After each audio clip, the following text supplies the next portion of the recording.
sure humans are reasonable when they are hunches, biases, or even systematically using statistical averages. It calls it what happened to my dad, and people are talking about that, but they decided that my father was had went into cardiac arrest. Took long to ambulance to get there, and was not resuscitated right away, and so forth. And he told me he was brain dead. Why was he brain dead? Because essentially it was still argument. Under these conditions, poor features, 98% chance of brain dead. But can you tell me, not inductively, go there and tell me the brain's not working? Do that. And there was the protocol response was, no, this is how we make it. I said, it's inadequate. I understand this is, I don't have, there's 2% chance he's still alive. Like, I just don't know this. I need a specific case, and I want the deductive logical argument about why you actually know he's brain dead. So I would sign it, and I don't know, it was like they went through lots of it was a fascinating story, by the way, about how I read how the doctor process. I don't know, somewhere around 24 hours later or something. That's right now. What lessons do you draw from that? That the data that they're using, data doesn't adequately reflect the phenomenon. In other words, getting shit wrong, getting stuff wrong, because your model is not robust enough, and you might be better off not using averages because the model is efficient, and that you out this specific case logical or deductive, and hold yourself responsible, hold yourself accountable. And perhaps AI has a role to say the exact thing. Perhaps in this case you should think for yourself. Reason deductive. Well, it's hard. It's hard because it's hard to know that. You'd have to go back and you have to have enough data to say, and this goes back to how do we decide whether the AI is and regardless of whether or not it produces an explanation. So and what standards hold, right, for that. So if you look more broadly, for example, as my father as a medical the medical system really helped him a lot throughout his life.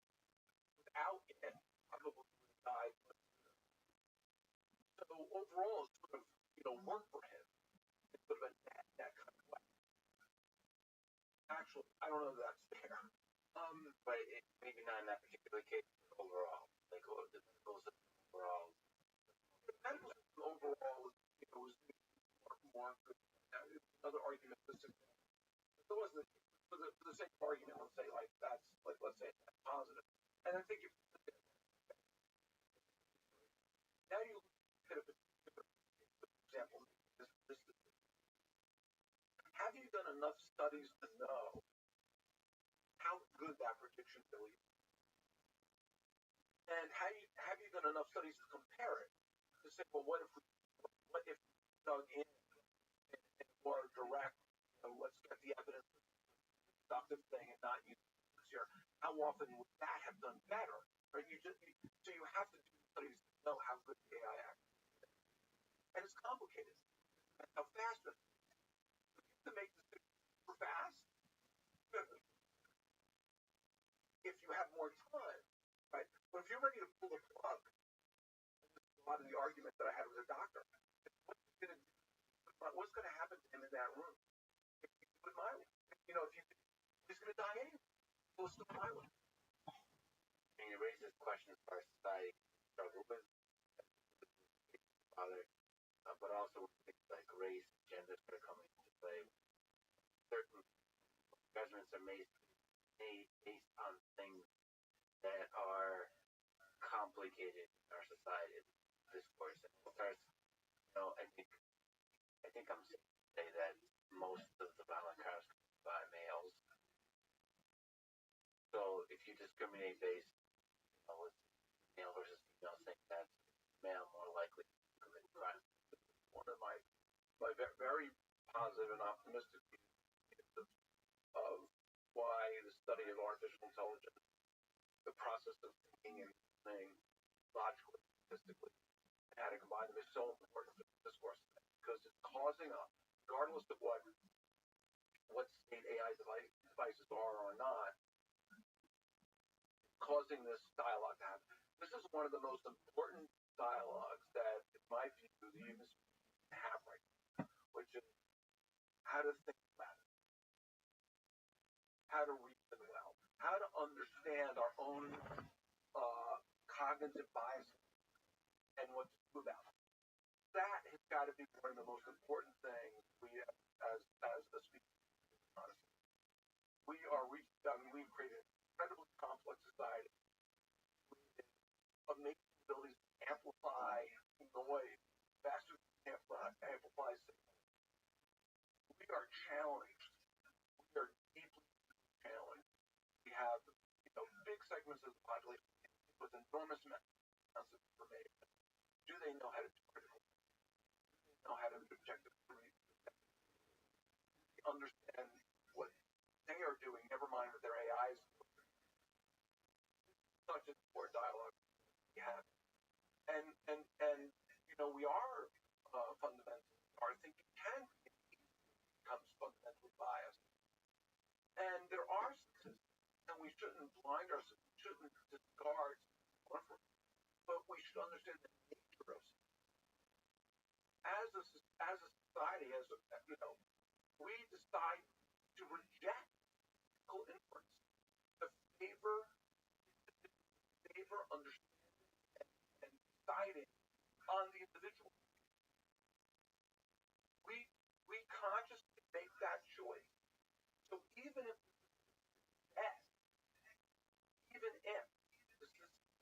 males are more likely to have, to be violent criminals, we still take each person as an individual, and we treat them based on the logic and the knowledge of that situation. We purposely and intentionally reject the statistical inference. We do that out of respect for the individual. Yeah, and then that requires looking forward. What grand challenges like the future? The Jeopardy challenge, captivated the world. AlphaGo, AlphaZero captivated the world. Certainly beating Kasparov. Gary's side captivated the world. What do you think? Do you have ideas of the next grand challenges, future challenges that hope? I think there are lots of really great ideas for challenges. I'm particularly focused on one right now, which is can you demonstrate that they understand that they can acquire these frameworks and became, What up, Sue? So it is kind of like how you living, pimp? It's a little bit more demanding. What's good? Not enough. Yo. Can you hear me? Alright. I need like 10 minutes. Alright? The challenges is that we're not. Doug, no one wants to hear that.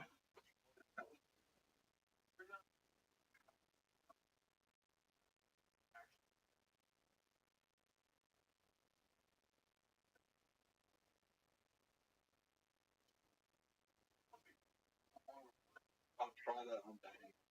I'm going to dating up and up there. This woman. Why we're pro and act like a partner where they can satisfy me. Share honors, shared enough that we can collaborate and produce answers together, and then they can help me explain and justify those things. So maybe an idea to have My first empowerment.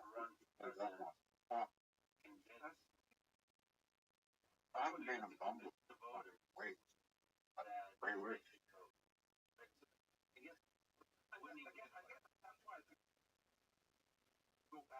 No more.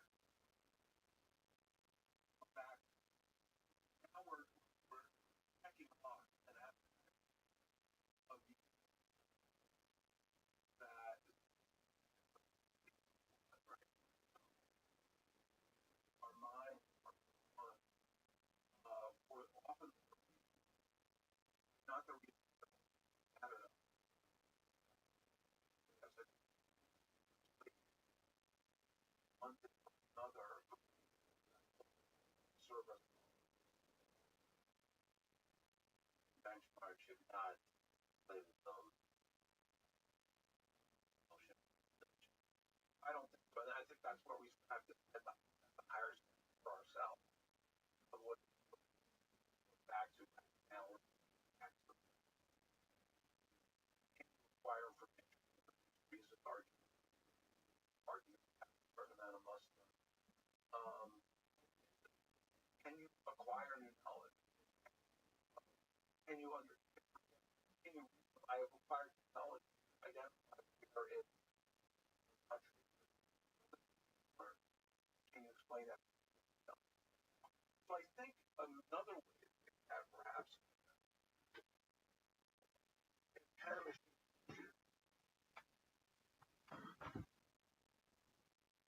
gonna help. Oh, that's really nice. Okay, help people understand where it's taking. You're not, again, it's almost like can it help?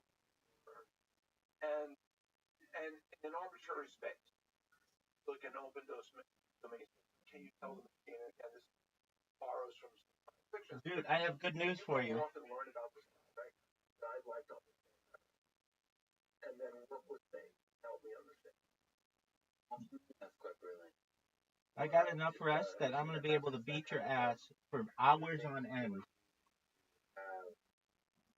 Self-awareness or even consciousness. What do you think about consciousness?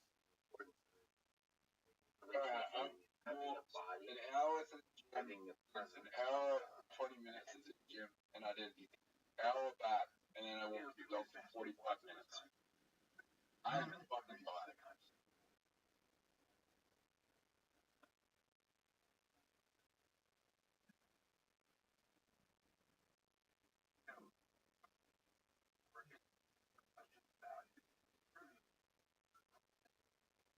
My fucking what's funny was going up to the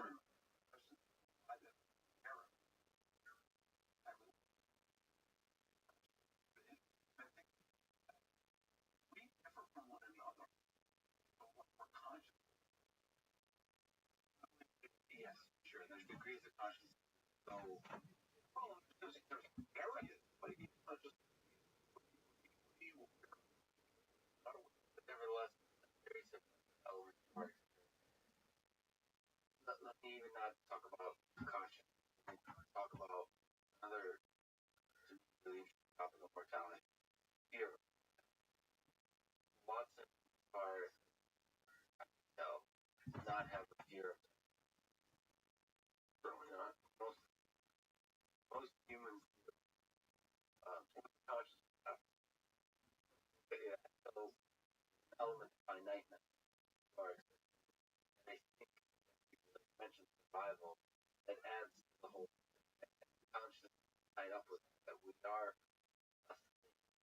subjective and that's added color to our motivation in a way that seems to be fundamentally more intelligent, or at least the kind of. Well, I think for generating goals, again, I think you could have intelligent people learn. I think without making your fear, but essentially without the goal to survive. I think without having to really code. I mean, you're a robot now. Say, plug-in and they protect their power source. You know, some capability or operate to try to protect the power source is fine. And I don't know that that's philosophically a hard doesn't really trade that goal, come up with that goal by itself, program that goal, and something because touched on intelligence, kind of like a construct. The fact that a robot will be protecting its power source would add depth, grounding to intelligence in terms of us. I mean, ultimately, it boils down to us acknowledging intelligence, and the fact that it can die, I think, is part of that. on how trivial that would be. And I don't think it. Oh, Rabbi.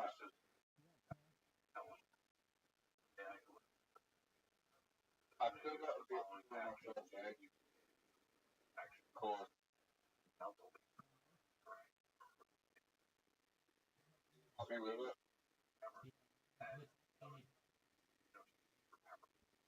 I'll ask you a question. It's just one annoying fucking quiz that I've got.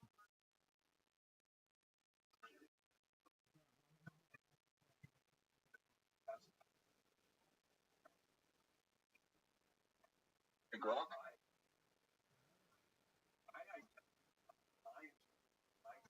Yeah, I'll do that.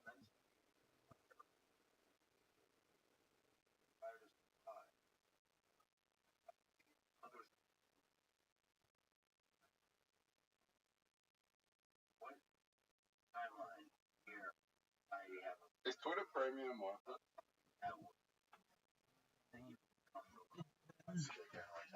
For someone who's got an account like you, no. If you're like a big time account, yeah. Are you ready for an invitation? Account like me. How do you know? You don't know what my account is. Yes, I do. How many followers do I have? Like 500. No, I have 13. Whatever, it's not a lot.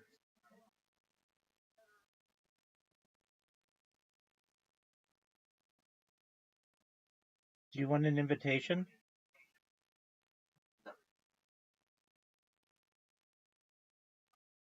How many people do you I don't know, maybe 10,000? Like in real life? more than that? Yeah, more than the average person? More. How much do you think average person's people? How many people do you think the average person takes it? Depends who they are, but you're looking at the average person probably lives in like rural China or rural India. So they're just talking with people in their community. Oh, dude, I sent it wrong. Don't accept that one. I know you did, but I have to send a different one. I don't know, probably less than 1,000. Okay, so I've got more followers than the person. Yeah, that's not a lot because the average Twitter account has about 500 bots anyway following it, not real people. I would say that I've spoken to about 4,000 people. Okay.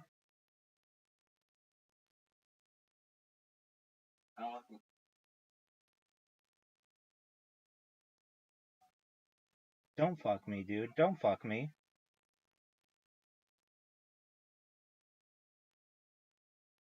Dude, have you realized that you're down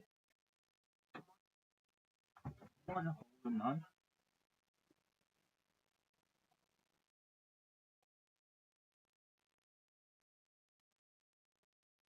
If it's like,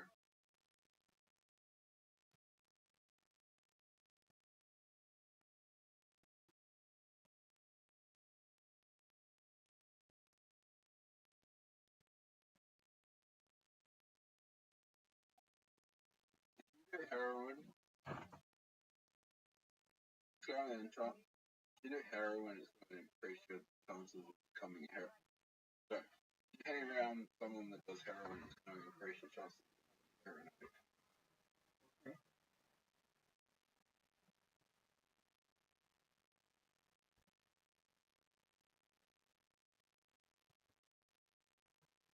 That's the best advice I've ever gotten.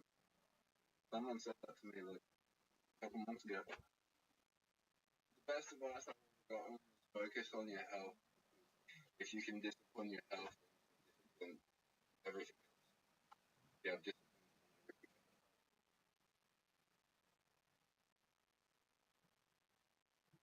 Advice: put the ball in the hole.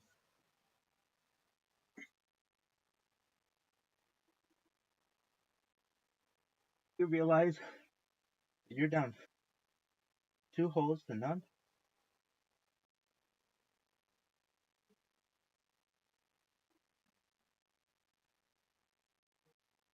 So do you recognize that you're down 2 holes to none?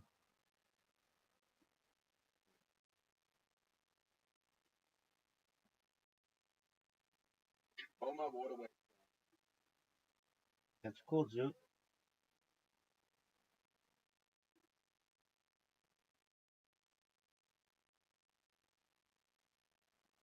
The Can you last 2 days of the same way.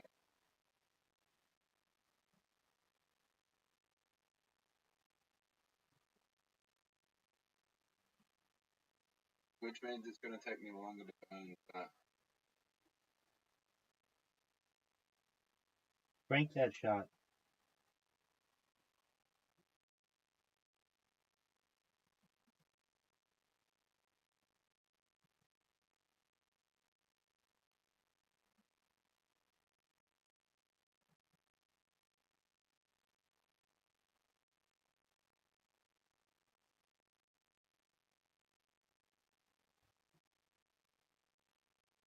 You're done, Zoot. Do you think you're better at literati than Riser?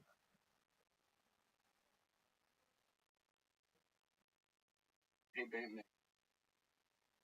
Did you play again? Got enough for the 3rd time.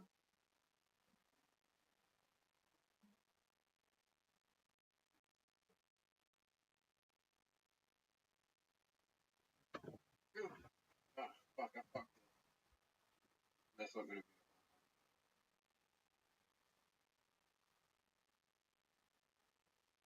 Oh, remember that time where I was like, if the whole place was there, I would have gone home. Yes, sir. That wasn't good. Well, the whole place was exactly.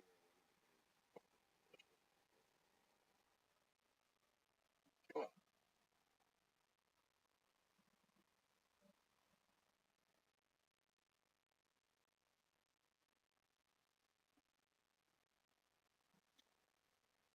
I have nothing to lose by going that way.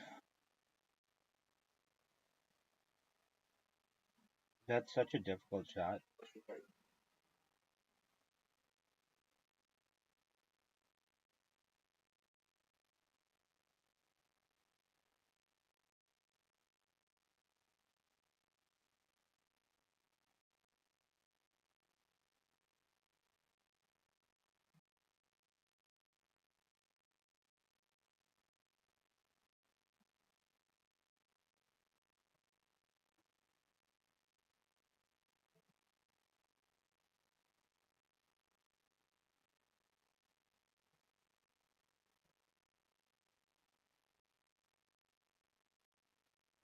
Do, do you realize that you're down 1 game to 0 against me?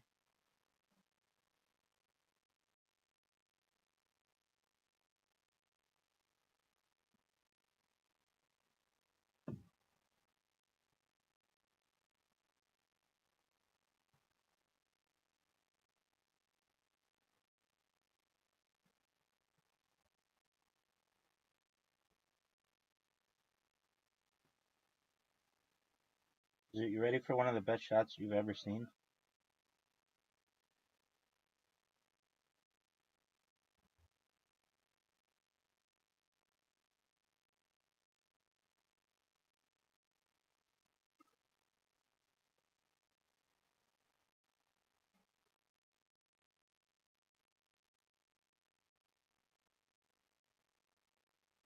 Oh, that was not good.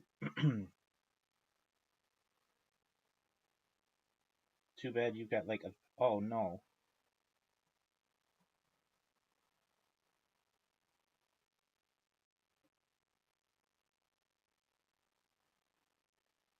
What are your thoughts on Bill Belichick's girlfriend, Jordan Hudson? What are your thoughts on Bill Belichick's girlfriend, Jordan Hudson?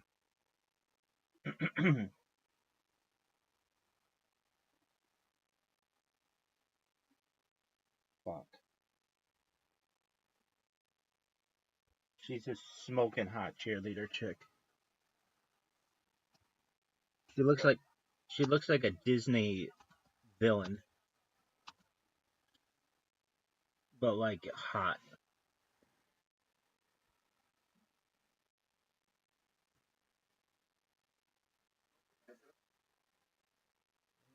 Is Macer.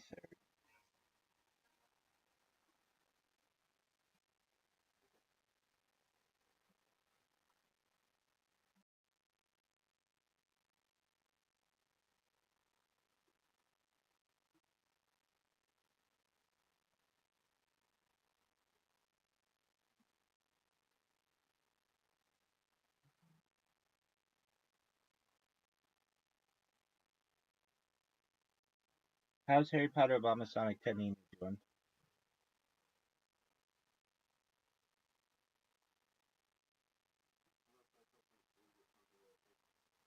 Hit me with it.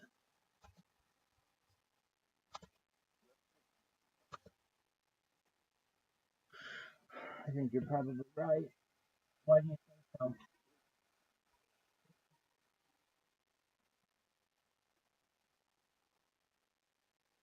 Um,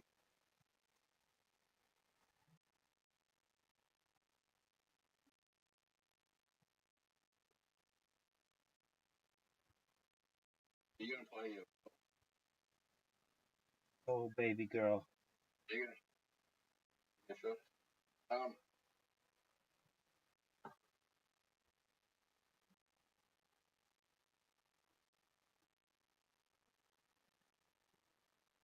Why do you say it's not fair.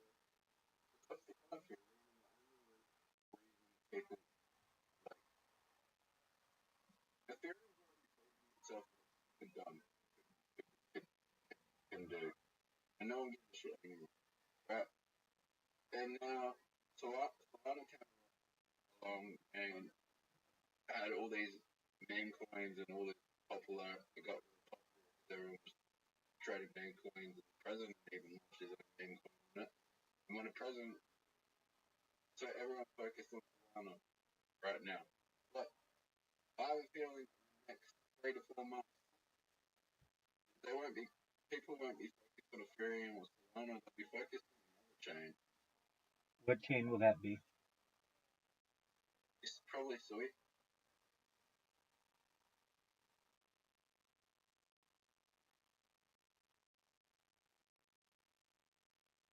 Do you think they'll be focused on how good a shot I just had? And how dog? Do you think people will be focused on how dog shit your shot was? Yeah, Sui's coming out with a fucking a handheld gaming console that has like exclusive games. And you can play Elden Ring, you can play like fucking great games, right? Can And you they're coming out this summer. can you play Grand Theft Auto 6? Uh, they're gonna come out to What's the date that it comes out, Zoo? next year, What's the date? May 2026. No, that's not the date. That's the month. What's the date? May 26th, 2026. On May 2026. Word, dog. Well, there's 5, 6, 20, uh, 5/26.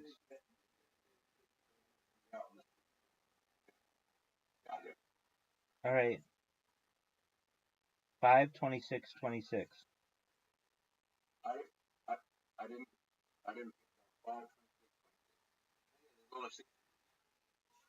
All right.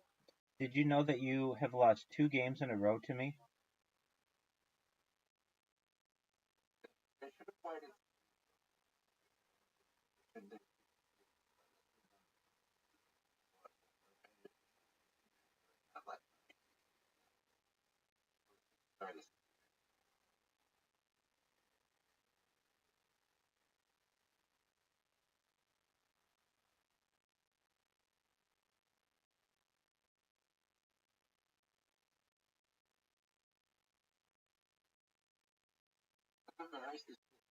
Why do you think they did that day?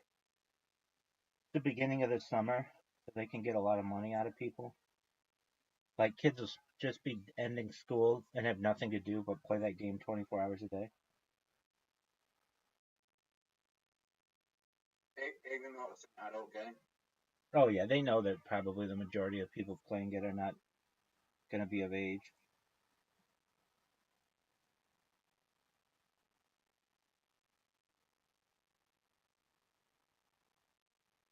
And even if and even if they are, I mean, a lot of the people I just included, that'd be like college students, which is probably their biggest. Oh shit! I was just fucking around. I just gave you a fucking point. I would say that they play a lot of people my age want to be able to afford the game. Right. No, I still think it's like kids in college, kids who like live at home, who don't have to worry about cost of living and all the other things of real life.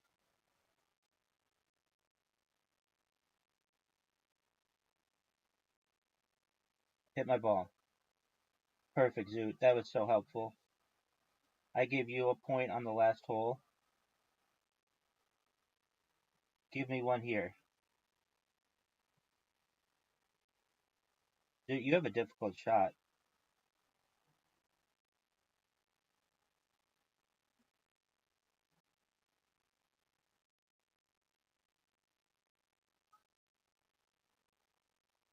I made it.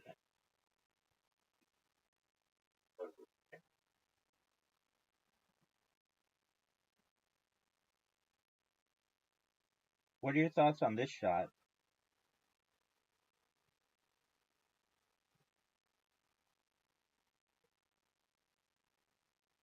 Oh, you got fortunate.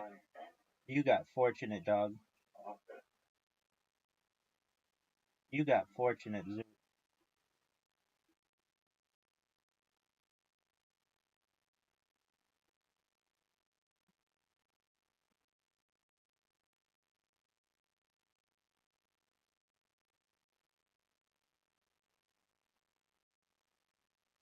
Did you recognize that you went from being up one hole to being down one hole?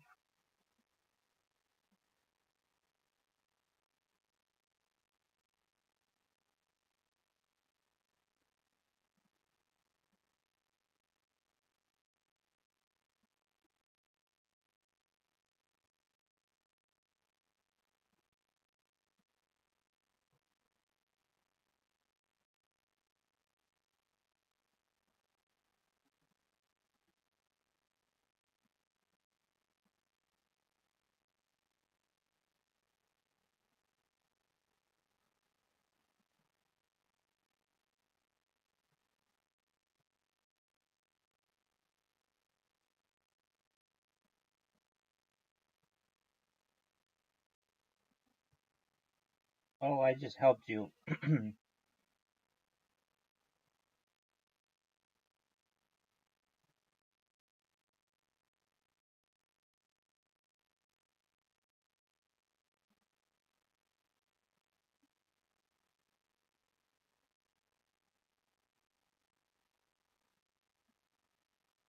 So, what are your thoughts on my shot? You have to make this, Zoot. You have all the pressure of everything in the world, and you missed it. Oh, wow, you got like 3 shots at that. You're in the water now. Rabbi, Yo, pimp. if you have a girlfriend, but you lie, that help without you, that Dog, no chick I've ever been with would do that. We've been very monogamous, but yeah.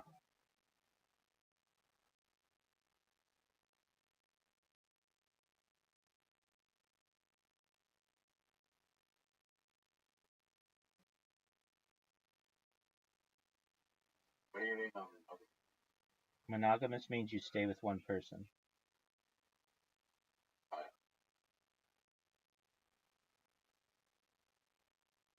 What's the opposite? Polygamous?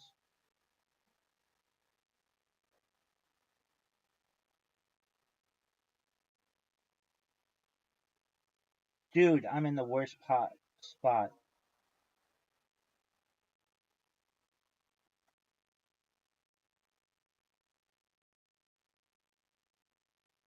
I mean, I'd rather get cheated on by cheated on girls. But Yeah, I'd rather have neither. I'd rather have boundaries and good communication with someone and have them understand that. I'd rather date Yeah, I understand. I'd rather have good communication with people and have them understand that if you're going to be with me, you're going to be with all of me, and I expect to be with all of you. I don't share. And if you don't want that, then that's cool. We can just fuck. I mean, that's fine too.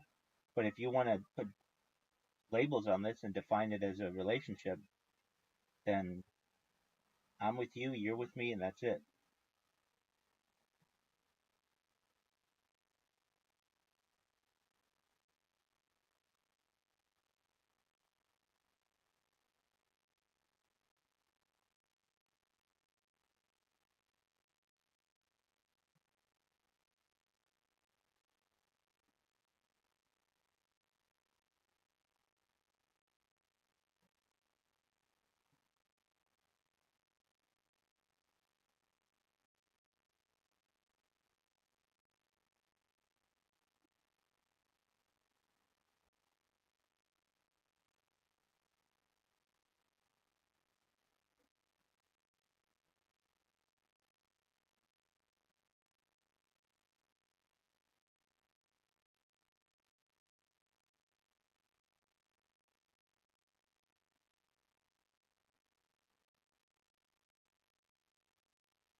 Dude, you're down one hole to none. What are your thoughts on this? I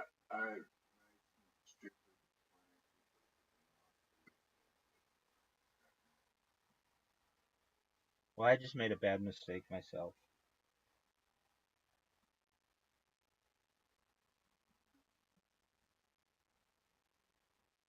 I'm good.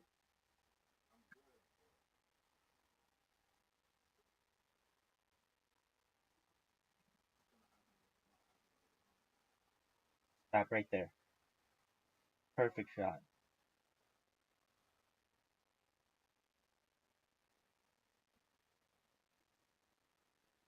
Oh, you just fucked up. Majorly, Zoot.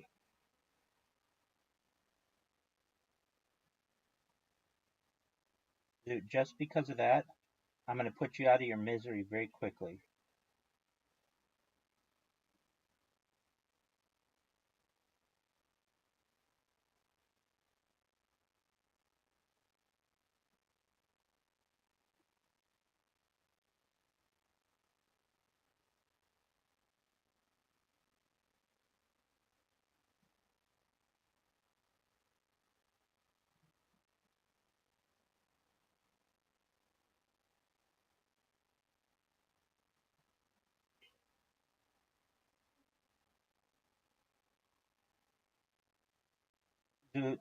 Dude, dude, I just fucked up. You have a chance to stay alive with this shot, and you fucked up.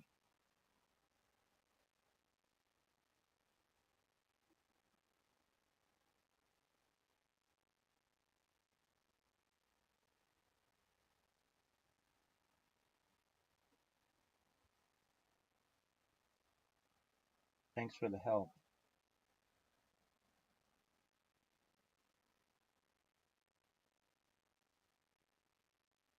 You need one of the best shots of your life here.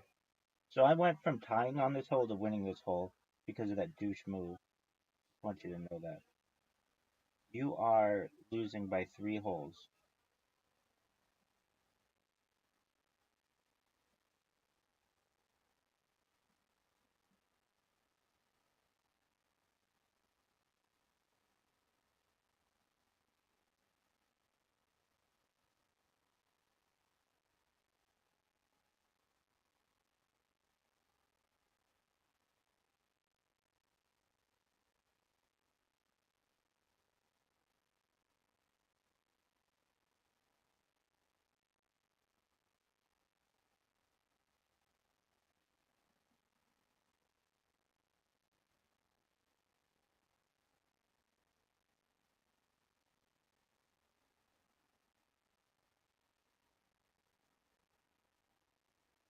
You are going to give me a perfect game.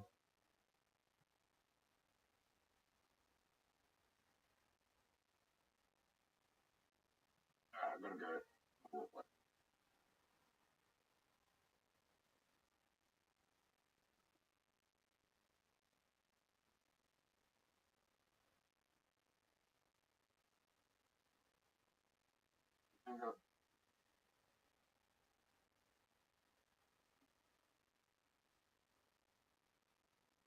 Oh, fuck.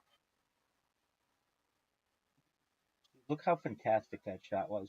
You just got perfect game. You didn't even score. Yep. Fine. 911 wins, baby. 911.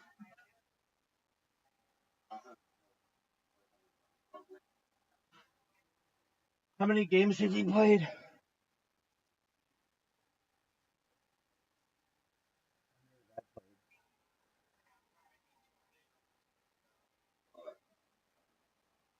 No, we're going to see. I've played 1,323. So I've played less games than you have, and I have basically twice as many wins. 1,323. Okay. And how many more wins do I have than you? Why do you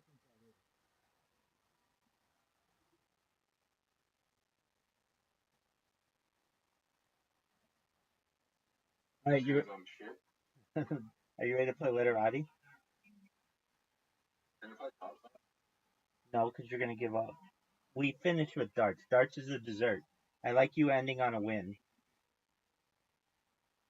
All right, I'm gonna send you a literati invitation. I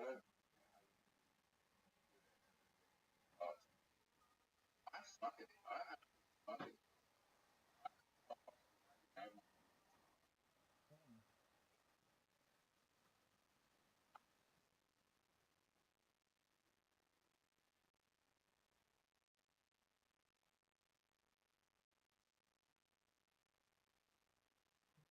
Do you think there's bots on here? Yep. Hey, okay, if there's so many bots on this app, why have I never seen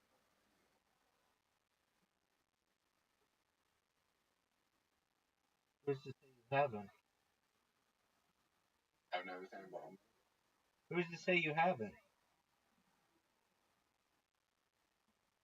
Mini golf is a difficult game to bot.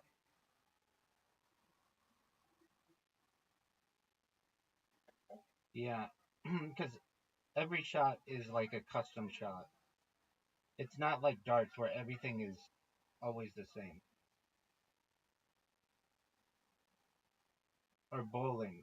Bowling could be rigged pretty easily. How do you like this? That's a very good shot, Zoo.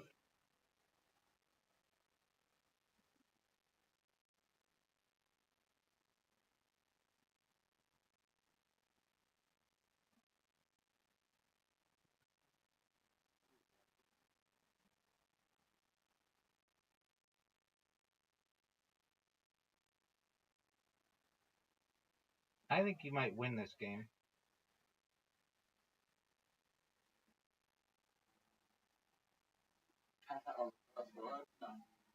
You're up by 23 points. Yeah.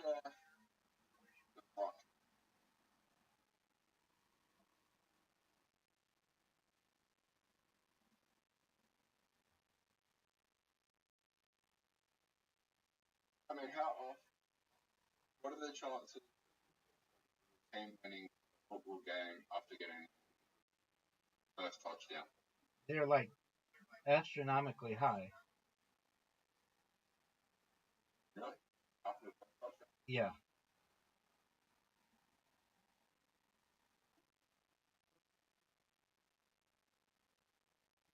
It's high. I mean, it's high. Even American football.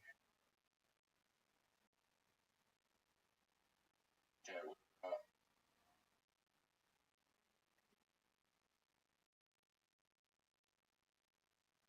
probably about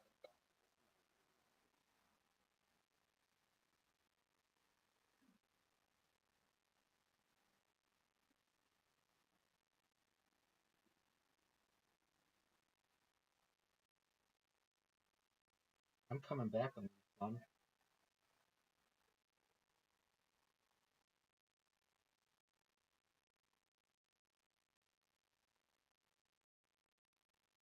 I can play. I can play. How does that not work?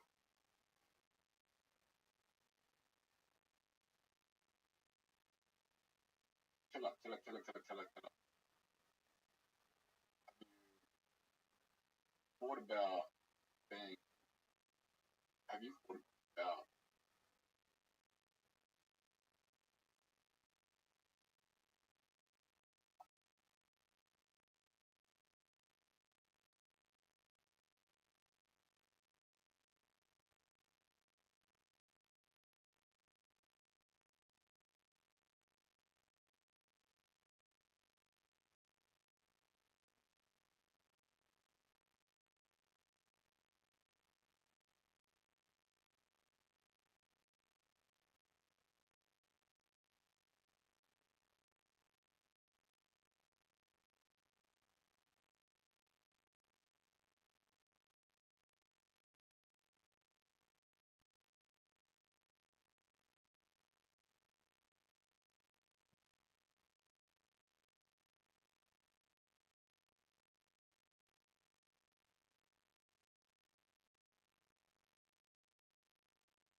Fuck, Rabbi, Yeah.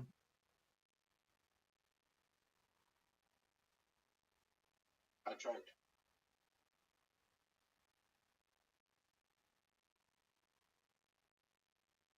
Rabbi, I'm beating. I know. I'm dumb. I am so dumb. You're losing. I could have played.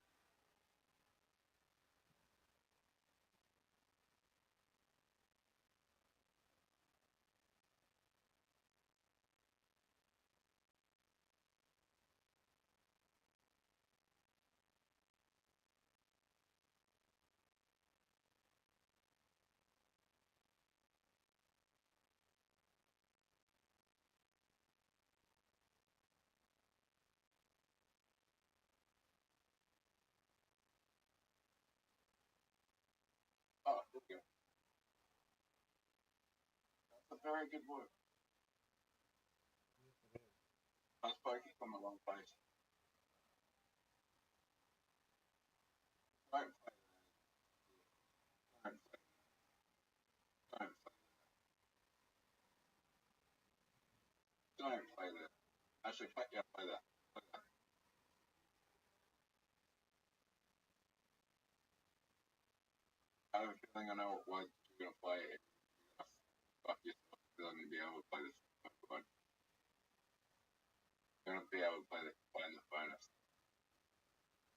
be able to find that bonus.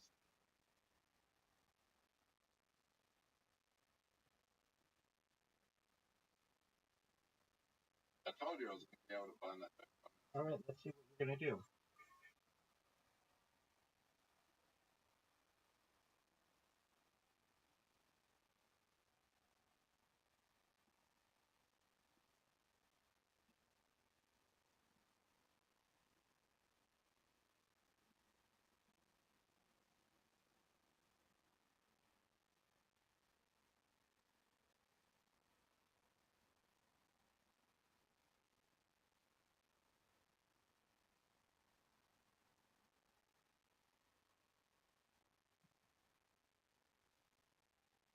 Fuck you.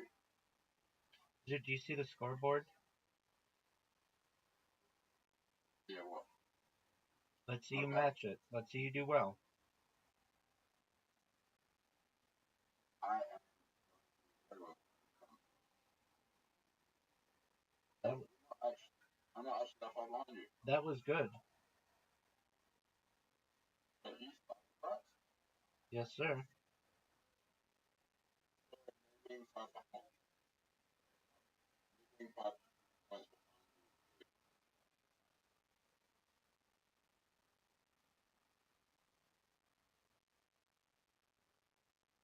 So you're not that far in front of me. I have a feeling that you fuck yourself by that.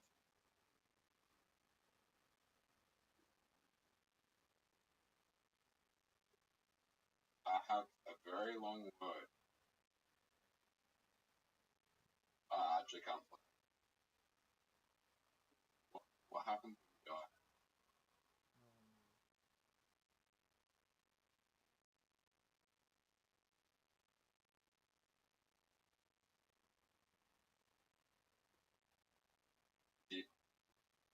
What happens when?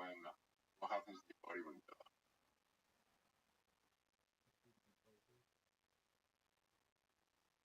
Sorry? Decomposes.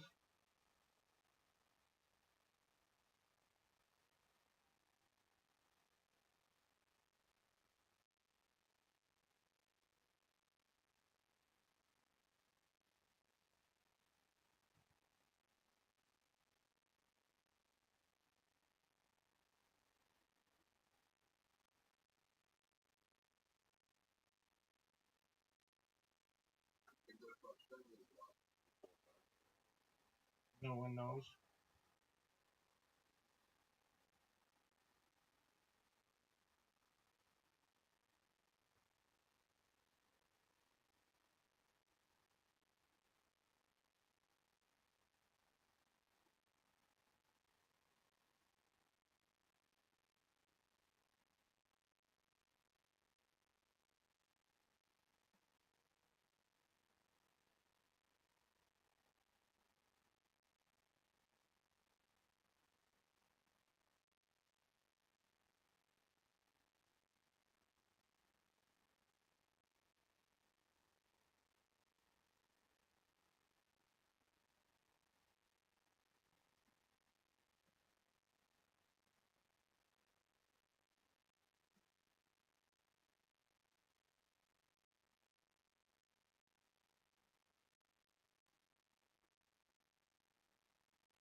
No idea. What'd you say, Pimp? I don't know.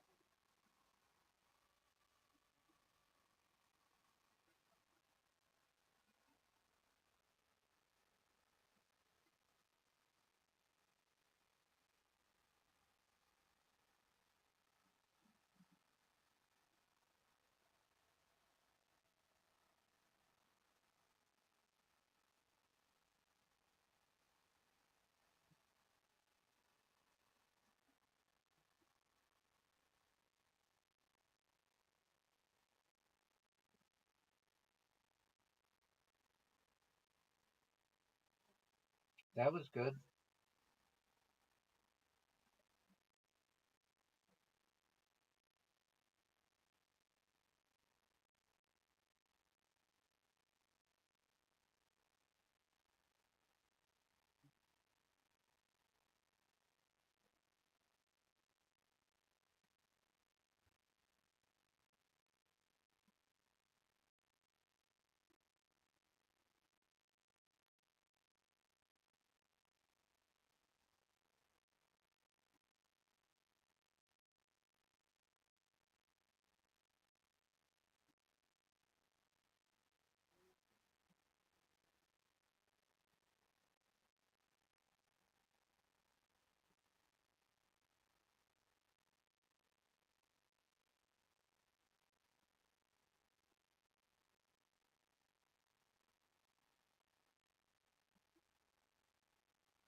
Fucking hell. Rabbi, how did I lose such a big lead? Question.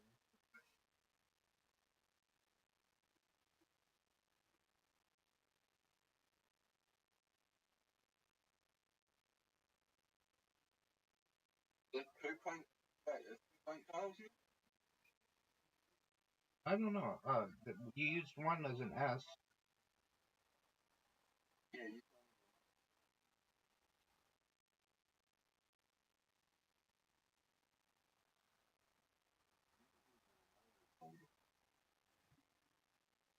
Where did I use one?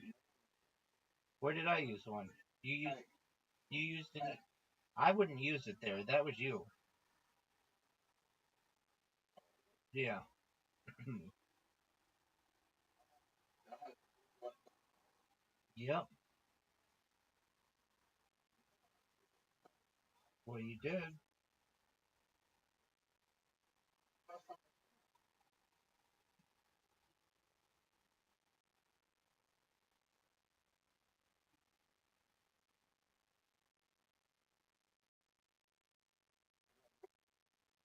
I think so.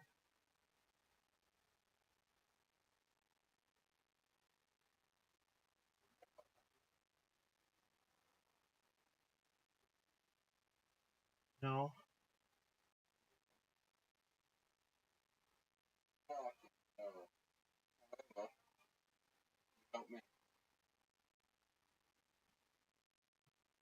You help me? What is that? Good one. Zoot isn't a word in this. I think That's that's what garbage. I've got time. Time I go back to my study to play.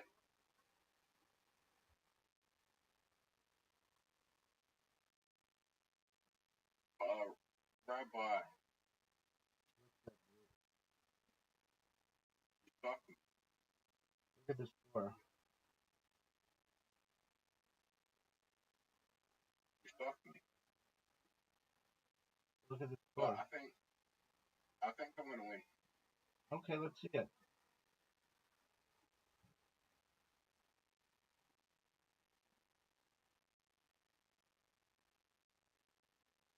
I'm gonna play. Let's see it.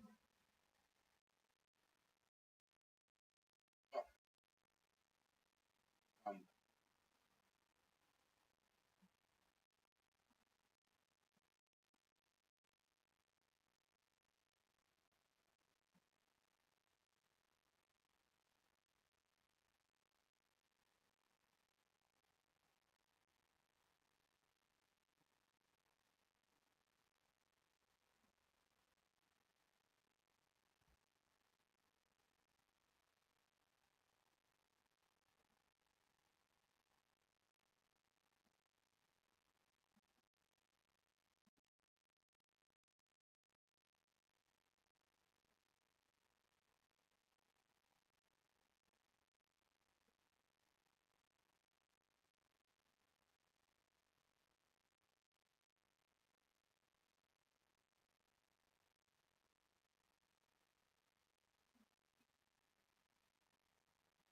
Dude, do you think I'm gonna get it 300?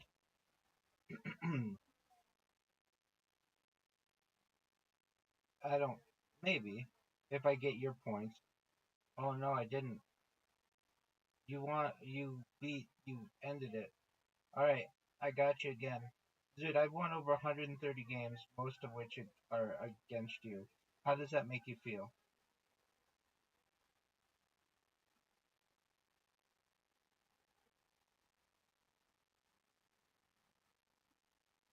Dude, are you ready for darts?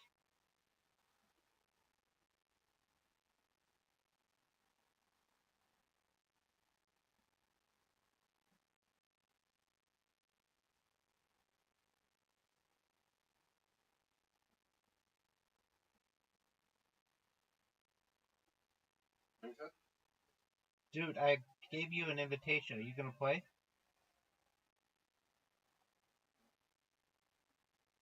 Dude, I gave you an invitation.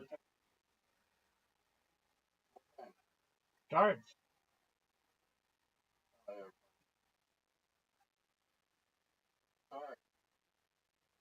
Oh, what a shot. That was a good shot. Oh, but you got a double 20.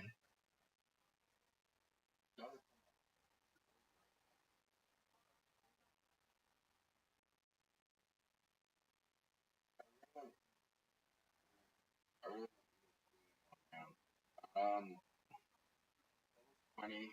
I can win next show.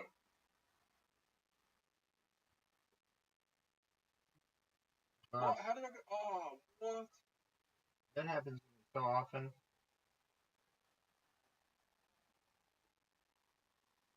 Oh, I fucked up. You fuck. You fuck. Yes, I did.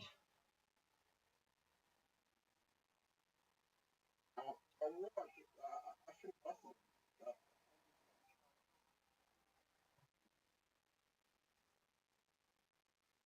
Oh, fuck.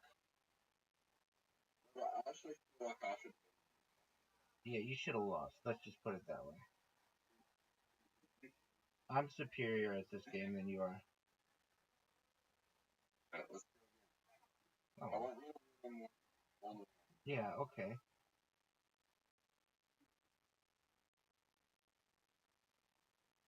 So you can win one.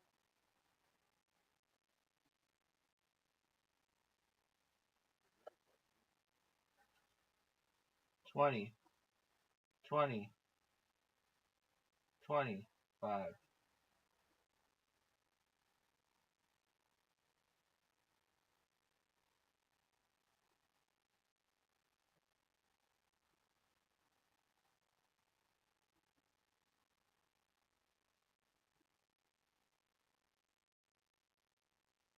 20. Get that 18, son. Oh, you could have won. No, you didn't. 20. I'm going to check out right here. Right quick.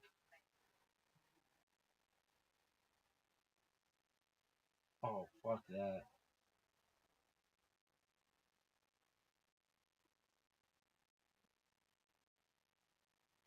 All I have to do is get a 3. Easy peasy. Lemon squeezy, baby. Easy peasy lemon squeezy. Make it. You busted. I just won, Zoot. What are your thoughts?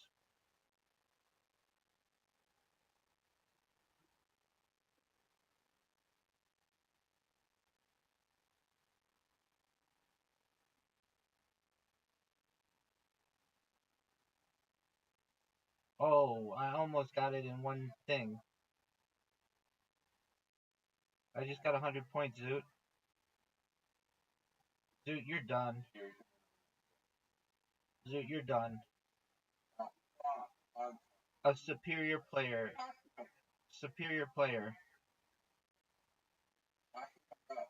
Oh, he fucked up. Cookie. Cookie.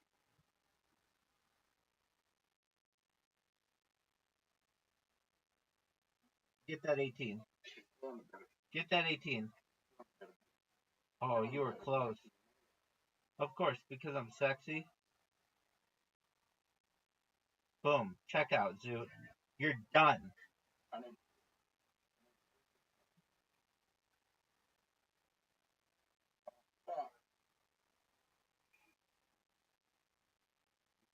Get that 12.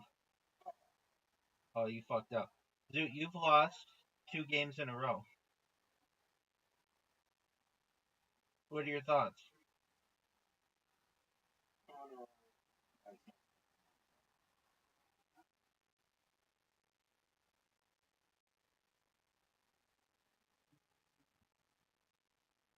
Just a quick 60 right off the bat, big dog.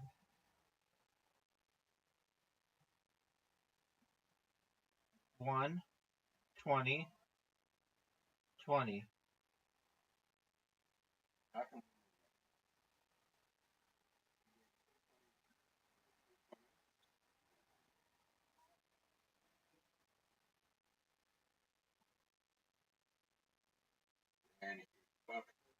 I'm going for the 20. 1, 25, 17. Okay, that wasn't.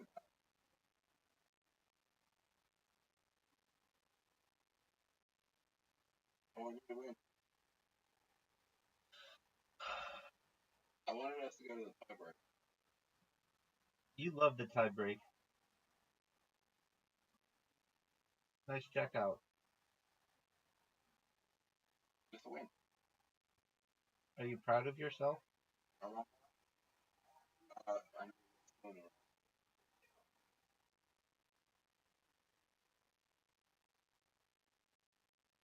Oh, fuck. Oh, I almost did, Zoot. So, what am I going to do? Like, one of these days. Right, you need both hands.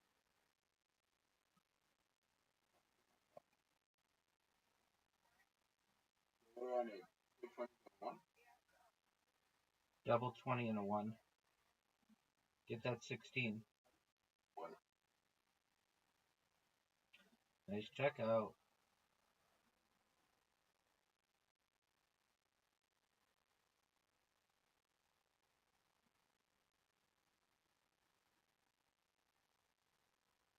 Zoot's going first.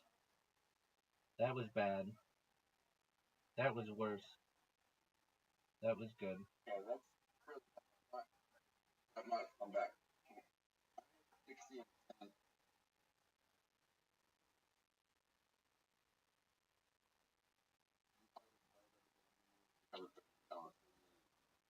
10. It's Or you because could I'm a just double superior attack. player.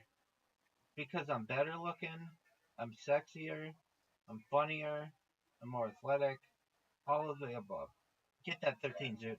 Get that 13 Zoot. Alright. What a terrible shot.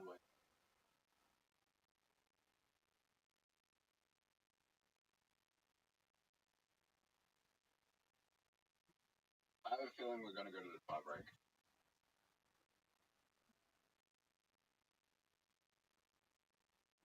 You just need 2 6 or 6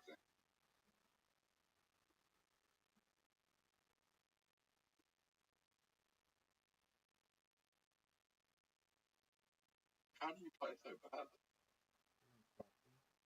I was focused on my own sexiness, which, you know, is understandable. I can do this.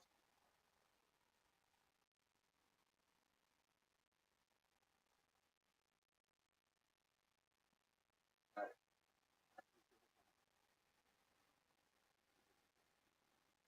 Bullseye.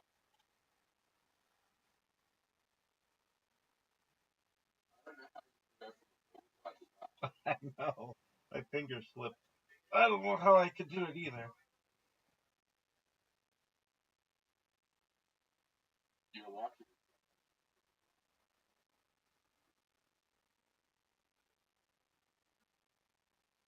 Get that 18. Alright. That would No, we're not. Get that 2. Easy 2.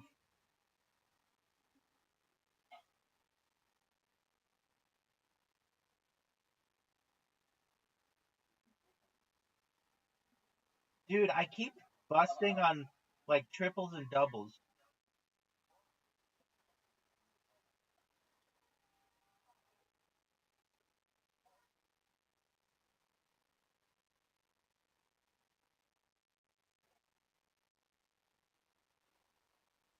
oh, Alright, you're up first. Don't fuck up. That's good. I'd take it.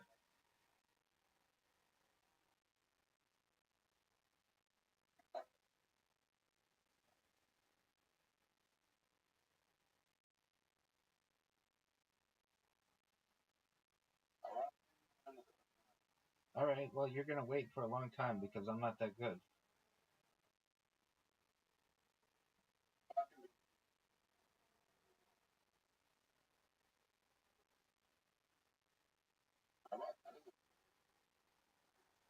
I agree. That's good. Double 25. that's a bullseye. Go. Oh, that is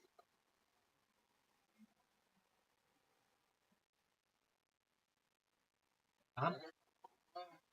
You need to. Oh, what a great shot. How didn't you get that Zoot? You had a bullseye.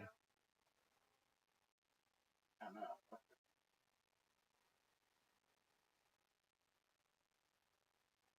I was like, oh, I need to up to the next honest. Triple 20. Oh, Double fuck, 20. it's annoying.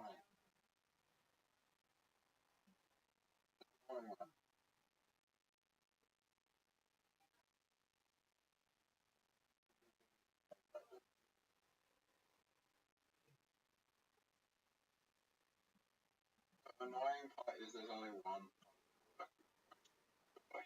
anywhere like that. You actually have an extreme advantage over me.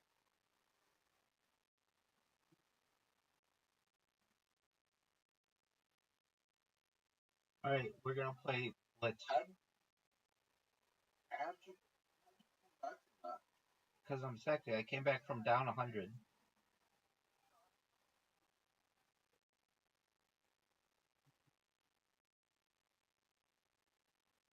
You only got 100? Yeah, you had 100 right off the bat.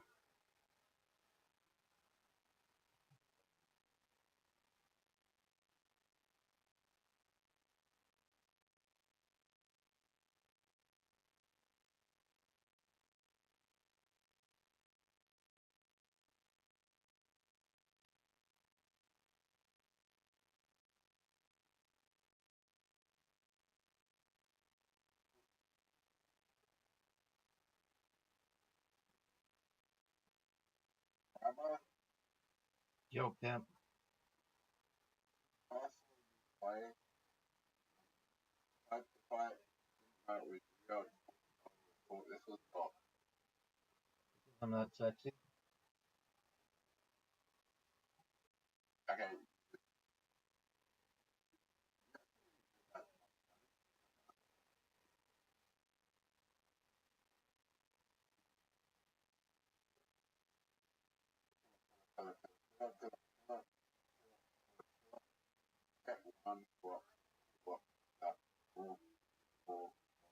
Okay.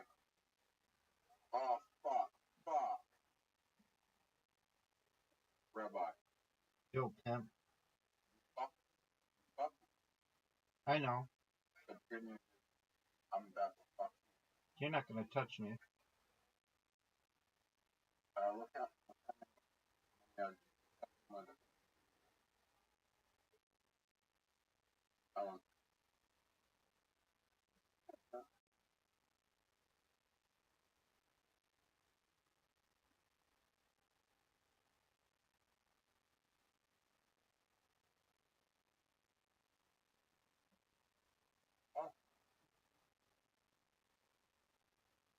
Oh, that 8. Fuck, suit.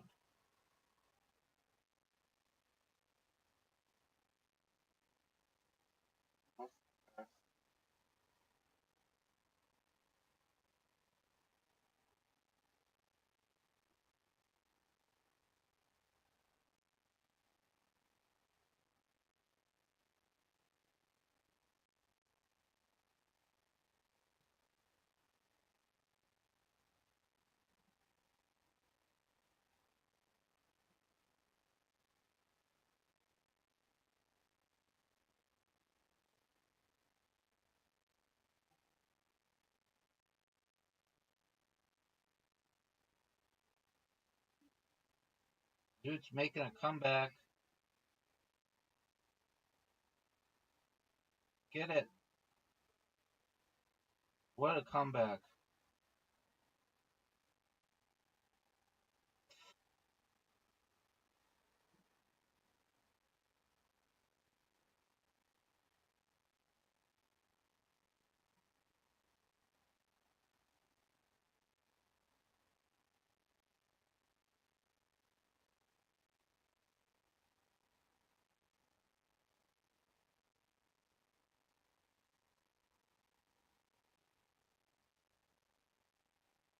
Oh, Zoot, you made a huge... Zoot. Big time comeback, Zoot.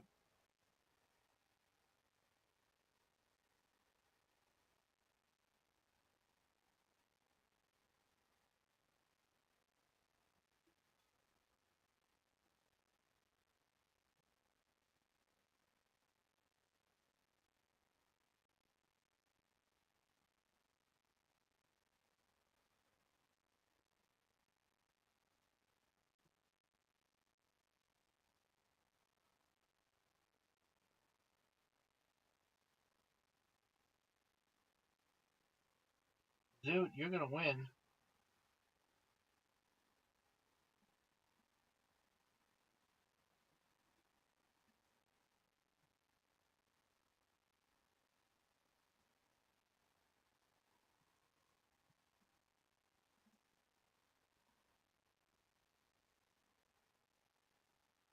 Zoot, you're gonna win.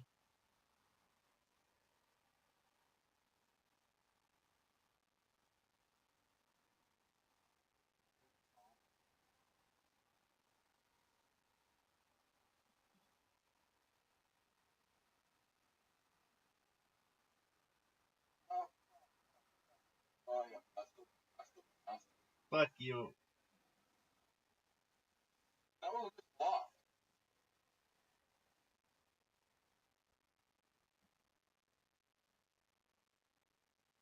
I feel there's like so much element of luck in this game. Alright. Then let's play...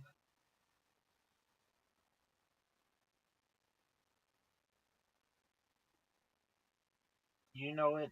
I know it. You love this game. It's one of the greatest games in the history of mankind. Of humankind.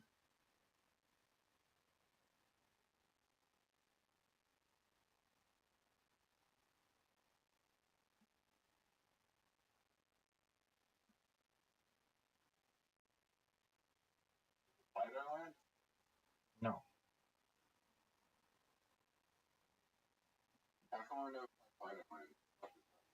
I don't know. You know you have an invitation? Oh, Why?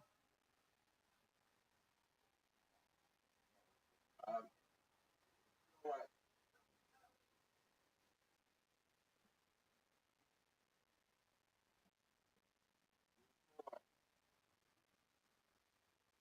Hey,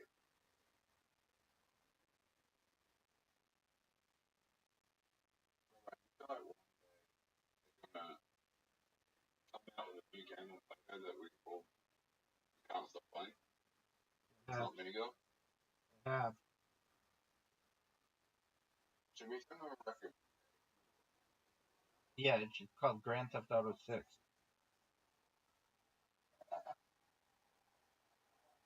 Word.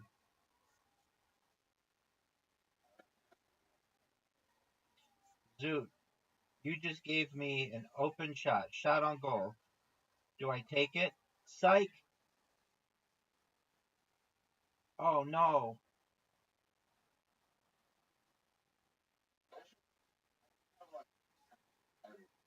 Yeah, they should have tennis. Tennis would be tight. Nice goal.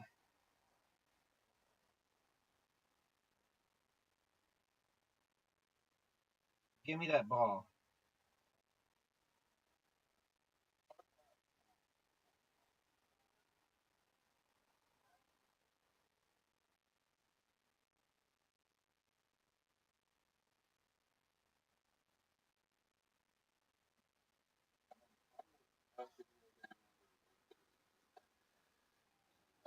Word.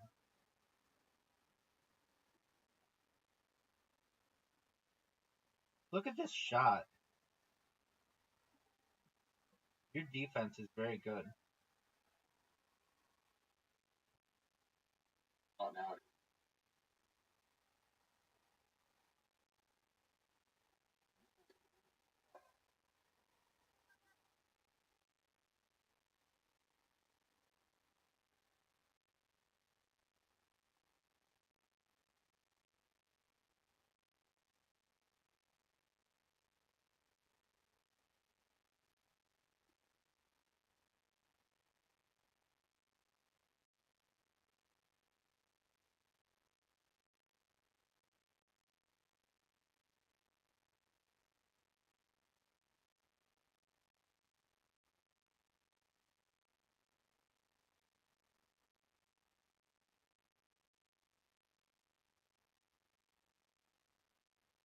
Are you ready for this? Dude, it's tied.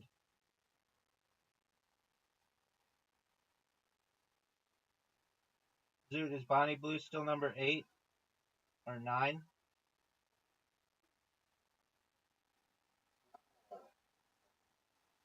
Do you know what her real name is? Do you know what her real first name is? Tia. Tia? Yeah, dude. I know all about her. She worked at Pound Savers. Oh, what a shot. To some Australian guy.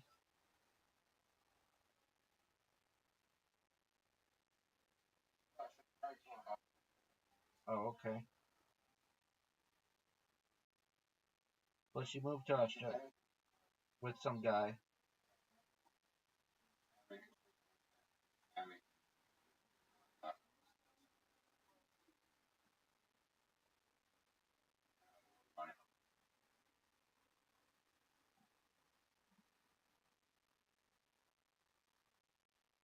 And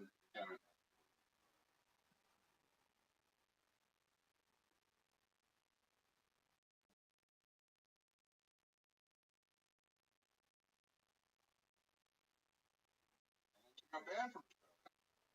She got banned from Australia? Yep. Why?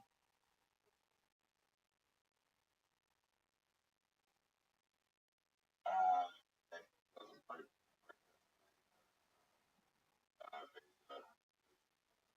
Protests of other just days like on a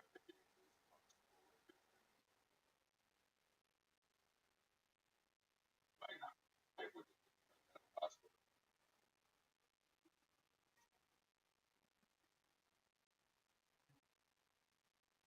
What's that week called? School week or schooly week? So Is it cool? well, I'm 29. So Is it is it like is it like spring break?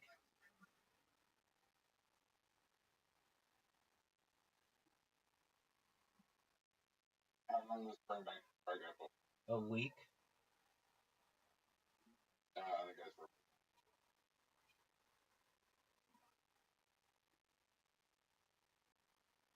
right. It's like basically a week off of school for for like grade school, middle school, high school, and college in the United States, and a lot of people take trips to like Cancun or Lake Havasu or Daytona Beach or Las Vegas and party. Not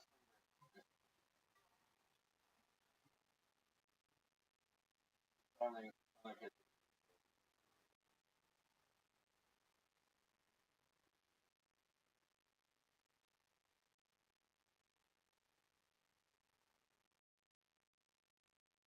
Oh, look at your shot.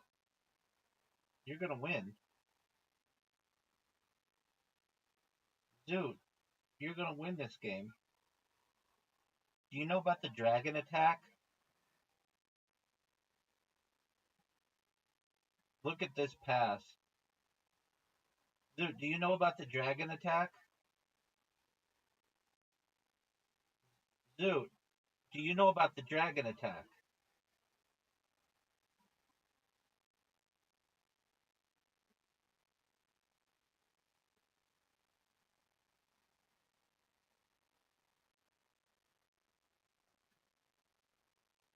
Dude, do you know about the dragon attack?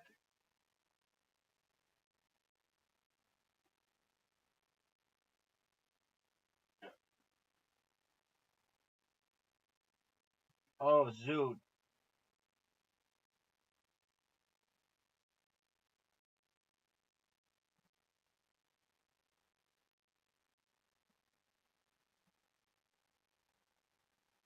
You have an interesting shot. Your defense is shit right now.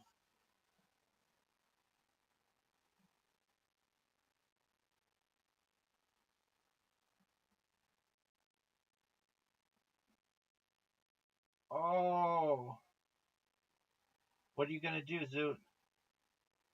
Zoot, what are you gonna do? That's risky. Oh, Zoot. Good shot. I don't think that's right. Look at this, Zoot. Do you know what the dragon attack is? Oh, Zoot. No. No, it's not.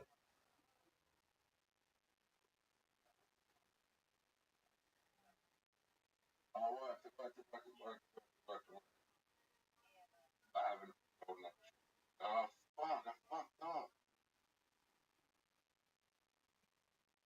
The good news, Rabbi, is my day fucking good.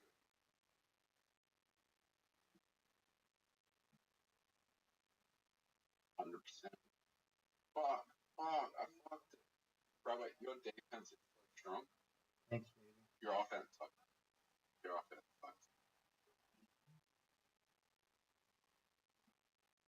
Fuck, risky.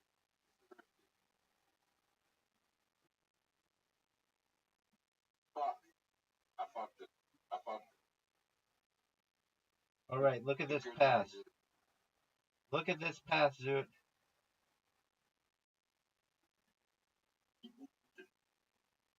that was the first time. Yeah, how didn't I win?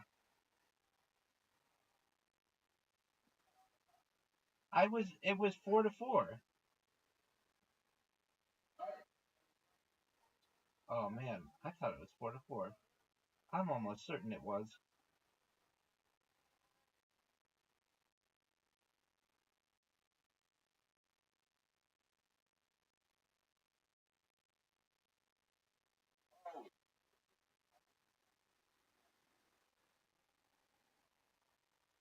Oh, that was awesome.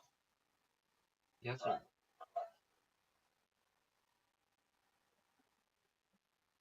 Oh, what a great shot.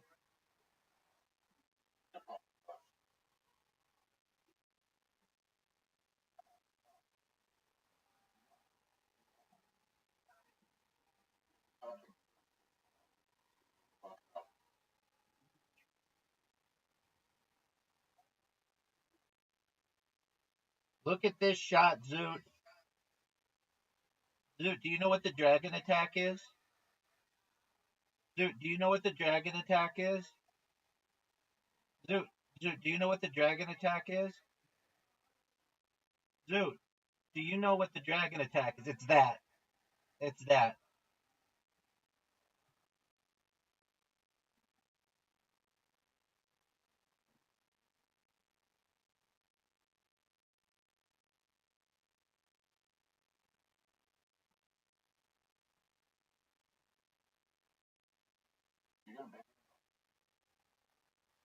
I'm so shitty at it.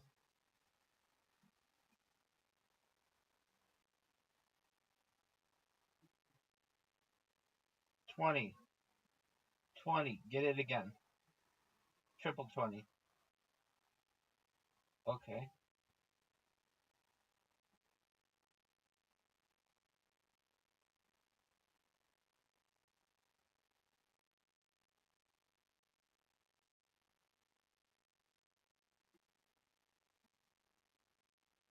Make it, Zoot. 19. Double 20. You triple 20, dude.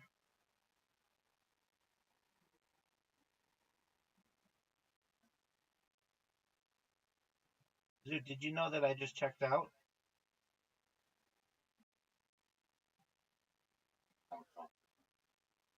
Zoot, you're down 58. You need 38 right here. It's impossible for you to win. It's absolutely impossible. Or you could hit 19 twice. Get that 19 twice. Oh man, that was close.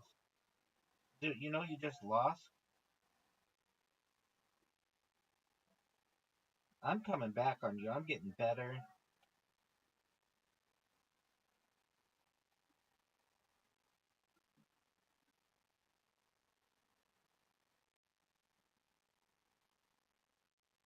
All that.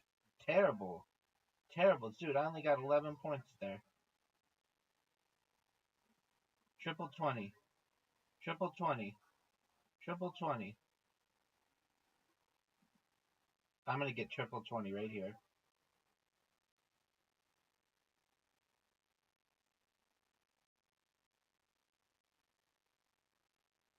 I could have won on that shot. I chose not to, though. 25. 7. 1. I wanted 20. I wanted 10. Oh, I got a 15 and I busted. Dude, that's garbage. 13. 10. Get that 25. Get the 25. You did. Good job, Zoot. That was beautiful. Beautifully played.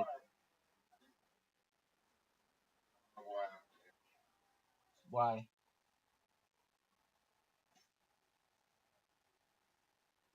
Alright, well, you can. 18. 20. 60. You can win on the next shot. 20. Like, and everyone Absolutely. You see, when I was a kid, everybody wanted to be a millionaire. Now everybody wants to be a billionaire. In a generation, everybody will want to be a trillionaire. It's because of inflation.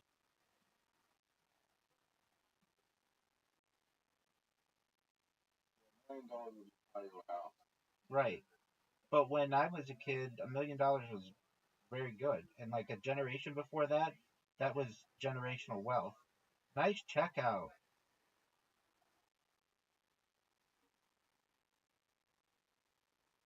bust.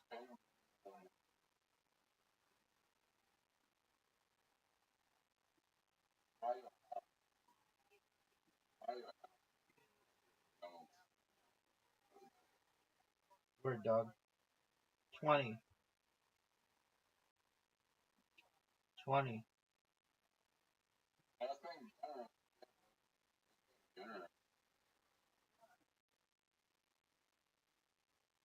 20, 5, 20. Get 21 right now. Triple 20.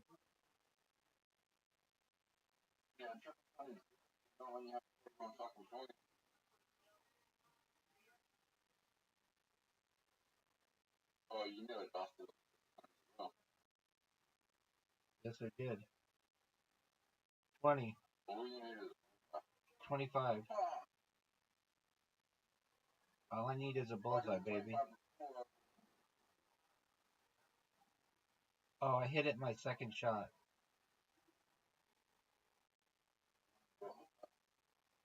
20,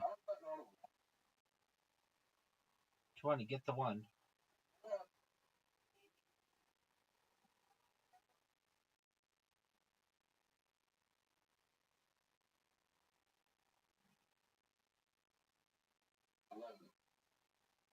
Oh,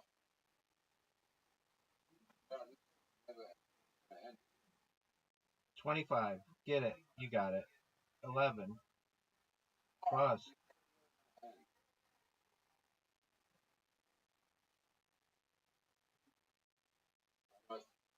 you nearly hit the ball.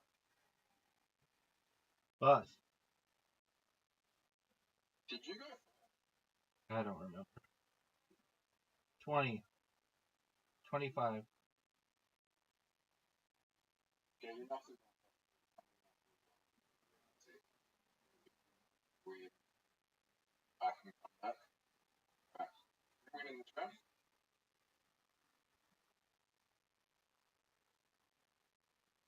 I don't know. I won't. 20. 1. Get it. Checkout. You still got to try. Alright. Okay. Alright. Bullseye. I'm okay. I'm happy with that. Love it. Happy. Oh, I should have won that. Yeah. Yeah. Because I'm sexy.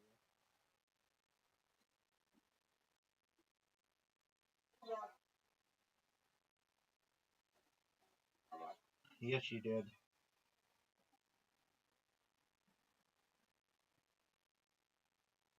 Triple 20. Okay. You got a triple 20, Zoot. Yep. Get it. The perfect round. Oh, no. The perfect round. That was so good, Zoot.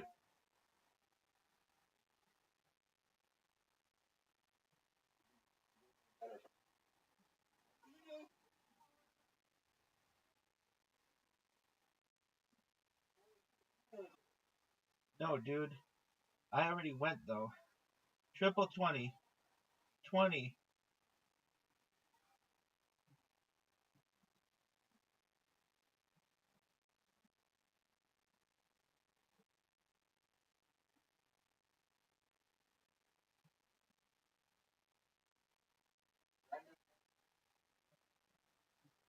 Get that 5. Check out.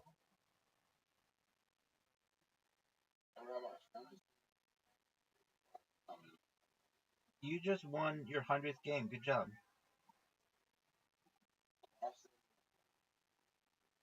Cool. Oh, I almost had a perfect game.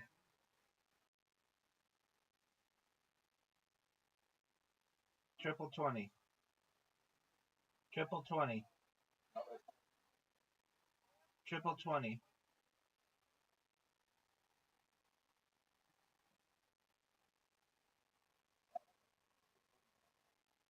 Because it's cool. Alright, let's see you get a bullseye. Bullseye. That's not a bullseye, Zoot.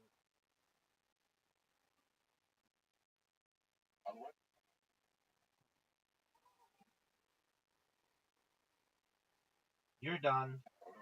You're done.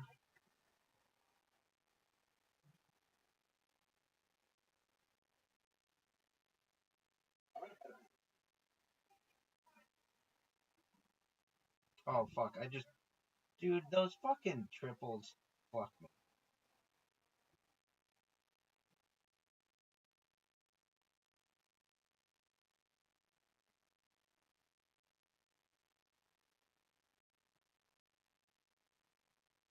Dude, did you know that I just checked out? You need 29. You got 20. Triple. Check out. It all comes down to this. I want to go first. I'll take it.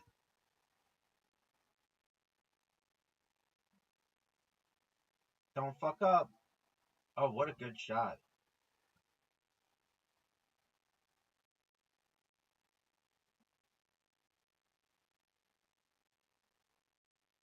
Terrible shot. That's a 20. Bad shot. That's a 20. Bad shot. Get another one. Get another one. 3 20s. I'm going to do the same.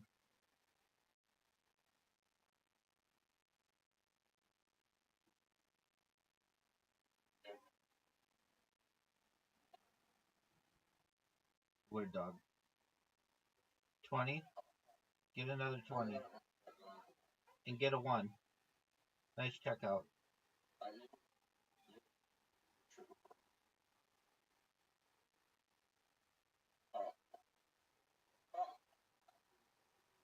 I didn't either.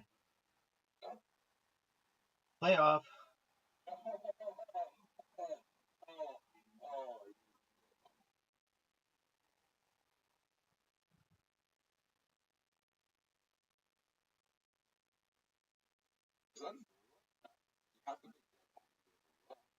Check out.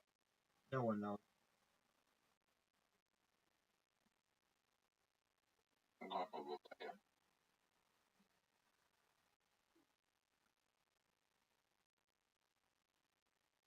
How about that for bullseyes?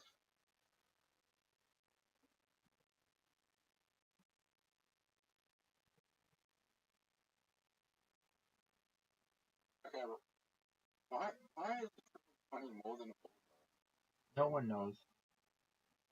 A bullseye should be 75. So what's they usually are? No, it shouldn't.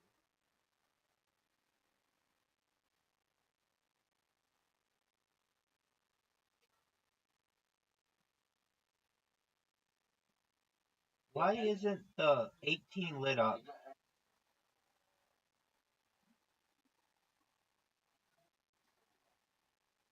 Oh, because it's, I fucked up.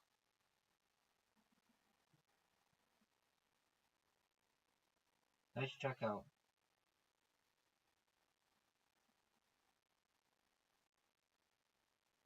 Triple 20.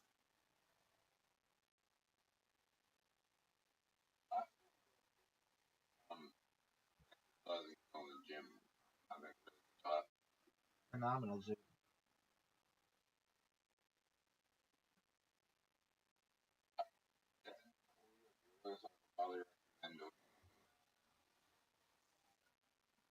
To all my viewers, watch me whoop Zoot's ass right now. Oh, that was a bullshit.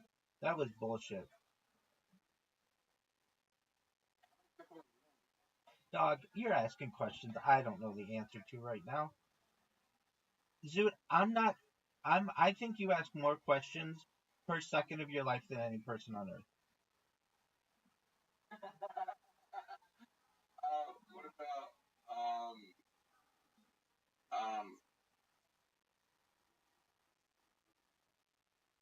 I just put you away, son.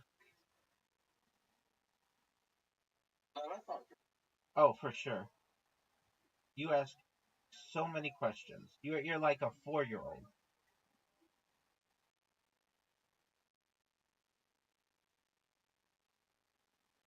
My shot sucked, dude.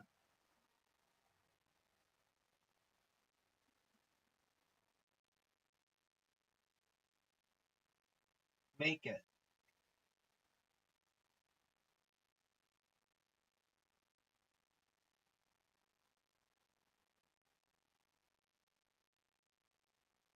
Triple 20. Give me that 17.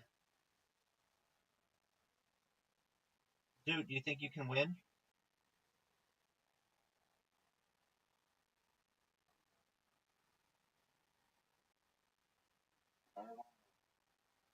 Get that 9.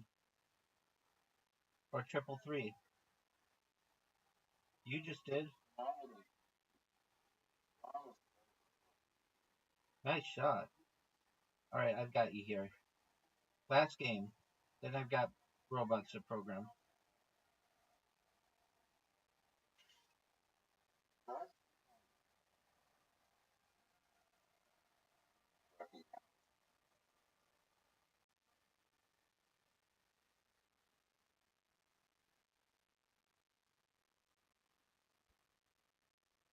Triple 20, dude. Get the double 20. Get the double 20. I wanted you to get it.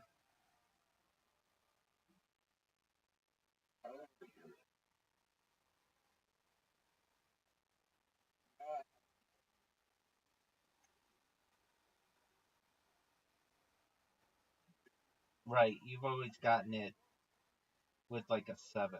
Like a triple 7.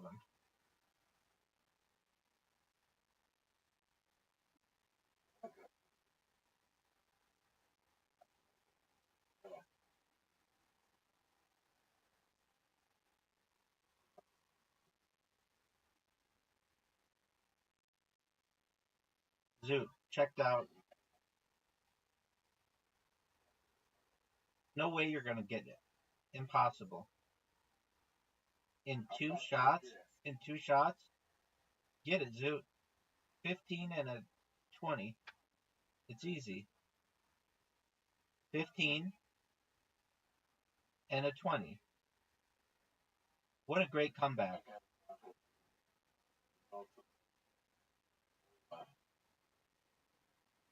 I'll take it. You're not touching me. You're not touching me with that, Zoot. I won. I won. I won. Gotcha. Gotcha. Good night, sweetheart. Yes, it is. Come back soon. I'll make you a trillionaire. Dude, you know you're on pace to be like one of the top 25 richest people of all time? I think so. Take care, big dog.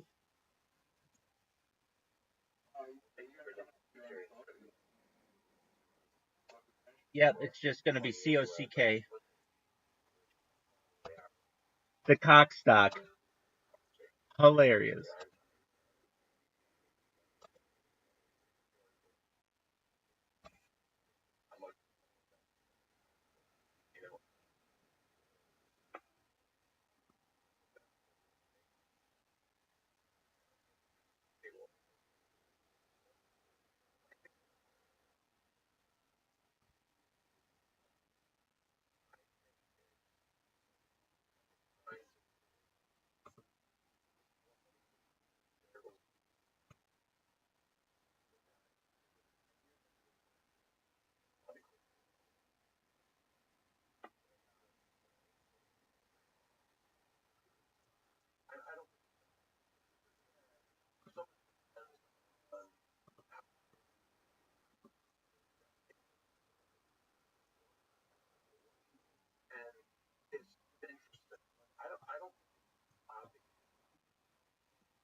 self what it is.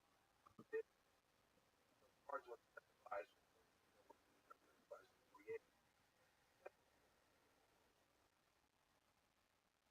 I just think there's challenges with this. It's not a clear direct Large, large, well, a system operating a microwave, and with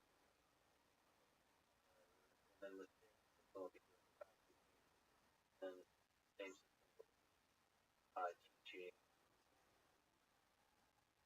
In my case, I don't have math.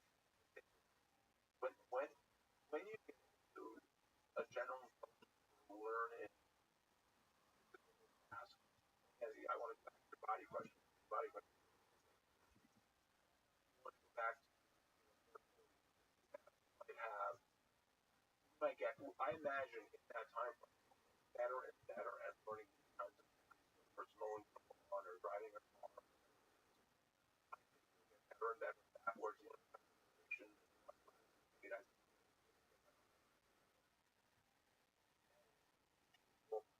Out underlying that facts. There's structure to train them. Well, get them classes to pass. Better and better.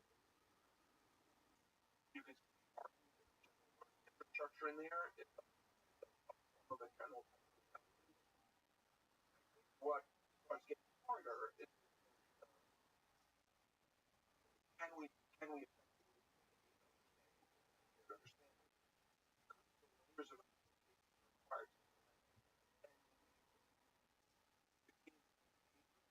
at that level. How do you intellectual? Yeah, all AGI, you probably have Not the graphic,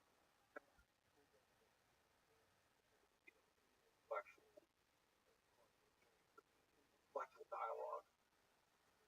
Are you traditional dialogue with other generated context?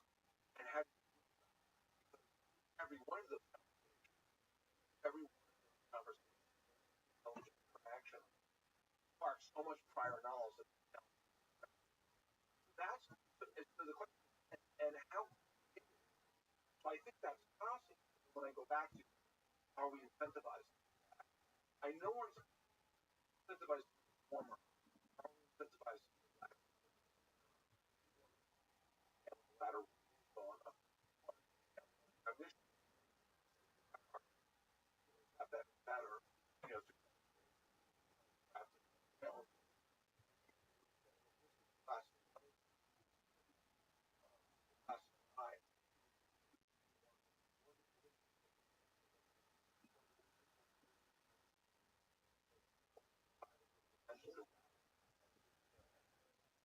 of that around that. understand yet. Well,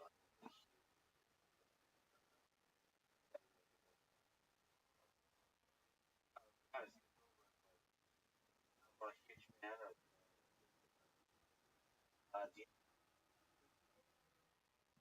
lots of hand body. Do you think having a body as interactive as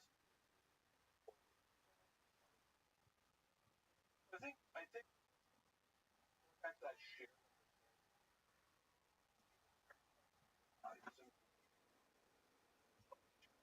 getting AI compatible that our bodies are generating a lot of features that uh, uh, so in other words our bodies are the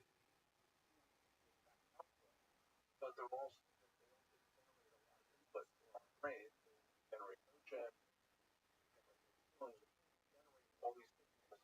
The machines don't have this stuff. And they don't have the feedback. I've gotten this, or I've gotten this idea. I now want it, and then I can then affect me, and I can lay that out. My that's on my mind body complex, and then process that. Again are generated. I learn from them. They have an effect on my mind body complex. So it's interesting. One of you, well, one of you have intelligence best that is body. To clarify,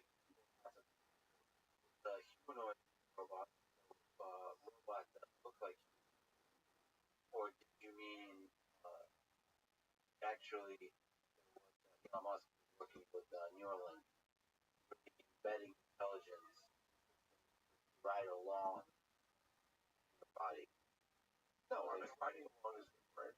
I meant like if you want to create intelligence that is power, meaning that it can learn and develop a shared understanding around it. A lot of the same substrate. Part of that substrate, is the idea that it generates positive features, like emotional stuff, or senses, has to do a lot of the same things with those senses. Right. So I think you want that. Again, I don't know if you want that. Like that's not my like aspect scientific goal. I think that's what other I want to get, I think as I harder for you that kind of intelligence. I know there are other companies that are great physical partners for you, but that's kind of not where I'm at. But the important point is that a big part of what we process that I'm not going to talk about what role does love have played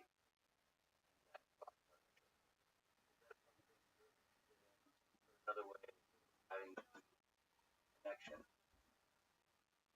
beyond intellectual with the AI. yeah, there's something in the way of the rational voice. I worry about bias. In other words, develop an emotion related to almost saying.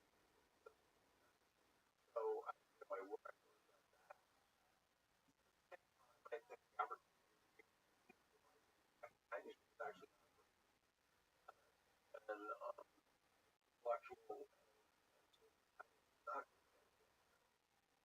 You have concern as a do Musk Harris while long-term existential threats and perhaps short-term threats. We talked about bias. Concerns about thought partners. They're able to take somehow having negative. I think to worry about. I think intellectual is a problem. What I mean by leverage is tools that can hurt us. Be logical control. I think that's a concern.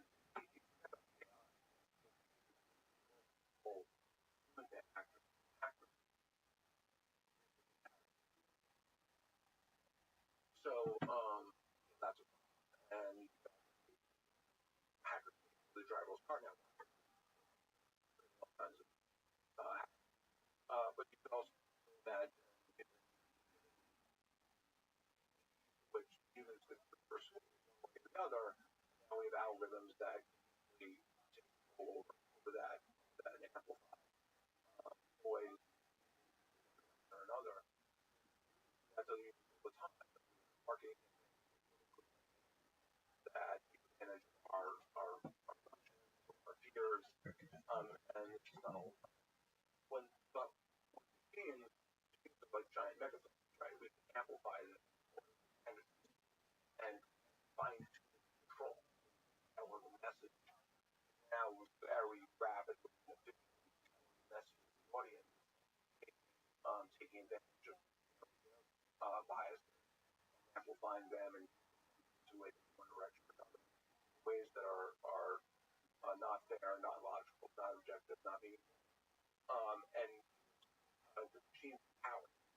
So that's what I mean by leverage. Not new, but wow, it's powerful, more effectively, more quickly, in those places. That's and that's why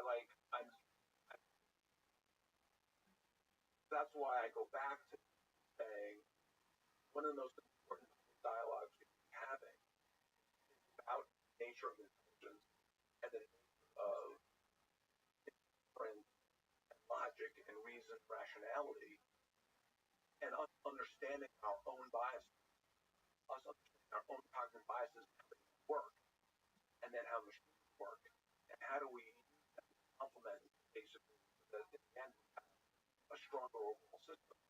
That's just incredible. I don't think people understand. Just like telling your kids or telling your students, just back to cognition. Here's how your brain works. Here's how easy it is to trick your brain. Right?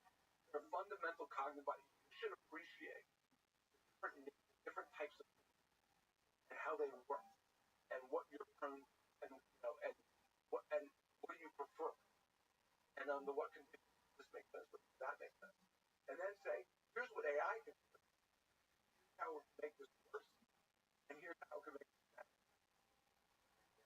AI has a role. So you imagine a system that is able to, beyond any definition of Turing test benchmark, really an AGI system as a one day. What question, what topic of discussion you get to pick one you have with that?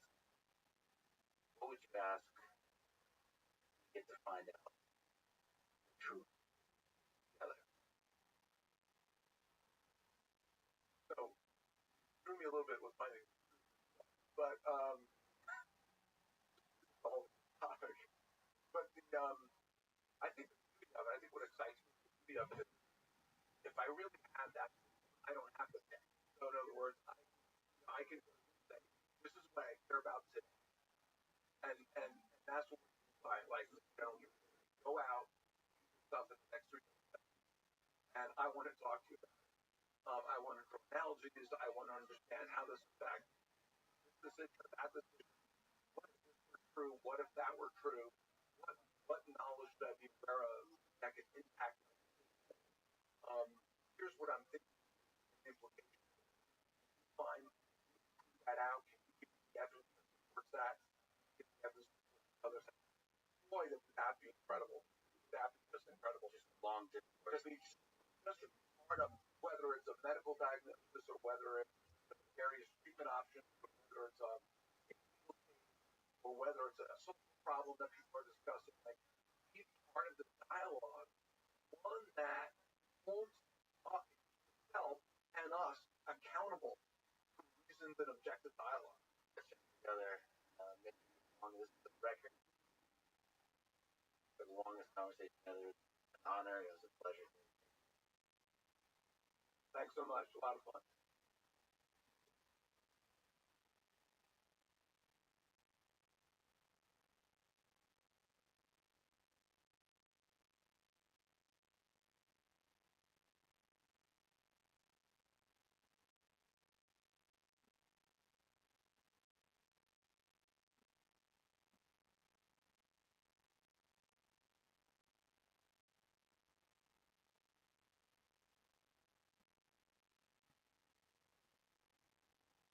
The following is conversation with Nature of Cockles, theoretical futurist, professor at City College, the author of many fascinating books on the nature of our reality, of our civilization. They include Einstein's Cosmos, Is It Possible, mind, parallel worlds, Leah, future of humanity, terraforming Mars, so travel, reality beyond Earth. I think it's beautiful and scientific mind, listen for conversation just outside of our understanding. That to me, where artificial intelligence is outside of our understanding. We have to reach for, uncover the mind, build level AI systems that transform our world for the better. Artificial Intelligence Podcast. If you enjoy it, subscribe on YouTube, 5 stars on iTunes, support on Patreon, connect with me on Twitter. Let's be spelled FRID. And now, here's my conversation with Joe Kaku. You've mentioned that Jeff might make contact with aliens, or at least hear from them this century. Can you elaborate on your analysis? Well, this is pure speculation, of course, but given the fact that we've already identified 4,000 exoplanets orbiting other stars, we have a census of the Milky Way galaxy at this time. We know that on average, every single star, on average, has a planet going around it, and about 1/5 or so of them have side planets. So just do the math. Talks about out of 100 billion stars in the galaxy, we're talking about billions of potential Earth-sized planets. And to believe that we're the only one is, I think, rather ridiculous, given the odds. How many galaxies are there? Within sight of the Hubble Space Telescope, there are about 100 billion galaxies. So do the math. How many stars are there in the universe? 100 billion galaxies. Fine. 100 billion stars per galaxy. We're talking about a number beyond. And to believe that we're the only one, I think, is rather ridiculous. Talked about different types of times 0, 1, 2, 3, 4, and 5, the Cardassian scale of the different types of civilizations. What do you think it takes? If it is indeed a ridiculous notion that we're alone in the universe, what do you think it takes to reach out? First, reach out. So we have to understand the level of sophistication of an alien life form in contact. I think it's essential. Probably think of signals from an extraterrestrial civilization. We'll pick up their I Love Lucy, their Leave the Beaver. Just ordinary day-to-day transmissions that they did. And the first thing we want to do is A, decipher their language, of course, but B, figure out at what level they are advanced on the Cardassian scale. I'm a physicist. We rank things by 2 parameters, energy and information. That's how we rank black holes. That's how we rank stars. That's how we rank civilizations in outer space. So a type 1 civilization is capable of harnessing planetary power. They control the weather, for example. Earthquakes, volcanoes, they can modify the course of the sort of like Flash Gordon or Buck Rogers. Type 2 would be stellar. They play with stars, entire stars. They use the entire energy output of the star, sort of like Star Trek. The Federation of Planets have colonized the nearby stars. So a type 2 would be somewhat similar to Star Trek. Type 3 would be galactic. They roam the galactic plane. And type 3 would be like Star Wars, a galactic civilization. And one day I was giving this talk in London, planetarium there, and the little boy, he says, Professor, you're wrong. You're wrong. There's type 4. And I told them, there are planets, stars, and galaxies. That's it, folks. And he kept persisting and saying, no, there's type 4. The power of the continuum. I thought about it for a moment. And I said to myself, is there an extra galactic source of energy, the continuum of Star Trek? And the answer is yes. There could be type 4. And that's now know that 73% of the energy of the universe is dark energy. Dark matter represents maybe 20% or so, and we represent 6%. We're the oddballs. And so you begin to realize that, yeah, they could try 4, maybe even try 5. But 4 saying being able to harness sort of like dark energy, something that permeates the entire universe. So being able to plug into the entire universe source stuff. So that's right. And dark energy is the energy of the Big Bang. It's why the galaxies are being pushed apart. It's the energy of nothing.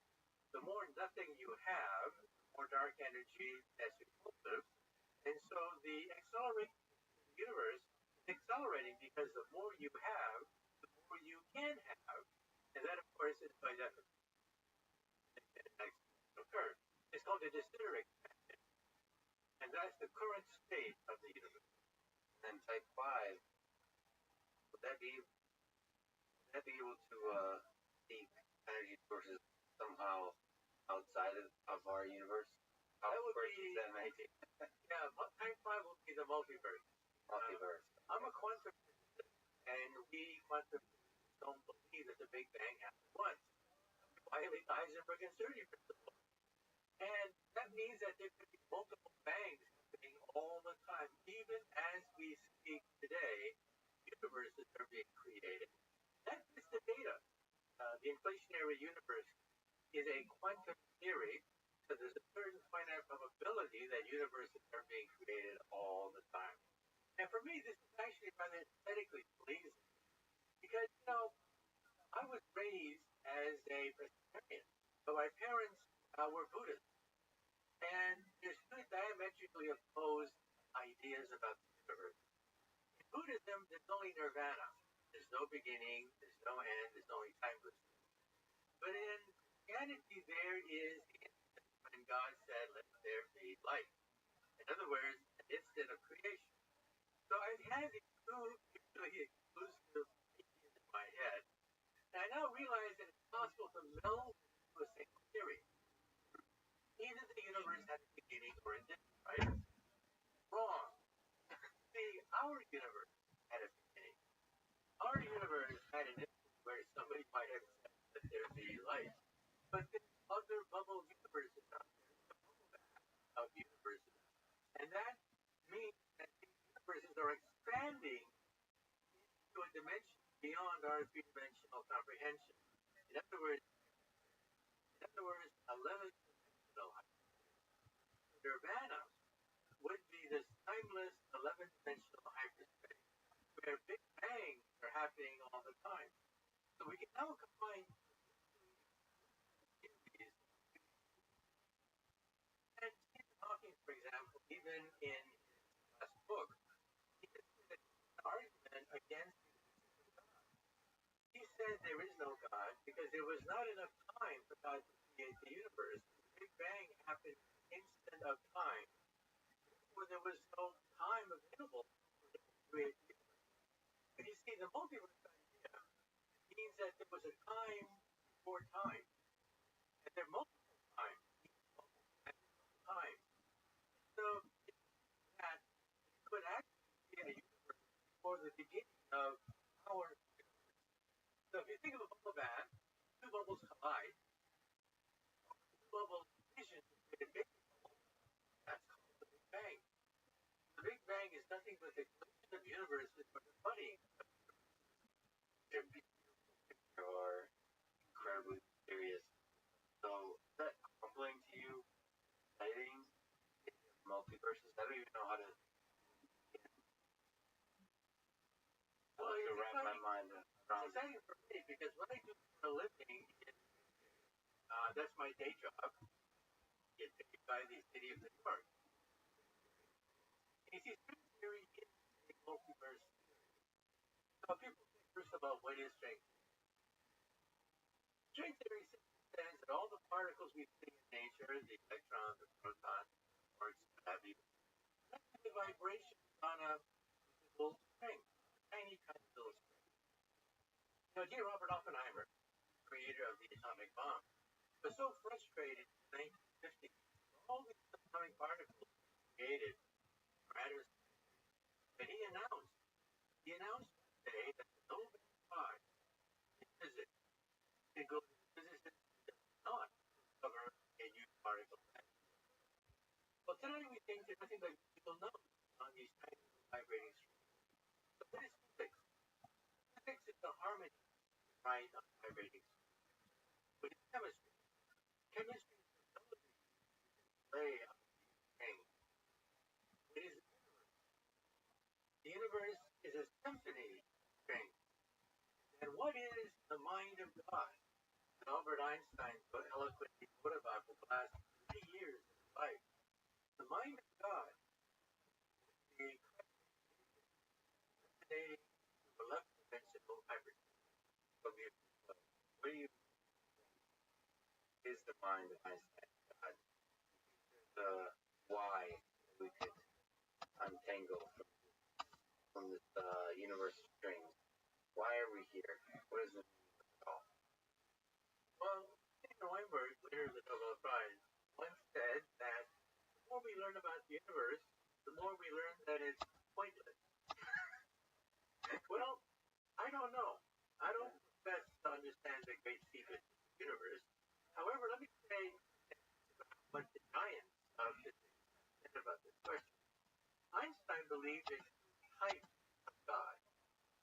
One was the God of the Bible, the personal God, the God that answers prayers, walks on water, and performs miracles. That's the personal God that he didn't believe.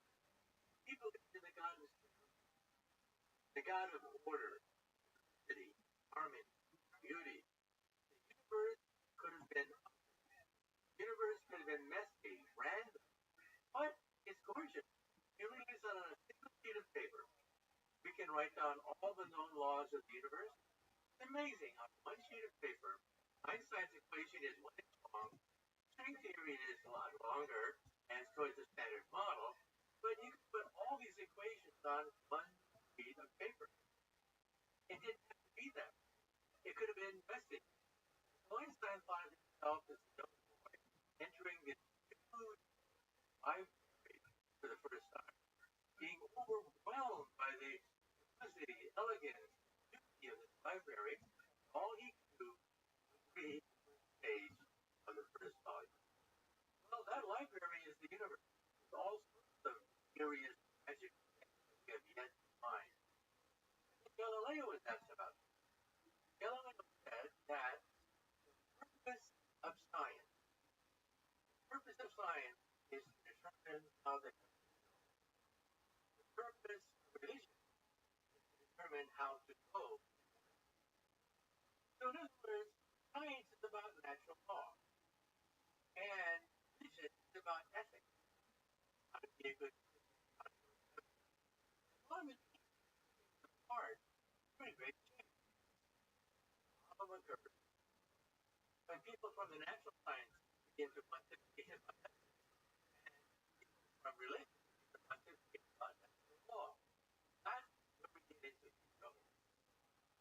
We get into fundamental morality, our idea of right and what is wrong. That's something outside the reach of string theory and physics. That's right. If you talk to a squirrel about what is right and what is wrong, there's no reference frame for a squirrel. And realize that in the amount of space that never comes to visit us, they'll try to talk to us like we talk to squirrels in the forest, but eventually we get bored talking to the squirrels and they don't talk back to us. Same thing with the amount of space. They come down to Earth, they're curious about us. And after a while, we just get bored because we have nothing to offer them. So our sense of right and wrong, what does that mean to the squirrel's sense of right and wrong? Now we, of course, do have an ethic that keeps civilization in line, enriches our life, and makes civilization possible. And I think that's a good thing. But it's not mandated by a law of alien species in context. Forgive me for saying an alien long. Do you think they're more likely to defend us or to destroy us? Well, I think for the most part, they'll pretty much ignore us. If you're a deer in the forest, who do you fear the most? Fear the hunter with a magnetic 60-gauge shotgun, or do you fear the guy with a briefcase and glasses? Well, the guy with the briefcase is about to basically flatten the entire forest, destroying your livelihood. So instinctively, you may be afraid of the hunter, but actually, the problem with being in the forest is they fear developers. Developers they fear and complete getting in the way. I mean, in War of the Worlds, if you will, the aliens did not hate us. The aliens did not have evil intentions towards us. No, no way.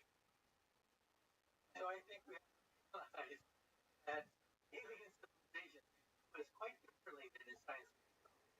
However, I personally believe for many of this, I personally believe it's probably going to be people because there's nothing that they want from our world. I mean, what are they going to take? What are they going to take? Gold? No, gold is just metal part. It's silver, golden color. That only affects how much they get. The world's not whether this element, maybe, platinum-based elements, rare earth electronics, maybe. But other than that, we have nothing to offer. I mean, think about it for a moment. Love music, they love the art, poetry. But outside of the art, it means absolutely nothing. I mean, when I write down an equation in string theory, I would hope that on the other side of the galaxy, alien laying down that but the galaxy, Shakespeare, poetry, Hemingway, nothing order or it. Think about entities out there, extraterrestrial. Do you think they would naturally something that even is recognizable to us as life, or can they be rather? Well, how did we become intelligent? Basically, three things made us intelligent. One is our eyesight, stereo eyesight, a hunter, stereo vision, target, and who is smarter, predator or prey? Predators are smarter than prey. They have the eyes in front of the prey, like lions, tigers, while rabbits have eyes to the side of their prey. That hunters have to zero in on the target. They have to know how to ambush. They have to know how to hide, camouflage, sneak up, stealth. That takes a lot of intelligence. Rabbits, all they have to do is run.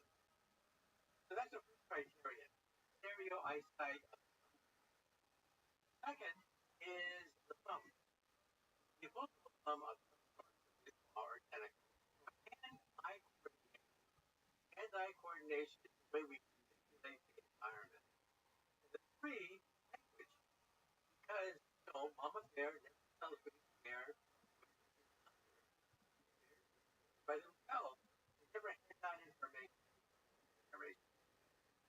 These are the ingredients of intelligence. Eyesight of some sort, opposable thumb or tentacle or claw of some sort, and language. Now ask yourself a simple question. How many animals have all us? It's just us. I mean, primates have a language. Yeah, they may get up to maybe 20 words, but a baby learns a word a day, 4 words a day. And a typical adult knows about almost 5,000 words, while the maximum number of words that you can teach a gorilla in any language, including their own language, so we see the difference in intelligence. So when we see aliens come out of space, chances are they will have been descended from predators. They'll have some way to manipulate the environment and communicate knowledge to the next generation. That's it. Function that was similar. be able to recognize? Well, not necessarily. I think even with Homo sapiens, are eventually going to perhaps become part cybernetic and genetically enhanced. Already, robots are getting smarter and smarter. Right now, robots have the intelligence of a cockroach, but in coming years, our robots will be as smart as a mouse. They may be as smart as a rabbit. We're lucky, maybe as smart as a cat or a dog.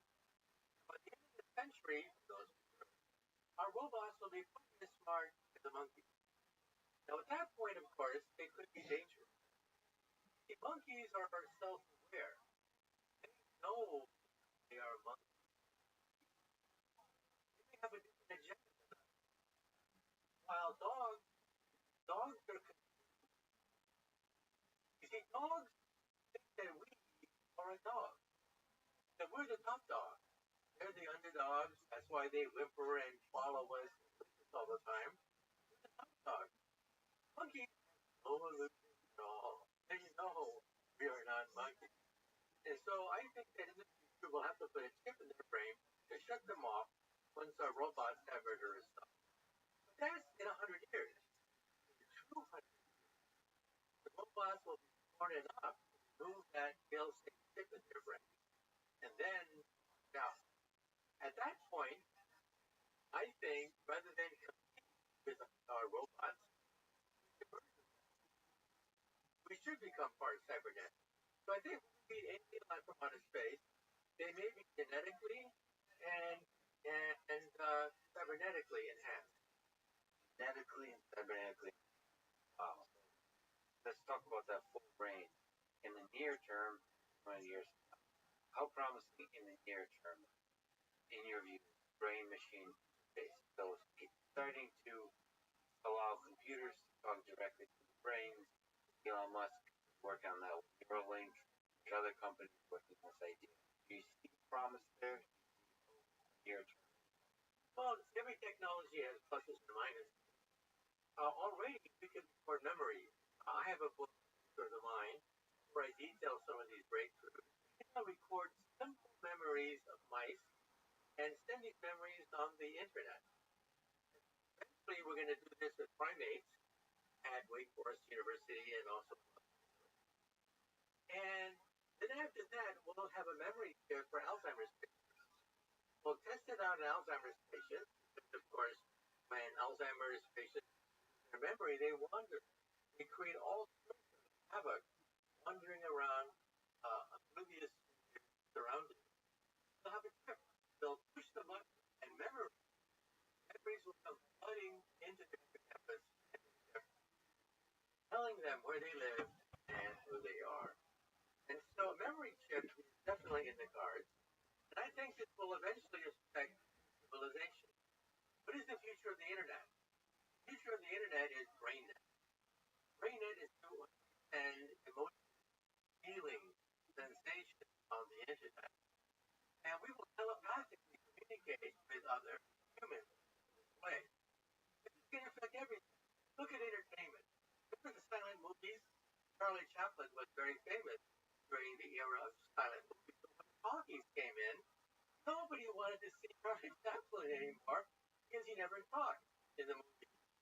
And so a whole generation of actors lost their job. The new series of actors came in. Next, we're going to have the movies replaced by BrainNet. Because in the future, people will say, who wants to see a screen with images? That's it. Sound, image, that's called a movie. In all entertainment industries, multi-billion-dollar industries based on screens with images and sound. What happens to emotion, feeling, sensation, memory can be conveyed on the internet? It is everything. Change, you'll be able to empathize and feel the suffering of other people. You'll be able to communicate telepathically. And this is You described BrainNet mind. Interesting concept. I think you mentioned entertainment, but what kind of effect will it have on our personal? hopefully it will. You realize that most of human 90% of human history. We only knew maybe 20, 100 people. That's it, folks. That was your tribe. That was everybody you knew in the universe was only maybe 50 or 100. Becoming a town, of course, it's thousands. Becoming a telephone. All of a sudden, you can reach thousands of people with a telephone. Now with the internet, you can reach the entire population of planet Earth. And so I think it's a normal progression. And you think that kind of connection with the rest of the world, adding sensation, being able to share telepathically emotion on further our fellow humans. That's right. In fact, I a scientist on this question.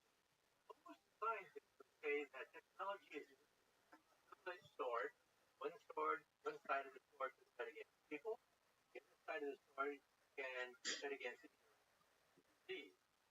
I disagree. I think technology does have a moral direction. Look at the internet. The internet spreads knowledge, awareness. That creates power. People act on knowledge. People realize that they don't have to live that way. They don't have to suffer under a dictatorship. That there are other ways of living under freedom. Then they begin to take things as power. And that spreads democracy. And democracies do not democracy. I'm a scientist. I believe in data. So let's take a sheet of paper. And every single rule you had to learn since you were in elementary. Every single, or hundreds of them, kings, queens, emperors, dictators, all wars were between kings, queens, emperors, and dictators. Never between two major democracies. And so I think with the spread of this technology, and which would accelerate the becoming of brain death, it means that, well, we will still have wars, of course, and politics by other means, but they'll be less intense, less.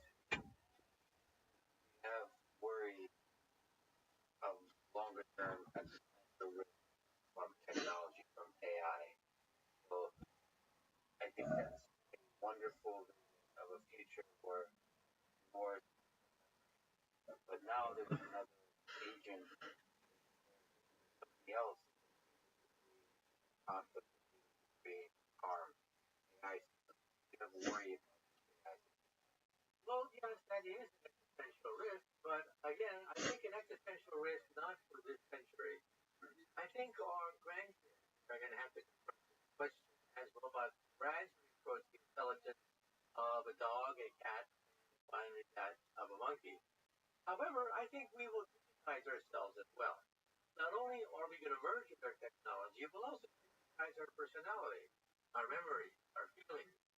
I realize that during the Middle Ages, there was something called dualism. Dualism This could be very key.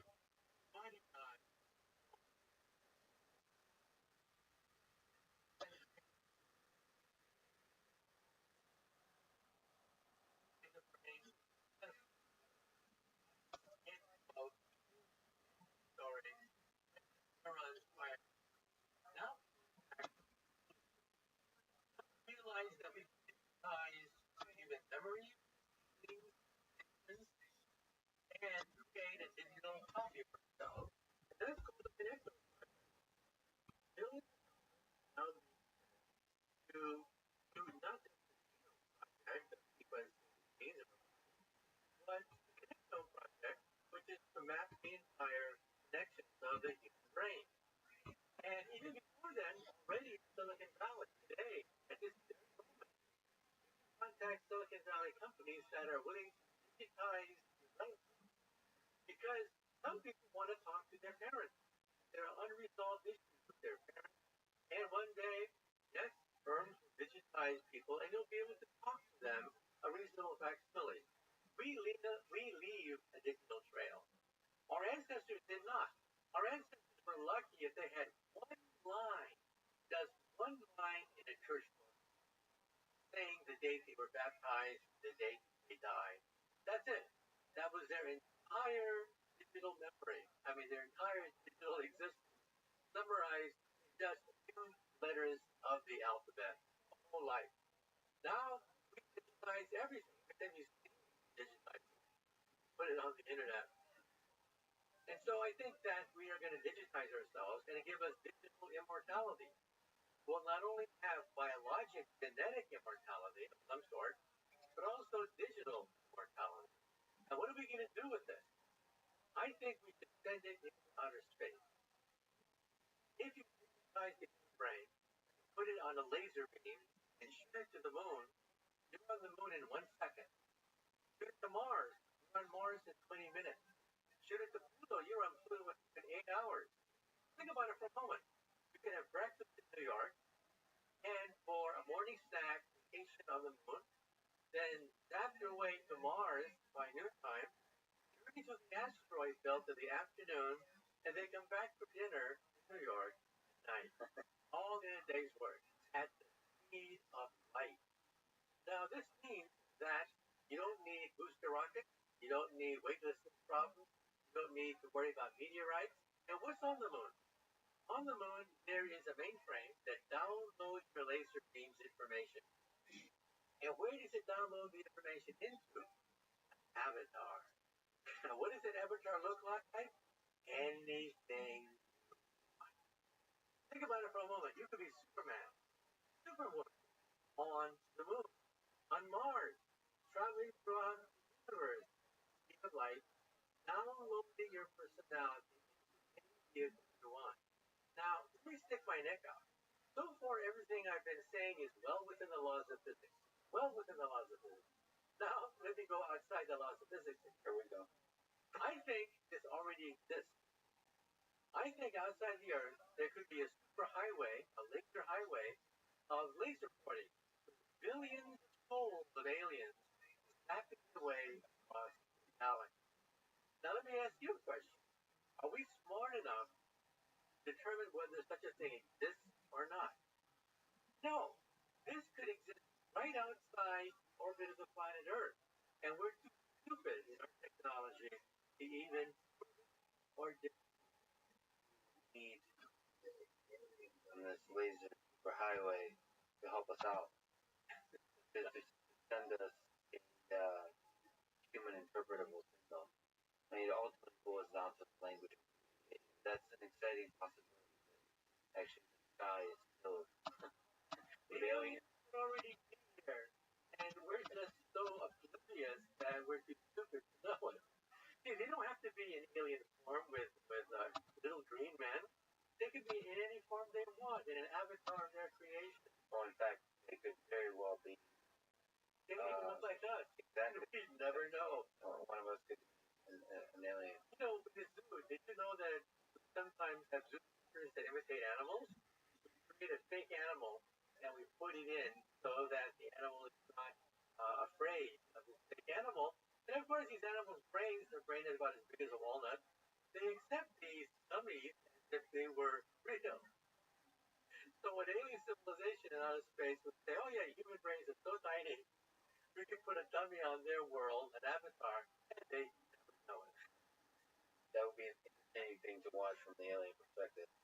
So you kind of implied that with a digital form of our being, but also biologically. You think one day technology will allow individual human beings to become immortal, besides just through the ability to digitize our essence?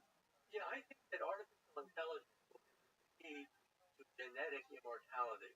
You see, in the coming decades, everyone's going to have their gene sequenced.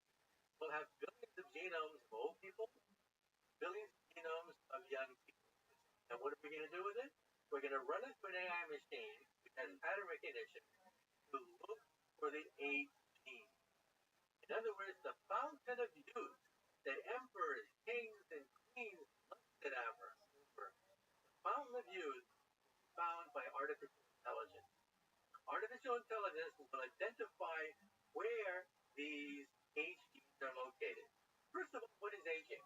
We now know what aging is. Aging is the buildup of errors. That's all aging is. The buildup of genetic errors. This means that cells eventually become slower, sluggish, go into senescence, and they die. In fact, that's why we die. We die because of the buildup of mistakes in our genome, in our cellular activity. But you see, the future will be able to fix those genes with CRISPR type technology and perhaps even forever. So let me ask you a question. Where does aging take place in a car? Given a car, where does aging take place? Well, it's obvious, the engine, right? A, that's where you have a lot of moving parts. B, that's where you have combustion. Well, where in the cell do we have combustion? The mitochondria. We now know where it takes place. And if we cure many of the mistakes that build up in the mitochondria of the cell, we could become immortal. Let me ask you, if you yourself could become immortal, would you? Damn straight. So I think about it for a while because, of course, it depends on how you become immortal. You know, there's a famous myth of Tithonus. It turns out that years ago, the Greek mythology, it was the saga of Tithonus and Aurora. Aurora was the goddess of the dawn, and she fell in love with a mortal, a human called Tithonus.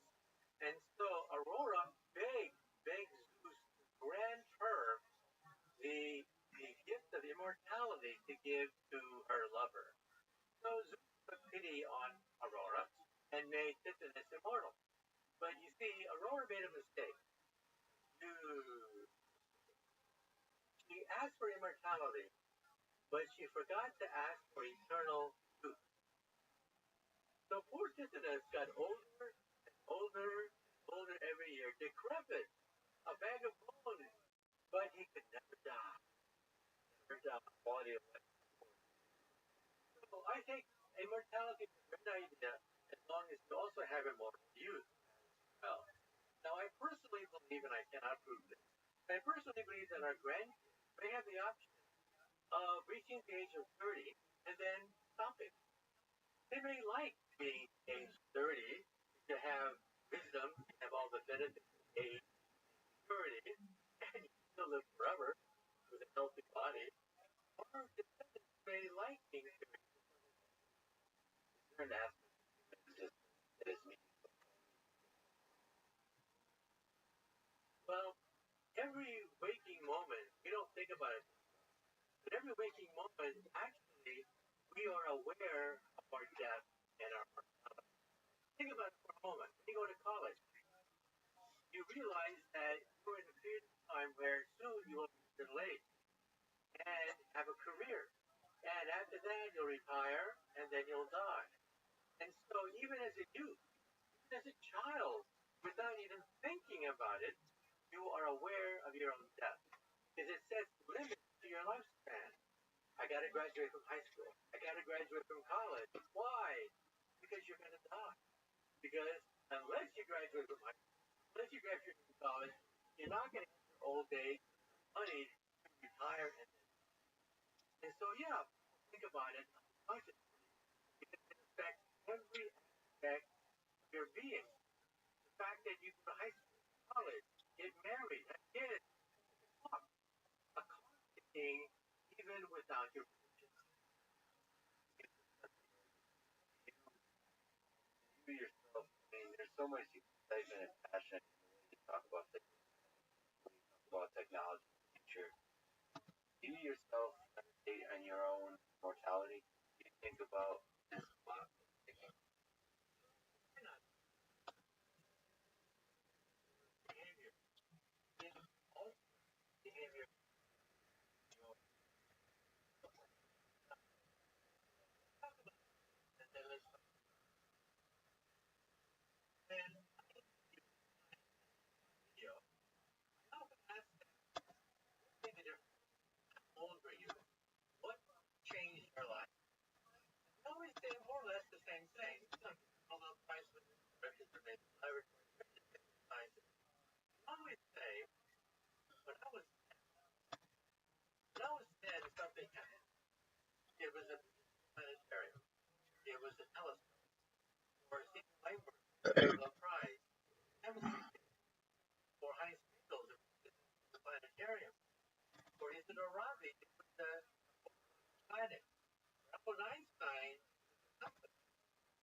something happened which gives them this existential shock. See, before the age of 10, everything is mommy and daddy, mommy and daddy. That's your universe, mommy and daddy. Around the age of 10, you begin to wonder what's beyond mommy and daddy. That's when you have this, you realize, oh my God, there's a universe of discovery. That's the sensation phase of your life. Still remember that shock that you felt gazing at the, and then you get the greatest destroyer of science known to, the greatest destroyer of science known to science is junior. When you hit junior high school, folks, it's all over. It's all over. Because in junior high school, people say, hey, stupid, I mean, you like that dirty stuff, and your friends shun you, all of a sudden you go, and science is made boring. You know, Richard Feynman, the child, the father was into the sport, and the father was everything about why they're shaped the way they are. Wings, coloration, the shape of the everything about. One day a bully comes up to the Nobel Prize. What's the name of that bird?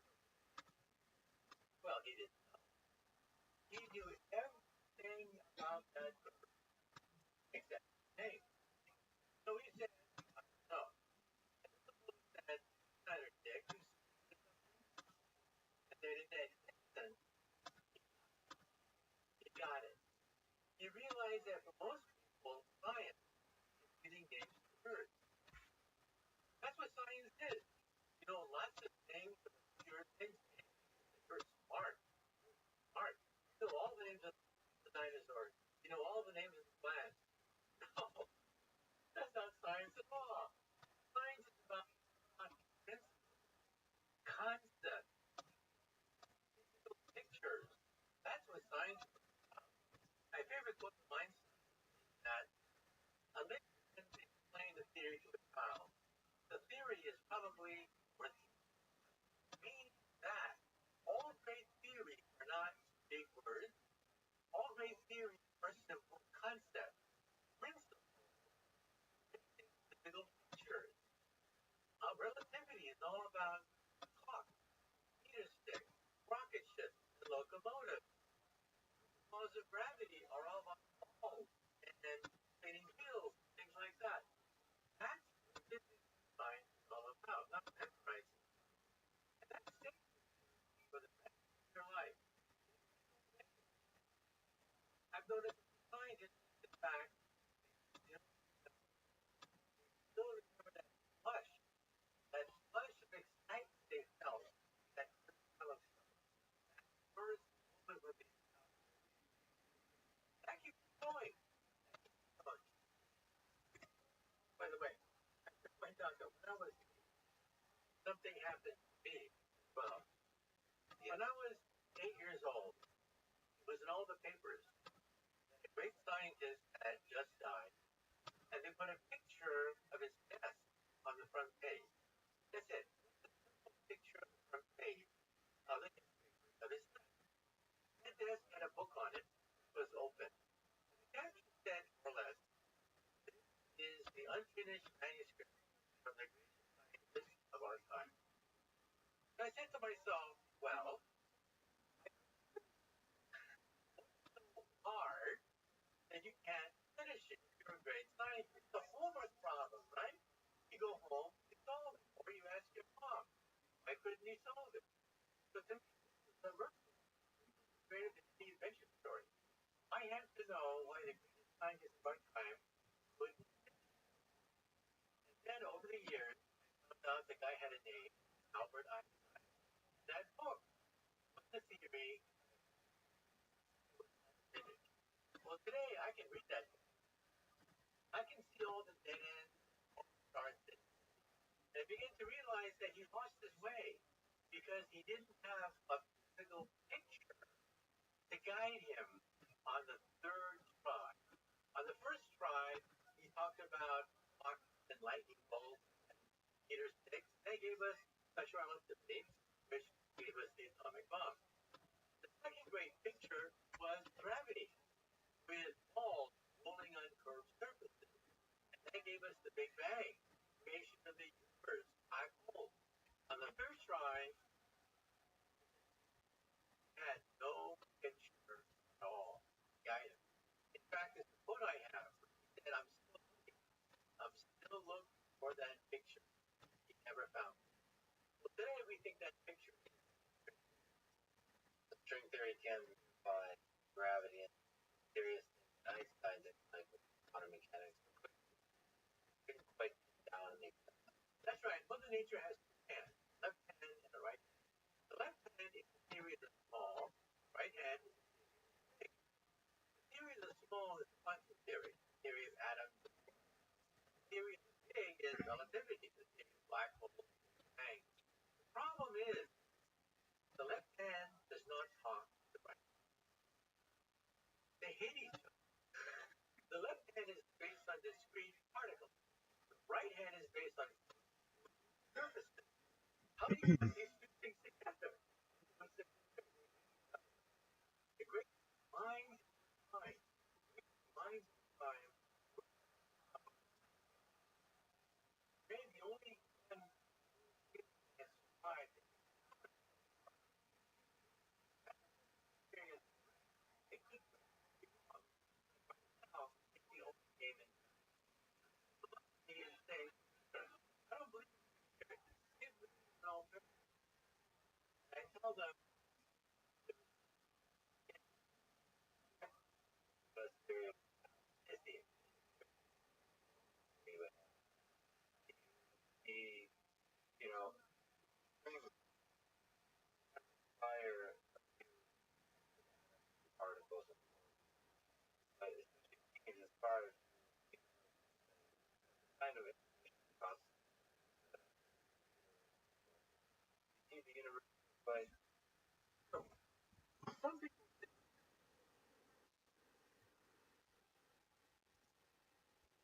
that perhaps simulation.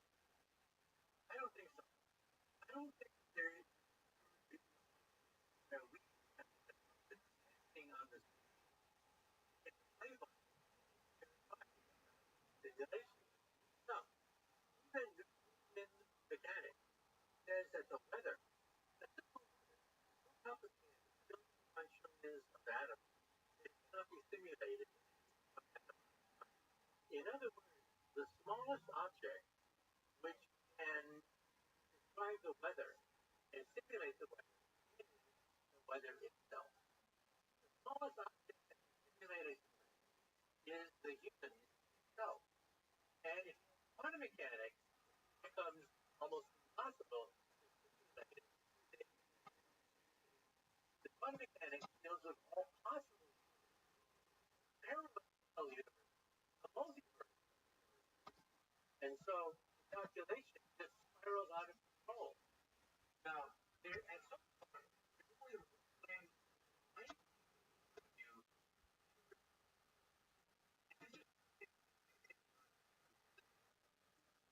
turns out the encyclopedia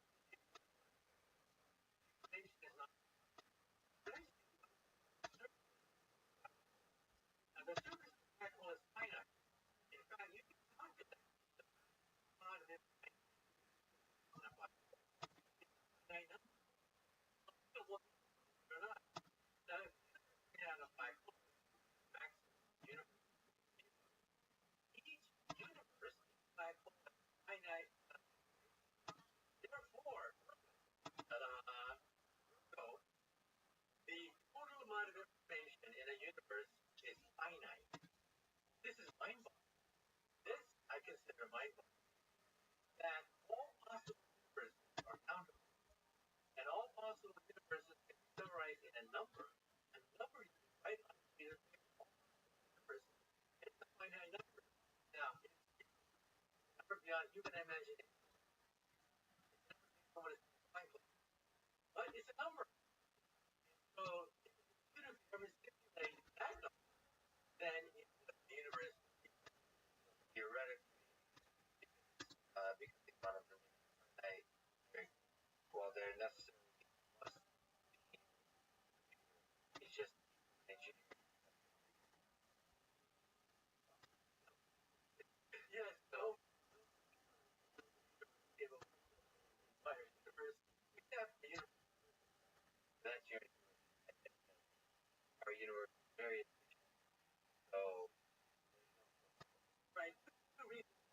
universe is not as first calculation of numbers is incredible. So finite. Second, why would any game simulate? If you think about it, or as we do all crazy things, right? You call it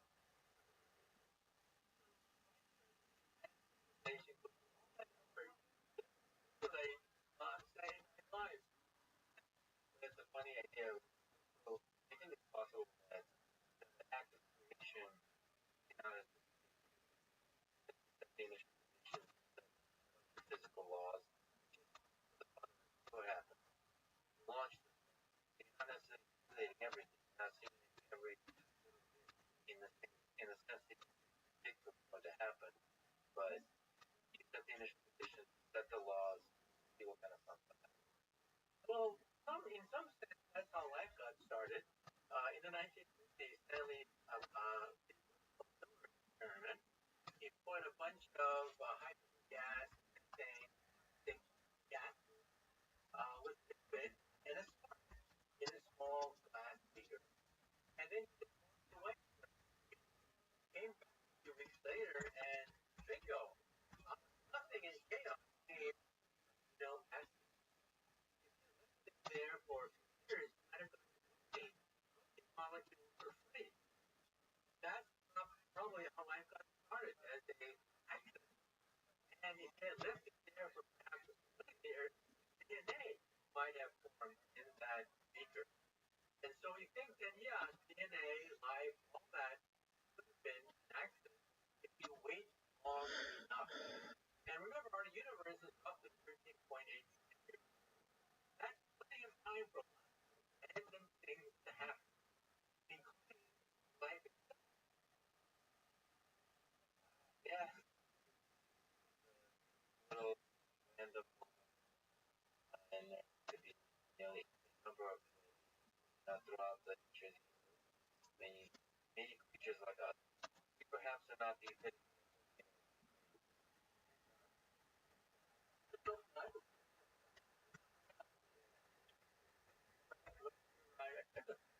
What do you think that I think that's the beauty that we got. There's no fixed reason why we can't do it. It's an engineering problem.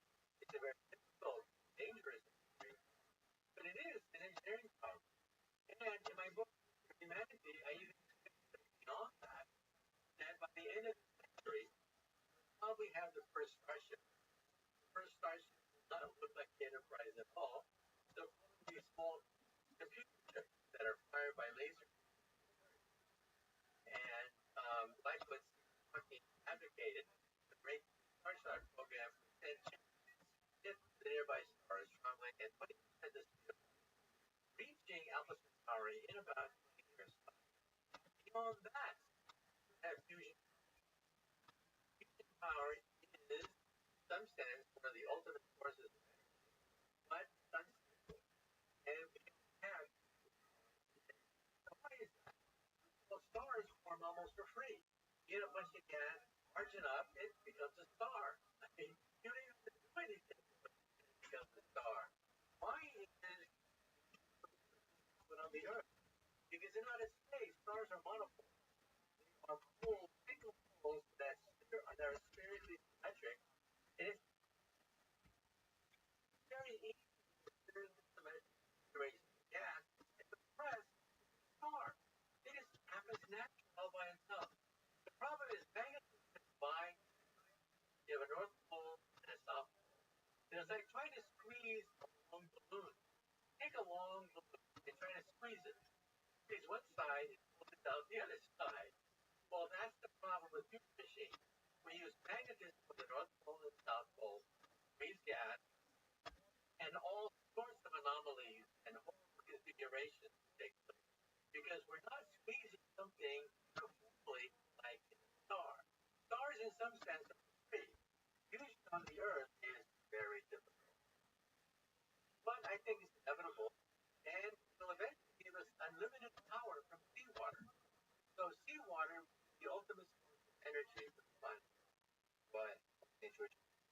will extract hydrogen from seawater, burn hydrogen in the fusion reactor to give us unlimited energy without the meltdown, without the nuclear waste. Why do we have meltdowns? We have meltdowns because in the fission reactors, every time you put uranium atom, you get nuclear waste. Tons of it. 30 tons of nuclear waste per reactor per year. And it's hot. It's hot for thousands, billions of years. That's why we have meltdowns. But you see, the waste product of a fusion reactor is helium gas. Helium gas is actually commercially valuable. You can make money selling it. And so the waste product of a fusion reactor is not nuclear waste that we find in a commercial plant. And that controlling, master controlling, allows us convert us to type 1 against the right? Yeah, probably the backbone of a type 1 civilization will be fusion power. We, by the way, are type 0. We don't even breathe on this scale. We get our energy from dead plants, coal. But we are about 100 years in type 1. So get a calculator. In fact, Carl Sagan calculated that we are about 0.7, fairly close to a 1.0. For example, what is the internet? The internet is the beginning of the first type 1 technology to enter into our century. The first planetary technology. What is the language of type 1? On the internet already, English and Mandarin Chinese are the most dominant languages on the internet. And what about the culture? Being type 1 sports, soccer, the Olympics, type 1 music, youth culture, rock and roll, rap music, type 1 fashion, Chanel, type 1 economy, the European what have you. We're beginning to see the beginning of a type 1 culture and type 1 Inevitably will spread beyond this planet. You talked about sending at 20% the speed of light a chip into Alpha Centauri, but in a slightly nearer, what do you think about that? And biological bodies, colonization of planets, colonization of Mars. Do you see us becoming planets ever or any? Well, just remember the dinosaurs did not have a space program. And that's why they're not here today. How come there are no dinosaurs in this room today? Because they didn't have a space program. We do have a space program. It means that we have a no, I don't think space.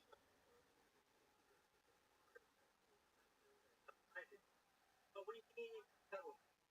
Settlement on Mars in case something bad happens on Earth. And that means we have to terraform Mars. Now, to terraform Mars, we need to raise the temperature of Mars by 6 degrees. 6 degrees. Then the polar ice cap begins to melt, releasing water vapor. Water vapor is a greenhouse gas. It causes even more melting of the ice cap. So it becomes a self-fulfilling prophecy. It feeds on itself. It becomes autocatalytic. And so once you hit 6 degrees, rising of the temperature on Mars by 6 degrees, it takes off. And we melt the polar ice cap, and liquid water once again flows in the rivers, the canals, the channels, and the ocean of Mars. Mars once had an ocean, think about the size of the United States. And so that is a possibility. Now, how do we get there? How do we raise the temperature of Mars by 6 degrees? Elon Musk would like to detonate hydrogen warheads on the polar ice cap. Yes. Well, I'm not sure about that because we don't know that much about the effect of detonating hydrogen warheads to melt the polar ice cap. And who wants to glow in the dark at night in newspaper? So I think there are other ways to do it. With solar satellites. You can have satellites orbiting Mars that beam sunlight onto the polar ice cap, melting the polar ice cap. Mars has plenty of water. It's just frozen. I think you paint an inspiring and wonderful picture of the future. It's, I think, inspired and educated thousands, if not millions. So it's been an honor. Thank you so much for talking today. My pleasure.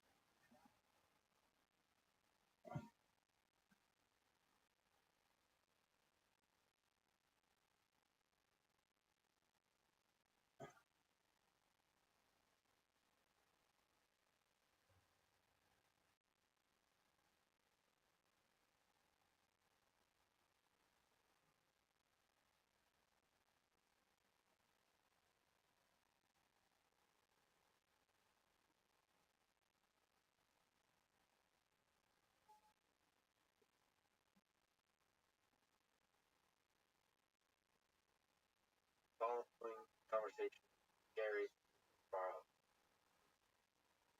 considered by many the greatest chess player of all time.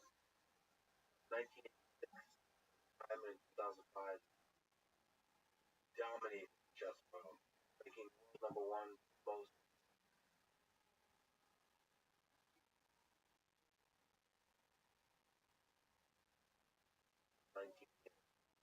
While he has many historical matches in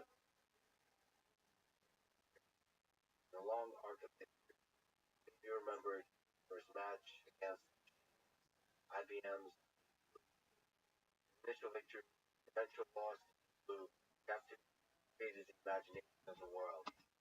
What role artificial intelligence play in our civilizations?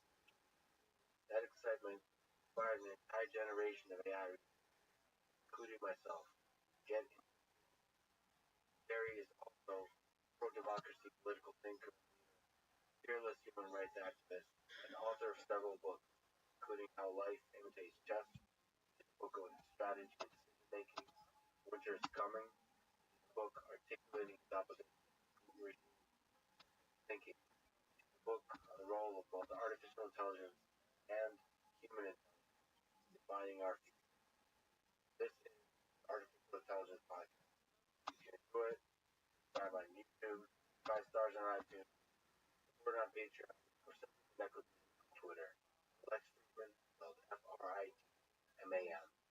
Now, here's my conversation with Gary Barlow. As perhaps the greatest chess player of all time, you look introspectively at throughout your career. What was the bigger motivator? The love of winning or the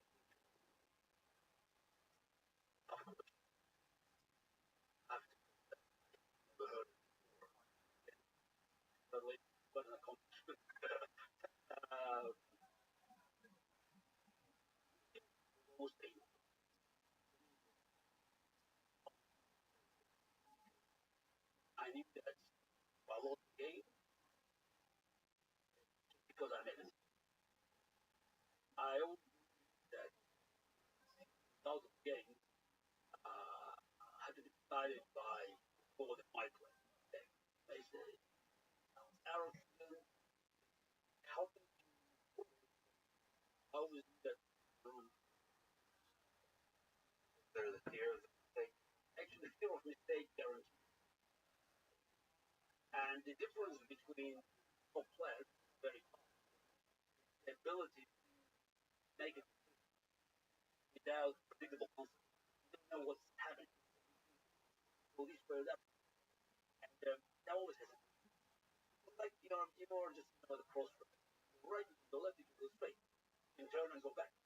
And consequences are just there, and you have certain ideas what happens to the right or the left or straight, but it's not enough to make well calculated. And when you play chess at the very top, it's value or straight. I make this well stand for. I'm not going to waste my time because I that I will go through. Um, Going back to your question, I would say lots of winning, they were important elements. Key element, I would say the driving my passion for making. I can move forward. I can always enjoy not just playing but creating something new. How do you think about that? It's just finding new ideas, original planning. Actually, that helped me from game of chess where I was very top to another life where I knew I would not be number one.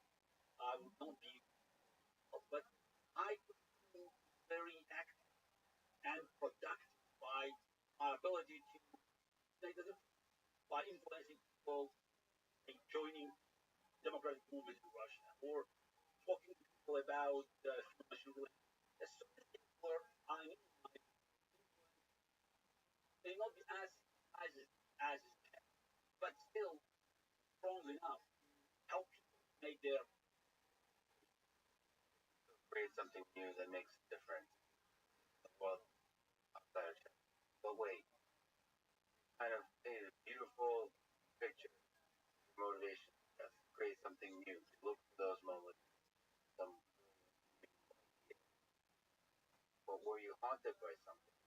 Make it seem like to be at the level you're at, get away without having, without, without having fears, without being driven by some of the darker forces. or ritual demons to have it all for the priest. That's what I'm guessing. Yeah. Now, let's go back to the crucial chess moment where I had to make big decisions. As I said, it was all about my belief from very early days that I can make all the decisions by playing well or by making mistakes. Yes, I always have an opponent was the opposite. But no matter how strong that opponent was, well or another world champion like Anatoly Karpov, I having all respect for my opponent, I still believe that it's up.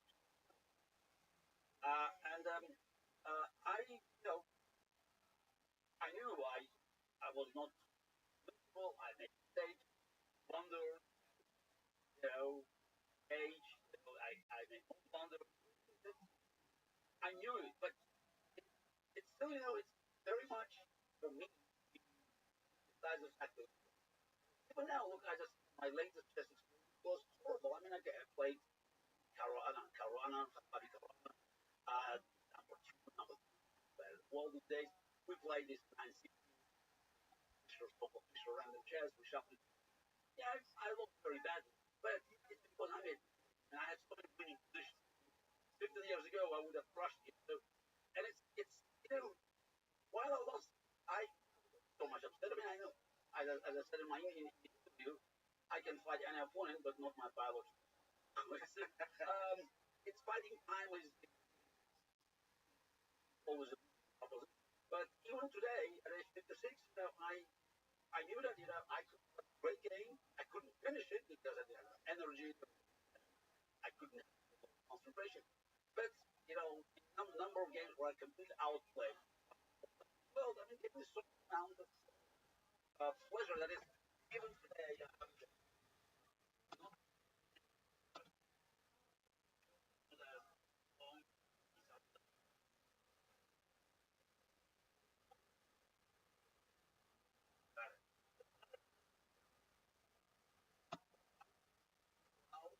Now, just like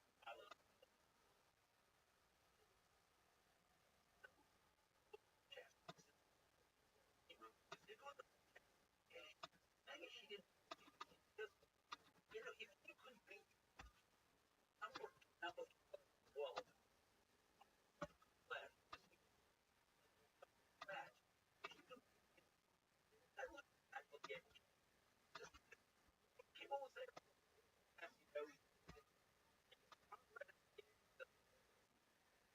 values because of the coming out of the class.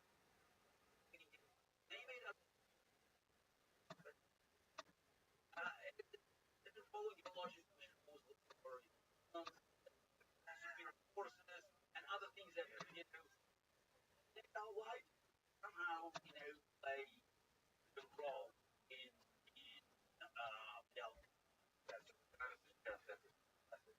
yeah, okay. So Gary, you should tell. I Now, for a question, dominated chess for 20 years. You got it. Is there a moment that create something? There moments where you're especially proud of when you made it. You talked about Miguel Tall, aggressive in your own game. you mentioned Del Carl, the short player, famous combination.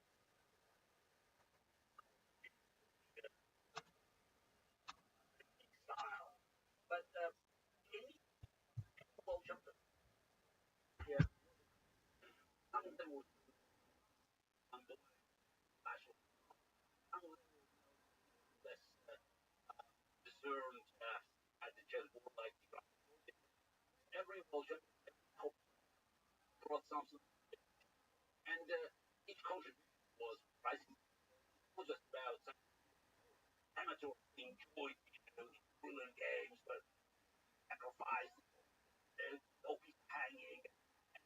It is all about being zero down, putting down the weaker side, deliver the final blow, painting. But there are other kinds of position being gradually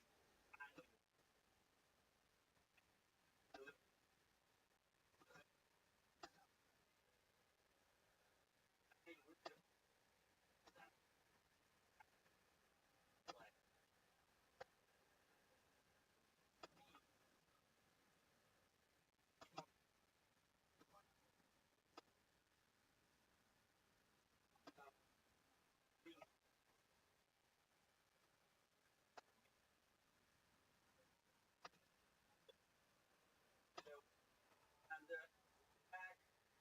I immediately look at I get not just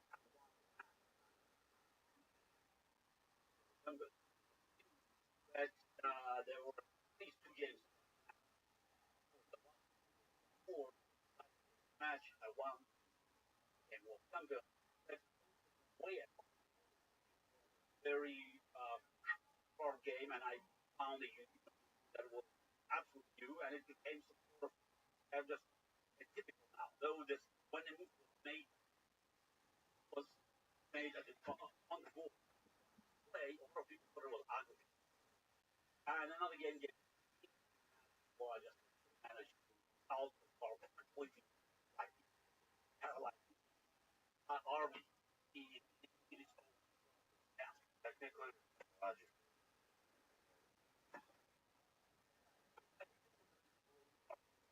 Big cycle. Number one was and the world champion by the title. But no, against at 90. And also it's some sort of clout. Either purple or the reputation idea.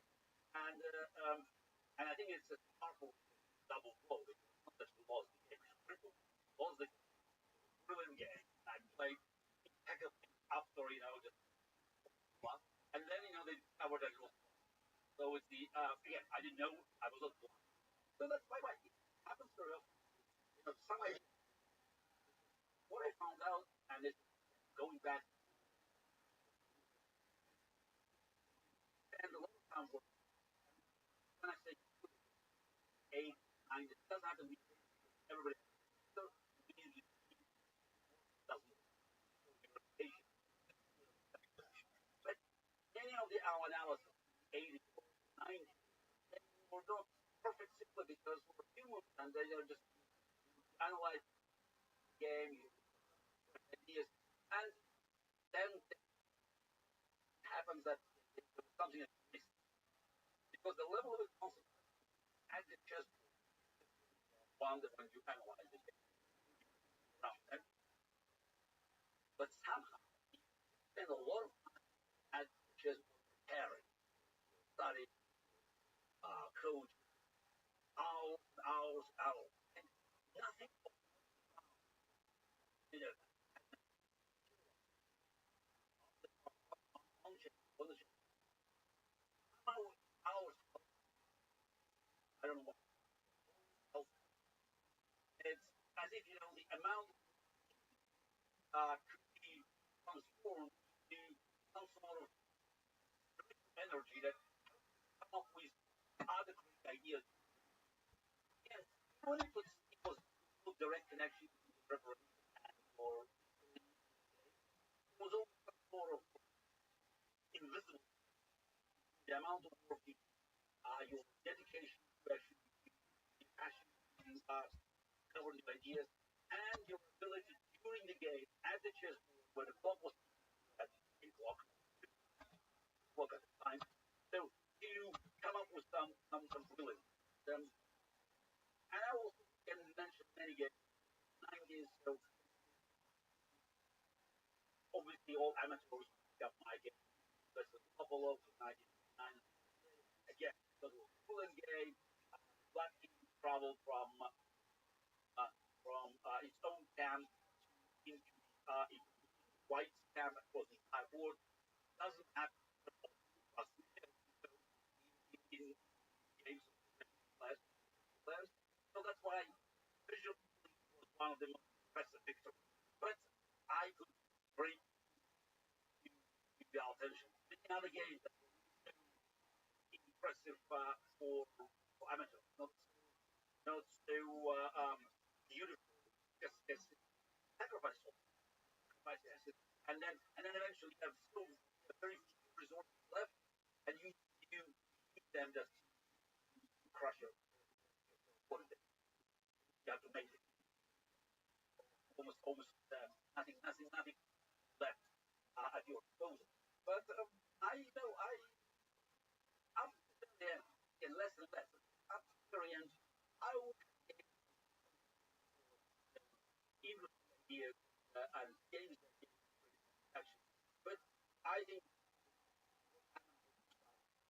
my up days was very big accomplishment.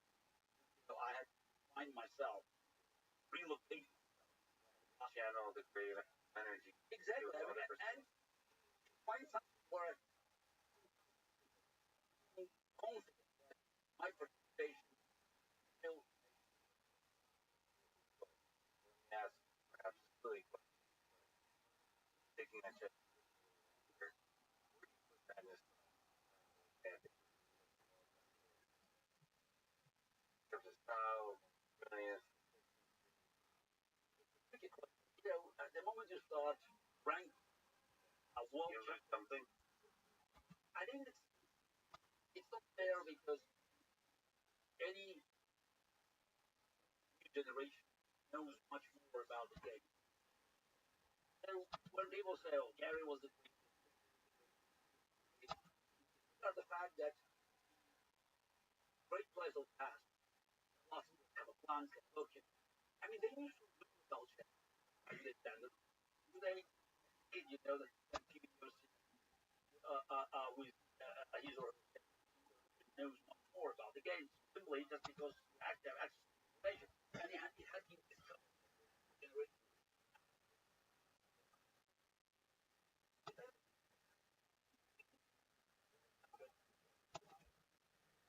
Now,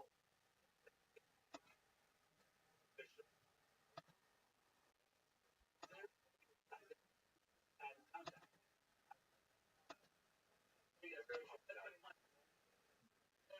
And also, unlike Fisher, I was. Here's the question. Let's see about the fire.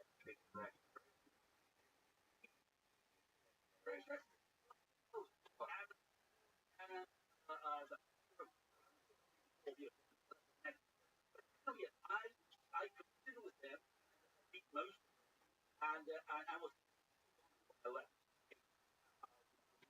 So back to back, Magnus. The reason Magnus is top and is unbeatable today, Magnus is a combination of Fisher and Carter. Very unusual because the style was very dynamic, fighting for the lost every result there. Arbon was very different. He had an unparalleled ability to win every team match. No result match. Now imagine Jordan, with his, like, it's squeezing every stone for a drop of water, but doing it, just for 50, 60, 70, 80. Man was long as Fisher, always passion, energy, and at the same time being as difficult and deadly as powerful. I just every little thing. So and yes, we very good health.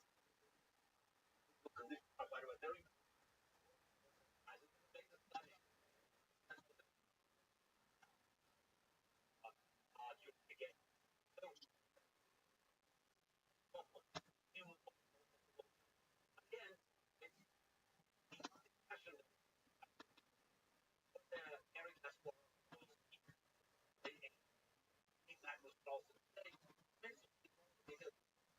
probably 1989, played played chess. Still, I really was I was it, as what I'm really cautious in making any judgment that involves content. Plus, who say Pelé, Maradona, Messi. Yeah, because Maybe Maradona. because he understood simple right, things in Maradona match. I saw like, but since when I was just following it, just Pelé and Maradona, they were just they were big stars, and they seemed ready. I was gradually. So I remember Pelé in 1970. His once match Brazil. So that's a World Cup soccer I watched. So that's it.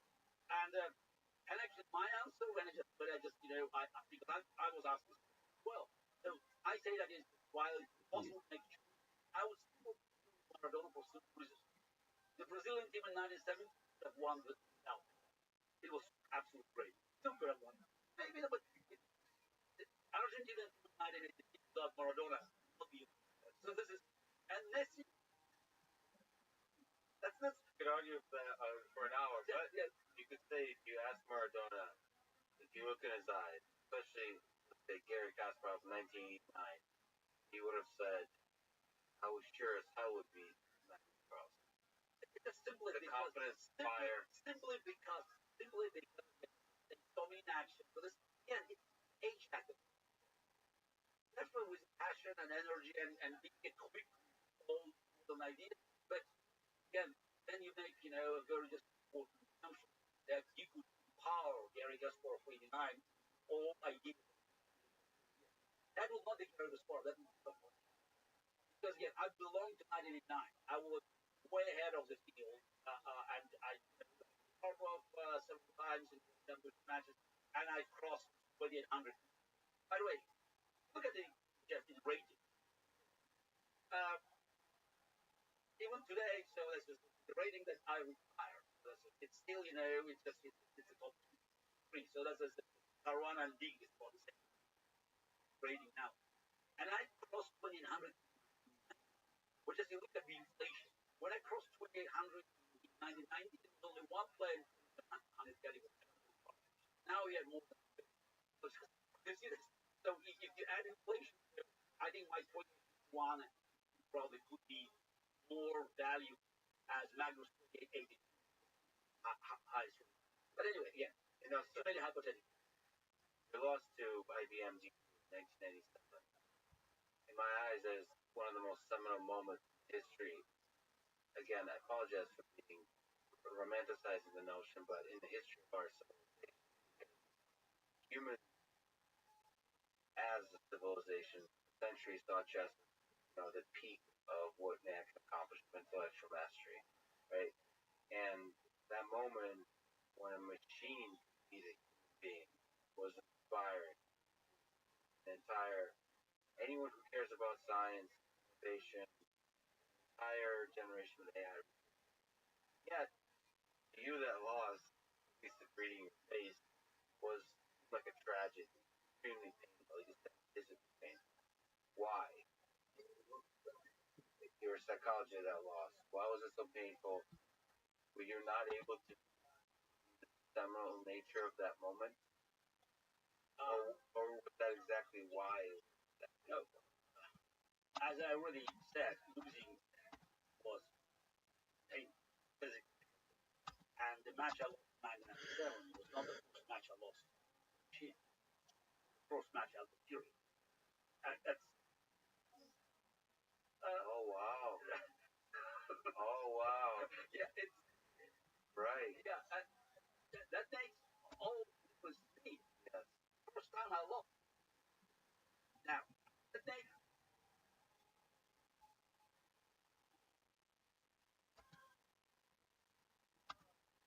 The entire anyone who cares about science, innovation, entire generation. Yet, to you that lost, reading your face was like a tragic, painful. back psychology of that loss? Why was it so painful? Were you not able to seminal nature of that moment? Uh, Or was that exactly why it was that no, as I already said, it was painful physically.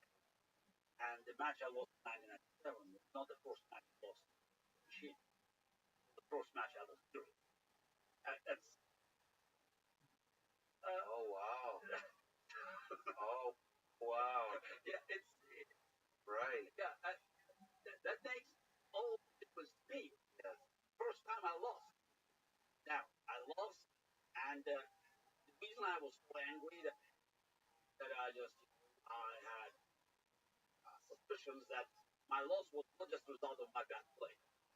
So though I played quite poorly, just started looking at the game today, I made tons of mistakes, but I had all to believe that there were other factors that had nothing to do with the game, and I was angry. But look, it was 20 years ago. You can analyze, imagine everything you said. I agree. For the one exception that considering chess, as the pinnacle, but without mistake, because we just thought, oh, it's a game of the highest intellect, and it's just you have to be so intelligent, and it's that the ordinary mortal could not be. It's a game, and all machines had to not to solve because the game cannot be solved. Channel the number of many zeros. Any computer to finish the job in next few years. But it doesn't have to be all about making a mistake. Everything that's in match actually, and what happened after other games with ball, with strongly, with video games. It's a demonstration that machines will always be humans in what I call the moment you build a no matter how it's called, chess, ball, shogi, dota, machines will prevail simply because they will bring down numbers. Machines don't have to always just have to win it out to play us, not by just being more. It's just by doing something else, but eventually it's just capitalizing on our mistakes. When you look at the chess ratings today, compare this to Magnus Carlsen. It's the same as comparing Ferrari to Red Bull. It's the cap is, I mean, by chess standards, is insane. 54, 6500, 2800, 2800. It's like the difference between Magnus and an ordinary player from open international tournament. Uh, it's not because machine understands it better than Magnus, but simply because it's steady. Machine has steady. And I think that is what we have to learn from 1997 experience and from the encounter with users and sort of the current state of affairs with Alpha Zero beating other machines. The idea that we can compete with computers in the intellectual, it was wrong from the very beginning. By the way, the 1997 match was victory of Or Grandmaster. Grandmaster. No, actually, I played against computers from late 80s. So I played with a prototype of a balloon called Thought 1989 to Rapid Chess Games in New York. I won those games. We played against new chess engines like and other programs, and then it was very junior. Right. Yeah, so there were several programs. I lost games. I lost one match against because in 1990 Rapid. So I lost one game to 1990 match. I won. Some people about it. But it's we we made a very important the psychological thing. That the reason we lost five minutes, the reason we lost some of the rapid match, 25 minutes, because we didn't have enough time. If we play a longer match, we will not make the same mistake. So yeah, we had more time, but we still make mistakes. And machine also has more. And machine will all they didn't compare to humans' instability and inconsistency. And then we are at the point where yes, nobody talks about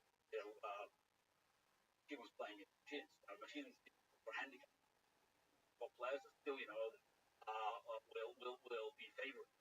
I think we're just learning that it's no longer human. It's about wisdom. That's what I recognize in 1998.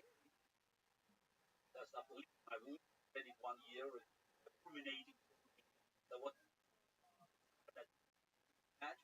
And I knew that they were playing against. I had two more matches in 2003 playing both leads, and those matches ended as a tie. These machines were not weaker and he's actually stronger than Deep Blue. And by the way, today, just tap on you stronger than Deep Blue. I'm not speaking about chess engines that are so much different. By the way, when you analyze games we played in 1997, chess engine, they'll be laughing. And it also shows that how chess changed because chess commentators they look at some of our games, like learn the idea now. Ask Stockfish, ask Dini, ask Commodore, all the just 30 seconds they'll show you how many mistakes both Gary and Deep Blue made in the game that was competitive as a great chess match. Well, okay, so you need to untangle that comment. So now, in retrospect, it was a mistake to just peak human intellect. Nevertheless, that was done for centuries. So, by the way, because you be Far East, they will go. They have short game. Again, some of the games like board game. There's so if I push back a little, now you say that okay, but it was a mistake to teach us as the fit now there's other things like language, like conversation, some of the things that in your view is still way out of reach of people. And do you think can you talk about what those things might be? And do you think it's like chess that might fall with the same set of approaches at Alpha Zero, same kind of learning approach that the machine growing size? Well, growing size. I was understanding. Do you think that key difference, the board games are closed in terms of the rules set, the actions, the space, everything is just constrained. You think once you open it, the machines are lost? Not lost, but again, the effectiveness is very different because machines understand the territory. If you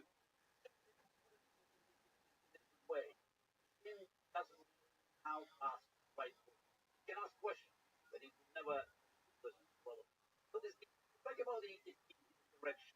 So these I think it's in human relations we have to our role and many people uncomfortable that this territory that belongs to us is shrinking. Then so what? This is eventually will belong to the last few decimal points. But it's like having a very powerful sound and all you do that is slightly out of direction. Maybe point 0.1 degree angle. But that means a mile away, 10 meters. So that's we have to recognize that it's a certain human quality that machines foreseeable all behavior and the effectiveness of this collaboration depends on our understanding what exactly we can bring in. So the greatest danger is when we try to interfere. So that's why I always say that sometimes rather have by reading this picture of radiology, you may probably prefer an experienced nurse than rather than having a professor because she will not try to interfere with machines' understanding. So it's very important to know that if machines knows how to do better, they 95%, 96% good. You should not touch it. It's like in chess. Recognize they do it better. See where we can make it. You mentioned alpha zero. Alpha zero is it's actually the first step into what AI because everything that's being called AI today is just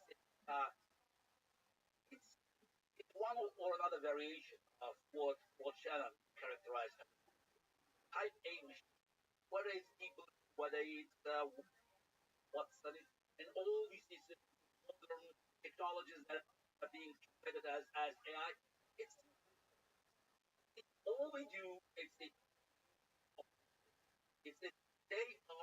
they are they keep improving the way to process human generated data. Now Alpha Zero is the first step towards machine produced knowledge, which is by the way is quite ironic that a company that it's backgammon. Backgammon. Yes, you should look at IBM. It's neural gammon. It's kind of scenario. Working at IBM, they had in the early 90s. It's a program that played the Alpha Zero type, so trying to come up with its own strategy. But because of success of the project, it's not abandoned, but just it's different call. And now we just everybody talks about the machines generated knowledge, so as revolutionary, and it is, but there's still many open-ended. Yes, Alpha Zero generates its own data. Many ideas that Alpha Zero generates has quite quite. I looked at the games, not just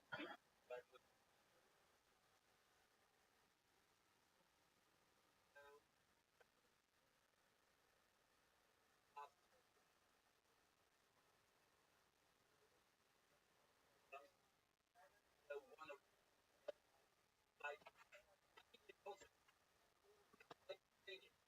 which is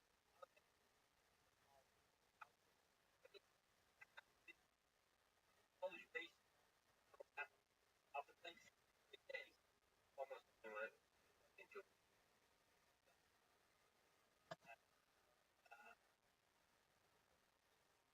Alpha Zero basis.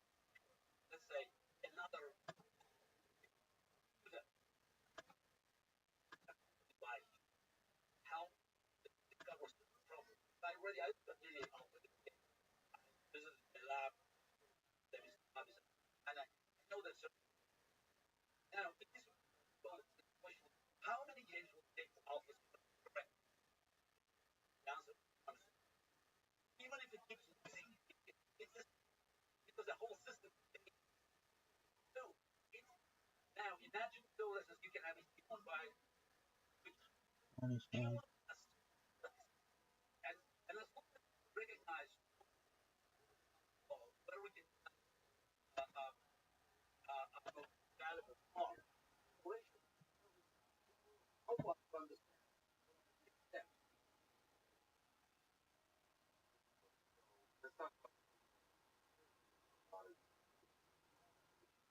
and morality.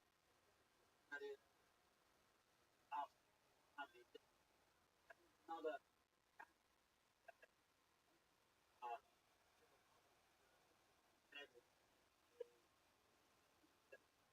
how we buy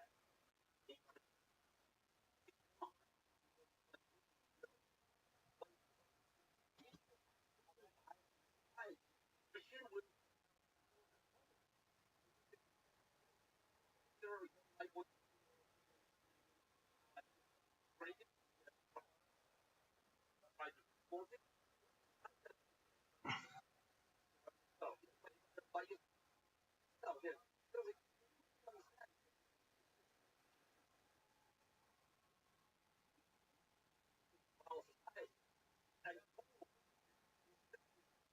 that, yeah, People are more comfortable with other people bias. We're not comfortable with people. Fan most people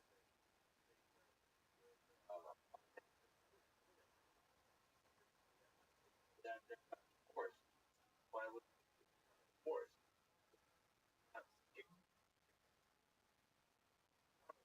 you have to hard? I out, I would call confidence Paris. Problem is not about the 4,000 people sitting high state, and it's just one accident is almost people, and what's psychology? It's well, people, other directions make mistakes, one mistake. For me, of course, we make no mistake. This machine owns, and by the way, no, that's another story that doesn't know. Ask anybody know in the stock market or driving. And yes, I know it's not the process. Ah, colliding cars. Okay, fine. If one of the cars is based, by the way, all how many thousand people around the highway? Think of that for a second. The way also reading the thing that you would have liked it.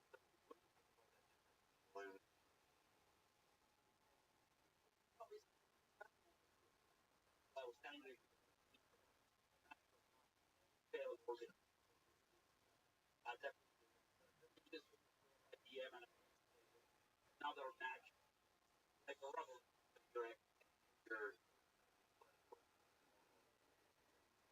Your number. Look, I knew at the time I was objectively speaking that that I knew I could. I love. I know it was from 99.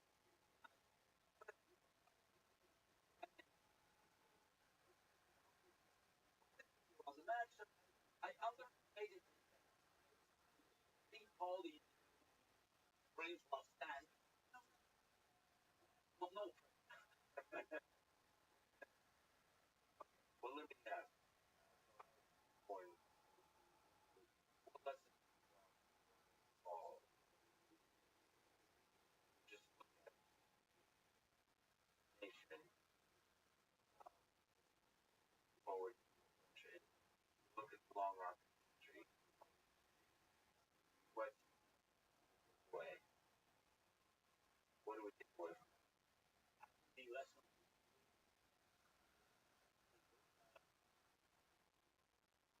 undemocratic totalitarian regimes that are based on falling every aspect of their lives, private planning. They cannot try and force Eastern Timor. Half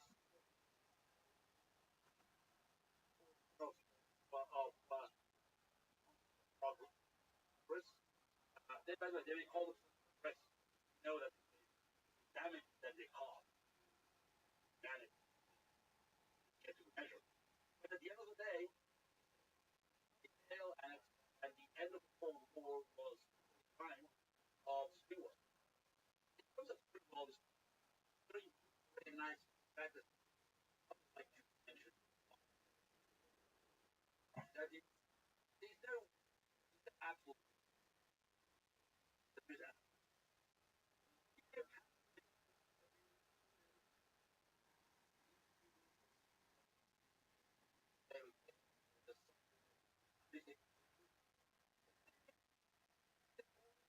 find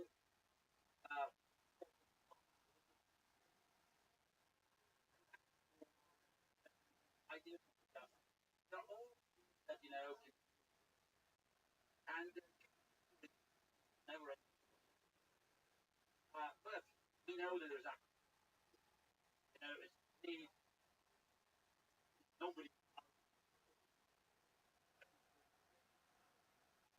How many people that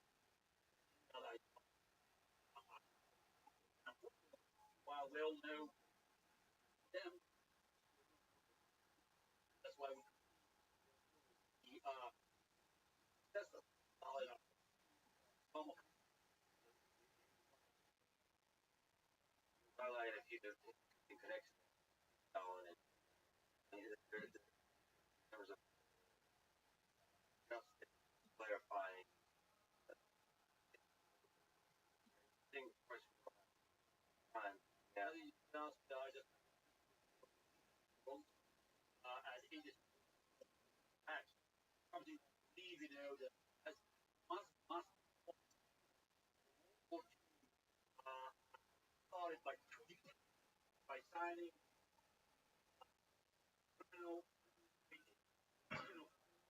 Great job. of the at the beginning of the fact is that eventually Stalin had no choice but to ally attack him.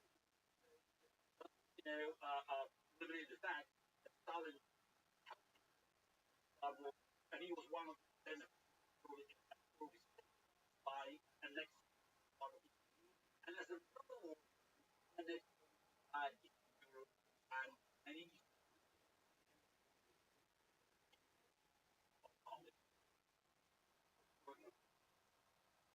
Talked about stand and Russia and talk strong opponent. Yes, and my comment like general. I talked about people who are all dead now. Quiet. Trump. Bullshit. And that's real life.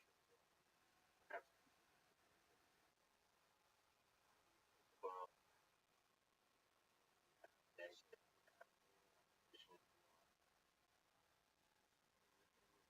context. Like,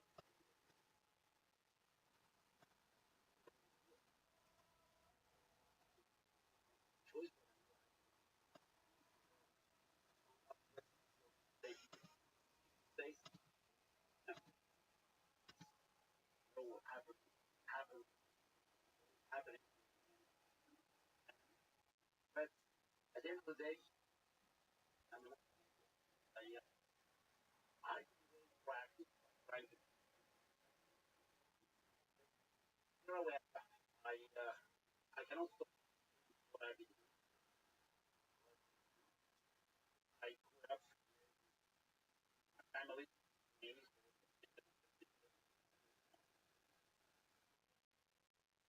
I try to be cautious by not traveling places that's so data.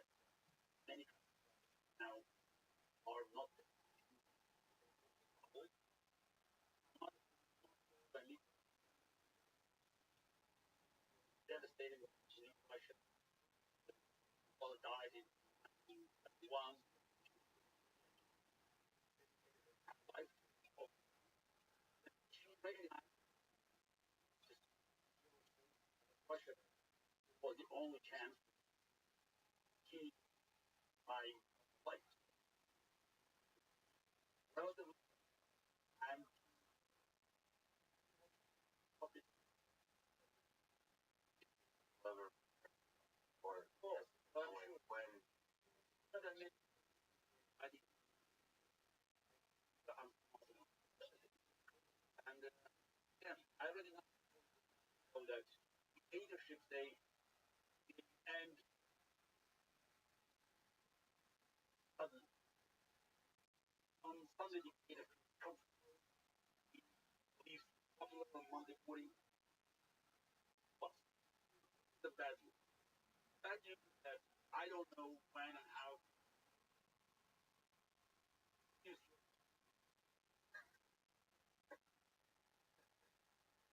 But let me ask a question that seems to preoccupy the American one. To interfere in the U.S. election and Russian 2020 election. What does that end?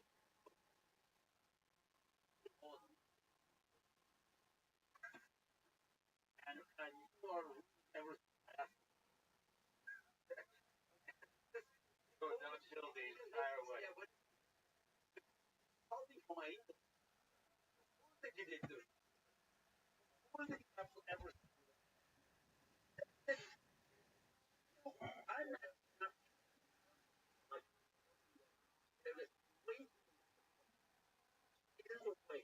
Folks, and I don't have to hear what he says, what Trump says, because I don't need those from the way office that.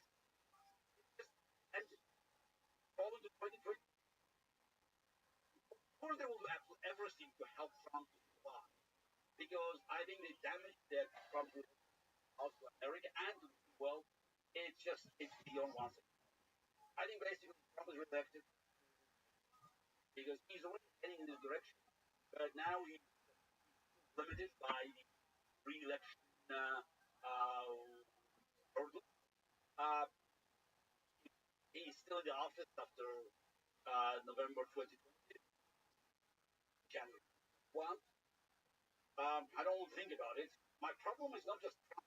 Trump is basically, and the problem is that I don't see it's the, in American political horizon uh, uh, politicians who can take on Trump uh, uh, all damage that he's doing for the world. Not just things that happen that went wrong in America. So it seems to me that the political campaign on the Democratic side takes on important but still secondary. Because when you have the foundation Republican jeopardy talk about health, I mean, understand how important it is, but it's still secondary because the entire framework of political life is at risk. And you have Vladimir Putin, it's having free hands by attacking America and other. By the way, we have so much evidence about Russian interference Brexit elections in almost every European country, and thinking that they will be shy of attacking America in 2020. Now with Trump in the office, yeah, I think it's diminished.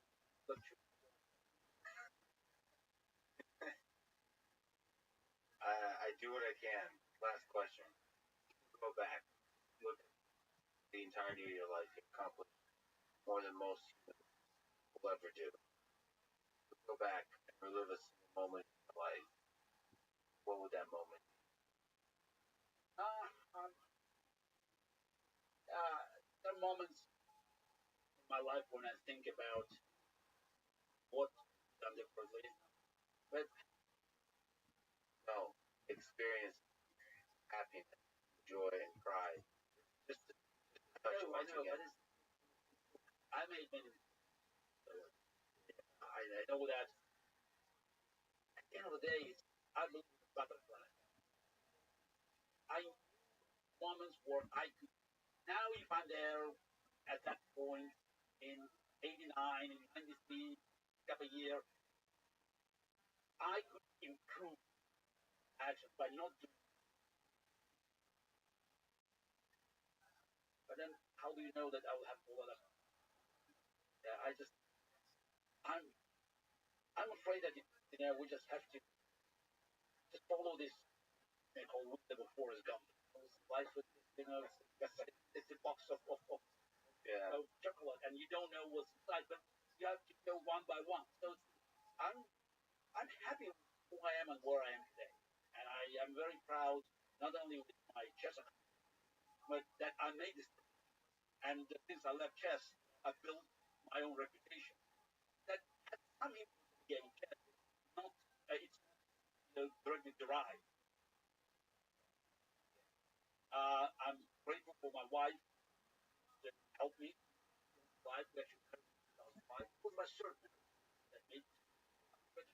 And by the way, I'm closest to because this. I mean, I managed to sort of balance. And, and here in I live in New York, we have all here in New York. It's life and it's busy. Sometimes I wish I limit my many other things that set up you know uh, taking time and energy. But and as long as I can feel that I have energy, strength, I have passion, make a difference. I think that's a beautiful moment to end on. Very, they were for sure. Thank you very much.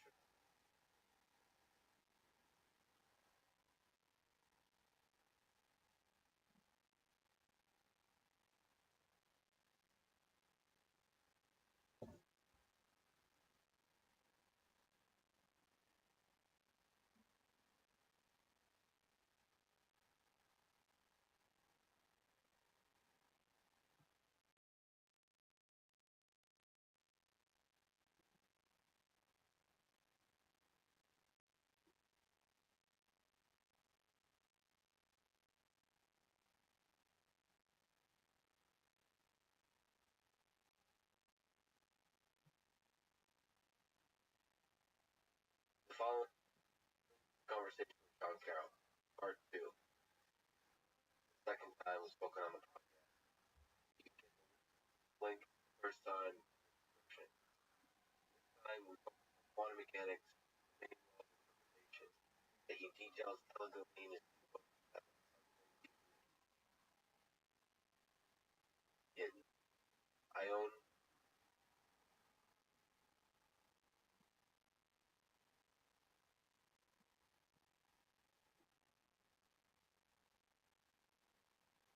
and enjoy both the ebook and audiobook version. Listening to Sean read about entanglement, complementarity, and the emergence of space-time reminds me of Bob Ross teaching the world how to paint in the television show. If you don't know who Bob Ross is, you're truly missing out. Look him up. It'll make you fall in love with painting.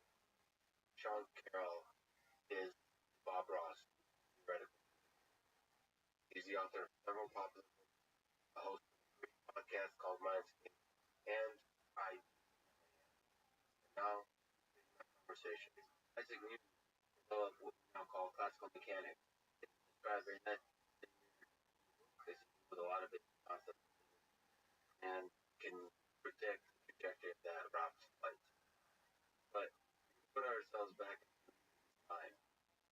His theories work to predict things, but as I understand, he himself thought that they were their interpretation of the predictions were absurd. But perhaps he just said it for religious reasons and so on. But in particular, sort of a world of interaction without context, of action at a distance. It didn't make sense to him on a sort of a human interpretation level. That things can affect other things. It does, but that was one of Newton's worries. You're actually right in a slightly different way about the religious worry. He was smart enough off the topic, but still fascinating. Newton almost invented chaos theory. He invented classical mechanics. He realized that in the solar system, so he was able to explain how planets move around the sun. But typically, you would describe the orbit of the Earth, ignoring the effects of Jupiter and Saturn and the sun. He kind of knew, even though he couldn't do the math, that if you included the effects of Jupiter and Saturn, the solar system would be unstable. unstable. Like the orbits of the planets would get out of whack. So we felt that God would intervene occasionally to sort of move the planets back into orbit. Only way you could explain how they were there would be forever. But the worries about classical mechanics were a little bit different. The worry about gravity. It wasn't so worried about classical mechanics, but about gravity. How in the world does the Earth know because the sun might be a million miles away, there's gravitational force? And he said, he literally said, I leave that for future generations. I don't know the answer. And in fact, but generations figured it out. Pearson on the block in circa 1800 showed that you could rewrite gravity as a field. So instead of just talking about the force due to gravity, you can talk about the gravitational field, gravitational potential. And then there's no action at a distance. It's exactly the same theory empirically. Exactly the same prediction. But what's happening is instead of the sun just reaching out across the void, there's a gravitational field in between that obeys an equation. Laws is cleverly enough, and that tells us exactly what it does. So even in Newtonian gravity, you don't need action. Now, what many people say is that Einstein solved this problem. He invented general relativity.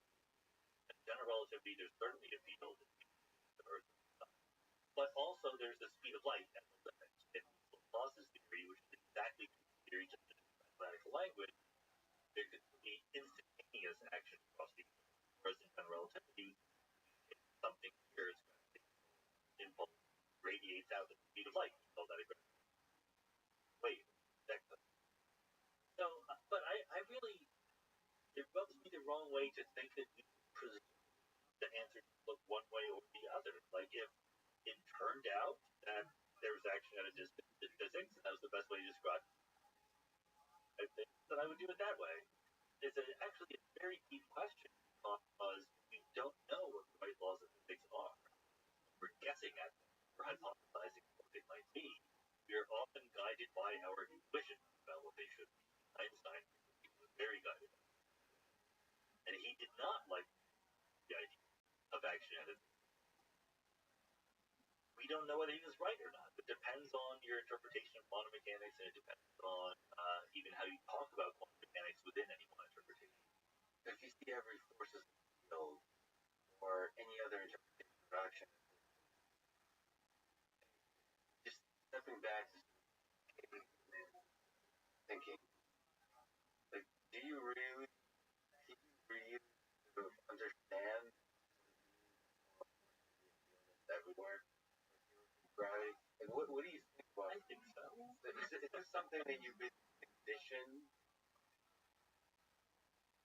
by society? I think that to map the fact that science is extremely well predictive of something to believing that you actually understand it, like you can intuitively, as a degree that human beings can understand anything, you can actually understand it, or are you just trusting the power of the predictive power of science? It depends on what you mean by this idea of understanding, right? You know, I mean, can I understand Vermont's last year? You know, it's easy to state it, but do I really appreciate what it means for incredibly large numbers, right? Yeah, I think yes, I think I do understand it, but like if you want to just people on, well, places where Andrew Wiles needed to go, move Vermont's last year, then it's fine, but I still think I understand the theory. Likewise, I think as I do have a pretty good intuitive understanding of fields pervading space, the gravitational field, electromagnetic field, or whatever, the Higgs field. Of course, one's intuition gets worse and worse as you get trickier with quantum field theory and all sorts of phenomena that come up with quantum field theory. Our intuitions are imperfect, but I think it's also okay to say that our intuitions get trained, right? Like, you know, I have different intuitions now than I had when I was a baby. That's okay. That's not intuition is not necessarily intrinsic to who we are. Training. So that's where I want to bring in Noam Chomsky for a second, who thinks that our cognitive abilities are sort of evolved through time, and so they're biologically constrained. So there's a clear limit, as he puts it, to our cognitive abilities. It's a very harsh limit. nature nurture thing here. We can train our intuition, build up the cognitive cancer process. Do you think there's limits to our understanding that deeply rooted or coded into our biology that we can't overcome? There could be limits to things like our ability to visualize. Okay, but when someone like Ed Whitney used the theorem about hundred-dimensional mathematical basis, he's not visualizing it; he's doing the math. That doesn't help understanding the result. I think, and I would love to understand this better, but my rough feeling, which is not very educated, is that there's some threshold that one crosses in abstraction when one becomes kind of like a Turing machine, right? One has the ability to contain in one's brain logical, formal, symbolic structures and manipulate them. That's a leap that we can make as human beings that dogs and cats haven't made.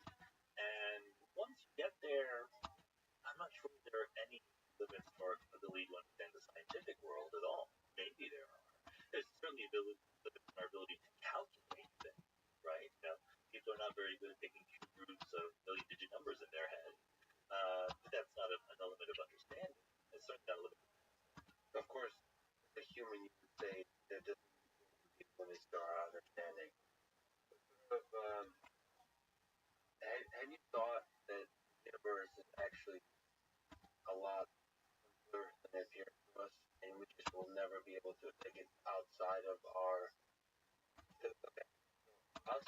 cognitive ability combined with our mathematical prowess and whatever kind of experimental simulation devices together? Is that? Is it possible there's a Well, of course it's possible. Is there anywhere close to the limit? The harder question. Look, imagine asking this question about the world's greatest thing, approach the limits of our ability to understand the natural world.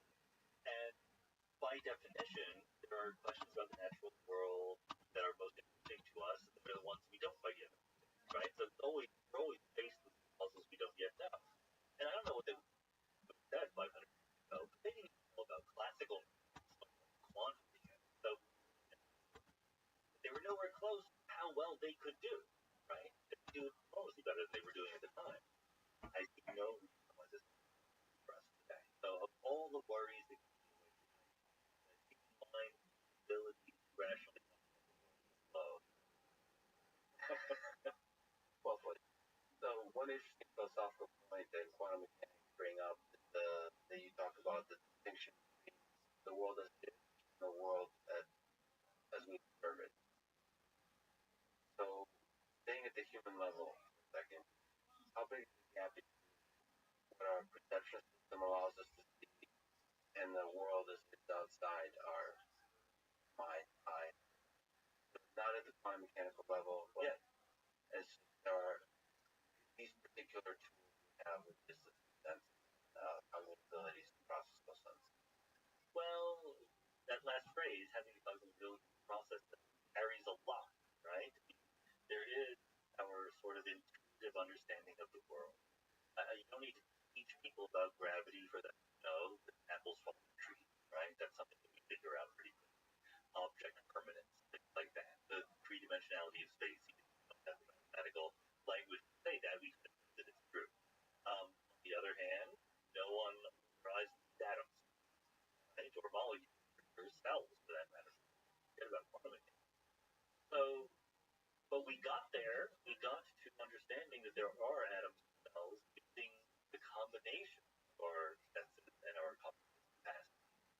So, adding the ability of our cognitive capacity to our senses is adding an enormous amount. And I don't think it is a hard and fast boundary. If even cells, we understand those. There's no reason we can't need to To you, the most beautiful idea. conservation momentum. Can you elaborate? Yeah. If you were Aristotle wrote his book on physics, he made the following really very obvious point. We're on video here, right? So if I push the bottle, over this bottle, so we do not have a mess, but okay. If I push the bottle, it moves. If I stop pushing it, stops. And this kind of thing is repeated a large number of times all over the place. If you don't keep pushing things, they stop. This is a indisputably true fact about our everyday environment. Okay, and for Aristotle, this blew up into a whole picture of the world in which things had rulers and theology. They had places they wanted to be. You were pushing them. You were moving them away from where they wanted to be. They would return and stuff like that.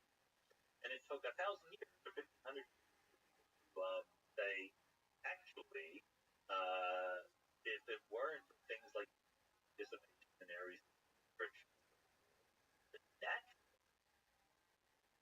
for things to move forever, straight line, the constant velocity, right? Constant momentum.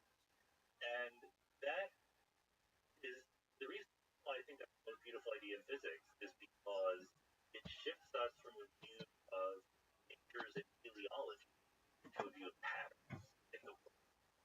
So when you were Aristotle, you needed to talk of vocabulary of why is it happening, what's the purpose of it, what's the cause, etc.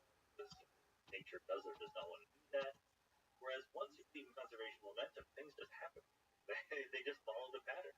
You have Laplace's demons, ultimately, right? You give me the state of the world today, I can predict what's going to be in the future. I can predict where it was in the past. It's impersonal, and it's also instantaneous. It's not directed toward any future goal.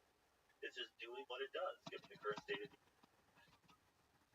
Now, I think even more than either classical mechanics or quantum mechanics, that is the profound deep insight that gets modern science off the ground. You don't need natures and purposes and goals.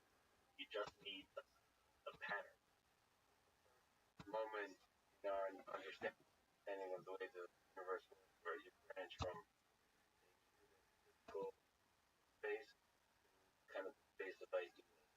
And also the other point you said, which is immediately most of the interesting ideas are acting in the moment. You don't need to know the history of time or the future.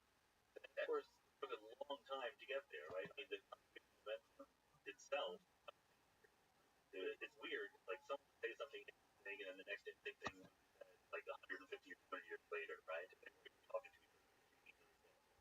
And probably the first person to directly say that in outer space, in the vacuum, a projectile would move at a constant velocity was Avicenna. He's in the Persian Golden Age, the 1000. And he didn't like the idea that, just like Schrödinger used Schrödinger's cat to say, surely you don't believe that, right? Tina was saying, surely you don't believe there really is a vacuum. Vacuum things will keep moving forever, right? But still, he got right the idea that there was conservation of something impetus or viable, call it. And that's 500 years, 600 years before classical mechanizing. Galileo played a big role in this, but he didn't exactly get it right. So it just takes a long time to, again, because it was so against our everyday. A brave or a of math and science to be able to say that momentum occurs?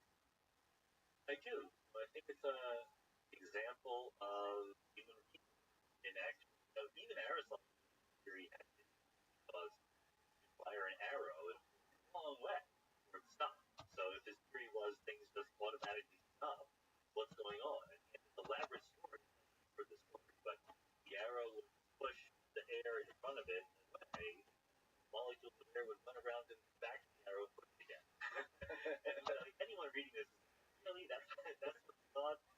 There was that thought experiment that ultimately people said, like, actually, no, the more clear well, the arrow would just go on by itself. And it's always this give and take between thought and experience, back and forth, right? In an experiment.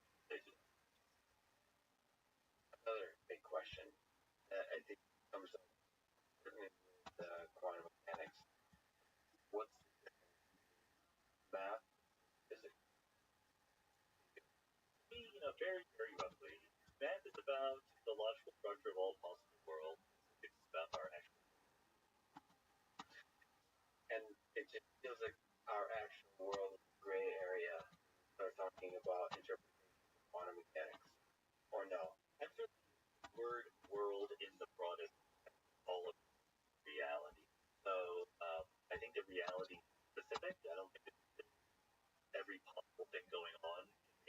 understanding that there are rules, or whatever.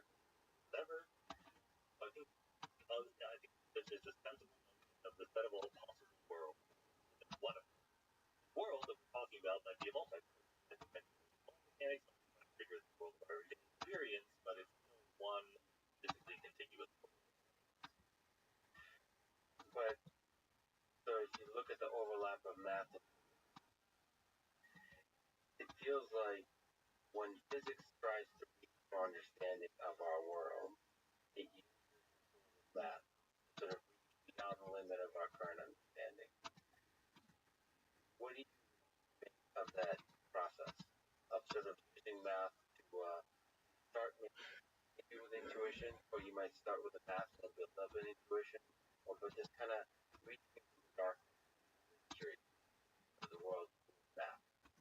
Well, I would put it a little bit differently. I think we have theories of the world. We then extrapolate and ask, what do we take these seriously well beyond what we've actually tested that? It is separately true that math is when we talk about physical theory, and famously, Wigner asked about the unreasonable mathematics and physics. I think that's a little bit wrong because anything that could happen, any other experience that wasn't the real world, some other world, you could always describe it mathematically. It's just it might be a mess. The surprising thing is not that the math works, but that the math is so that you can write it down on a t-shirt, right?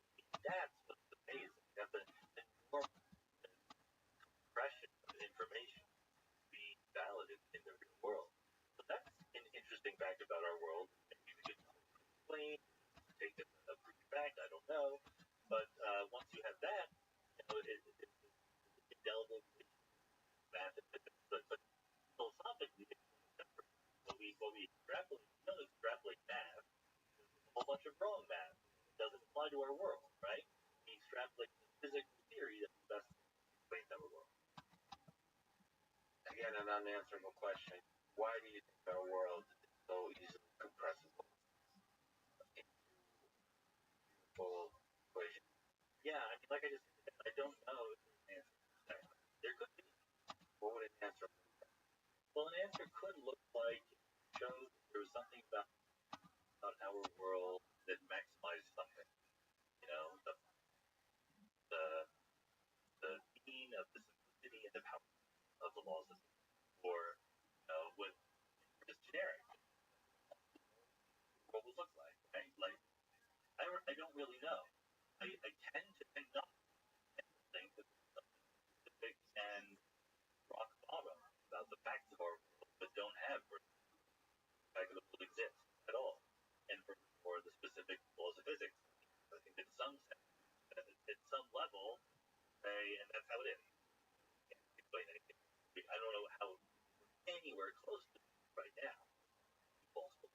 And rock bottom, one of the things reminding me or revealed to me is that what's fundamental is immersion.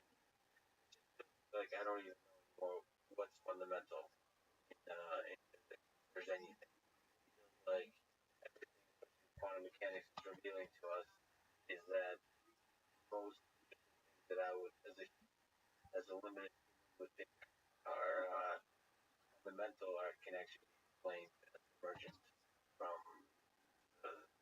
the more deeper laws. I mean, we don't know. Of course, we had to get that on the table. We don't know what is fundamental. We say that things are more fundamental than others, right? Atoms, molecules are more fundamental than cells and organs. Quantum fields are more fundamental than atoms and molecules. We don't know if that ever bottoms out. I do think that there's sensible ways to think about this. You describe something like this as a table, the height and width and it's made of material and weight and so forth. That's a very useful description as far as it goes. There's a whole other description of the table in terms of a whole collection of atoms strung together in certain ways. The language of the atoms is more comprehensive than the language of the table. Break apart the table, still talk about it as atoms, no longer talk about it as a table. So I think that it's comprehensive, the domains gets broader and broader as it gets more abundant. So, what do you think Newton would say? Maybe you write a book or you read your latest book on quantum mechanics. Something in It took a long time for him to think that any of it was making any sense. catch him up pretty quick. Yeah. You give him a shout out. That's right. Man, I'm happy to say that he's the greatest scientist who ever lived. He invented calculus in his spare time. He was the greatest mathematician just all by himself, right? All by that one thing. But of course, it's funny because he was, in some sense, still a pre-modern thinker. Rocky Cole, the cosmologist at the University of Chicago, said that, Galileo, even though he came before Newton, was a more modern thinker than Newton. Like, if you got Galileo and brought him to the present day, he could catch up and be in your office telling you whatever was wrong. Whereas Newton just thought in this more mystical way. He knew a lot more about the Bible and alchemy than he ever did about physics. And but he was also more brilliant than anybody else, and way more mathematical than Galileo. So I really don't know. He might just say, give me the textbooks, leave me alone for a few months, and he caught up. Or he might have had world in this one. Or perhaps find an interesting interpretation of quantum mechanics. Very Yeah. Is there any other scientists in history that you would like to know their opinion of your book? That's a good question. Einstein is obvious. Well, not that long ago. I even speculated in my book, but what is it? I am curious as to, what about older philosophers like Kant, right? What would they have thought, or Aristotle? They have thought about modern physics. Because they do in philosophy, your predilections end up playing a much bigger role in your conclusion because you're not as tied down by what the data is. In physics is lucky because you can't stray far off the reservation trying to explain the world that we actually see in our microscopes.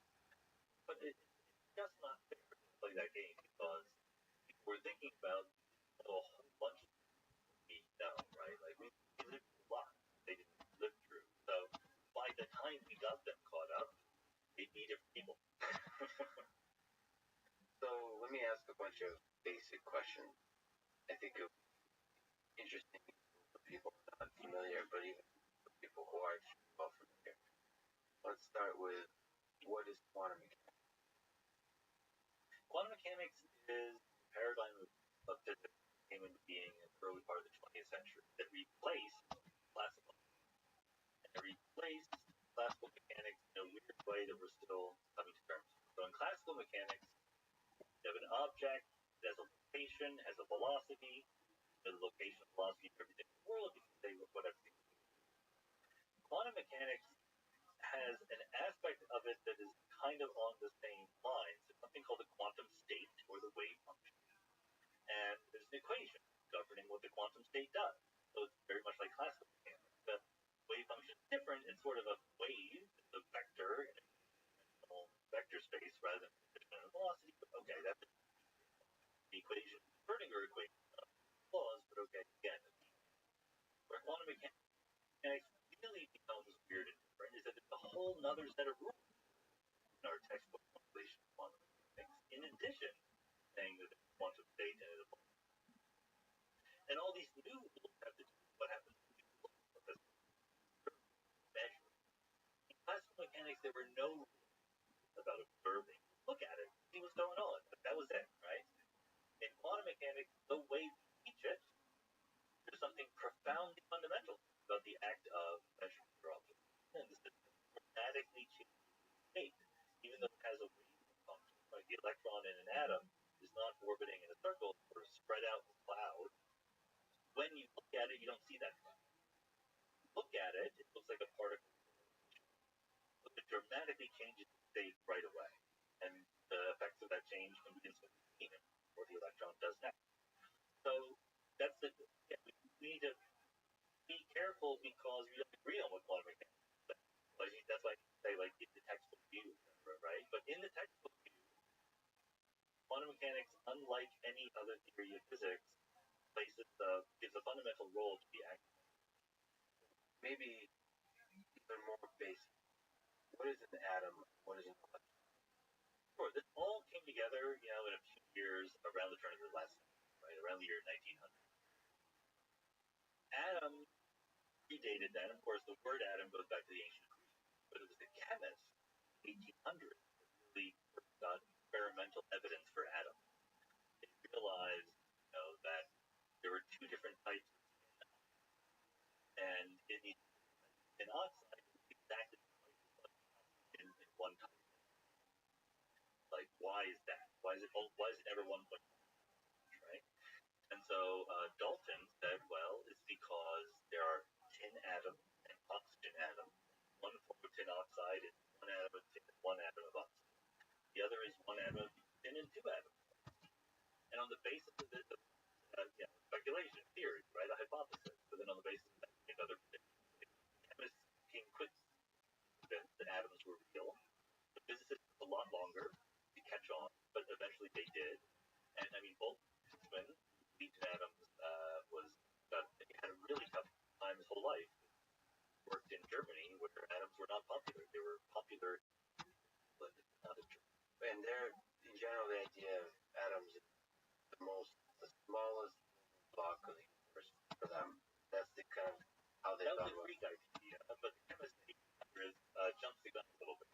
So these days, an atom is the smallest building block of a chemical element, right?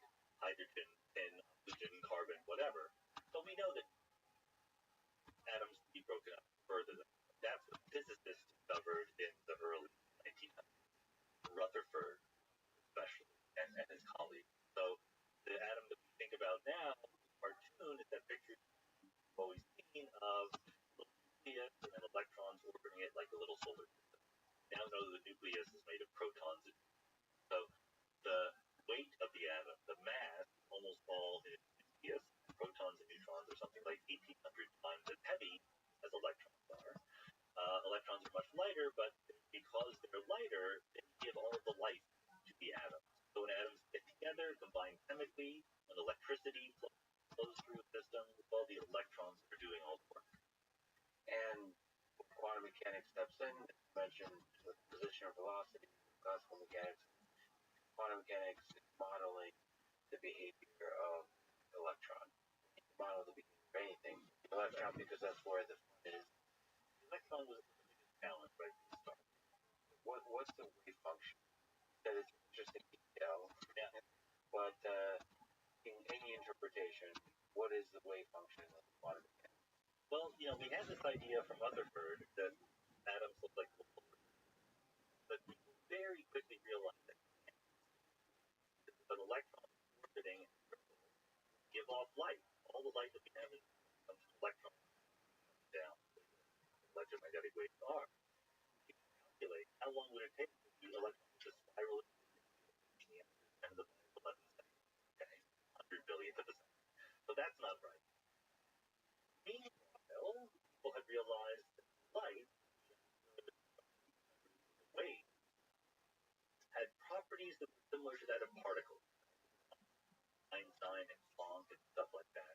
So if something that we see as a wave had particle-like properties, then maybe something we think is a particle, the electron, has wave-like properties. And so a bunch of people eventually came to don't think about the electron as a little particle orbiting like a solar system. Think of it as a wave spread out. They cleverly gave it the name of wave. Don't be the name of wave for one of the most profound things in the universe. There's literally, a number at every point in space, the value of the electron's wave function. And there's only one wave function. And yeah, they eventually figured that out. It was longer, but when you have electrons, you do not have a wave function of electrons. One combined wave function for both of them, and indeed, there's only one wave function for the entire universe. That's where the beautiful dance, what is entanglement, it seems one of the most fundamental ideas of quantum mechanics. Well, let's temporarily by interpretation. That wave function is very small.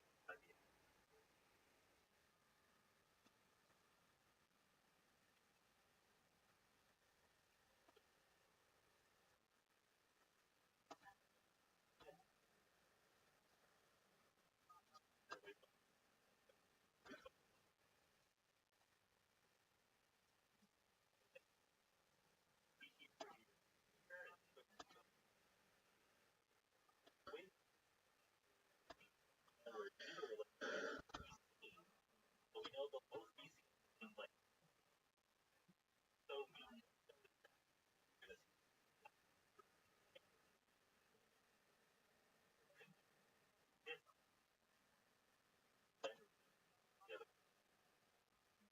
that's a feature. There's no way that external like is the other one. You know, the function has things wrong with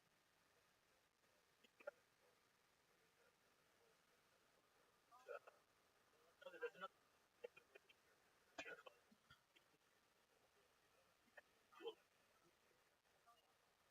They can be entangled where there's no relation just these two. But now know that reality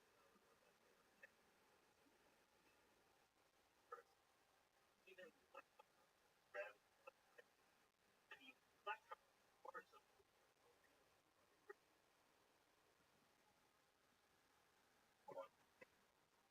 even empty space is full of vibrating.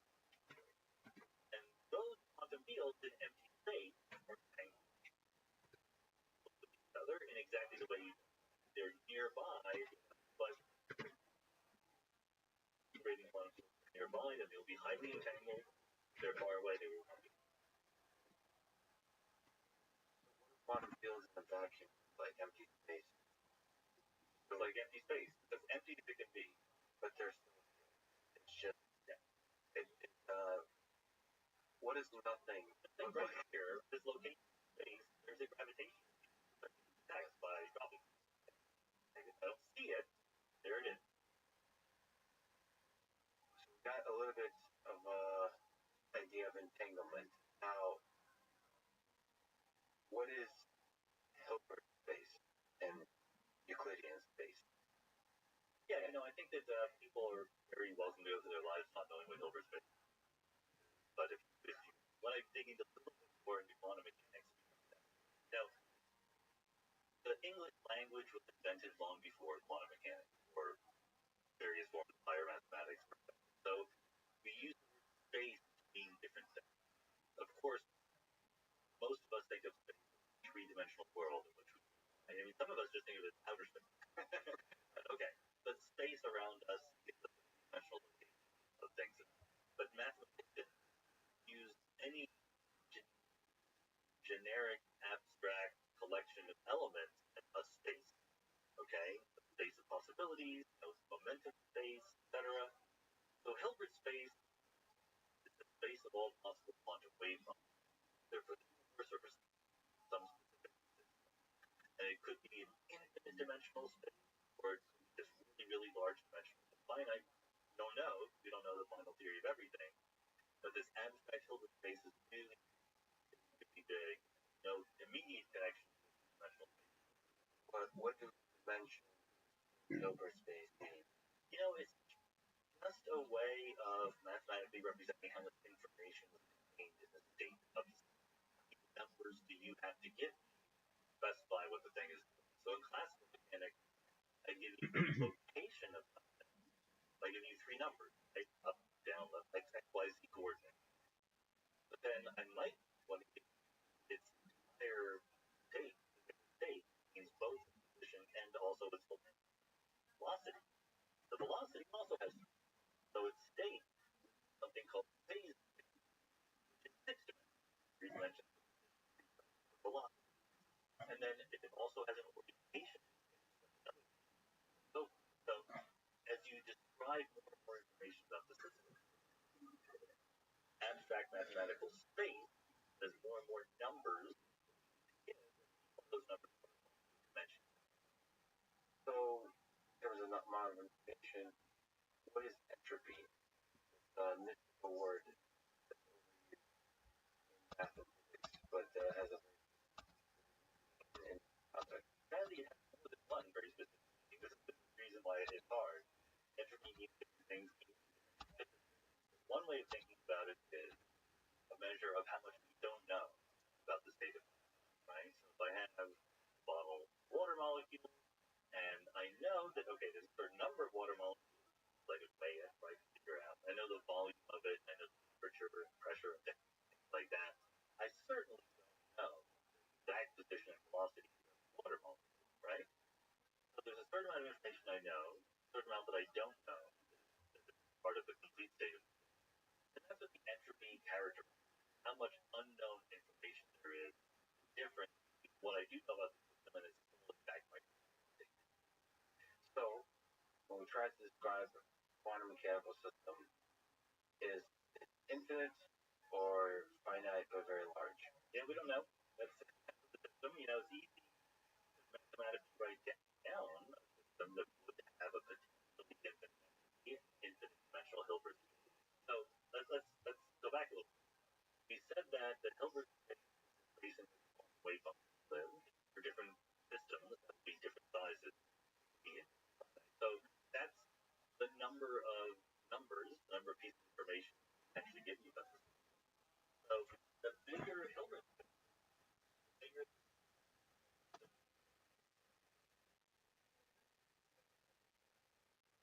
as it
I don't want fact. I think it's pretty undeniable. Infinity is the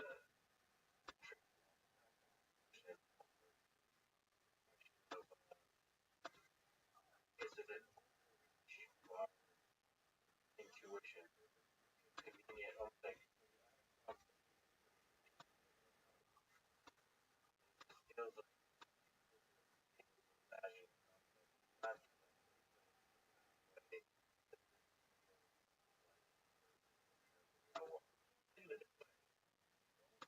Not That are 0, 1, infinity.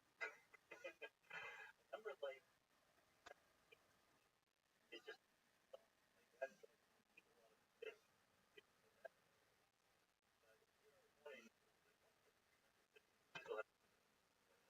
they have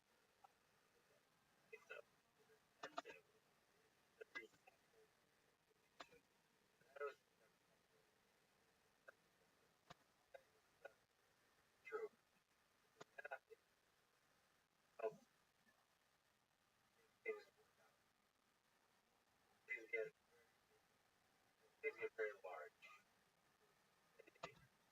Work on that. Kind of like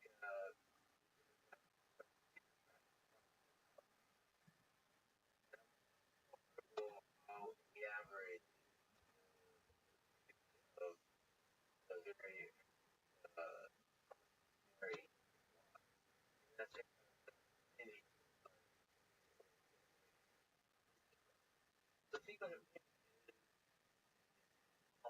like it or not, right? Like you're kind of using how long will it take this program to run? As well, some of them answer pretty long. Not because I to get the doesn't. So coming back to the textbook and this idea, I don't can you one of the interesting philosophical, but well, the textbook has modern mechanics.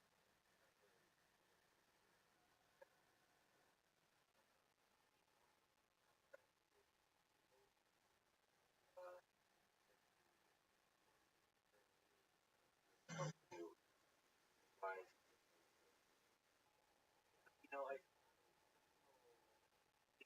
such as that server are not on the possible. I feel that way because so far that's where all the evidence has been wrong.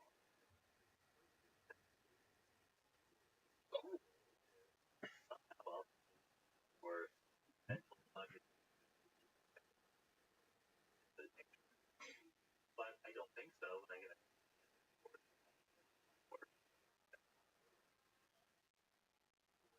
about the fact that it's quantum thing. Well, there are several alternatives. My favorite is anyway, because number one, you server the quantum nothing special about it. Just a bunch of atoms. Wave very quick. And number two, your measuring really has to is or become like that. So you think of the wave function, electron is all spread out. Look at it, the only location you have this. It's still the wave function, electron is all now it's the wave function of you in the following way. The function says the electron is here, was there, electron is there, was there, there, and all those different parts of the wave function become speaking, no longer talking about them, they no longer interact with them, because they are separate. So this is the invention of Everett, a graduate all these extra rules about looking at telling you have a different version of your talk to. So it is therapy more than anything else. And like it's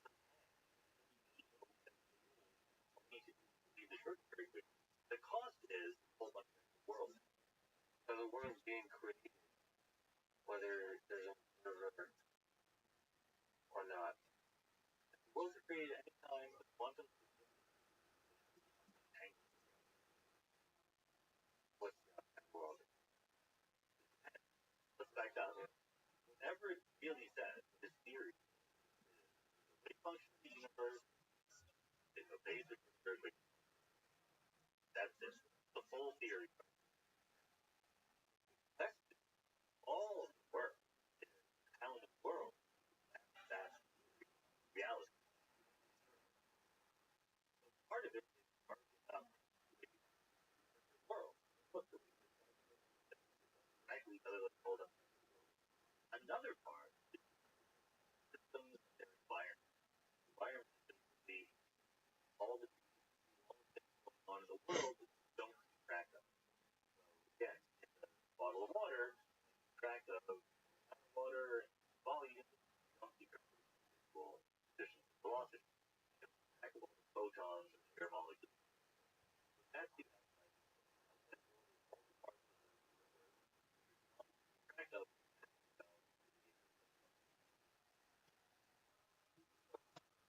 how many worlds are there? I don't know that one.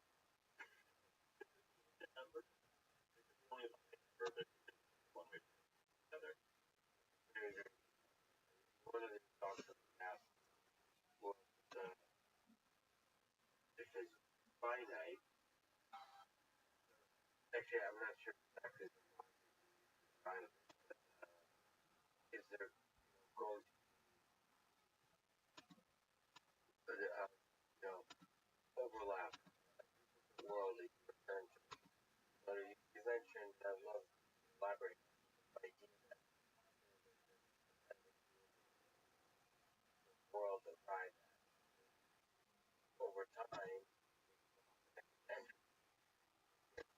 a large number of worlds that very Yeah, so the question of whether or not number space is finite or infinite is gravity cosmology. Because of the second exponential for universe accelerating, that means probably not true. If it does, that means only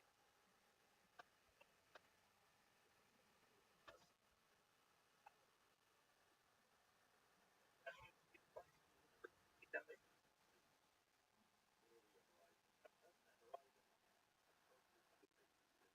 the way argue that horizon finite number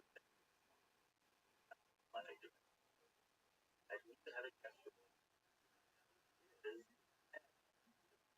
power of the power of 120. A very large number. Just compare the age of the universe like 10 to the 4 seconds, 10 to the 17, or number of particles versus 10, but the number of dimensions over space 10 to 100. It has power of finite. Then the idea of branching also branches has to that out of root over, and it's not that corresponds to the first stand and out off and space and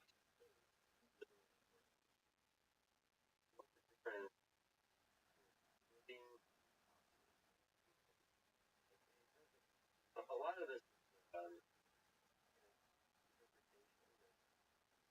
helps model the world, model the philosophical benefit as if it's very copies of the world, or I think it's better to think quantum many worlds versus because people always worry about things like energy, and no one understands the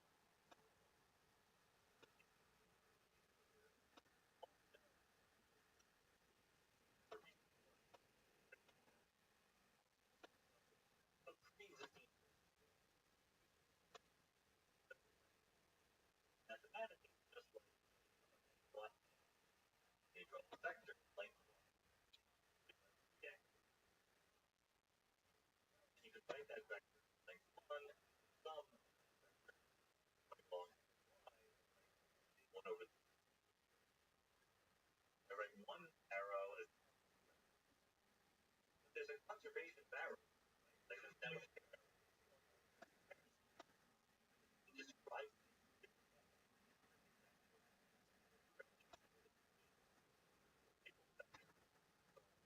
somebody a question saying, doesn't this violate the conservation of energy? Give further elaboration. for perfect. There's zero question about whether or not any violates conservation. It does. And I say this because there are other right?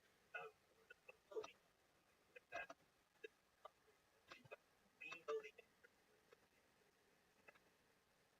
all of the goes how that transmits as things the idea is that the thickness and sort of divides there.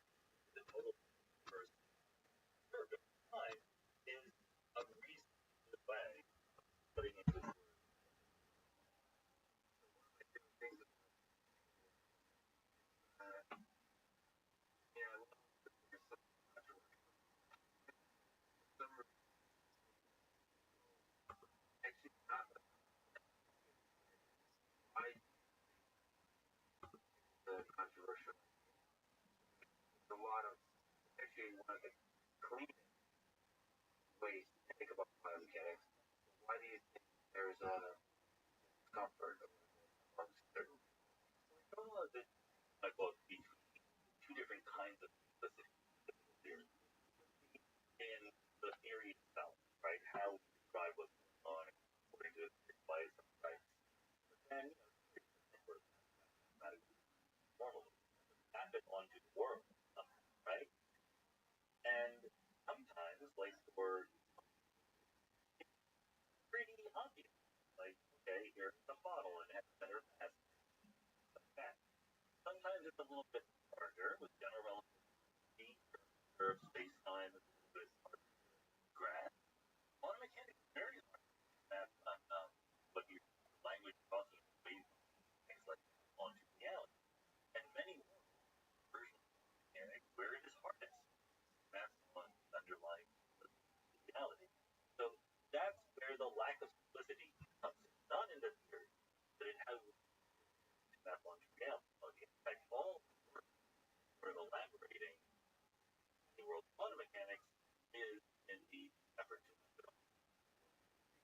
So it's purposely by that. I just say like, well, too far away from my experience. Like I am therefore intrinsically skeptical. Of course, you should give up on that skepticism. There are no alternatives. The theory always keeps working, then eventually you become your skepticism. But right now, there are alternatives that work to make alternatives that are by their nature closer to what we observe correctly. Grab the alternatives. I don't think we touched on the Copenhagen interpretation and many worlds. There's a difference between the Everettian many worlds as it is now. And just what of promising contenders? Democratic debate style. There's a bunch of candidates. 12 candidates. 12 candidates on stage. What are the quantum mechanical candidates? So if you had a quantum mechanical, no problem getting 12 people up there on stage, but there would still be only 3 frontrunners. And right now the frontrunners are really different. Hidden variables are another one. Hidden variables saying that the wave function is real, but there's something in addition to the wave function. The wave function is not everything. It's part of reality, but it's not everything. What else is there? We're not sure. But the simplest version of the theory, they're literally particles. So many worlds in quantum systems are sometimes are wave-like in some ways and particle-like in another because they really, really are waves. But under certain observational circumstances, they look like particles. Whereas in variable says they look like waves and particles. There are both waves and particles involved in the dynamic, and that's easy to do. Particles relativistic, Newtonian particles moving around. They get pushed around by the wave function of it becomes much harder when you take quantum field theory, quantum gravity. The other big contenders are spontaneous collapse. So the conventional textbook interpretation is when using at a quantum system, collapse is in one location. The spontaneous collapse theory says that every particle has a chance per second of having chances very small. Particles they come once, but in a table or some macroscopic object, they're more than a particle. They're all entangled. When one of them collapses, brings everything else with it. The slight variation of this, that's a spontaneous collapse, but also induced collapse. Like Roger Penrose thinks that when the gravitational difference parts of the wave function becomes more collapse. So basically, in my mind, the 3 big alternatives. Many worlds, just the wave function, basis Schrodinger, it's variable, the wave function, Schrodinger, but there are also variables. For collapse theories, which the wave function sometimes sometimes it collapses. The existing alternatives are more complicated in their form of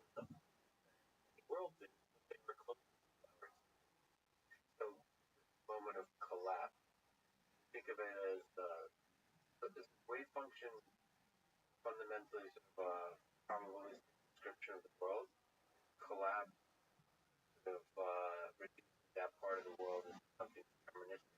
But again, you can now describe it as the velocity. There is there's a category of quantum mechanics pictures. They're called epistemic. And what they say is all the way making experimental mapping reality. And in fact, people might have different wave functions. Same thing. They know different things about it, right? Wave function prediction. And the problem with this is say, okay, it's predicting about what? Like what is the thing being predicted? No. That's not what we're here for. Here to tell you the observation. But the other interpretation kind of think that the wave function. Yes. That's an ontic interpretation of the wave function. Ontology means study of what is real, what exists, as opposed to an epistemic interpretation of the wave function. Ontology means study of what we know. I actually love that debate. There was a version of it. Look up online. Yeah, on YouTube. Okay, awesome. Get to watch it. Who won? I won. No, there was no vote. There was no vote. But those, Brian Greene was the moderator, and David Albert stood up for spontaneous collapse. Kelly Goldstein was there for hidden variable. Rudiger Schock was for epsilon. Why do you mention it to elaborate? Why do you find many worlds so compelling? Well, there's two reasons actually. One is, like I said, it's right. It's like the most bare bones, the most pure version of quantum mechanics. I am very willing to do a lot of work in a form of reality. I'm not in the form of. But the other reason is that there's modern physics, quantum holography, and space-time, things like that. And when you take any of the other versions of quantum, they bring along classical baggage. All of the other versions of quantum mechanics prejudice, privilege some of classical reality, like location. Okay. And I think that's a barrier to better understanding the quantum gravity space time. Whenever if you change your theory from, the harmonic oscillator, there's a spin, electromagnetic field, in hidden variable theory, dynamical collapse, start from scratch. Like, well, what are the hidden variables? How does it collapse or whatever? For as many worlds plug and play. Tell me the theory, and I can give you a many world version. So when we have a situation like we have with gravity in space, where the classical descriptions break down in a dramatic way, then I think you should start from the most quantum theory that you have, which is really many. So start with the quantum theory and try to build up a model of space-time, emergence of space-time. Okay, so I thought space-time was fundamental. Yeah, I know. So this sort of dream that Einstein had, that everybody had, and everybody has, of the theory of everything. So how do we build up from any world, from quantum mechanics, model of gravity? Well, yeah, I mean, let's mention very quickly why we think it's necessary. We've had gravity in the form that Einstein communicated to us for over 100 years, like 1915 or 1916, with general relativity in the final form. So gravity is a curvature of space-time. There's a field that pervades all the universe that tells us how curved space-time is. That's fundamentally classical. That's totally classical. Right, exactly. But we also have a formal algorithm for taking a classical theory and quantizing it. How we get electrodynamics. It's tricky if you're quantizing something, but that means taking a classical theory and promoting it to quantum mechanical theory. But you can run into problems. So they ran into problems with electromagnetism, namely that certain quantities were infinity.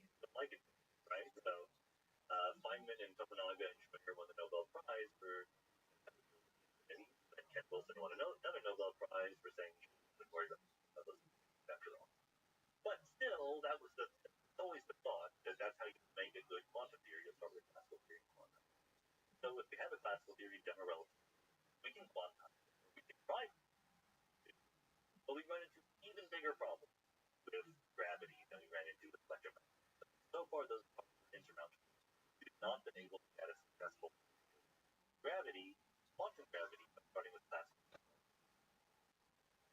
And there's evidence that the reason for this, whatever the quantum theory of gravity is, it's not a field.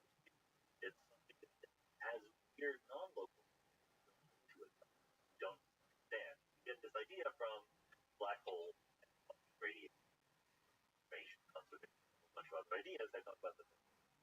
So if the fundamental theory is in the sense that ordinary quantum, then we just don't know where to start in terms of getting a classical precursor on time.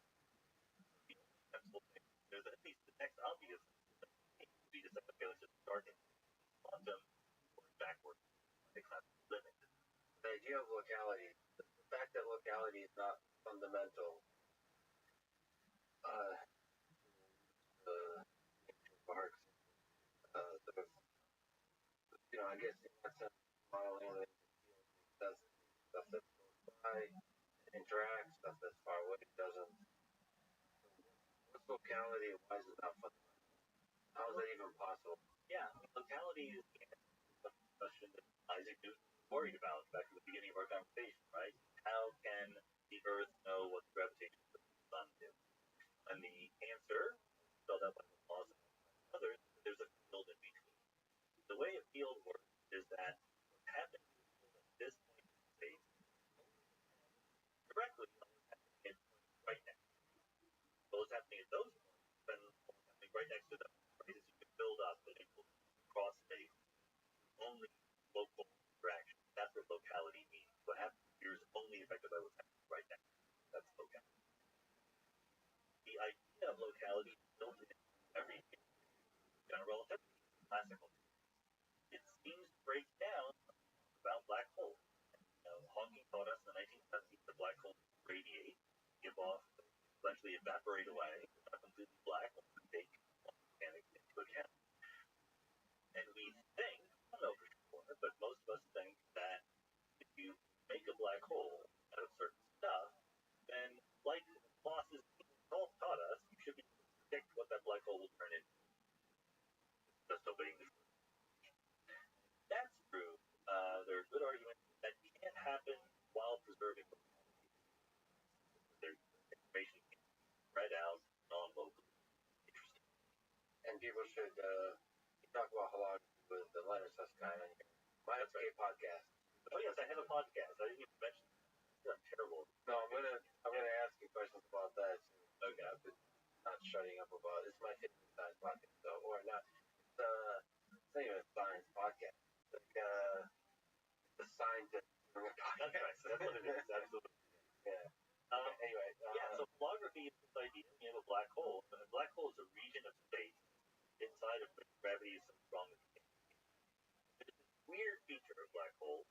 Again, it's a totally thought experiment feature because we haven't gone and probed any yet. But there seems to be one way of thinking about what happens inside a black hole as seen by an observer falling in, which is actually pretty normal. Like everything is pretty normal until you hit the singularity and die.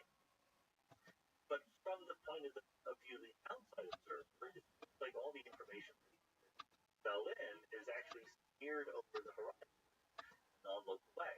And that's puzzling, and that's also holography because of the two-dimensional surface is encapsulating the whole three-dimensional thing inside, right? So I'm trying to deal with that. I'm trying to figure out how to get there. But the indication that it's more subtle quantized gravity. Because you can describe everything that's going on in three-dimensional space by looking at the two-dimensional projection of it. Yeah, I mean, the locality is not necessary. Well, it means somehow it's only good approximation. It's not real what's going on. How are we supposed to We're supposed to feel liberated. Space is just a good approximation. It's always going to be starting quantizing gravity. So we're just beginning now to think about the dramatic implications of quantizing gravity. Is there other weird stuff that happens in quantum mechanics in black holes? I don't think that anything weird happens with quantum mechanics. It happens with space. That's what it is. Like quantum mechanics is quantum mechanics. But our ordinary space-time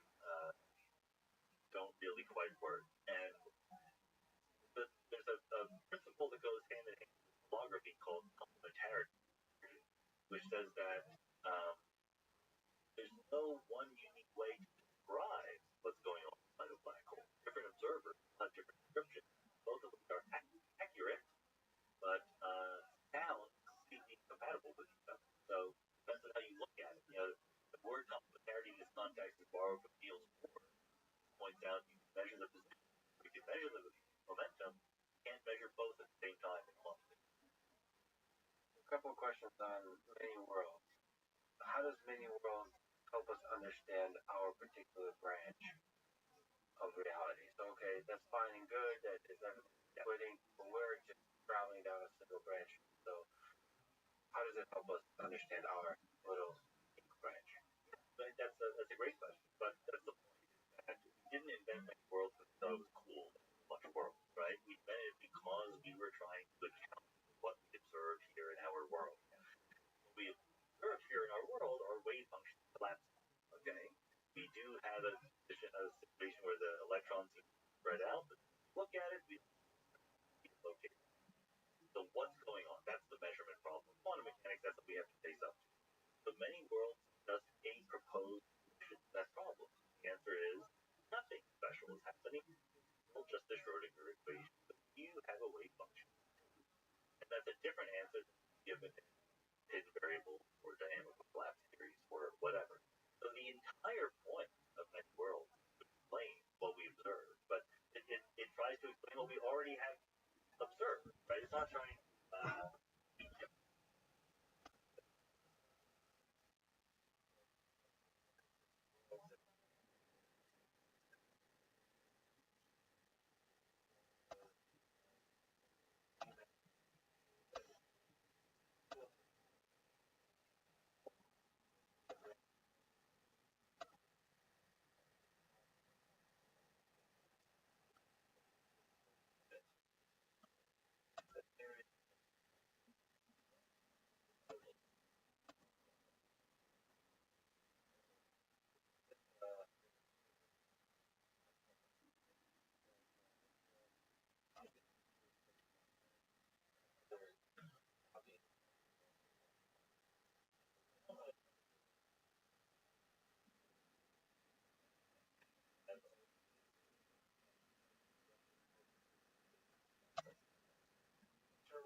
nature of that or find it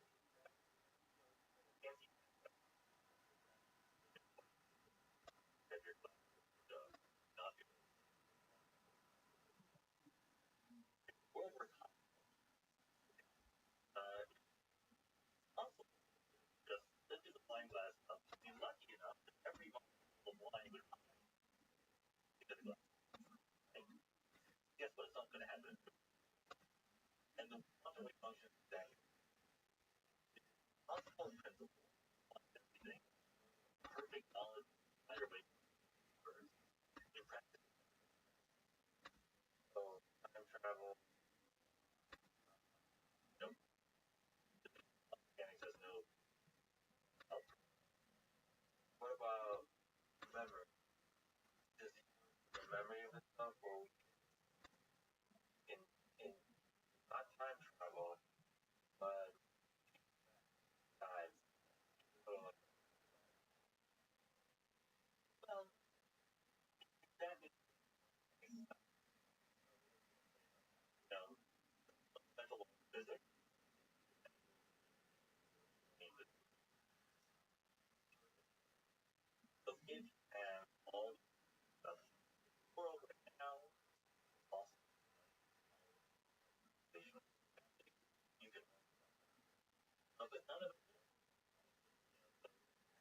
never do experiments starting from the conditioning, all set. The ones that get as large under particles bigger than talked about era of time last time. World,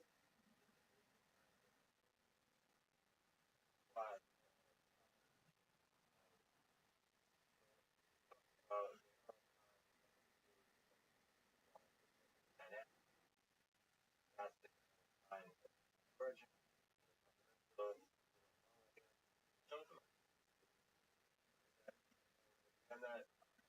That is why I know I make world Not different, actually. Both have the one one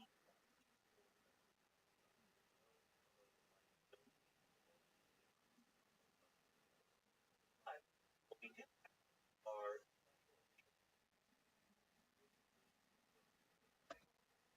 really about things that increasing everything, making chaotic. Quantum of this one brain versus brain thing. time is our human things that are emergent. Fundamental. What I think time is and reality is space emergent. I didn't say time is arrow. The arrow side and time. Are you using arrow time to mean they're synonymous with the second law of thermodynamics? No, but the arrow time is the difference.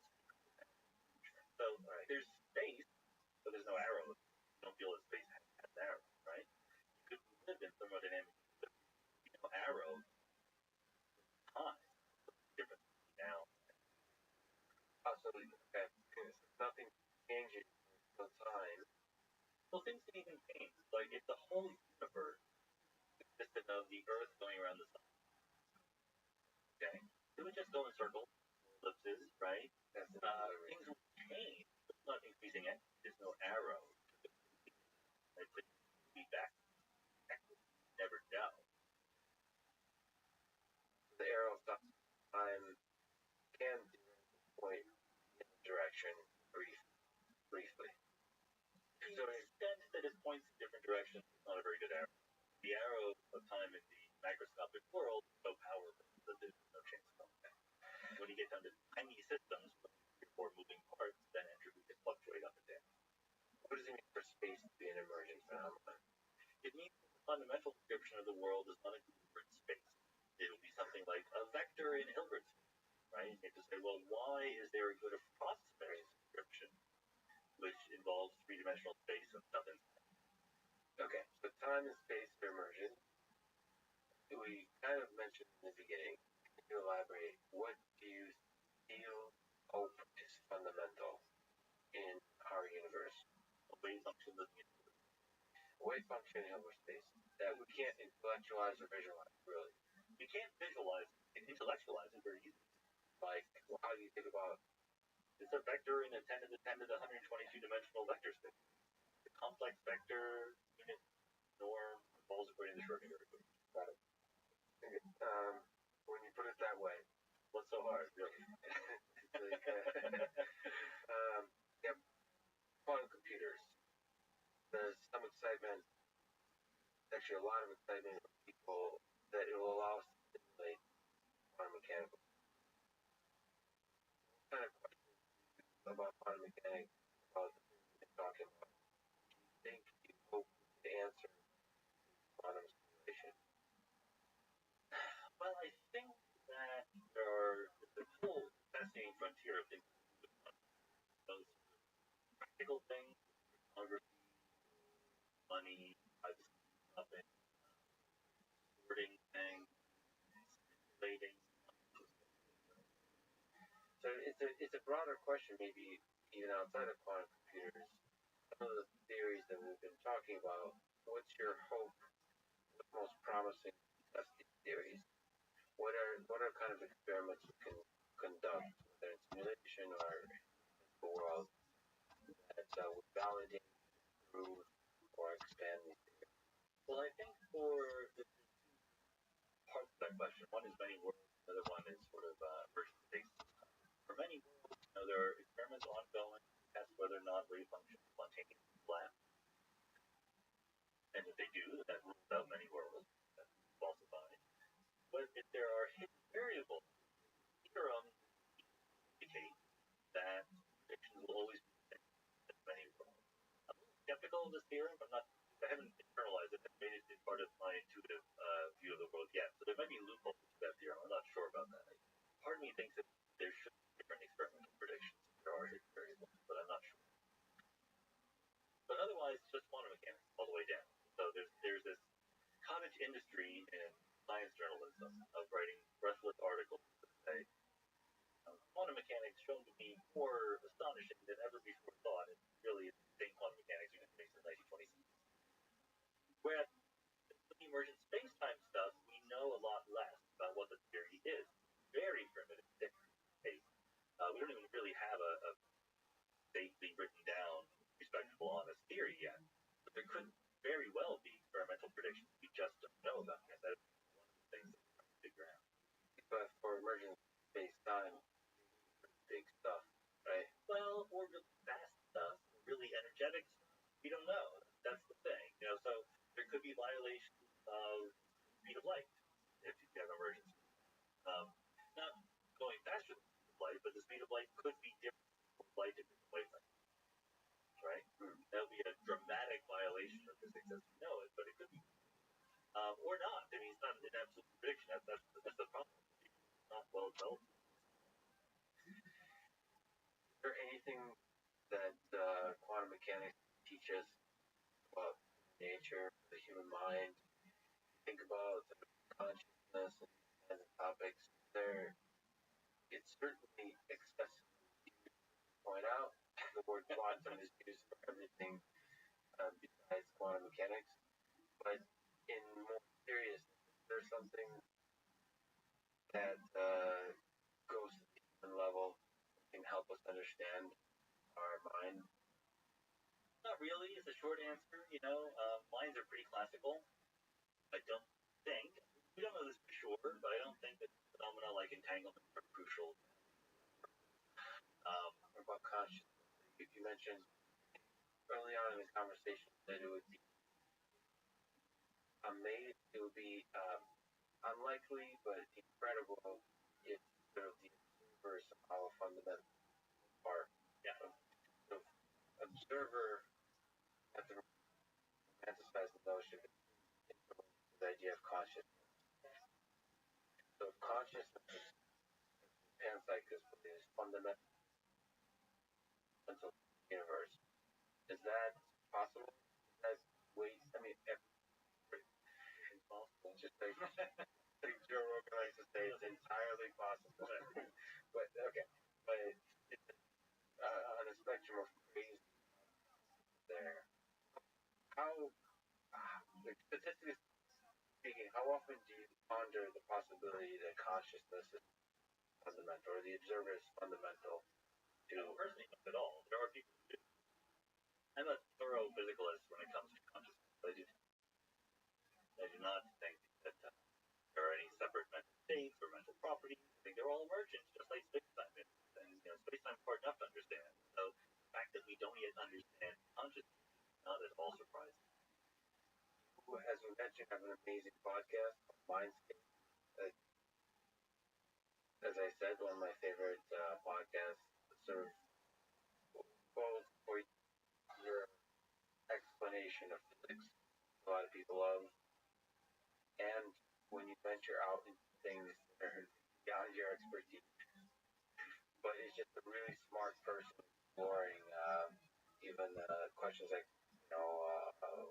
morality, for example. Which is very interesting. Solo episode and so on. And there's a lot of really interesting conversations. What are some, from memory, amazing conversations that pop to mind? What did you learn from them? Something that maybe changed your mind or just inspired you? What full experience of having conversations stands out to you? Unfair question. Totally unfair, but that's all right. It's one. I feel like the ones that physics, science, even philosophy ones are like, I know this stuff, but I'm helping people learn about it. But I learn more from the ones that have nothing to do with philosophy, right? So talking to Winston Marsalis about jazz, talking to a sommelier about wine, talking to Will Wilkinson about partisan polarization and the urban-rural divide, talking to psychologists like Harold Everett about cognitive dissonance, how those things work. Scott Derrickson, who's the director of the movie Doctor Strange, I had a wonderful conversation with him. We went through the mechanics of making a blockbuster superhero movie, right? And he's also not a naturalist; he's a evangelical Christian, so we talked about the nature of reality. I want to have a couple more, discussions with highly educated theists who know the theology uh, really well, but I haven't quite arranged those yet. I'd love to hear that. I mean, that's comfortable. Are you venturing into questions of religion? Oh, I'm totally comfortable. I did talk with Alan Lightman, who's also an atheist, but he is trying to rescue the sort of spiritual side of things for atheists. I did talk to very vocal atheists like Alan Rosenberg. I've talked to some religious leaders. How would you change having all these conversations? Part of the motivation was I had a long stack of books that I hadn't read. I couldn't find time to read them. I figured if I interviewed their authors, it forced me to read them, right? And that has totally worked, by the way. Now I'm annoyed that people write such long books. I think I'm still very much learning how to be a good interviewer. I think that's a skill that I think I have good questions, but there's the give and take that is still I think I can be better at. Like I want to offer something to the conversation, but not too much, right? I've had conversations where I barely talked at all, and I have conversations where I talk half the time. I think it's happy. So I think I remember listening to, without mentioning names, some of your conversations where I would have disagreed more. Yeah. As a listener, it's more fun sometimes. Well, that's a very good question because everyone has an attitude toward that. Like some people are really there to basically give their point of view, and their guests supposed to respond accordingly. I want to sort of get my view on the record, but I don't want to dwell on it when I'm talking to someone like David Chalmers, who I disagree with a lot. I want to say like, here's why I disagree with you, but we're here to do like. I have an episode every week. You're only on once a week, right? Yeah. So I have an upcoming podcast episode with Philip Goff, who is much more dedicated panpsychist. So there we really get into it. I think that I probably have disagreed more on that episode than I ever have with other podcasts. But that's what he wanted, so it worked perfectly. Yeah, that kind of debate structure is beautiful when it's done right. Like when you can detect that the intent, you have fundamental respect for the person, and that for some reason it's listening to really smart people are just arguing. And sometimes their shit a little bit funny. Well, there's a fine line because I had zero interest in bringing. Maybe you implied this. I have zero interest in bringing on people whom I don't have any intellectual respect. Like I constantly get requests, like bring on a an earther or whatever, and really slap them down or a creation like zero. I'm happy to bring on a religious person, a believer, but I want someone who's smart and can act in good faith and can talk, not a charlatan or a lunatic, right? So I will happily bring on people with whom I disagree, but only people from whom I think the audience can learn something interesting. Let me ask. The idea of charlatan is an interesting idea. You might be more educated on this topic than me, but there's folks, for example, who argue various aspects of evolution, sort of try to approach say that evolution, sort of our current theory of evolution, has many holes and flaws, and they argue that like Cambrian explosion, that was just like a huge added variability of species doesn't make sense under our current description of evolution, theory of evolution. If you have to have a conversation with people like that, how do you know that they're different between outside the box thinkers and people who are fundamentally unscientific and bordering on charlatans? It's a great question. And the further you get away from my expertise, the harder it is for me to really judge exactly those things. And I don't have a satisfying answer for that one. I think the example you use, someone who, believes in the basic structure of natural selection, thinks that a particular thing cannot be understood in terms of our current understanding of Darwinism. That's a perfect edge case where it's hard to tell, right? And I would try to talk to people who are expecting to know things. And I would, I'm a physicist. I know that physicists sometimes be too dismissive of alternative points of view. I have to take into account also alternative points of view. So, yeah, that's a tricky one. Have you gotten heat yet? I get heat all the time. Like, there's always something. It's hilarious because I try very hard not to like the same topics in a row. I did have like 2 climate change episodes, very different perspectives, but I like to mix it up. That's why I'm having it on. And every time I do an episode, it says, "Oh, the person you really get on to talk about exactly that, this other person." I'm like, well, I did that. I don't want to do that. Well, I hope you keep doing it. You're inspiring millions of books. Your podcast, John. An honor to talk to you. Thank you so much. Thanks very much, Lynn.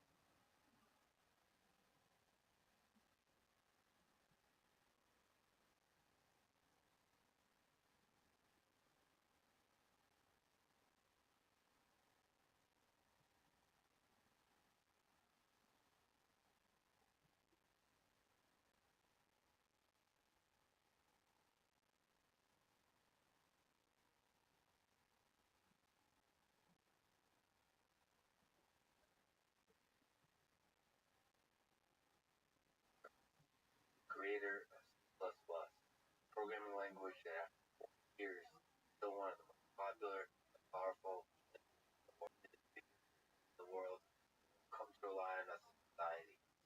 Watching this on YouTube, for example, the critical backend components are written in C++.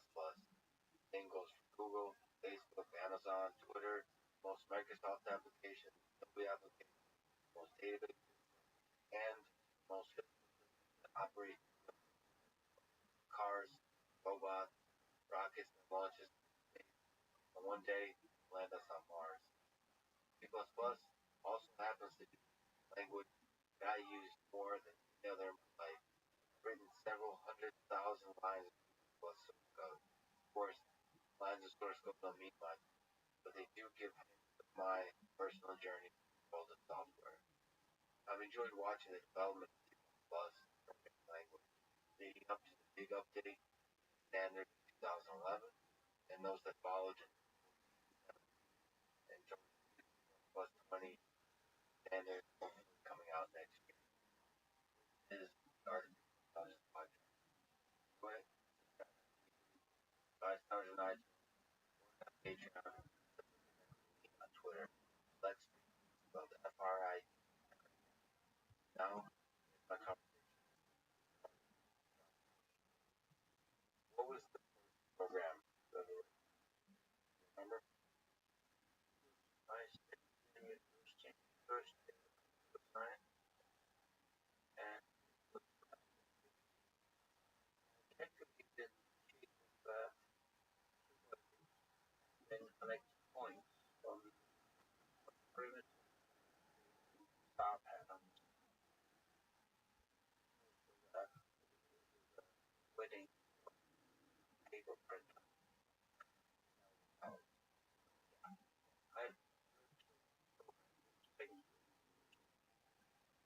what was the first programming language if I may ask it this way fell in love with? I think of course and after that I remember snowball. I Fortran didn't fall in love with that.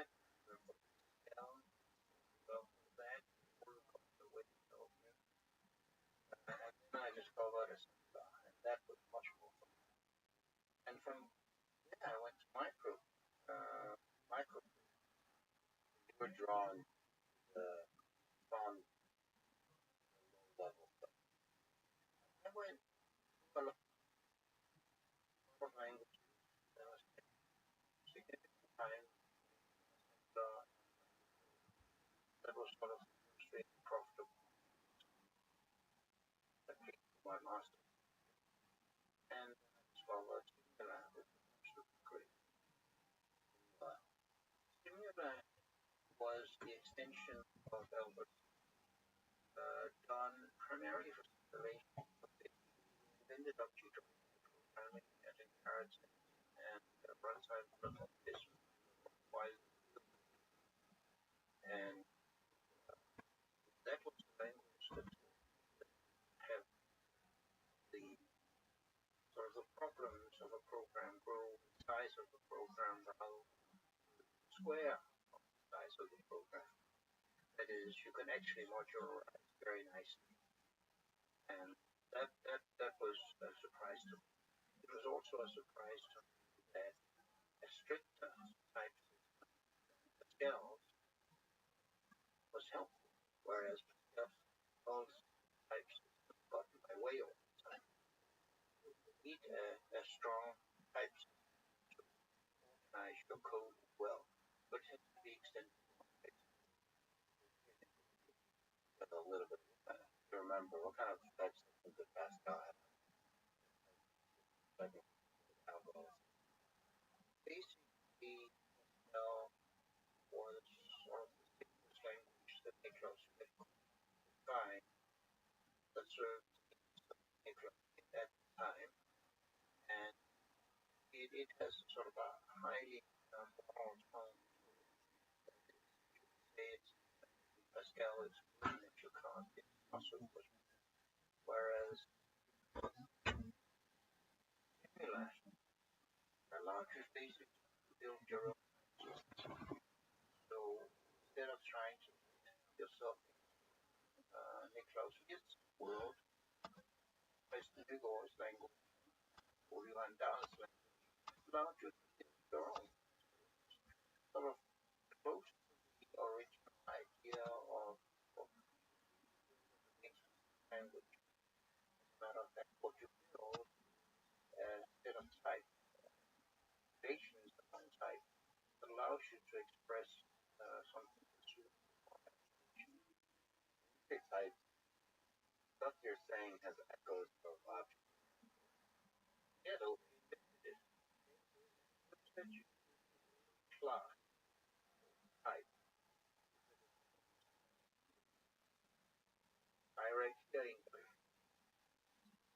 Basically go on all your handouts were mathematicians. And they, in terms of types, what they understood classes, they called that type classes. And basically in C++, as they had classes, type. So you try the impossible task, brief programming language perspective. Started with Algol, Formula, Pascal, but that's just. I can try. Most sort of interesting of programming was Fortran, first Fortran, because before that, written for a specific machine, each specific machine had a language, a simply language or or some extension of that idea. But if you're writing more specific machine in terms of the language of that machine, and Marcus at IBM built a language that would allow you to write what you really wanted. That is, to write in a language that was naturally sure for people. Now, these people happen to be engineers and physicists, so the language is not sure. Basically, they said for translation because they also have the medical list translated. And as a side effect, because now they're writing the way, and then they had a program that translated to the, and that was new. That was great. And to remember to raise the level, what also. So, and that was the first step towards. That was the first step. And of course, they were very business people were different. They got COBOL, etc., etc. And here I came out. That's go. Tran didn't have at the time notions of not a precise notion of type, not a precise notion of scope, not a set of translation based was what we have today. A bit of a model in the early days, but hey, just on the breakthrough programming, right? You can't criticize it for not having all the technical right. So we got alcohol, very pretty, and people in commerce and science considered it useless because it's flexible enough, efficient enough, etc., etc. But that was a breakthrough technical point of view. Then Hitler came along to make that flexible and define types. I got very interested. Tyson Nicole was the main idea behind. That was late. This was late 60s. Well, I was a visiting professor host, and so I learned object-oriented programming by sitting around. Well, in theory, was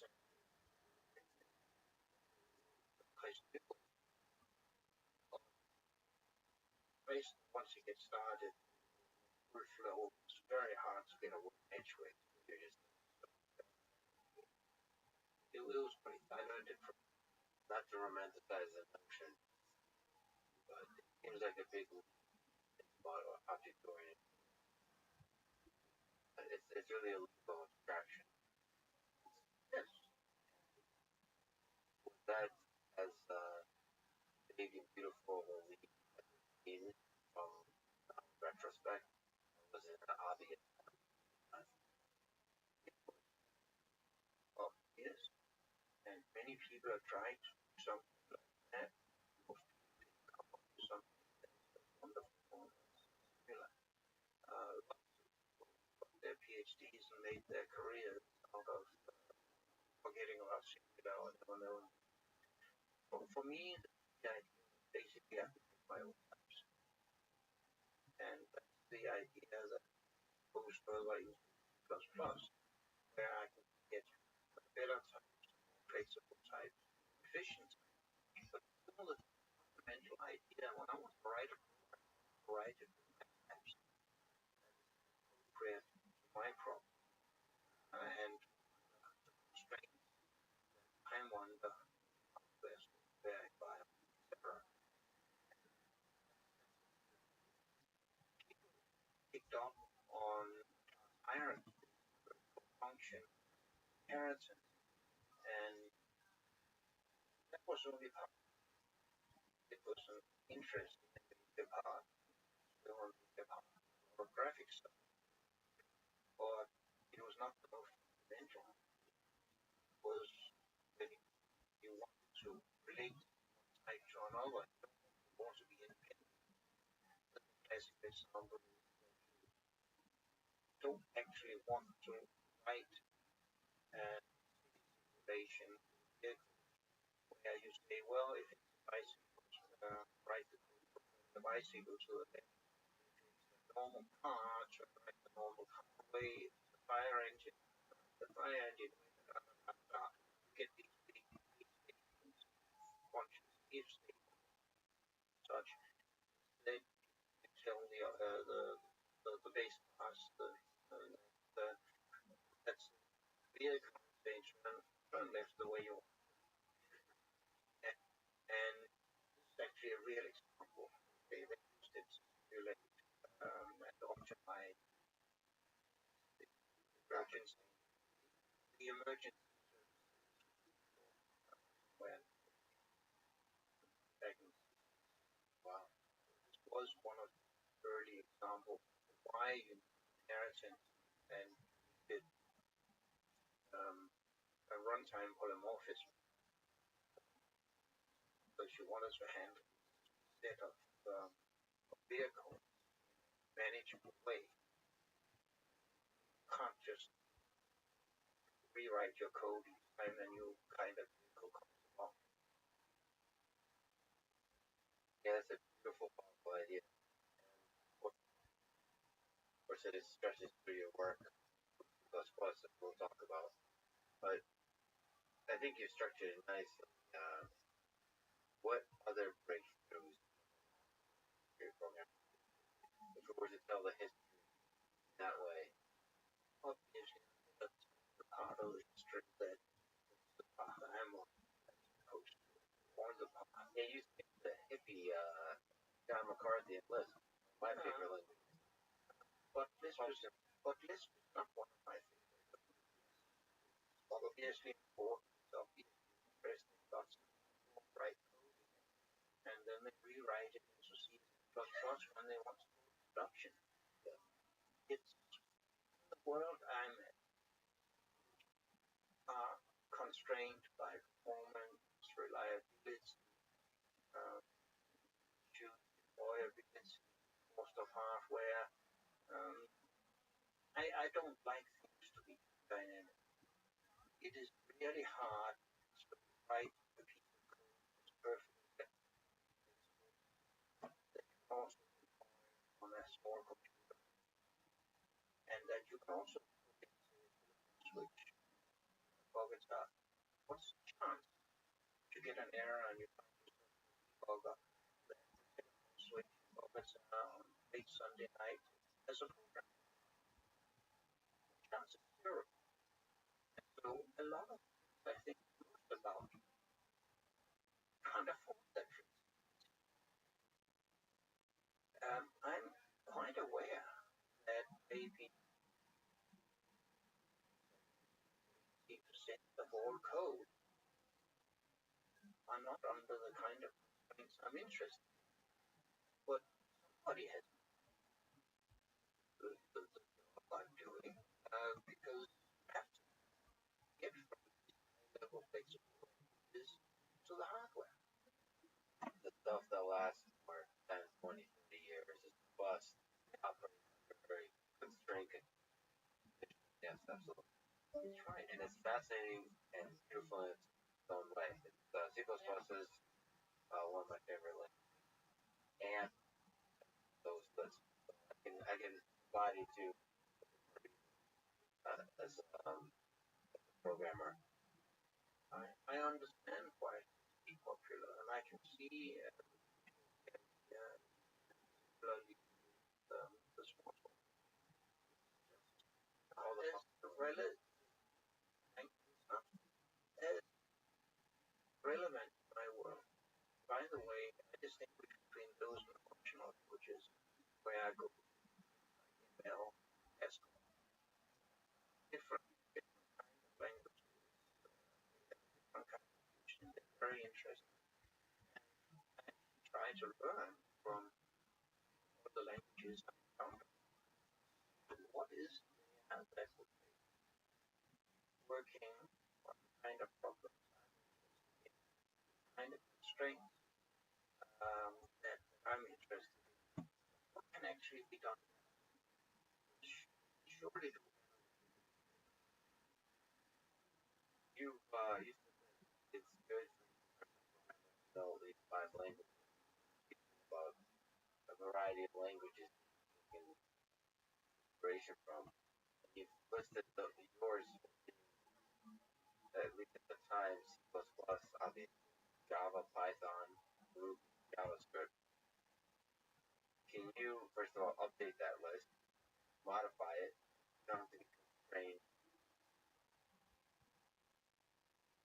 by, but describe what you picked up also from languages, how you see them as inspiration for learning C++. It's a very hard question to answer. So, about languages, I reckon I knew about 25 plus plus. Using those languages, and you have to learn a whole to learn it. And it's I imagine the natural vision, there's different paradigms that emerge, commonality. I out of a hat. Take 5 out of 10. I'll forget you. The whole thing, but like I don't mind. If you're monogram, I can think that from culture, superiors and everybody else. Learning one language, one culture, should be a better person. Program languages become better. Program. You know, take now what you want to the way to buy is that the second post. And then when I pick five, I what kinds of languages are there? You know, there's actually good machine code.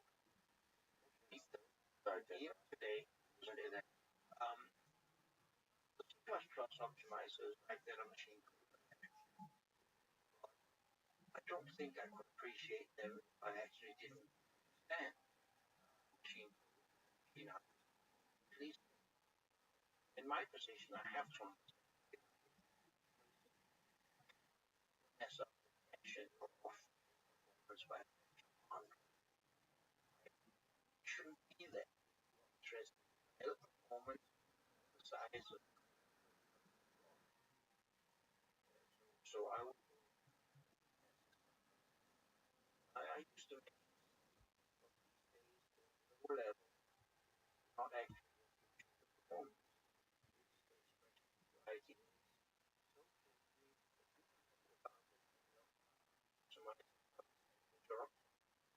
my favorite way of optimizing without level bits and see go on faster.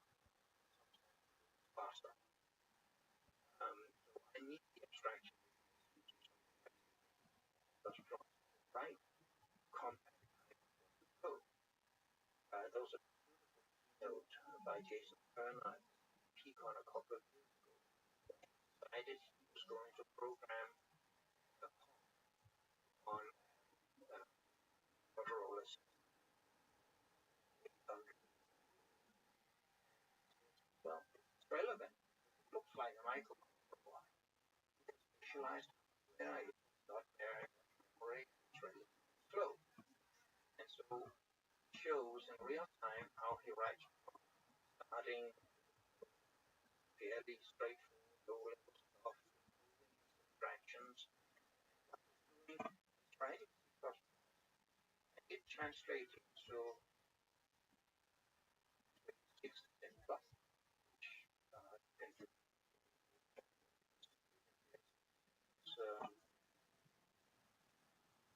the compiler explorer, which is and then he wrote a little program that translates into Motorola.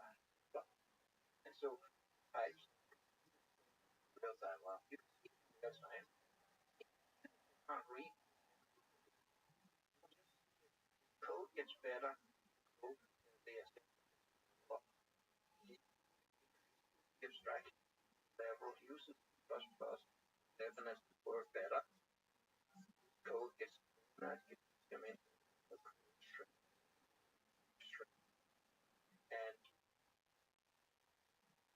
could not, for a amount of time, write that is as good as the compiler generated. Really quite nice plot.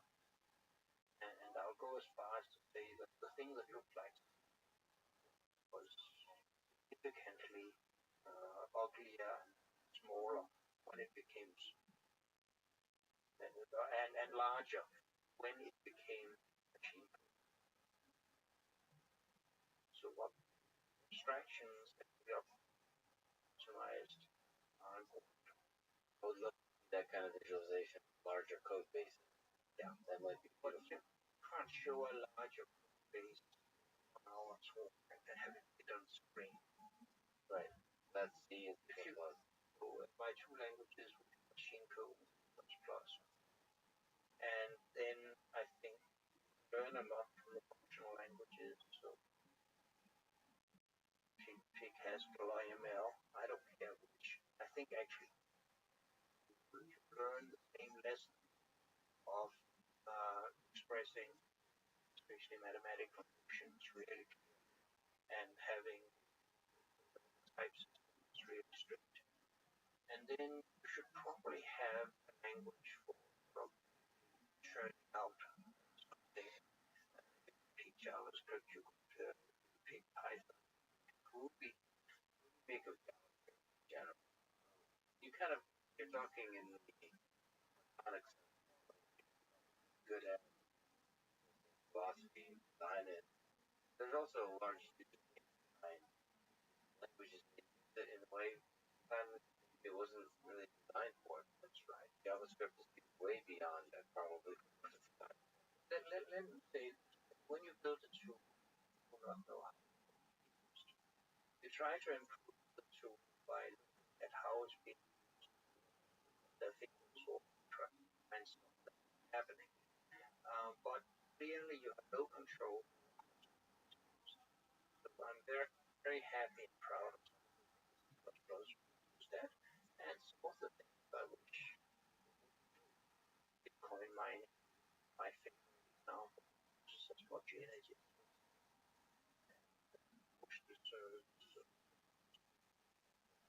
But back to the languages, I actually think that having JavaScript in the browser was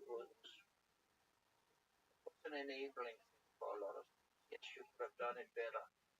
People were trying to do it better, and sort of more principled language designs do it right. And the non-professional programmers that write lots of that code just couldn't understand. So did an amazing job for what it was. Not the biggest language, and I don't think it is the prettiest language. That's not the biggest. So what was the origin story of C++? You basically gave perspective or inspiration of optimal programming by a connection performance, efficiency, the thing you were drawn to, And reliability. What's reliability? I really want my phone to get smooth. I want because I told coming out the other end might be whatever. So, and you don't want the system to be crashing. Doing a bank must crash might be your bank account that is in trouble. Comes from games, it doesn't have too much crash, nobody dies, nobody gets ruined. But I'm interested in the combination of performance, because of sort of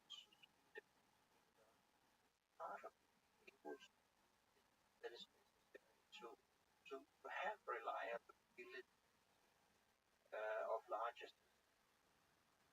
Spend all your time interpreting a simple function code. You are not going to have enough time to sound right. Either that or you have have to have computers you can't afford. It's a ridiculous idea, modern, because we've solved it. And they keep popping up in different ways that tackle bigger and bigger problems. People as an enabler, important things, and one of the things enablers reliability. When I press the pedal, the brake pedal on the car, it's not actually to anything but a computer. That computer better work. Let's talk about reliability a little bit of code today. This is certainly especially true of autonomous.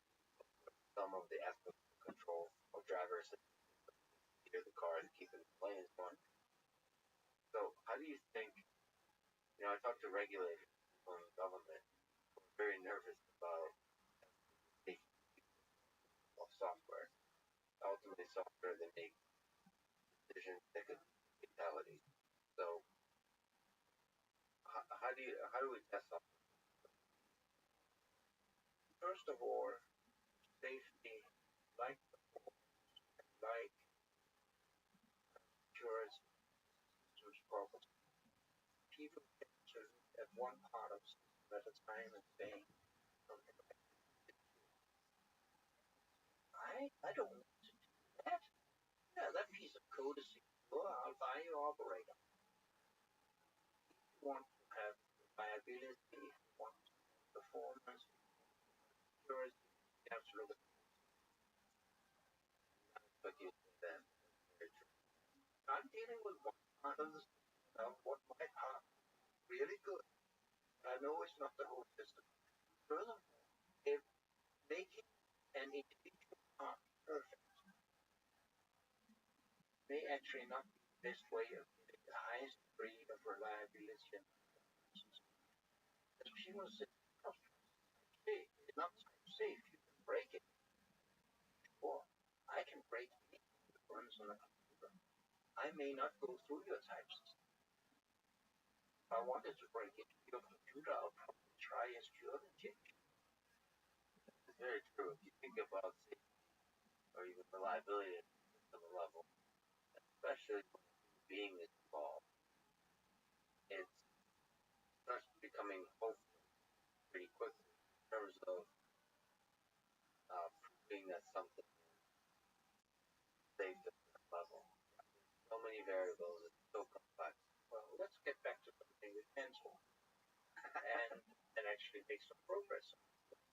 We look at C++ programs and try and make sure they crash this or the way you do that is largely by simplification. It is not the first step is to simplify the code, have less code, have code that are less likely to go wrong. It's not by runtime testing. It is not by big test frameworks that you're using. And also, but the first step is actually to make sure when you want to express something, you can express it directly in code rather than going through endless loops and convolutions before it gets down the code. That if the way you're thinking about a problem is not in the code, there is a missing that's just in your head. In code you can see what it does, but you cannot see what you thought of unless you have expressed it directly. When you express things directly, you can maintain find errors, to make modifications, actually easier to test it. And lo and behold, it runs faster. And therefore you use a smaller number of computers, which means that less hardware that can possibly break. So I think the key here is simplification, but it has to be to use the Einstein code as simple as possible and no simpler. There are other areas with under constraints where you can be simpler than you can be in C++. But the domain I'm dealing with, that's the simplification. So how do you inspire or ensure that the Einstein level of communication is reached. So you do code review, good code. There, if I gave you the code for the Ford F-150 here, is this a mess or is it okay? Is it possible to tell? Is it possible to regulate? An experienced developer can do with code else in mixed native. The the point is that it's hard to generate something that is really obfuscated, but you can usually recognize when you haven't reached that. And so I've never looked at 150 code. I wouldn't know. But I know what I would be looking for. I'll be looking for some tricks that correlate bugs elsewhere. Uh, I have tried to formulate rules for what good code looks like. And the current version of that is called ++ guidelines. One thing people should remember is what you can and what you should. In a language, you have lots of things that necessary in some contexts, but not in others. That because there's 30-year-old code out there and you can't get rid of it. But you can't have rules when you create and try to follow the rules. This does not create programs by themselves, but it limits damage of limits possibilities of state. And basically, we're trying to say what is a good programmer does at a simple level of where you use them, how you use them. Now, I can put all the rules, which is marble. Doesn't mean that somebody who follows all those rules do a masterpiece by Michelangelo. That is something else, right? A good program, just that something else, an important work of art. That is some kind of inspiration or instead gift, but from sort of technical, the craftsmanship level, the famous painters, famous sculptures, was other things superb craft. They could express their ideas, their tools very well. So they, I think, what I'm doing, what a lot of people are doing, is still trying to figure out how it is to use our tools very well. For a really good code, you need a spark of inspiration, and you can't regulate that. You cannot say that I'll take your picture only, I'll buy your picture only, or at least then go. There are other things you can regulate, but not the inspiration. But it's true that there is experienced programmer with code inspired that's like Michelangelo. You know it would be it. The opposite of that is code that messy, code that smells. No one needs to use. I'm not sure you can describe it in words except state guidelines. Here to recognize ugliness, to recognize beauty in code. The reason sometimes beauty comes from something innovative and unusual. And perhaps so sometimes it's reasonably hard to appreciate. On the other hand, the message comes, and you can have static check dynamic checkers apply. A large number of the most common catch a lot of stuff in mechanically. I'm a great fan of static analysis in particular, because you can check for not just language rules, but for the usage of language.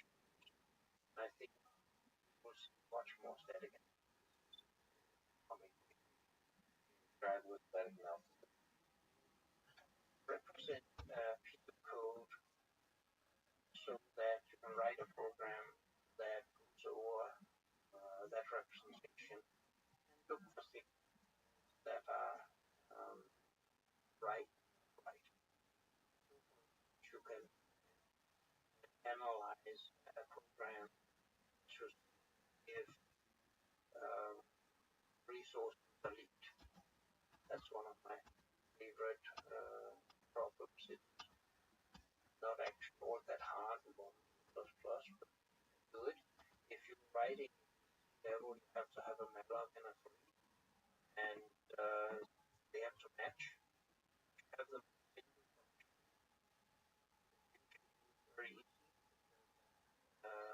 Malloc here should be a free there. On the other hand, in between can be your code, and it becomes impossible.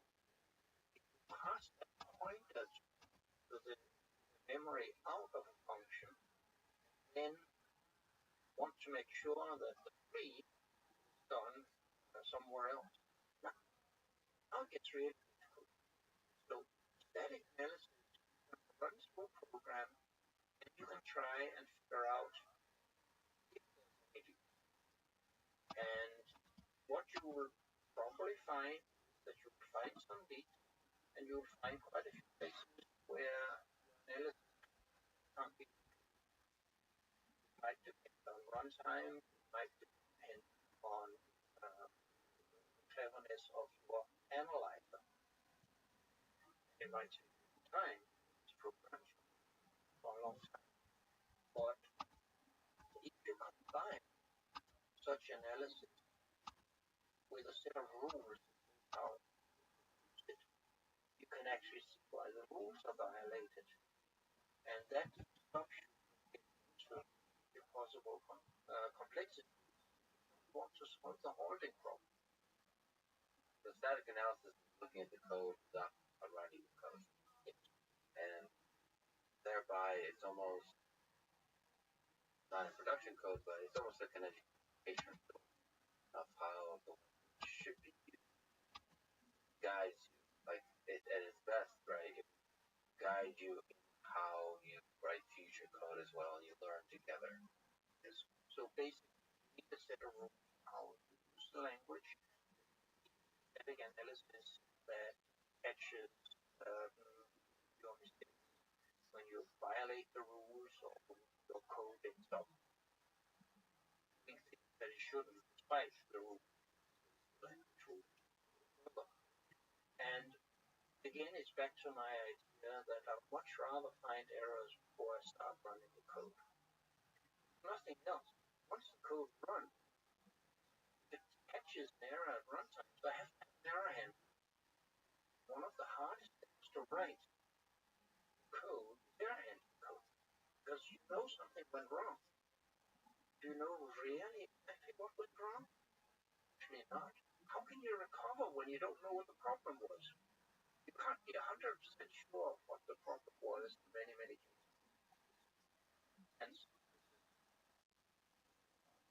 so yes, we need good types of rules of resistance, static analysis, and ultimate static or program proof, but that still doesn't scale kind of deploy. Then we start making the rest of the stuff. So C++, the object-oriented programming language that creates, especially newer versions, we'll talk about higher and higher levels of abstraction. So how do you design, let's even go back to the origin, how do you design something with so much abstraction that's still efficient and it's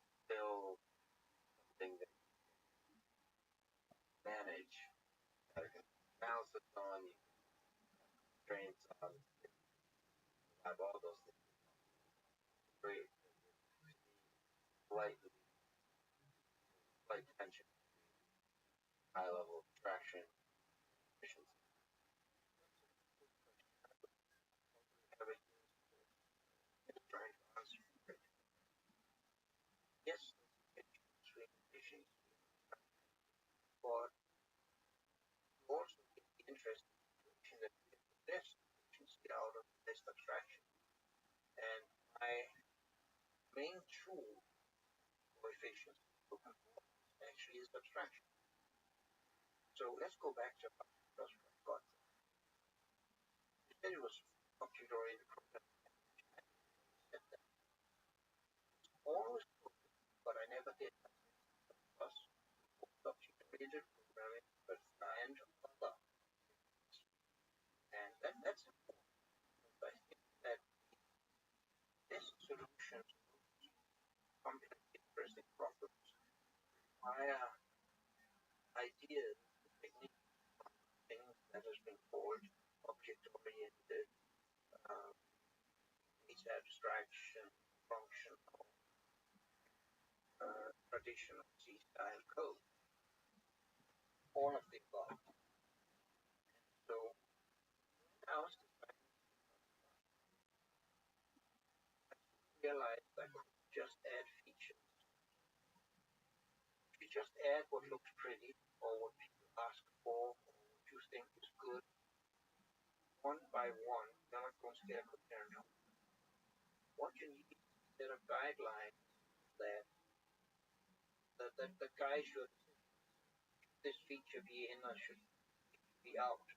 How should a feature be modified before it would go in and such. And there's the book I wrote about that, Design Evolution C++, there's a whole bunch of stuff. Most of them are not language technical.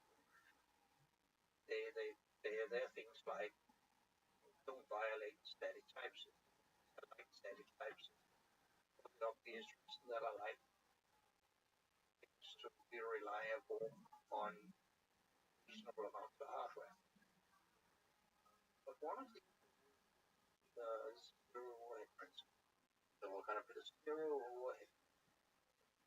Basically, that if you have an abstraction, it should not cost anything to write equivalent code at a lower level. So I have matrix multiplication. It should be written in such a way that you could not drop C-level abstraction and array such and run faster.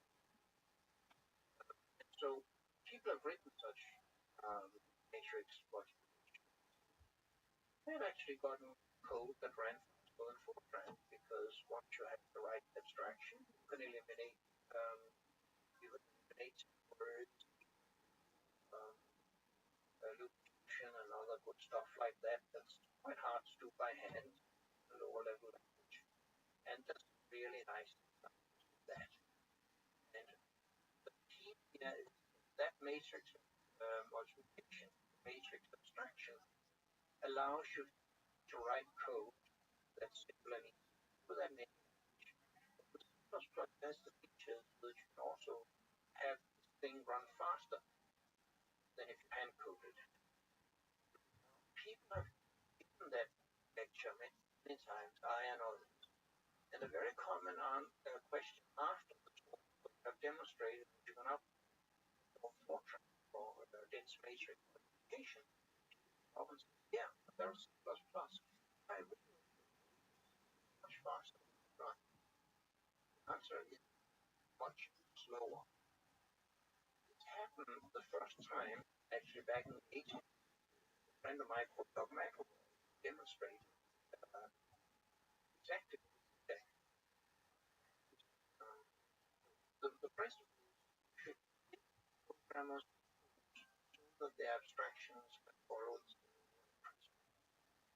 Furthermore, in a language such as C++ or a library, try to doesn't mean it's absolutely optimal, but it means hand code with usual language plus plus. You should not be better. Usually, you can do better if you use embedded assembler machine code or for some of the details to utilize part of the compiler doesn't work. You should get to that point before you So that's a beautiful ideal for, and limit it quite often. quite often. So where's the magic that comes from? Some of it is the compilation process, some of it is the design of the feature itself, the guidelines. So I've recently and often talked to Chris Latin, Clang. What, just out of curiosity, your relationship in general with the different implementations of plus plus as you think about you and other people, as you think about the design features or design of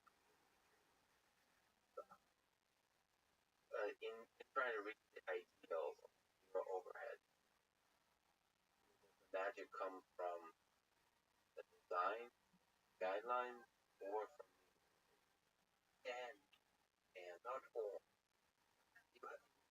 You go for programming technique, program language features, and implementations. how can you think about all three at the same time? Take some practice. You get it wrong, but after a while, you sort of get it right. I don't write compilers anymore. Brian Kernighan pointed out one of the reasons C++ succeeded was some of the craftsmanship I put into compilers. And of course, I did the language design. Of course, I wrote a fair amount of code, kind of stuff. And I think most of the success was progress in all three areas together. A small group of people can do that. 3 people can work together to do something like that. It's ideal. It's one person that has all the skills, but nobody has all the skills necessary in all the fields where C++ is used. So if you want to approach a concurrent program, know about algorithms of concurrent programming, know the trigger reflection, pre-programming, you need to know something about the compiler technique. You have to know some of the program the application areas with this, like some forms of graphics, some forms of um, um, web server stuff, and that's very hard to get into a single head. Small group. So is there difference, not saying better or so, differences in different implementations of C++? Why are there several, maybe naive questions? GCC, Lang, Very when I designed C++, most languages have voice implementation because if you run on an IBM, if you run on a Sun, on a Motorola, many companies which have their own compilation structure, their own compilers. It was just fairly common with many of them. And I wrote C on shooting that other people would write compilers with C++. Furthermore, I wanted to utilize all the backend infrastructures that were available. Realize that my users were using 25 different languages. I could write I could, but I couldn't write 5 because you don't get anywhere on a language. And so in a world where there was many linkers, many optimizers, many compiler front end, not to start, but many operating systems. The whole world was not an Linux boxes. Whatever is the standard today. In the old days they said a text. So basically, I assume there will be lots of compilers. It's not a decision that there should be many compilers. It's just a fact. That's the way it is. And yes, many compilers emerged. And today there's at least 4 front-end client Microsoft, and they supply a lot of organization and the embedded systems industry, and lots of we have to think about how many dozen there are. Especially in the embedded world, the machines are very different, the architectures are very different, and so having a single implementation is never an option. Now, I also happen to dislike monocultures. Monocultures are dangerous because whoever owns the monoculture go to scale issue. A lot of it area way of because they own the world and very good to mess with that. They're really very happy project. Claims great, but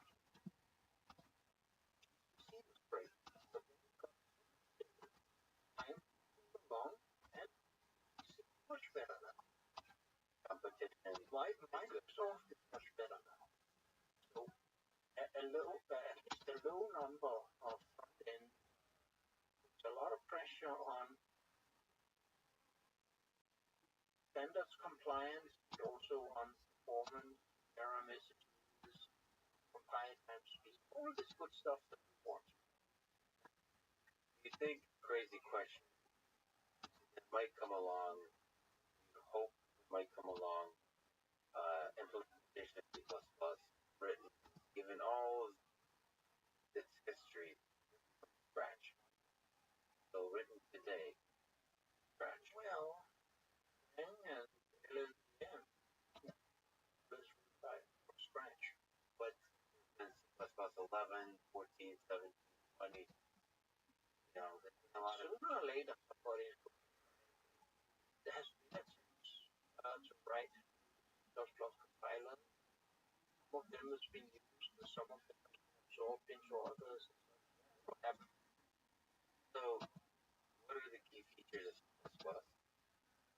And let's use that as a way to sort of talk about the evolution of C++. So, the highest level, what are the features that were there in the beginning? What features got added? Let's first get a principle.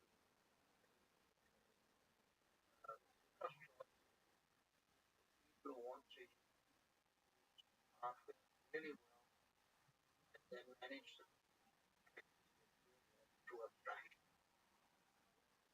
So the first have way of machine very much like loops, variables, pointers, addresses, access them very directly, allocate stuff of space machine.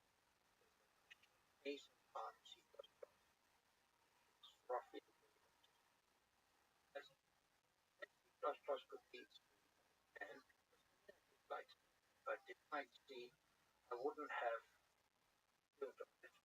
Furthermore, after the integration, I'm probably the major contributor to modern C. And had lunch with most days. Never had a hot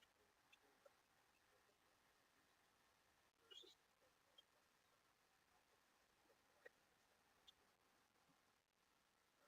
the other part. There, the key class, the time, and my idea of the class, that's how I like to put it in the way you use them, in the way you clear them, in the way you get the memory, and you can do just as well. First process should be to build an abstraction class, which we call habit, means it run just as fast as literature. That's the idea, right? And of course, you probably don't in itself,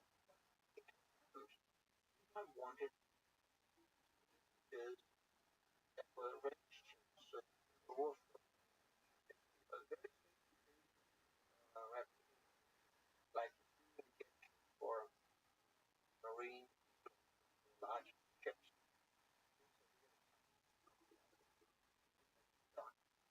They built themselves an integer that was just like integer, except warfare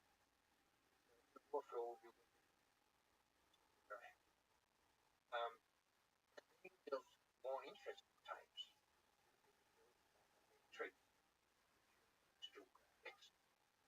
Or you can build a node for a video. And all these classes, they appear just like. So what else is there? So, I don't know. For people who are not familiar with object-oriented programming, there's a hierarchy of classes. Turn left. So what people found was that you don't actually, let's see, a lot of types are related. The vehicles, all vehicles are related. Bicycles, cars, fire engines, tanks. They have something in common, something like to have common and having differences specific, and when you didn't want to know about the differences, just translate. You don't have to worry. That's how you get the traditional object-oriented coming out of Similar by or C++, or the other kind of object type comes when you have something like a Rothschild gave us the vector of double. Have a vector of double, want a vector of double precision doubles, short doubles for graphic. Why should you not have a vector of integers while you're at it? Or vector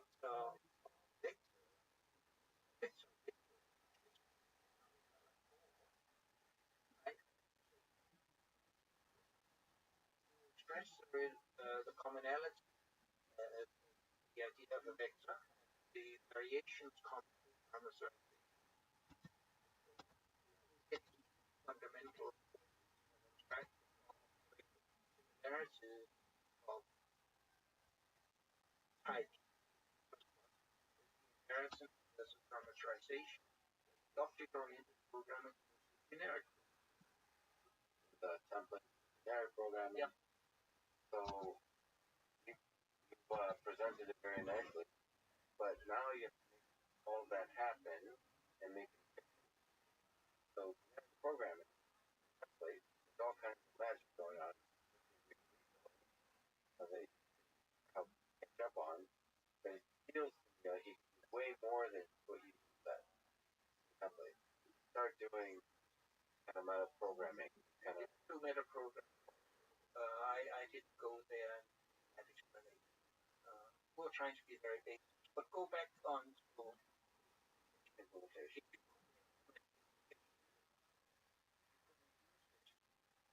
So that it has plus plus because of violation their overhead. So when I had to get computer-aided programming inheritance, I took the idea of virtual functions, virtual functions, the term, classes, the term. You never use those words. So especially for already on God. And I get the simplest implementation I knew of. It was basically to get the virtual functions does the direction of the table, the right function. That's how you pay. And I thought that was close to optimal. It's ended up. It turned out that I had a more doing it and therefore slower. Turns out that both languages are more complicated and more flexible to pay for it. Once C++ was actually stuff and your overhead compared to ordinary function, so iteration,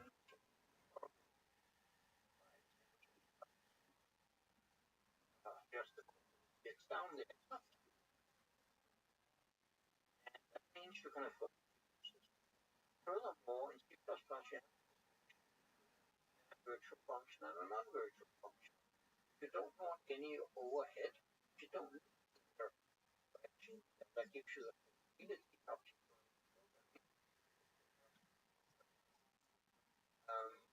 the idea is virtual function actually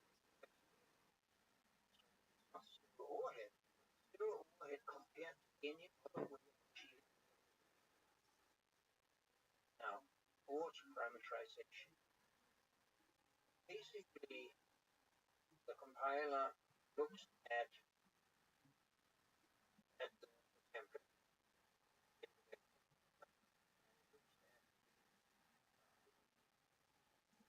parameter, and then combines generates code back. So that's if you have many simple parameters, you can actually combine code that the compiler could use at the same time. And therefore get code faster than if you have handwritten stuff on the short variable. So the thing is, parameterized code, the compiler fills stuff in during the compilation process, not during the runtime. Furthermore, it's all the information gotten template, the parameter, the concept of use, combines the three and generates the code. But you generate, now, a little outside of what I'm comfortable thinking about, but it can generate a lot of code. Yes. And how do you, I remember being both amazed at the power of that idea and how ugly the debugging was. The debugging solution. Anyway, debugging was generated by C++. Because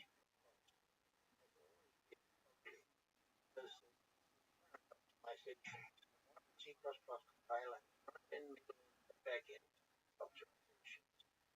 C front, back-end, three front-end and back-end optimizations. I actually took the code, generated an internal implementation, ones that representation to generate good code. So people said, not a compiler generates generated was I wanted to use code generation, but it's really good at back-end optimization. But I need front-end optimization. I generate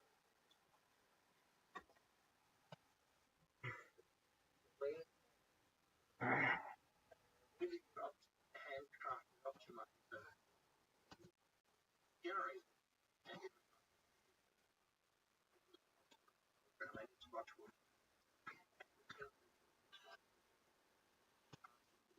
It's hard to combine simple debugging with simple without the code, because the idea is to drag information from different parts of the code to generate a code machine, and that's not.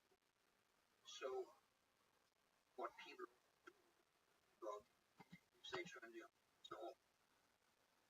so you code when when something in your source code looks like a function call, it is a function call. When the optimizer is turned on, it may disappear. The function call, it may inline. And so one of the things you can do is you can actually get code that is smaller than the function call, because you eliminate the function preamble and return, and there's just the operation. One of the key things I did templates, so I wanted to make sure that if you have a sort help and you give it a sorting criteria, that sorting criteria is comparing things with less. The code generated should be less than. Not a direct function call to a compression object, which is what it is in source code. But you really want down to the single instruction. But anyway, turn off the optimizer, and you can debug. The first level of debugging can be done, and I always do without the optimization on, because then I can see what's going on. And then there's this idea of concept that puts some. Now I've never even. I don't know if it was ever available before. It puts some constraints on the stuff you can parameterize, essentially. Let me try and explain. Yeah. So yes, it wasn't there, and you've had a version of it that actually worked for the last 4 or 5 years. It was designed by Raised Button B, professors and postdocs, and the implementation by Andrew Sutton has been available at the time, and it is part of C++ 20. There's a standard library that uses it. So this is becoming really very real. It's available client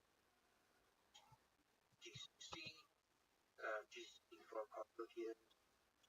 Microsoft to do. Expect all of C++ 20 to be available in all the major compilers. 20. This kind of stuff is available now. I'm just saying that because otherwise people might think I was talking about science fiction. So what I'm going to say is real concrete. You can write today, and there's production. So the basic idea is when you have a generic component, like a sort function, sort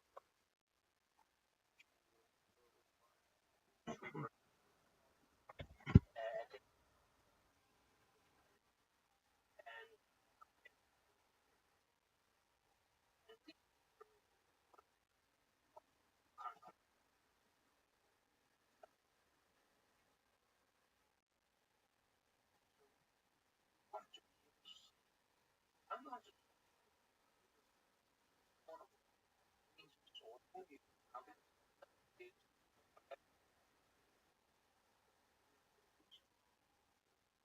random access to that element types has to be comparable. By default, I don't logical operator. Basically, what concepts are the compile time predicates. The predicates you can ask. Yes, I have begin and end. Are you a random access? Yes, I have subscripting and plus. Is your element type something that has a less than? Yes, I have a less than. Basically, that's so instead of saying I will take a parameter of its type, don't take that sort of and and so we say, okay, what less than I don't want that. I want greater than something I invent. Parameters, sortable thing, and comparison criteria. Comparison criteria say, well, I can write it saying it should operate on the element type and it has the operation. So that's the fun. What is key? So specifies code the parameters. Yes, there are lots of types actually, but operating in concepts. Concepts. The word concept was used by Alexander, sort of the father of generic programming concept plus. That's one of the places that use that word. What do we call it? Generic programming mechanics. And he called it concept because they are the sort of the fundamental concepts of an area. They should be concepts. And we've had concepts all the time. If you look at the PNR book of C, arithmetic types, and it has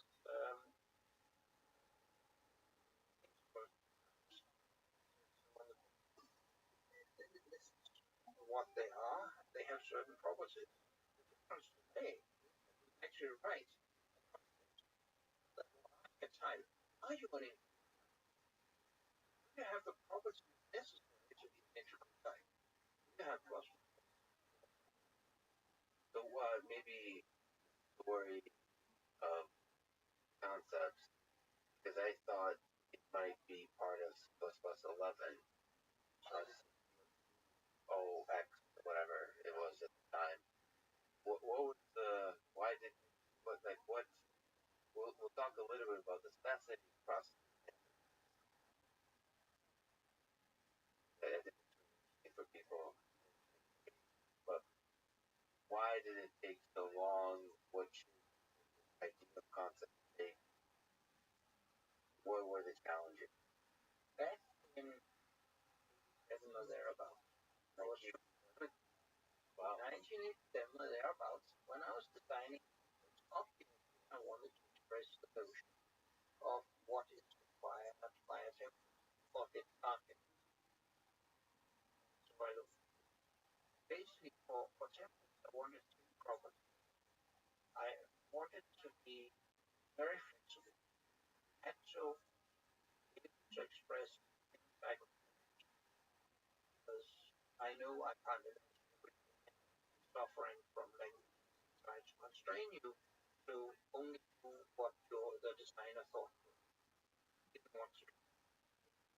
They had to run faster, as fast or faster than handwritten code.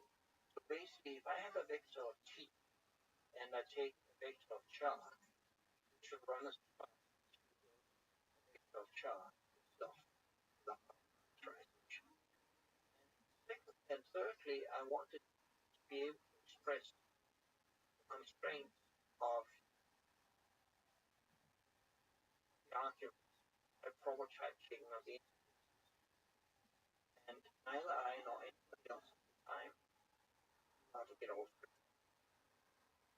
And I thought for C++, I must have the two first. Otherwise, it's not C++. And it bothered me for another couple of decades that I couldn't solve the third. I was the one that function argument type changes. I know that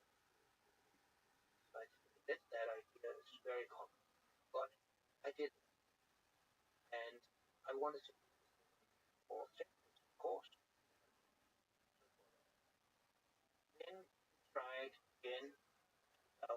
to started analyzing the problem, explaining possible solutions. Not a design. A group University of Vienna,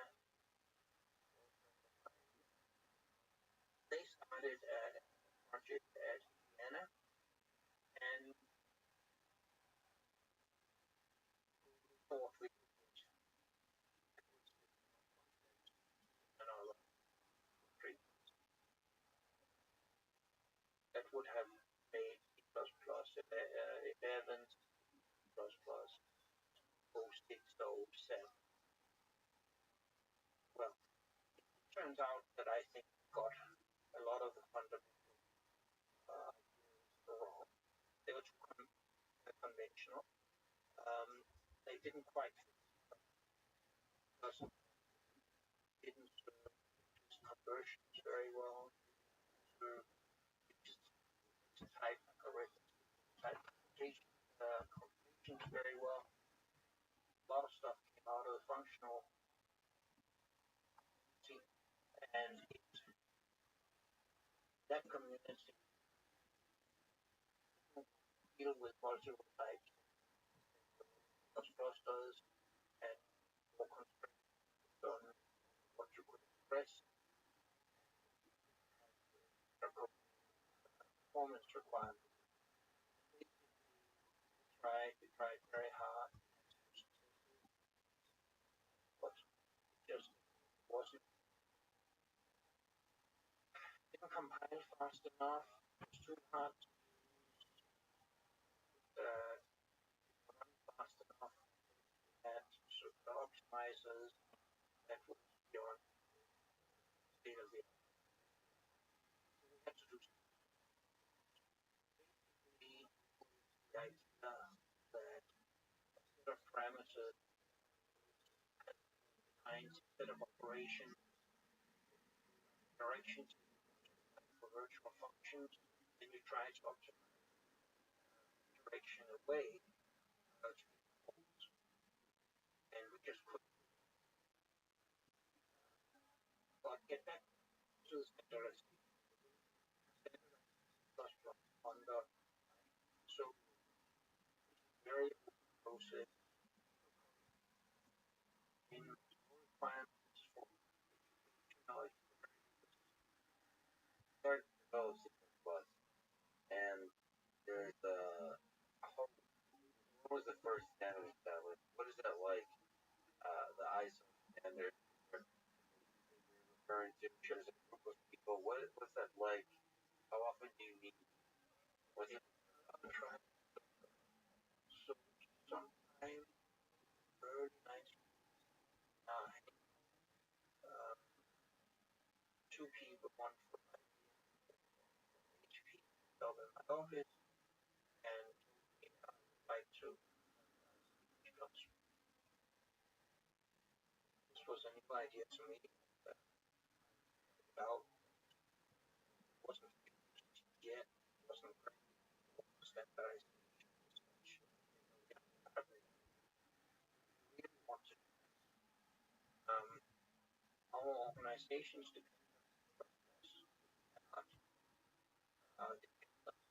so of course you might get run over. Well, you really need to get open, standardized under formal rules, and we are going to standardize under ISO rules. We really want to be part of it because basically otherwise we'll do it ourselves. And we know you can do it better. So through a combination of arms salary, very got started. So in late 18, there was a meeting in DC to not ISO, it was ANSI, American. We met there, we were lectured on the rules of how to do an ANSI standard. There was about 25 of and record that kind of and the old guys as a way this works. Everybody can sign off if they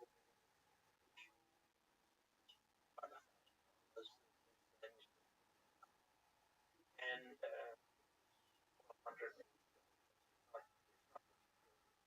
and you have meeting try to three 1 week meetings a year and you meet and you have discussions and you bring forward for votes. Votes are done per one vote per organization. You can't have come in more and dominate. That's not allowed. In these organizations, that's what. Yes. Or individuals. Or individuals. I mean, it's a bunch of people in a room deciding design of language on which a lot of the world run. Right. Well, I think most people agree it's better than scientists or better than singular. Right.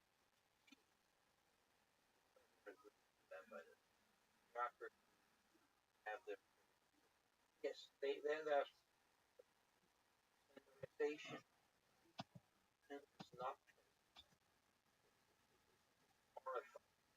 market. but as church Muslim democracy, the worst way is forward here, right? I would say the same with standardization. But anyway, so we need to have these votes and this standard is. A couple of years later, extended so it became worldwide. We have standard organizations that are active currently country and another 15 we are sort of looking based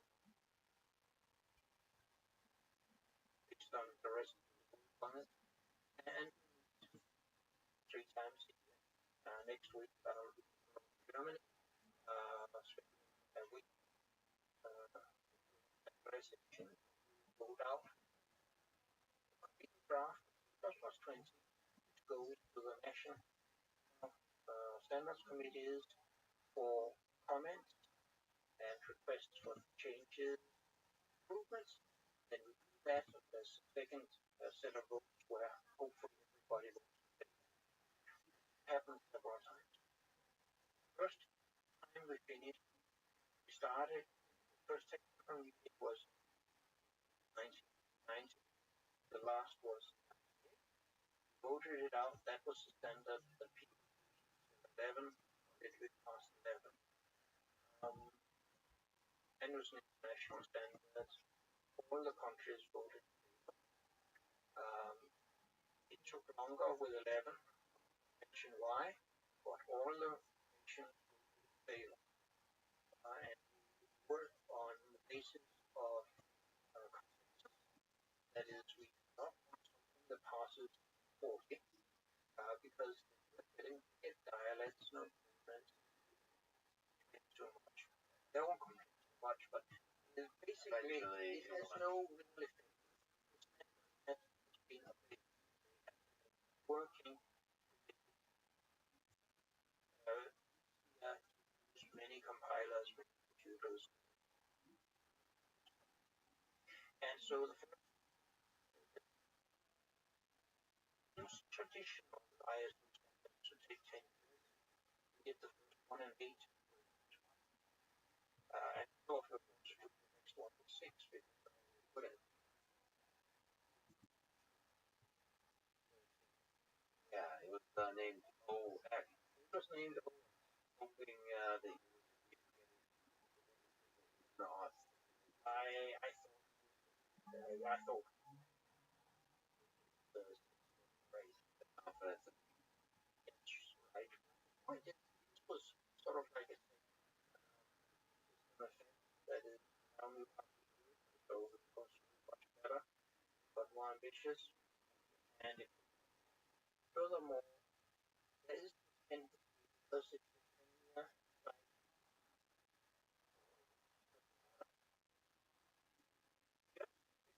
what we are after somebody, and so we really study that successful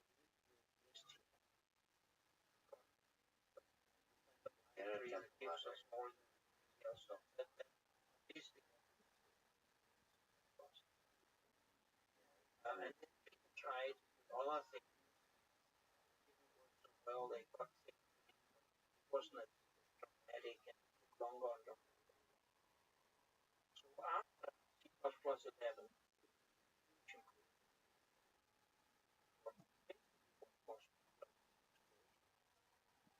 decided never again.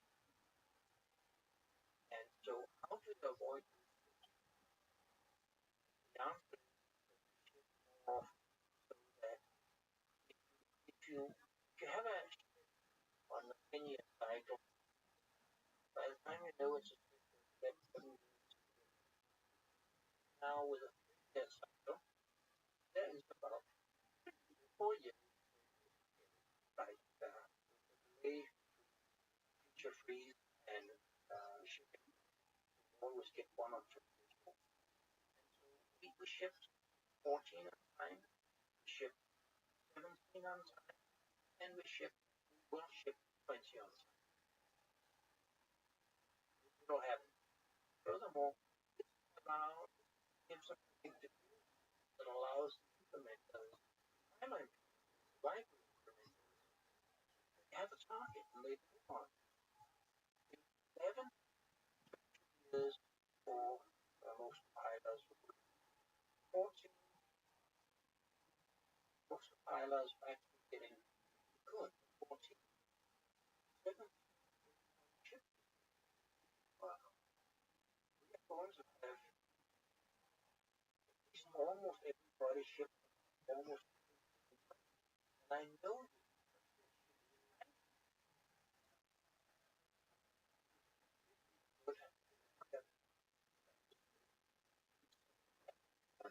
that's how it works. There's a lot of features in plus plus 11. There's a lot of features in the birth of plus plus that were amazing. And concept 2020. What to you is the most, to you personally, beautiful or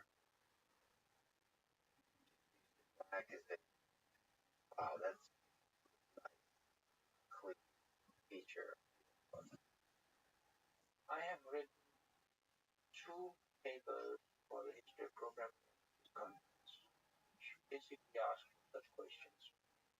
I'm writing a third one, which I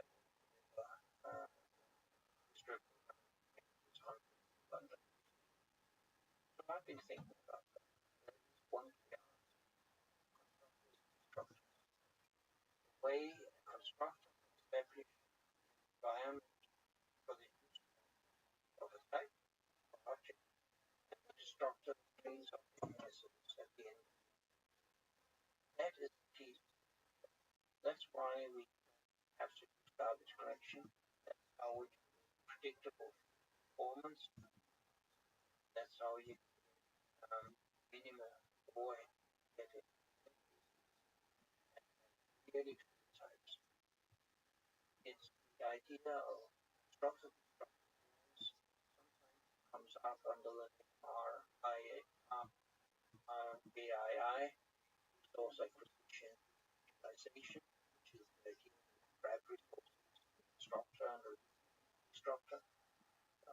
It's also the best example of why I should advertise it. I get the best idea for it also nice. Not the greatest name I've ever heard. So, type, abstraction, I want to create my own type. Types are making them efficient, key part, and here the almost philosophical, but the construction, creation of an instance of a type, and freeing of resources that type would define objects, uh, that defines. By the way, philosophy is you can't do language design without philosophy because what you what you express and how. Very important.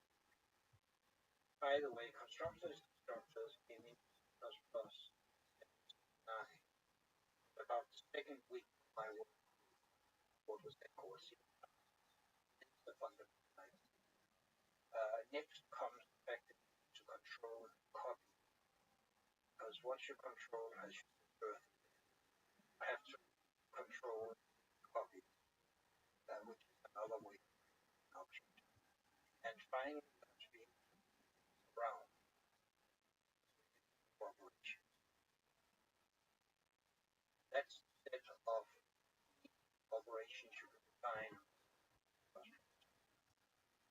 And so you, those are just a beautiful part of C++. That is at the core of it all. Yes. You mentioned that you hope there will be one unified set of guidelines for how to construct the program. Perhaps not one language, but unification of how we remember. I have some trouble remembering it, but I know the origin of that idea. So maybe you could talk about C++ is not a programming language. Where does the arc of history taking us? You hope that there is unification of the languages in which we communicate.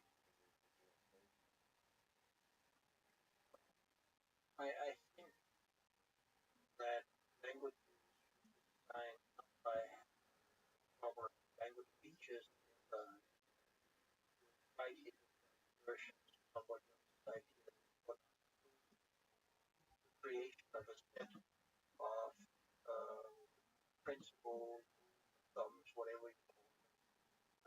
I made the C++ and trying to people and about a lot of people.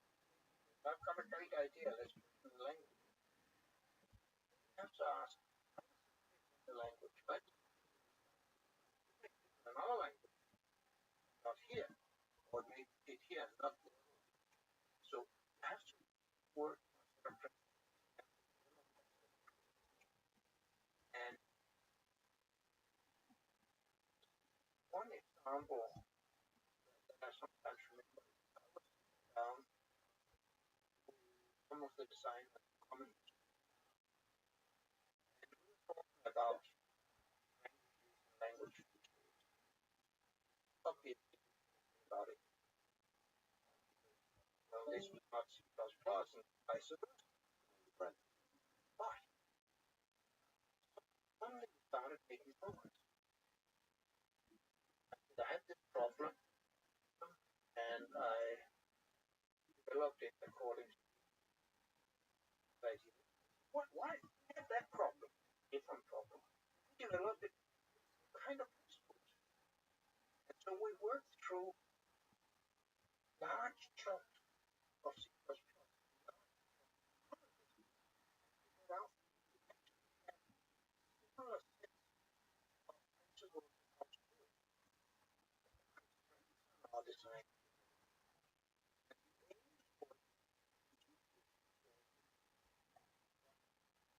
There was commonality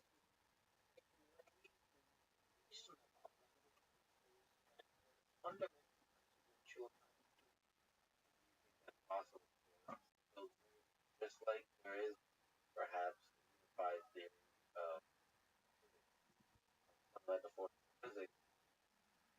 sure there is commonalities among languages, but there's also people involved help drive these developments. But do you have a hope or an optimism that there will be unification? Think about Einstein, so we just simplify language. That is possible. Let's remember, modern I think started countries. It had countries going. Modern started 40, but they have 10. Furthermore, and they're not as bothered with people as the way you're worried about program done by. So each have problems others have very immature. So I would look at sort of the philosophical level and look for fundamental principles like resources you should don't take errors at runtime that you don't need to. Uh, don't violate some kind of types. The kind of types, but when you have one, you don't break it, etc., etc. There will be quite a few more languages, but I think step back at some kind of philosophical level, we can be able to agree on some principles that apply to sets of problems. And an area of like plus what used to be called systems programming, an area between the hardware and the fluffy part. Might very well see so these days you see Rust having adopted RAII. Sometime it uses having borrowed it 20 years before they discovered it. But it's we're seeing some kind of convergence instead of relying on garbage collection. Garbage collection languages like those such that some of the construction destruction stuff and trying not to use garbage collection all the time, things like that. So there's conversion, but I think we have to step back to the philosophical level and see some conversions, convergence, and it will to read. So a crazy question, but I work a lot with machine learning. I'm not sure if you touch that world as much, but you could think of programming as a thing that takes some input. Programming is the task of creating a program. That program takes some input and some output. The machine learning system trained on data in order to be able to take an input and produce output. But they're messy, fuzzy things, much like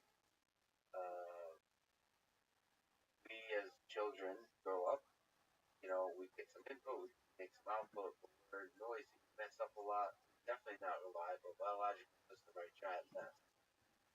So there's a sense in which machine learning is kind of way of programming. Fuzzy. Very, very, very different from C++. C++ is like it's reliable, efficient. You can measure, you can test it a bunch of ways. With biological systems or machine learning systems, you can't say much except sort of empirically saying that 99.8% of the time it seems to work. What do you think about this fuzzy kind of programming? Do you even see it as programming? Is it really another kind of world? I think it's and it is fuzzy. I don't like fuzzy. that is, people say things like that everybody should be able to program. But I don't want everybody to program my airplane controls or the car controls. I want that to be done by engineers. I want that to be done specific building, and it's not for the language like C++. Every is generated sharp and or professional, basically. Different A at some kind of information about counting not got it. And there are areas where an 84 accuracy rate and positive rate and where people will probably get on 70%, 98%. What I've seen is more like 84 by really a lot of blood sweat get up to 92. This is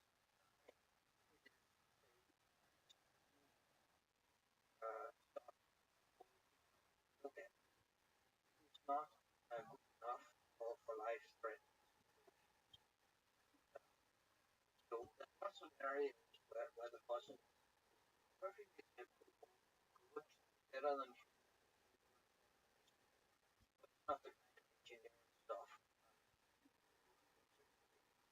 I worry about learning concept much more about this than I do. I worry, but I'm sort of an amateur. Yeah, I've read some papers, but not ever done it.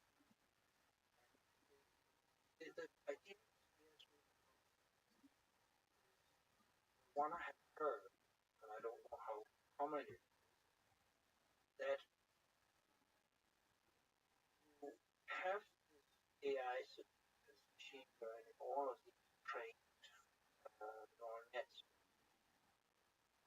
and when there's something that's too complicated, they ask for help. But book or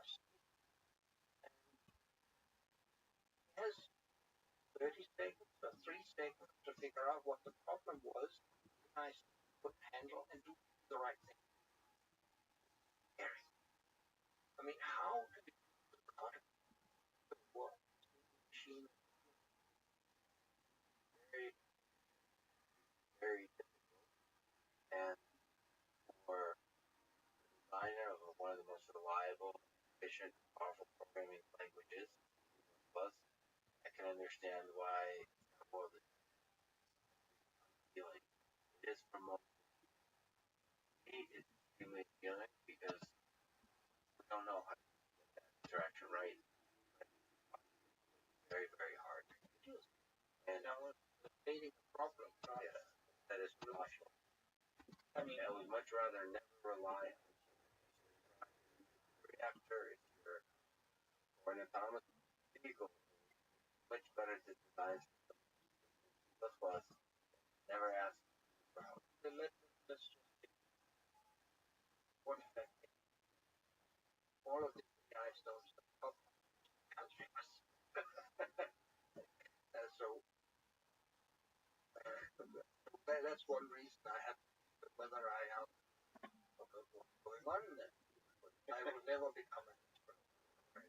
But it's a good example of how to separate different areas of application. You have to have different tools, different principles,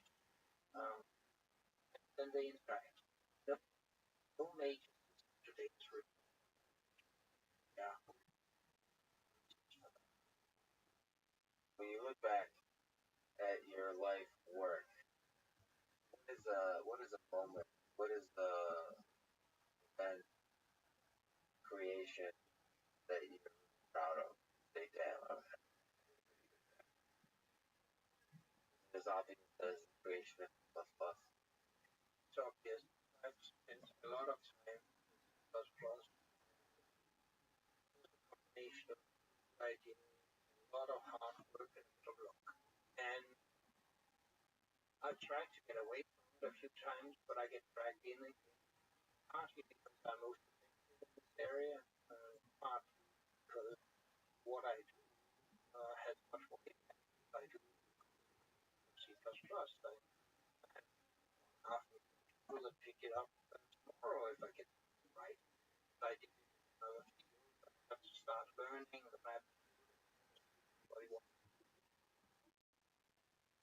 One of the things that has kept me one of these one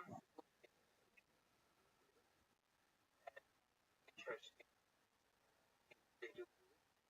Also, I get stuck. I talk to a lot of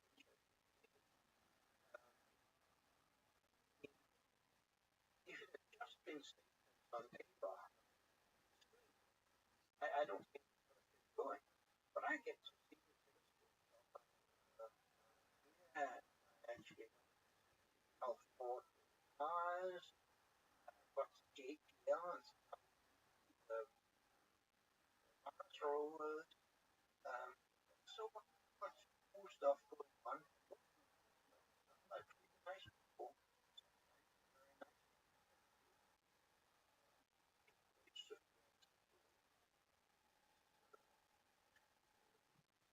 very, there's more to it. Top of the code or the people, very nice. Well, I think I speak for millions of people here are saying thank you for creating that top of that make a better world. So thank you. Thanks. Make it even better.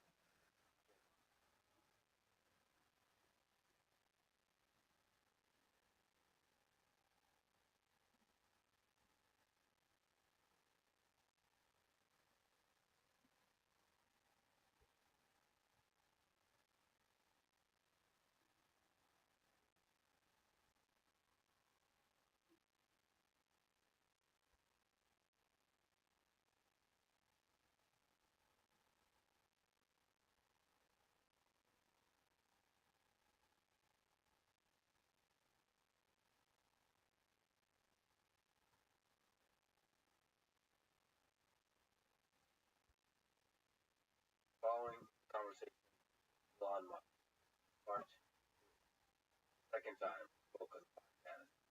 Parallels design quality now to objectively the greatest people of all time. Godfather Part 2. Many people know Elon Musk, the leader of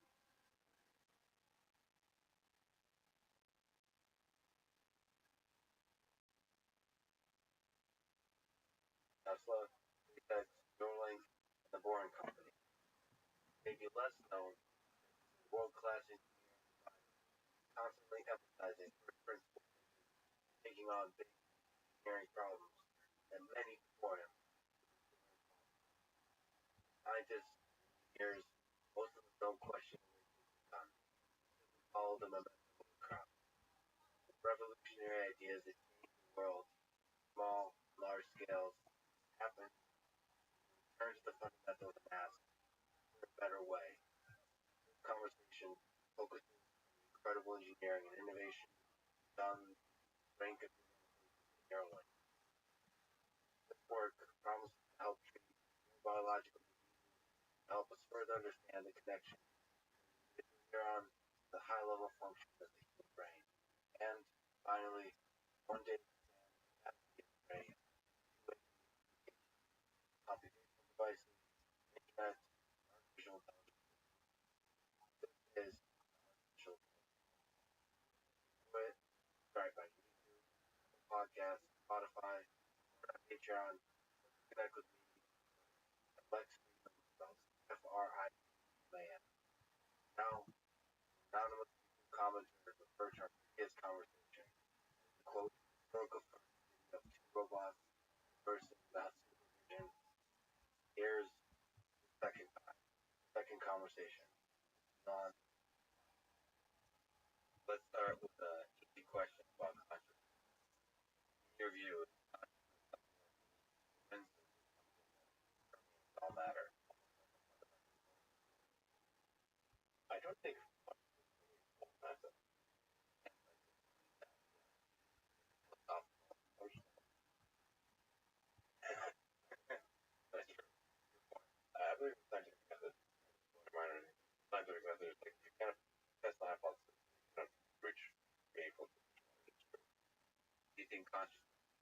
understanding consciousness, then science, We can dramatically improve our understanding. Thought process but dramatically improve our understanding. this AI system, you have to have consciousness to achieve some level of intelligence. You have some of these components, the consciousness, body, mortality, capacity to love.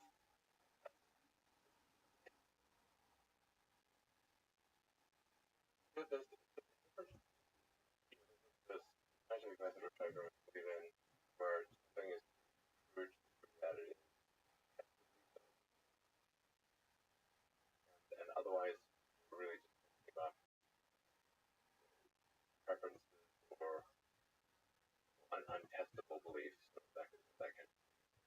So it's a big, somewhat of a semantic question where we're conflating a lot of things with intelligence. We parse them out. Are we headed towards the future where AI will be outthink us in every way? And unequivocally, yes. In order for an AI system that needs to outthink us in every way, it also needs to have a capacity to have consciousness, self-awareness, and It understanding. will be self-aware, yes. That's different from consciousness. What it feels like. It feels like consciousness. This is, and if you damage your brain, you damage your consciousness. Realize that those that I think are quite likely that digital intelligence will out in every way, and it will be able to consciousness. So From the aspect of scientific method,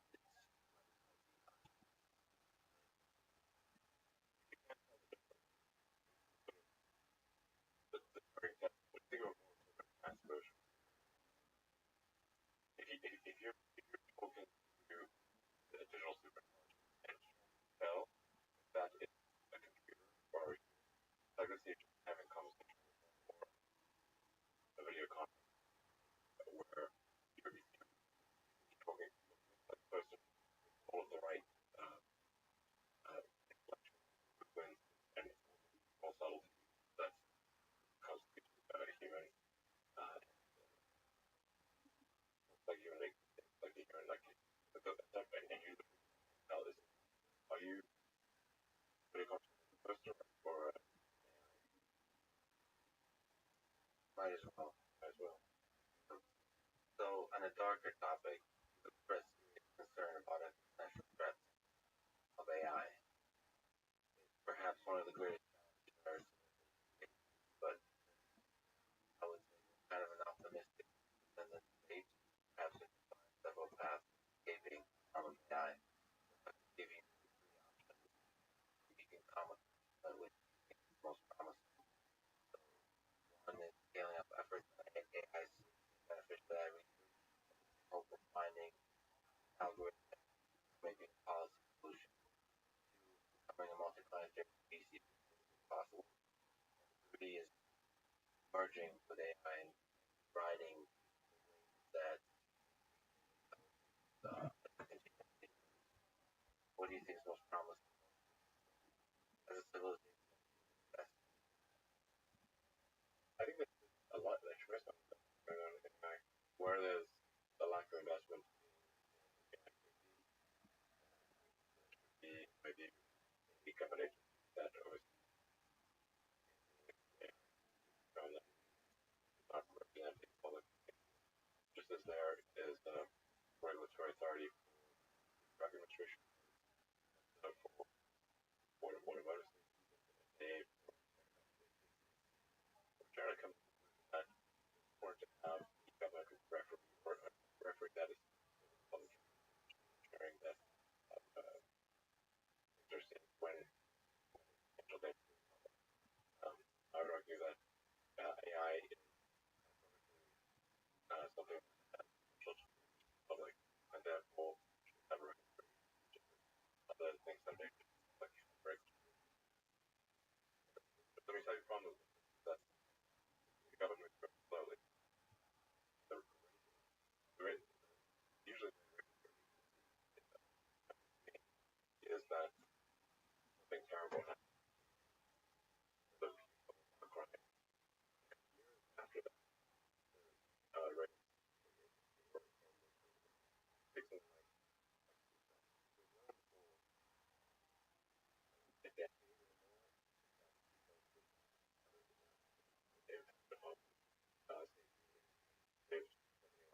mystery sports. That's and hundreds of thousands of people probably died. But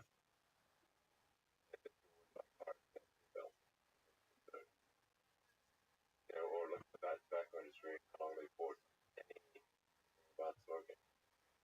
That's part of why don't make that move back to smoking. Not pernicious. Companies effectively achieve regulatory capture. That's so bad. The AI community refers to the advent of digital intelligence as a singularity. That is not to say that it is bad, but it is that it is very difficult to predict what will happen after that point. And that probably if we're bad, so probably if it will be good. Perhaps they want you to expect that probably have it more good than bad. Well, let me, on the merger with AI question, incredible work being done in a lot of the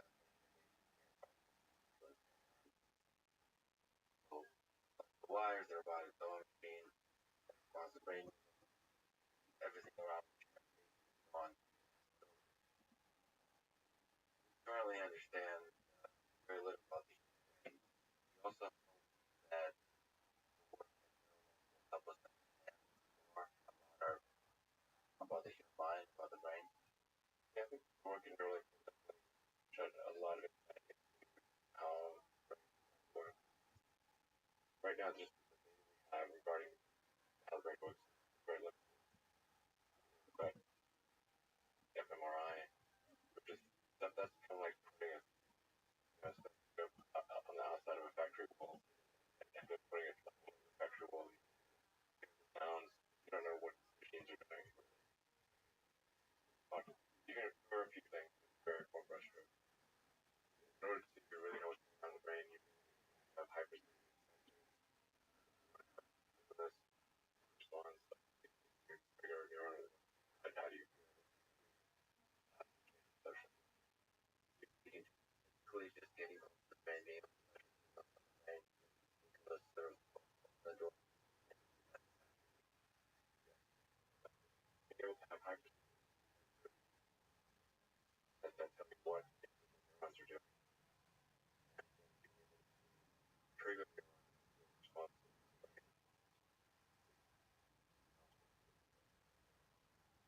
Fires neuron, what happens? How do you feel? What sounding?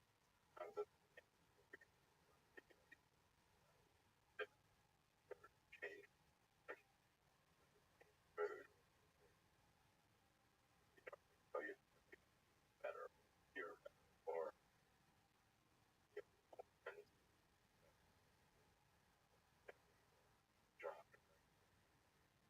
On the human side, incredible general knowledge of the brain adapts itself like that one.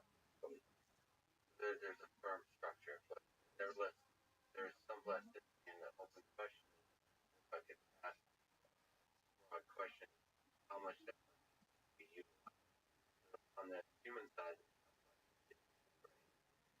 and on the machine side, the neural networks, machine learning, artificial intelligence, able to adjust, figure out signals. So there's various language that we don't really understand that's the brain, and then we're trying to understand that language direction. So the brain is adjusting, the machine is adjusting. Where do you see as they try to reach together as an alien, they try to find a protocol, communication protocol that works? Where do you see the biggest benefit, right? On the machine side or the human side? Do you see both of them working together? I think the machine side is far more valuable than the biology.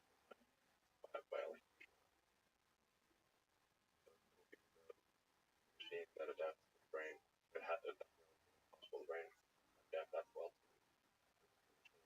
You can't have neurons such a gut and electrode as another neuron. The neuron just pulse. Something else is pulse.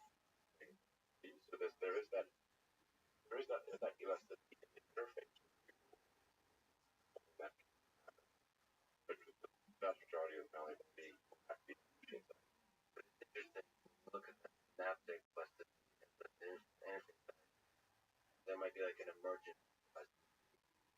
because it's a whole nother. It's not like in the brain. It's a whole nother extension of the brain. You might have to define what it means to be valuable for the brain. So the brain is adjust knowledge. There'll be some adjustment to the brain because there's going to be something reading the brain will adjust to that thing. But most the vast majority of it just has to be that. Otherwise, it will not work. Some of these like currently operate layers. We have the molecular person brain layer, which is where all of our pulses are coming from. Like we've got like a brain with computer stuff in it. That's the brain. A lot of our impulses and everything are driven by the monkey brain. The computer, the cortex, is constantly trying to make the monkey brain happy. It's not the cortex that's steering the monkey brain. It's the monkey brain steering the cortex. But the cortex is the part that tells the thing. It tells the monkey. The cortex is like what we call like human intelligence. It's like that's like the advanced computer relative to creatures. That creatures do not have even really. They don't have very present. But it's like it sort of seems like surely the thing should control the dumb thing, but actually the dumb thing controls it. So do you think some of the same kind of machine learning methods applications are going to be applied machine like body use the value of machine learning to understand the language of the brain? Yeah, we're a neural net. That's AI is neural net, like digital neural net interface with biological. How they bring us the vast majority of our intelligence. Like think of the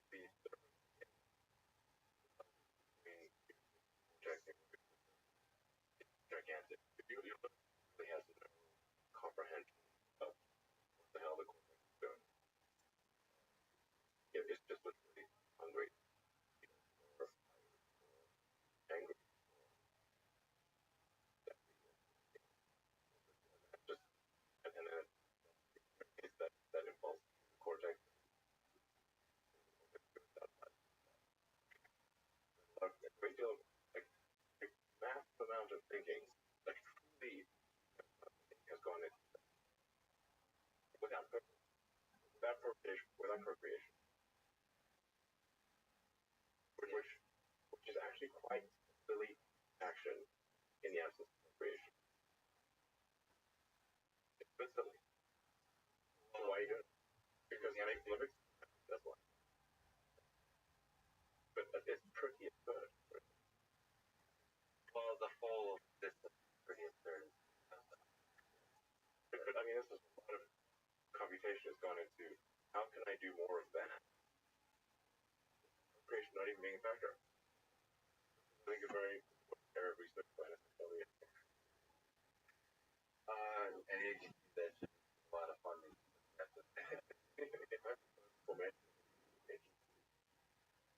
Oh boy. What is the most exciting thing in the future impact like both on the science, engineering, and societal front? when you're like at first a lot of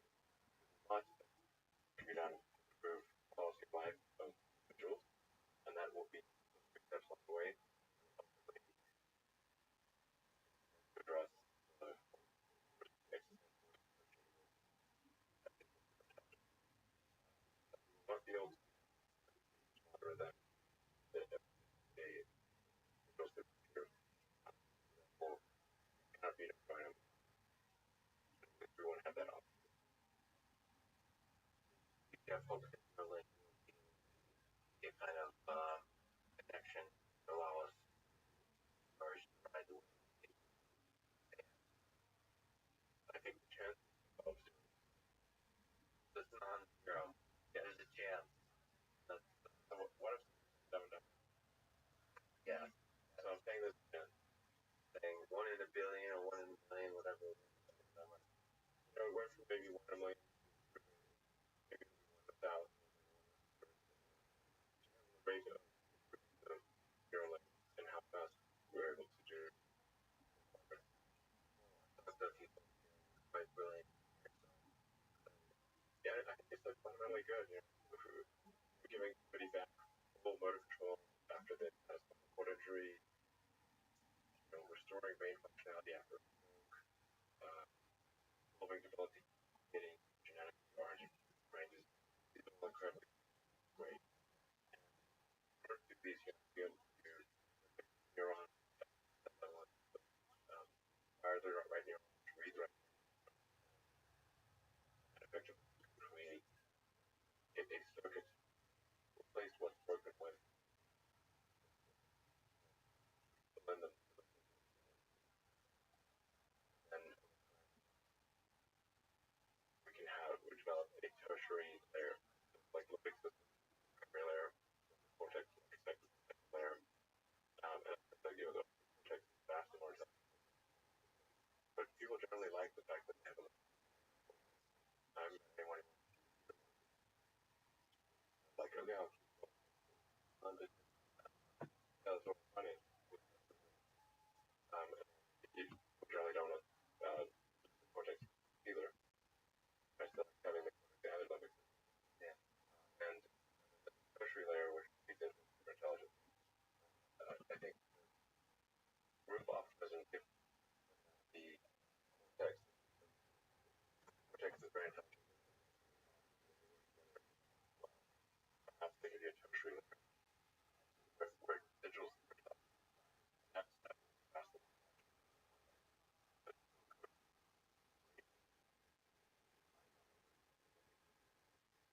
That's good thing. A little engineering that I saw done here, and actually possibly next few decades.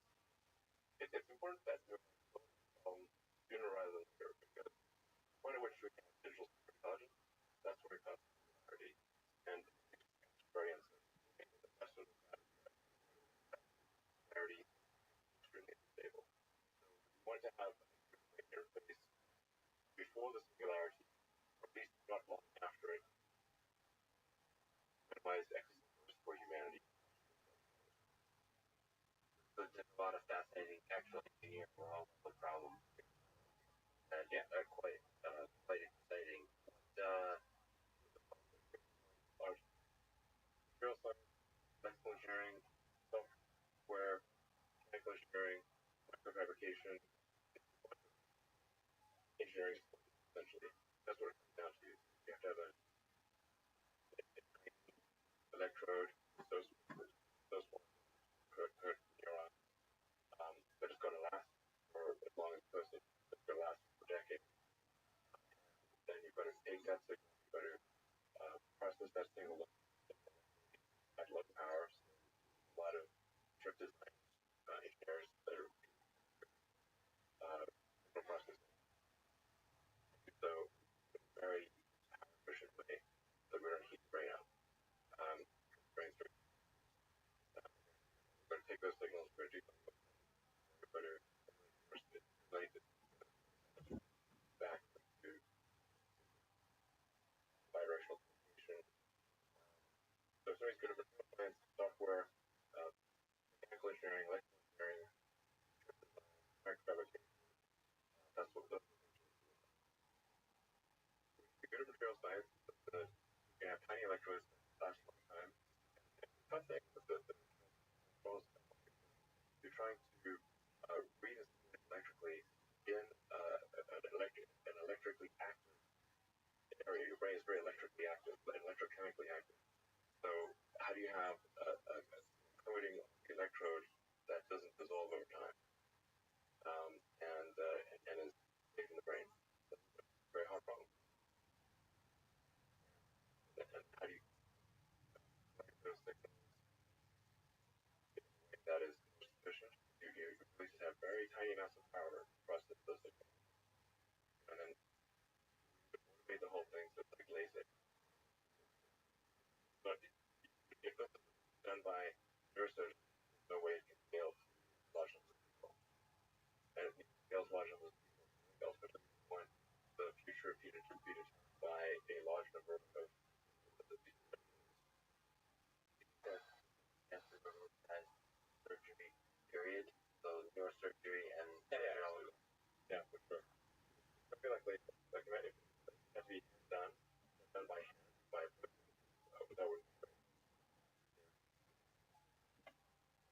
by robots. The ophthalmologist kind of just needs to make sure you get in the right position and press button and go. Mark Summon in Sigma Auto Park found the full beautiful mess of parking lots and their human nonverbal communication. I think it has actually the potential to have a profound impact on how our that AI and robotics. First time human beings, people that don't own a Tesla, may have never seen a Tesla or heard about a Tesla, watch hundreds of thousands of cars without a driver. See it this way, almost like an education tool for the world about AI. Do you feel the burden of that, the excitement of that, or do you just parking? I do think you are getting something for it, which is most people have never seen a robot. And what is the car that's autonomous? Yeah, it communicates a certain message with everything from safety to the possibility of what AI could bring, current limitations, current challenges, possible. Do you feel the burden of that, almost like a communicator, educator more about AI? We're just really trying to make people's lives easier with autonomy. But now that you mention it, I think it will be an eye-opener to people about robotics. Because they've really never seen a robot or hundreds of thousands of them that have autonomous capability to drive without a person. And you can see the kind of evolution of the car's personality generation of you can see about this now so now it's moving away. Like I can tell me the car on because just moving slightly different. It's cars on autopilot, for example, on the highway are far more precise about the actual if you go down the highway and look at how at where cars are, the human-driven cars are like bumper cars. They're like moving all over the place. Car on autopilot, it's better. Yeah. Incredible work. Learning fast. Autonomy is very, very hard. You know how you look at most problems with an exponential lens. But even with an things can take longer than expected. So where does Tesla currently stand on its quest for autonomy? What's your sense of deployment of full autonomy? Well, on the highway already, probably actually.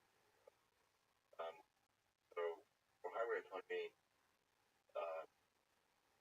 initially, especially probably it's really quite low. In fact, I'd say for stop and go traffic, it's far safer than stop and go public. Or the impact is much, much lower. So with Navigate Autopilot, you can change lanes, highway interchanges, and then we're coming at it from the other direction. Low speed. In a way, this is like, how does a person drive? First time you learn to drive probably wasn't jumping on the street in San Francisco. It'd be crazy. You learn to drive in the parking lot, get things right at speed, and then the best thing that we're working on is traffic lights, stop streets. Stop streets, I would say actually also rather you kind of know where the stop street is, where it's clear coded. To that you get her. Those actually that's really complex traffic lights, very windy roads.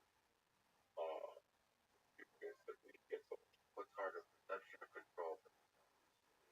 Or everything, or figuring out a plan once you everything, interact with all the agents in the environment. In your sense, perspective, is perception or action harder? And try and be multitask on that. the hardest thing is having accurate representation of object vector space. So taking visual input, primarily visual input, some sonar and radar, and then creating the accurate vector space representation of the object. Once you have an accurate vector space representation, the design and control is relative. That's just relative. Basically, once you have accurate vector space representation, then you're kind of like a video game, like cars and like Grand Theft Autos. But work pretty well. They drive down the road, crash, pretty much, unless you crash into them. That's because what an accurate cars are. They're just have a sense, high level, that Tesla's on track. Being able to achieve full autonomy, highway, and still no driver's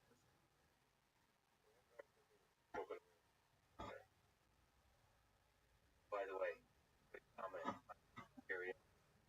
Most people think it's fun, but driving for a long time, seeing cars. Road is one of the most fun. You think of connection on the thing sometimes. People, it's great. I just enjoy it. And I'm trying to be kind of cultivating a great bit. Like, unconsciously, everything we've ever known and done, tiny. Also, yeah, they get too trapped in there. Like, humans. I continue granted. Shouldn't do that. Look at the history of civilization. The rise and fall. Now, civilization. Black. Civilization. Rise together. Civilization. Things that should be. In 1990, West of Carl Sagan, the Voyager 1 spacecraft says the reaching out farther than 8 days turned around to Earth from 2.7 billion miles away. As you're talking about that picture, Earth picks up less than that image.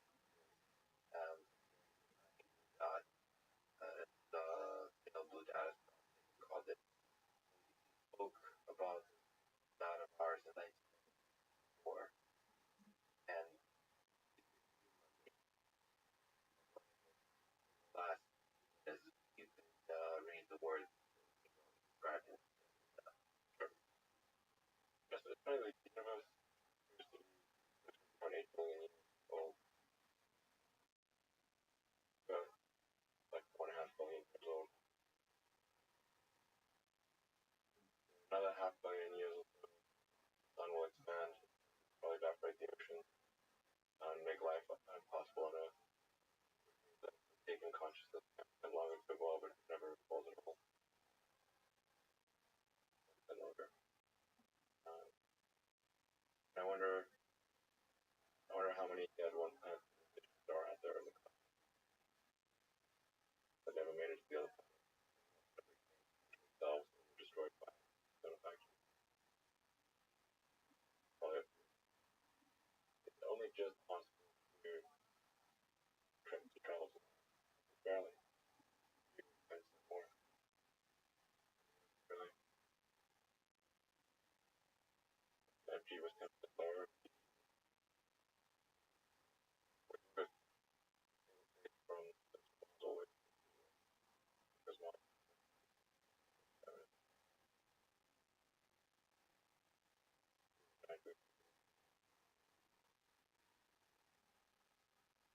Like Carl Sagan. Look again at that dot. That's here. That's home. That's us. On it, everyone you love, everyone you know, everyone you've ever heard of, every human being who ever was, lived out their life. advocate about joy and suffering, thousands of competent religious ideologies and doctrines. Every hunter and forager, every hero and coward, every creator and destroyer of civilization, every king and peasant, every young couple in love, every mother and father, child, inventor, and explorer, every teacher of morals, every corrupt politician, every superstar, every supreme leader, every saint and sinner in the history of our species is there, on a mode of death, defending innocent beings.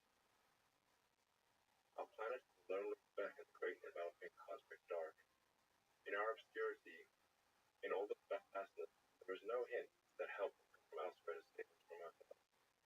The Earth is the only world known so far to harm life.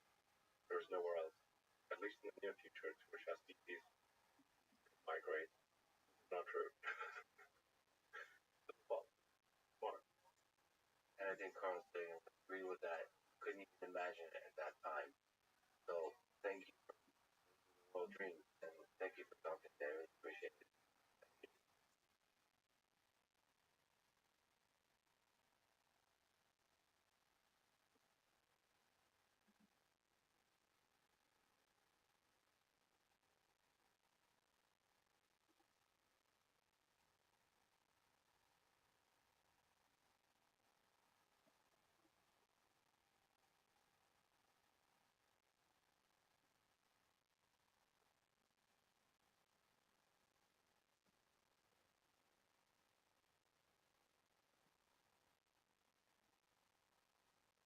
Following the conversation with Michael Kern, professor, University of Pennsylvania, and co-author of the book Ethical Algorithm, that is the focus of much conversation. It includes algorithmic fairness, bias, privacy, ethics in general.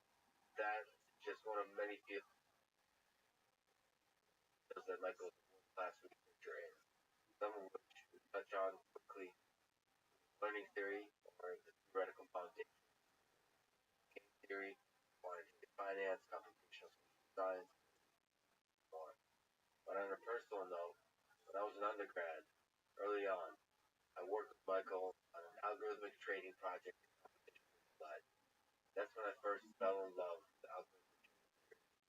While most of my research life was in machine learning and human-robot interaction, the systematic way that game theory reveals structure in our competitive and cooperating world of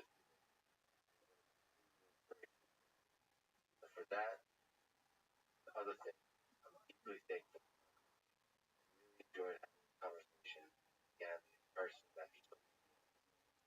This is Artificial Intelligence. Do it. Subscribe on YouTube. 5 stars on Apple Podcasts, on Patreon, or simply connect with me on Twitter. Alex Friedman, spelled F.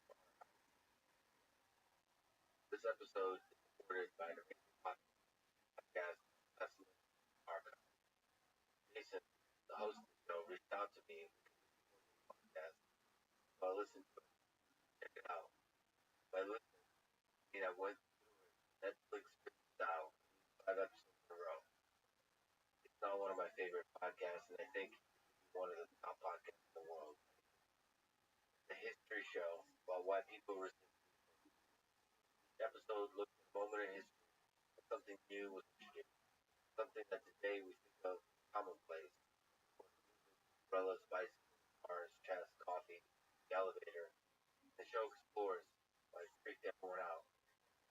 The latest episode on mirrors, vanity, still stays with me about vanity in modern day world. The fascinating thing about this show is stuff that happened long ago, especially for our fear of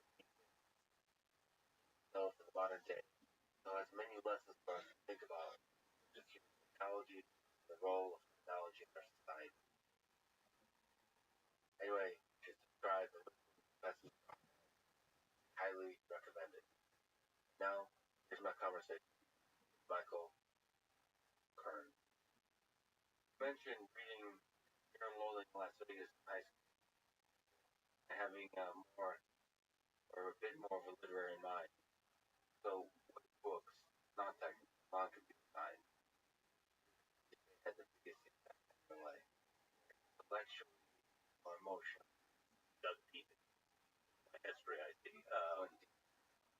think my favorite novel is Infinite Jest by David Foster Wallace, which actually coincidentally much of it takes place in the halls of buildings right around it. That certainly had a big you notice like I actually very journalist I want major teaching that does teaching. I mean,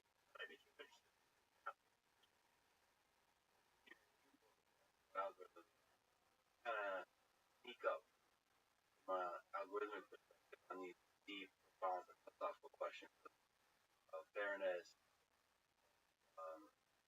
privacy. Thinking about these topics, so often you turn to that literary mind that you had. Yeah, I'd like to claim there was a deeper connection, but there, both Aaron and I kind of came to these topics first and foremost. Myself, primarily, originally a machine learning researcher, and watched the rest of the side of the field advance quickly on the heels of that kind of the buzz of the antisocial behavior by algorithms. And I realized there was an opportunity for us to do something about it from a perspective. More to the point in your question, I do have an uncle, literally a moral philosopher. And so in the early days of fairness, I would occasionally run ideas by him. So here's a specific definition of algorithmic fairness that some variant falls into fairness. What do you think? I thought I was asking yes or no question. I thought back to kind of well, it depends. It's this way that you might do this. I realized that there was a rift between the ways philosophers thought about things like fairness, different from the humanitarian perspective, the way that you needed to think about it. We're going to do actual algorithms. But the algorithmic solutions take care of the problem with a lot of algorithms when they don't consider fairness, they are terribly unfair. And when they don't consider privacy, terribly they violate privacy. The algorithmic approach is a big problem. But there is still, you start pushing into the gray area. That's when you start getting lost of what is fair. Plato, what is kind of function. Yeah, I think that's right. And I would even not go as far as you might say that sort of the algorithmic working theories involve like the biggest problems. Um, and that's in the book, the fact that really there's a sense in which we're kind of looking where the light is. That, for example, if police are racist, they decide to stop and frisk, that goes into the data. There's sort of no undoing that downstream by kind of clever algorithmic. I think especially in fairness, not so in privacy. It kind of really has some of the right definition of privacy.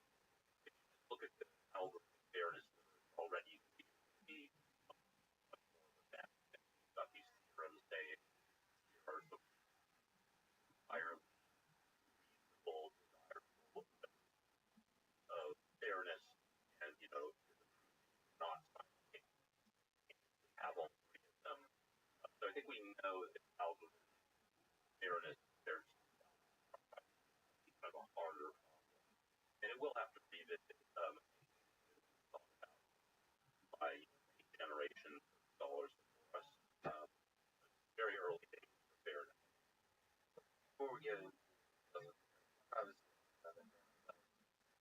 linger on the philosophy that I think most people are fundamentally good, or do most of us have both the capacity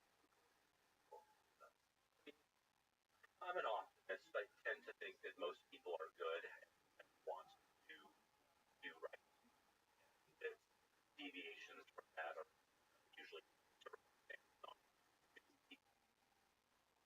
being bad at heart. Power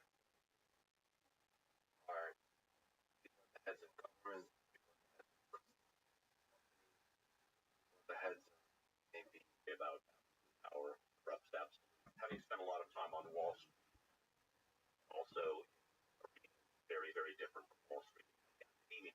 Yeah, just become aware that these worlds kind of develop their own rationale. Behavior, for instance, might look unusual to outsiders, but when you're in that world, it doesn't feel at all. And I think this is true of a lot of cultures, and and and you're maybe too strong for if you're in a world where you're mainly around other people, same kind of viewpoints and training and worldview with you. And I think that's more of a source of kind of uses of power, sort of there being good people and evil people, and somehow the evil people are the ones that somehow rise to power. within the social norms constructed by that particular people, you're all trying to do good, but because the group might drift onto the broader population, it's not aligned with the values of society. That's the Yeah, I mean, or not that you could, but even the things that don't make sense to the outside world don't seem unusual to you.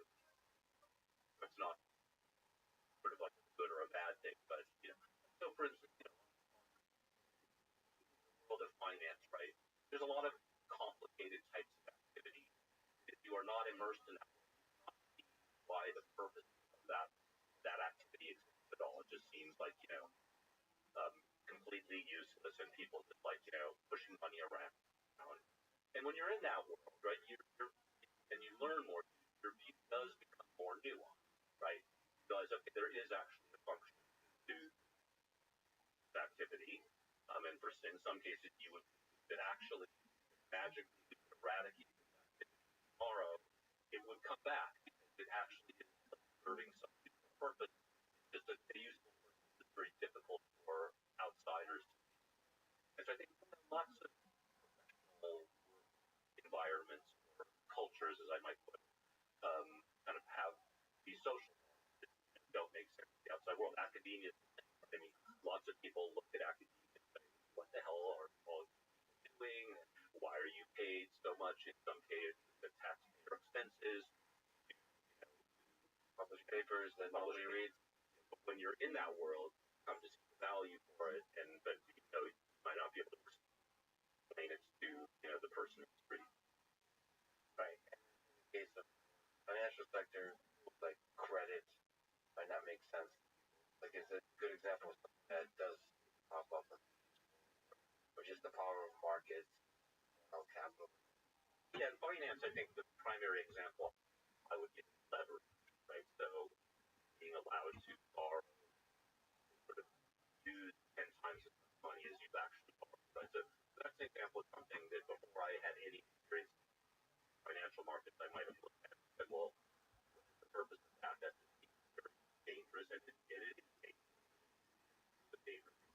But, if the fact of the matter is, sort of on time scale, you are holding positions that are, very unlikely to, your value of variance is like 1 or 5%. It kind of makes sense to be allowed to use a little more out because you have some confidence that you're not going to lose it all in a single day. And of course, when that happens, we've seen what happened not too long ago. But the idea that it serves no useful economic purpose under any circumstances is definitely not. Return to the other side of the coast, Silicon Valley, the problems there. Talk about privacy. Talk about that. At the high level, I'll ask the basic question on the mental nature of reality, but from a very high level, what is an ethical algorithm?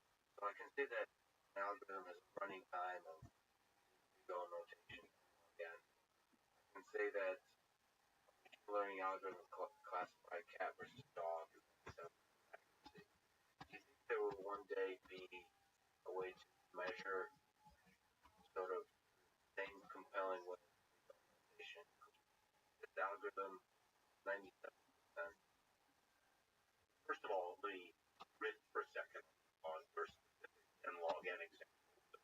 Early in the book, when we're just kind of trying to describe algorithm period, okay, example, an algorithm or an algorithmic problem. First of all, like it's sorting, right? You have a bunch of index cards with numbers on them, and you want to sort them, and we describe an algorithm that sweeps all the way through, finds the smallest number, puts it at the front, then sweeps through again, finds the second smallest.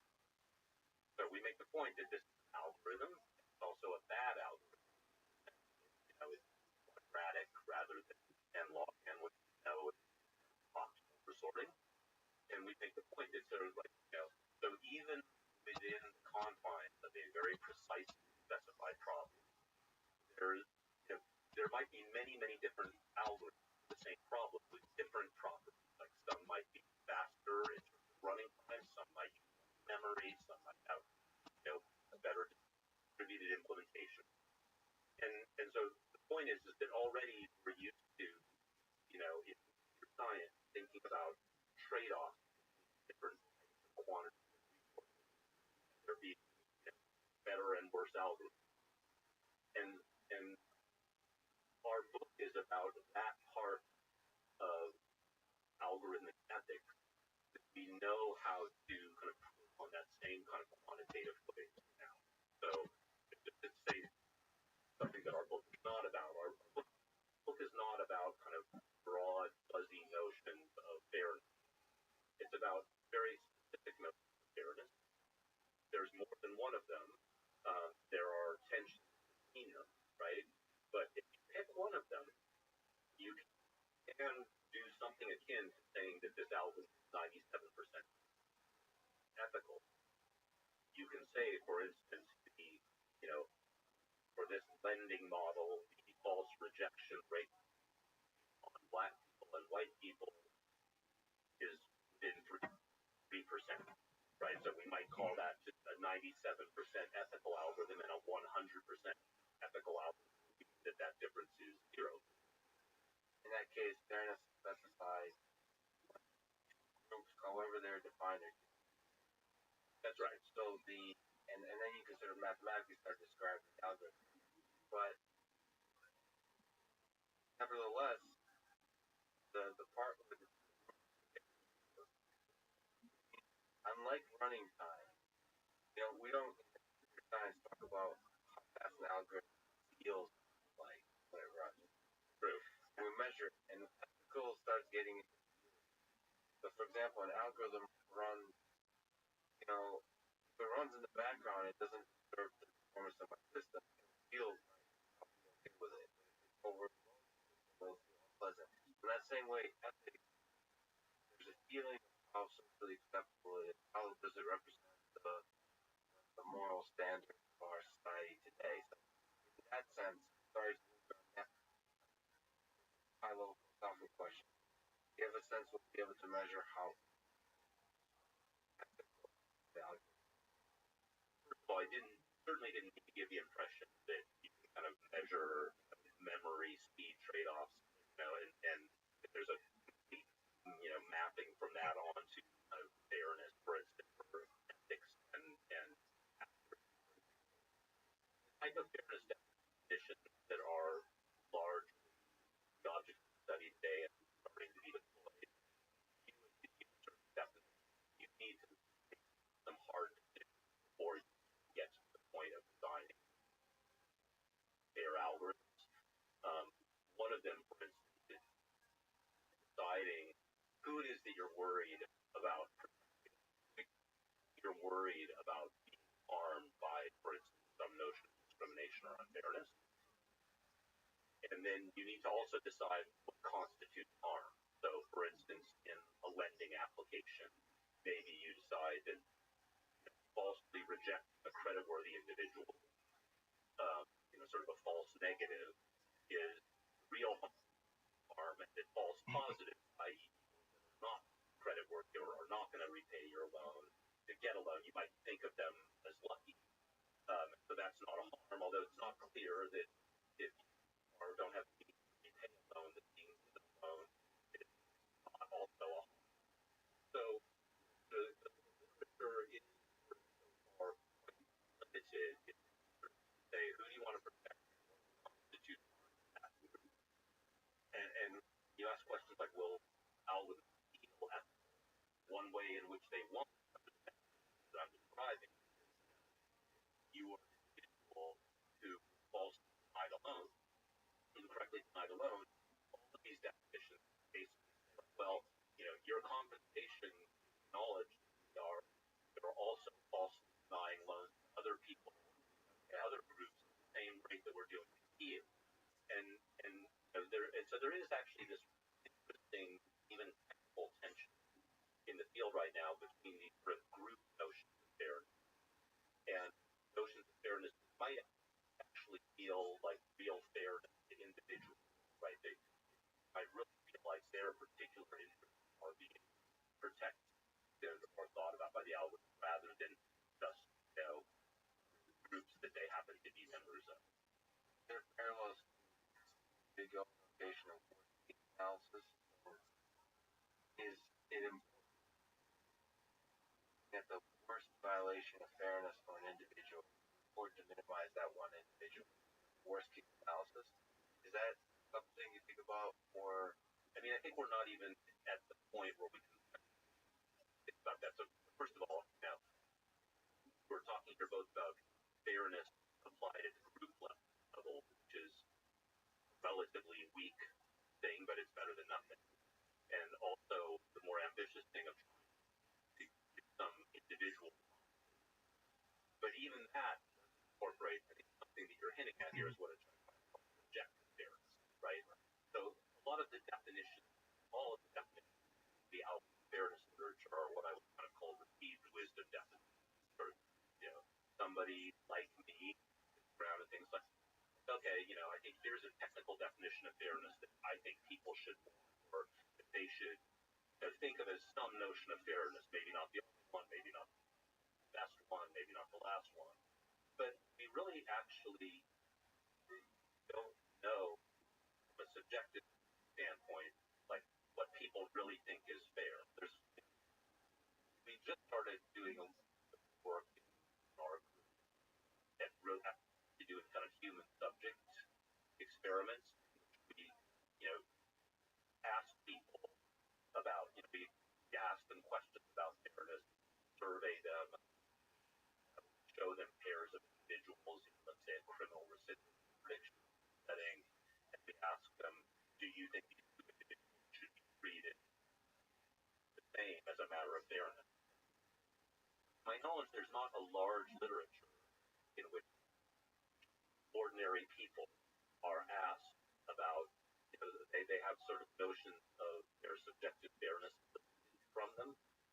It's mainly, kind of scholars who think about fairness, making up their own definition. I think this needs to change actually for many social norms, not just for fairness, right? So there's a lot of discussion these days in the AI community about interpretable AI or understandable AI, and as far as I can tell, everybody agrees that deep learning, or at least the outputs of deep learning, are not very understandable. And people might agree that sparse linear models with their coefficients are more understandable. But nobody's really asked people. There's very little literature from, sort of showing people models and asking them, do they understand what the model is doing? And I think that in all of these topics, as these fields, sure, we need to start doing more behavioral. Yeah, which is one of my passions at college. I always thought computer scientists were the best psychologists in a sense,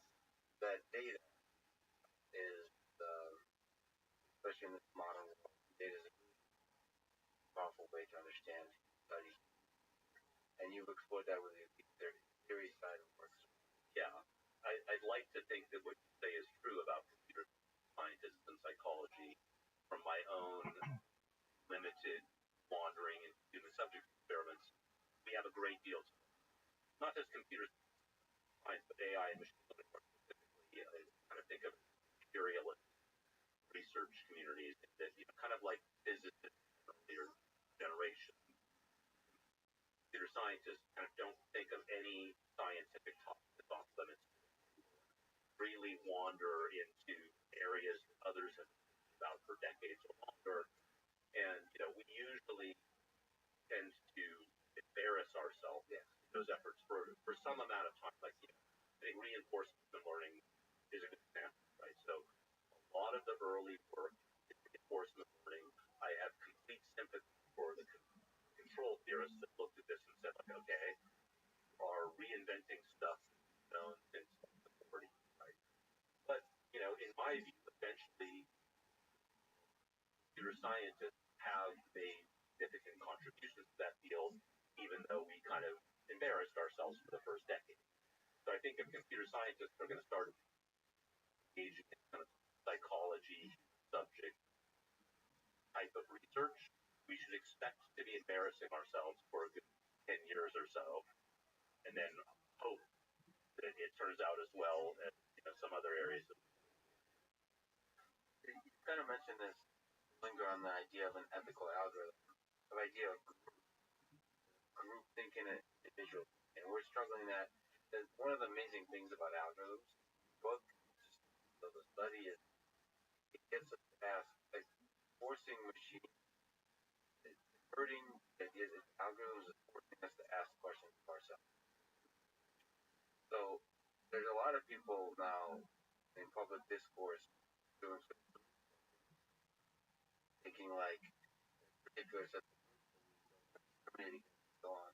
And there is individual sort of individualized struggles to learn and so on. Now, like in philosophy, it's easier to do thinking because it's very hard to think about individual much variability. Data, it's hard to actually say, what you're actually discrimination by thinking. Can you linger on that kind of idea of versus individual in ethics? And is it good in terms of groups and algorithms? So let me start by answering a very good high-level question with a slightly narrow technical response, which is these group definitions of fairness, like here's a few groups, like different racial groups, maybe gender groups, maybe age, what have you. And let's make sure that, for none of these groups do we, have a false negative rate, which is much higher than any other one of these groups. Okay, so these are kind of classic group aggregate notions of fairness. And, but at the end of the day, an individual you can think of as a combination of all of their attributes. They're a member of a racial group, they have gender, they have an age, and many other, demographic properties that are not biological, but that, are still very strong determinants of outcome and personality. So one, I think, useful spectrum to sort of think about that array between the group and the individual, and to realize that in some ways asking for fairness at the individual level sort of ask for group fairness simultaneous for all possible combinations. So in particular,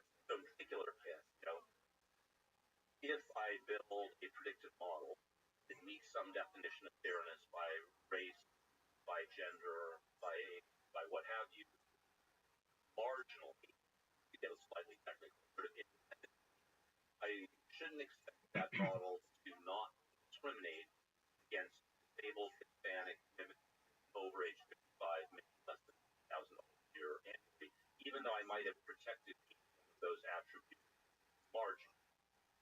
So the optimization, actually, that's a fascinating. So realizing one way to achieve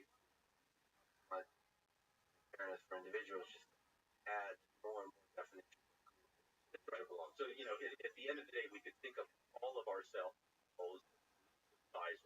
Because eventually, there's some attribute that separates you from me and everybody from everybody else in the world. Okay, and so it is possible to put, you know, these incredibly coarse ways of thinking about fairness and these very, very individualistic specific ways on a common scale. And, you know, one of the things we from a research perspective is, you know, so we sort of know how to, in relative terms, we know how to provide fairness guarantees at the coarsest end of the scale.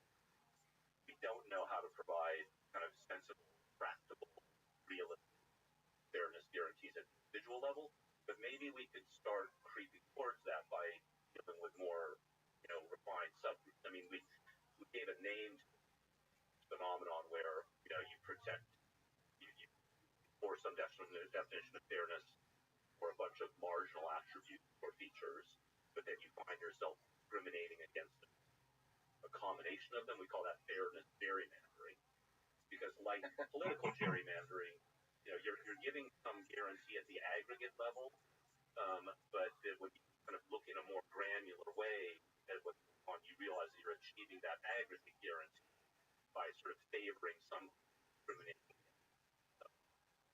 And so there are, you know, it's early days, but there are algorithmic approaches that let you start creeping towards that, you know, individual end. There need to be an input in the form of the value of the kind of the group. So, for example, is it like gender, say, male and female, different races? Are we even supposed to value gender is 0.3 and race is 0.4 in terms of in the big optimization of achieving fairness? Is that kind of what I mean, no, I mean, of course, you know, I don't need to tell you that, of course, technically one could incorporate such weights if you wanted to into the definition of fairness.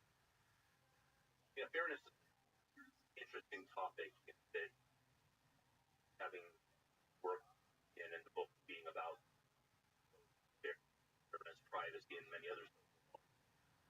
Fairness, of course, is much more loaded. But privacy, I mean, people want privacy. People don't like violations of privacy. Violations of privacy cause damage and bad publicity for companies that are victims of them. But sort of everybody agrees more data privacy would be better than less data privacy. And you don't have these, somehow the discussions of fairness don't become politicized along other dimensions like race and about gender and, you know, whether, and, you know, quickly find yourself kind of revisiting topics and unresolved forever, like affirmative action, right? So, like, why are you particular racial? And others will say, well, we need to do that as a matter of retribution. Other people will say it's a matter of economic opportunity. And I don't know which, you know, whether any of these are the right answers. Fairness is sort of special. As soon as you start talking about it, you inevitably have to participate in debates about fair to whom and who else. Even in criminal justice, right? Where people talk about fairness, criminal sentencing, or you know, predicting failure to appear, or like, they'll point out these definitions of fairness are all about fairness about fairness for the victim. I basically say something like, well, the false incarceration rate for black people, white people, the same, but there's no mention of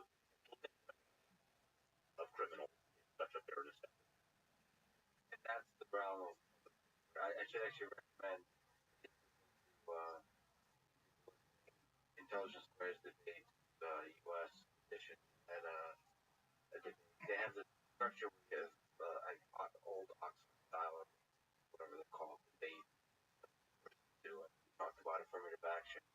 It was incredible that still there's really good points on every side of the class.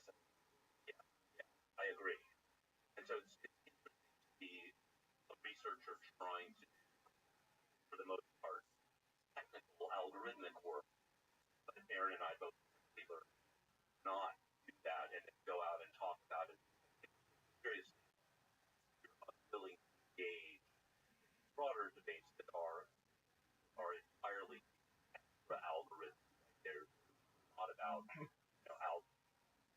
making algorithms better. They're sort of you said sort of like stuff I need to be protecting in the first place. That's the fairness algorithm that achieve function. There's an immediate kind of analysis saying if you care about fairness, the amount that you have to pay for it in terms of like, is there a role for statements like that in a table and a paper, or do you want to really not touch it? Like, no, we want to touch that, and we do touch it. So I mean, just again to make sure I'm not promising reviewers more than how to provide. But you pick a definition of fairness, like I'm worried about gender discrimination. You pick another arm like false rejection or alone, and you give me a model. I can definitely go audit that. It needs me to go data to kind of say like, okay, your false rejection rate on women is much higher than it is on men. Okay, but once you also put fairness into your objective function, I think the table that you're talking about is called the Pareto, right? Literally trace out and give examples of such plots on real data sets in the book. X-axis is error, on y-axis fairness by whatever, like the disparity between false rejection between two groups. And your algorithm now has a knob. It basically says how strong I want fairness. And less unfairness, if the two axes are error and unfairness, we'd like to be 0, 0. Like 0 error and 0 unfairness simultaneously. Anybody who works in learning knows that you're generally not going to get to 0 error period without any fairness rate whatsoever. So that's not going to happen. But in general, you'll get some kind of convex curve that specifies numerical trade-off based. If I want to go from 17% error down to 16% error, what will be the increase in fairness that I would experience? And curve kind of specifies the kind of undominated models. Models that are off that curve can be strictly improved in one or both dimensions, either make the error better or the unfairness better, or both. And I think our view is not only are these options Pareto curves, efficient frontiers, as you might call them.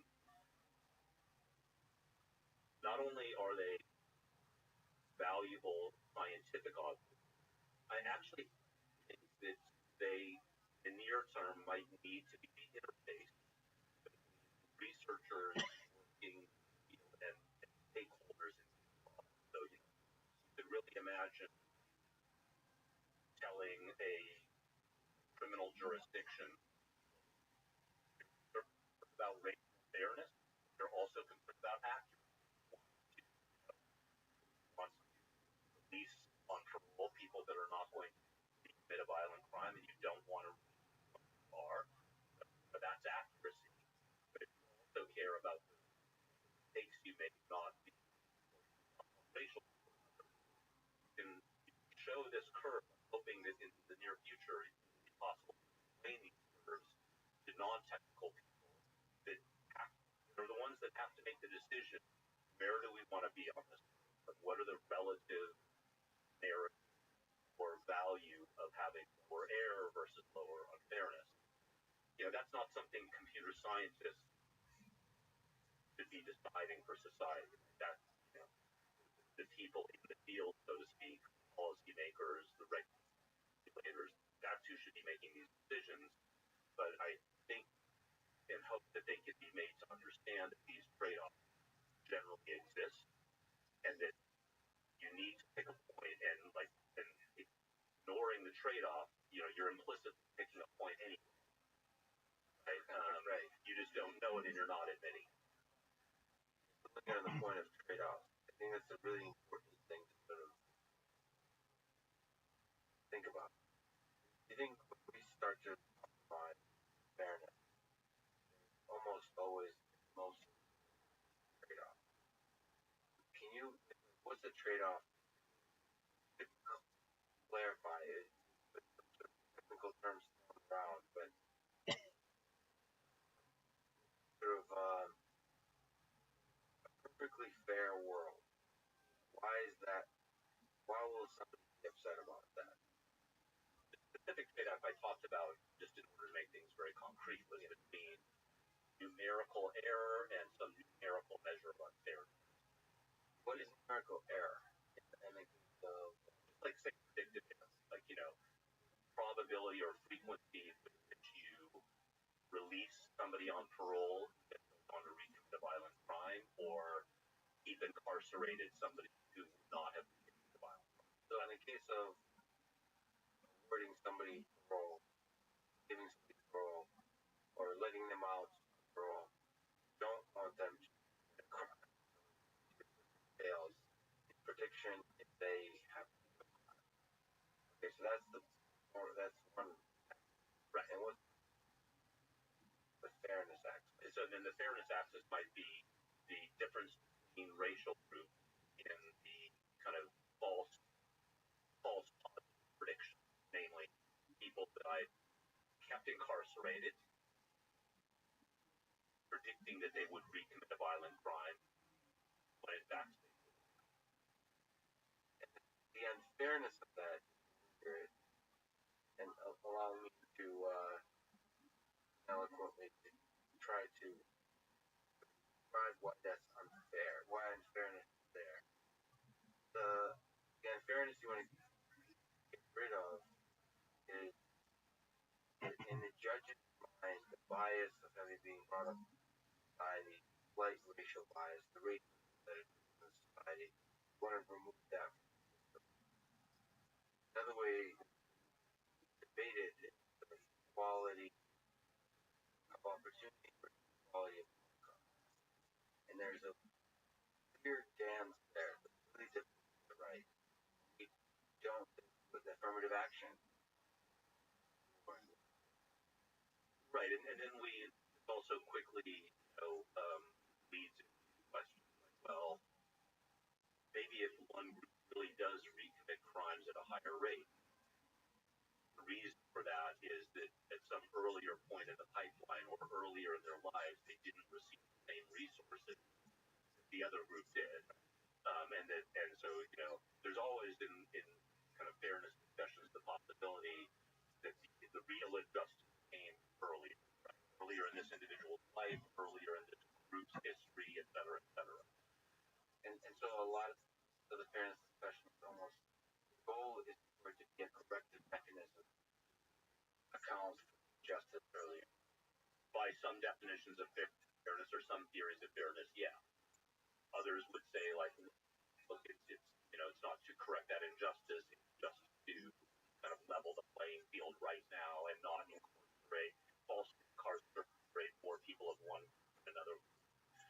I think just might be helpful to even a little bit about the many ways in which bias or unfairness into algorithms, especially in machine learning. Right? And you've probably heard these examples before. But let's say I'm building face recognition, right? And so I'm gathering lots of images of faces and trying to train it to recognize new faces of those on training set of those faces. And it shouldn't surprise anybody, certainly not in learning, if my training data set was primarily white male, and I'm training the model to maximize the overall accuracy on my training data set. The model can reduce error most by getting things right on the white males to the majority of the data set, even if that's on other groups, they will be less accurate. Okay. Now, there's a bunch of ways you can think about addressing. One is to put into the objective of the algorithm not to optimize the error at the expense of the discrimination, and then you're kind of back at the land of these kind of conventional numerical trade-offs. A valid counter-argument is to say, like, well, no, you don't have to. The notion of intention, error, and accuracy here is a false one. You could instead just go out and get much more data on these other groups that are in the minority and equalize your data set, or you train a separate model on those subgroups and have multiple models. The point I think we try to make in the book is that those things have costs too, right? Going out and gathering more data on groups that are relative your plurality or more may not cost you the accuracy of the model, but it's going to cost the company developing this model more money to develop that. And it also costs more money to build separate predictive models and to implement and deploy them.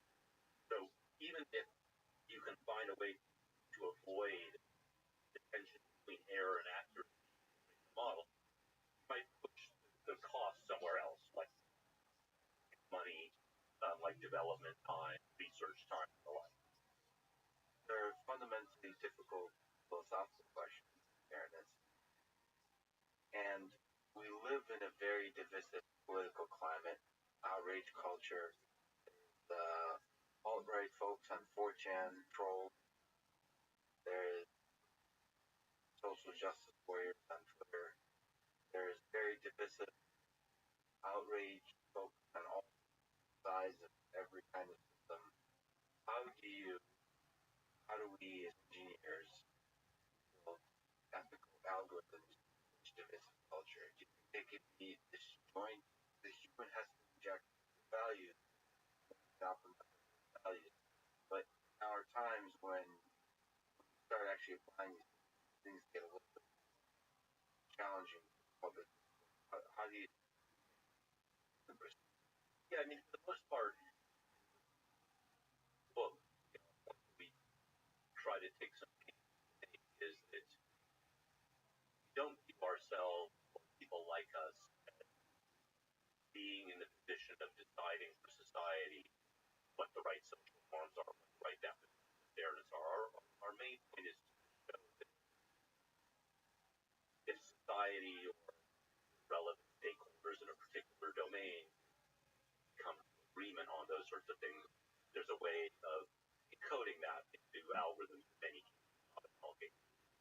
One other misconception that hopefully definitely dispel is sometimes people read the title of the book and I think not naturally fear that what we're suggesting is that the algorithms themselves should decide what those are and develop their own notions of fairness and privacy or ethics. And we're definitely not suggesting that. The title of the book is Ethical Algorithm, by the way, and I didn't think of that interpretation. Yeah. I mean, especially these days where people are concerned about robots becoming our overlords, the idea that the robots would also like sort of develop their own social norms, just one step away from that.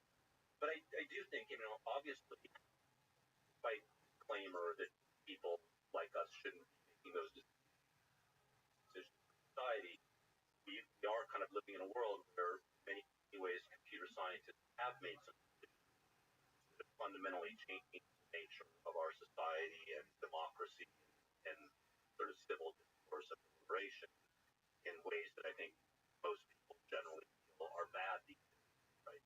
But they had to make so look at companies. They had to make there has to be there's two options. Either kind of put your head down and don't think about it, let the algorithm do what it does, or you make decisions about you values. I never mean to be an apologist for the tech, but I think it's a little bit far to sort of say that explicit decisions were made about take social media platforms, right?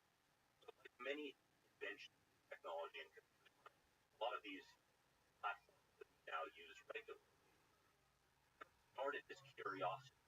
I remember when things like Facebook came out, which no remembers now. People, why would anybody want to spend? I mean, even the web when it first came out, and what content largely kind of hobbyists building their own ramshackle websites. A lot of people purpose. Why is it want to do this? Facebook, Twitter, yes, decisions were made by engineers, by scientists, by executives, design of the platform. But I don't think 10 years ago anyone anticipated that those platforms, for instance, might kind of acquire undue influence on political discourse or on the outcome of elections. And I think the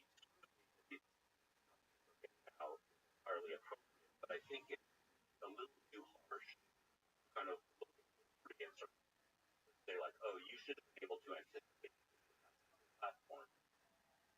The gaming chapter of the book, one of the points we're making is that, these platforms, right, they don't operate in isolation. So like that, unlike the other topics we're discussing, like fairness and privacy, those are really places where algorithms operate on your data and make decisions about you. You're not even aware of it.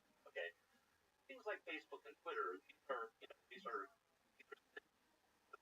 social systems, and their evolution, their technical evolution, learning is involved, is driven in no small part by the behavior of users themselves, how you decide to adopt them and how to use them. And so, I'm kind of like really new that until we saw it happen, we knew we might be able to influence the outcome of elections, and we knew that they might polarize political discourse because of the ability to decide who to interact with on the platform, and also the platform naturally using machine learning to optimize for your own interests, that they would further isolate us from each other and like feed us all basically just the stuff that we already agreed with. And so I think we've come to that outcome, I think, largely, but I think it's something that we all learned together, companies, as these things happen. You ask, like, well, are there algorithmic remedies? Again, these are big problems that are not going to be solved with, somebody going and changing a few lines of code somewhere in a social media platform. But I do think in many ways definitely ways that make it better. I mean, like an obvious recommendation in the book, like, look, to the extent that we think that machine learning applied for personalization purposes, things like, or other platforms, has led to polarization and intolerance of opposing viewpoints. As you know, right, these algorithms have models, right, and they kind of place people in some kind of metric space, and they place content in that space, and they sort of know the extent to which I have affinity for content. And by the same token, they also probably have that same model probably gives you a good idea of the stuff I'm likely to violently disagree with or be offended by. Okay, so in this case, there really is some nod to like, instead of showing people only what they like and what they want, let's show them some stuff that we think that they don't like, or that's a little bit further away. And you can even imagine users being able to control this. Just like everybody gets a slider, and that slider says, like, how much stuff do you want to see that kind of, you might disagree with, or is it further from your interest? It's almost like an exploration button. So just get your intuition. You think engagement, so like staying on the platform, staying engaged, do you think fairness, ideas of fairness won't emerge? How bad is it just optimized for engagement? Do you think we'll run into big trouble just optimizing for how much you love the platform? Well, I mean, optimizing for engagement kind of got us where we are. So you, one, have faith that it's possible to do better, and two, how do we do better? I mean, it's definitely possible to do different, right? And again, it's not as if I think that doing something different than optimizing for engagement won't cost these companies real ways, including revenue and profitability potentially. Short term. Yeah, the short term, right. And again, if I worked at these companies, I'm sure that it would seem like the most natural thing in the world also to want to optimize engagement, right? And that's good for users, and you want them to be, vested in the platform, enjoying it and finding it useful, interesting, and or productive. But my point is, it's the idea that it's sort of out of their hands, as you said, or that there's nothing to do about it. Never say never, but that strikes me as implausible as a machine learning person, right? Companies are driven by machine learning, and this optimization of engagement is essentially driven by machine learning, right? It's driven by not just machine learning, but very, very large scale A/B experimentation, where you tweak some element of the user interface, or tweak some component of an algorithm, or tweak some component or feature of your click-through prediction model. And my point is that anytime you know how to optimize for something, almost by definition, that solution tells you how not to optimize for it or to do something different. Engagement measured. So sort of optimizing for sort of minimizing divisiveness or maximizing intellectual growth over the lifetime of a human being are very difficult to measure. That's right. So I'm not claiming that doing something different will immediately make it apparent that this is a good thing for society. In particular, I mean, one way of thinking about where we are on some of these social media platforms, it kind of feels a bit like we're in a bad equilibrium, right? These systems are helping us all kind of optimize something myopically and selfishly for ourselves. And of course, from an individual standpoint, at any given moment, like, why would I want to see things in my newsfeed that I found irrelevant, offensive, or the like? Okay, but maybe by all of us, having these platforms platforms myopically optimize in our interests, we have reached a collective outcome as a society that we're unhappy with in different ways. Let's say, with respect to things like political discourse and tolerance of opposing viewpoints. And if Mark Zuckerberg gave you a call and said, "I'm thinking of taking a sabbatical. Could you run Facebook for 6 months?" How? No thanks for my first response, but there are many aspects of being the head of the entire company that are kind of entirely exogenous to many of the things that we're discussing here. And so I don't really think I would need to be CEO of Facebook to kind of implement the limited set of solutions that I might imagine. But I think one concrete thing they could do is they could experiment with letting people who chose to see more stuff in their news feed that is not entirely kind of chosen to optimize for their particular interests, beliefs, etc. So the kind of thing is, so I can speak to YouTube, but I think Facebook probably does something similar, is they're quite effective at automatically finding those wants, not based on race, gender, and so on, based on the kind of stuff you are watching. It's a thing for Facebook, for YouTube, then say, you know what, we're going to show you something from a very different cluster. Even though we believe algorithms are unlikely to enjoy that. That's a weird jump to make. There has to be like at the very top of that, because that will be long term. That's more than an algorithm. Or same person could say that'll be long term healthy for the platform, or for the platform on society outside of it, right?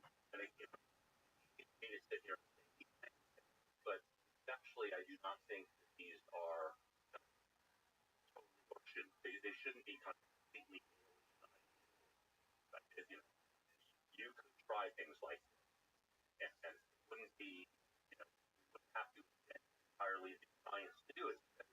If we're all already embedded in some metric space and there's a notion of distance between you and every piece of content, then we know exactly the same model that tells how to make me really happy also tells how to make me as unhappy as possible. The focus in your book, algorithmic fairness research in general, on machine learning data, but just even the entire AI field right now. I think ideas, symbolic AI, or the other kind of approaches are interesting, useful in space, have some promising ideas in terms of fairness. I haven't thought about that question specifically in the context of fairness. I definitely would agree with that statement large, right? I mean, I am, one of many machine learning researchers who do believe that great successes shown in machine learning recently are great successes on a pretty narrow set of tasks. I don't think we're kind of notably closer to general artificial intelligence now than we were when I started my career. I mean, there's been progress, and I do think that we are kind of as a community maybe looking a bit where the light is, but light is shining pretty bright there right now and finding a lot of stuff. So I don't want to argue the progress that's made in areas like deep learning, for example. This touches another sort of related thing that you mentioned, and that people might interpret from entirely your book, ethical algorithm. Is it possible for the algorithm to automate some of the decisions, sort of higher level decisions of what kind, like what should be fair, what should be fair? The more you know about a field, the more aware you are of its limitations. And so I'm pretty leery of sort of trying. There's so much we already don't know in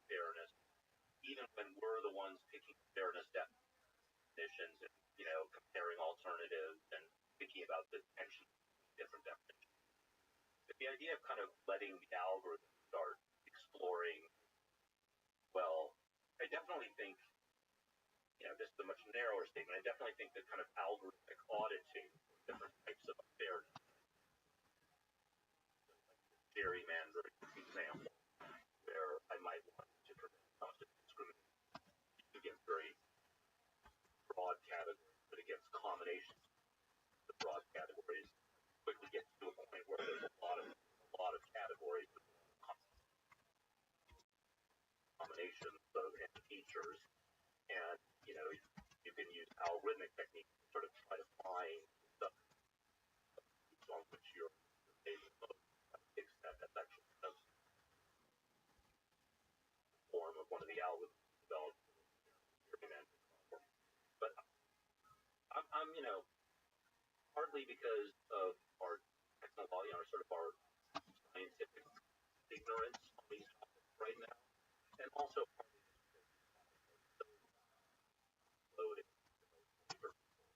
that I just don't see the value. Again, never say never, but I don't think there's a moment where it's a great time for computer science looking out the idea like, hey, not only kind of figure fairness out, but we think the algorithm should start deciding on that. The cost benefit analysis field of kind of going there right now just doesn't. That said, I say that computer science should be more philosophical, rich. I think it's too often for roboticists or autonomous vehicles, for example, not think about the technology or safety in the same way like computer science is done. Now the computers, I think it's time for everybody scientists.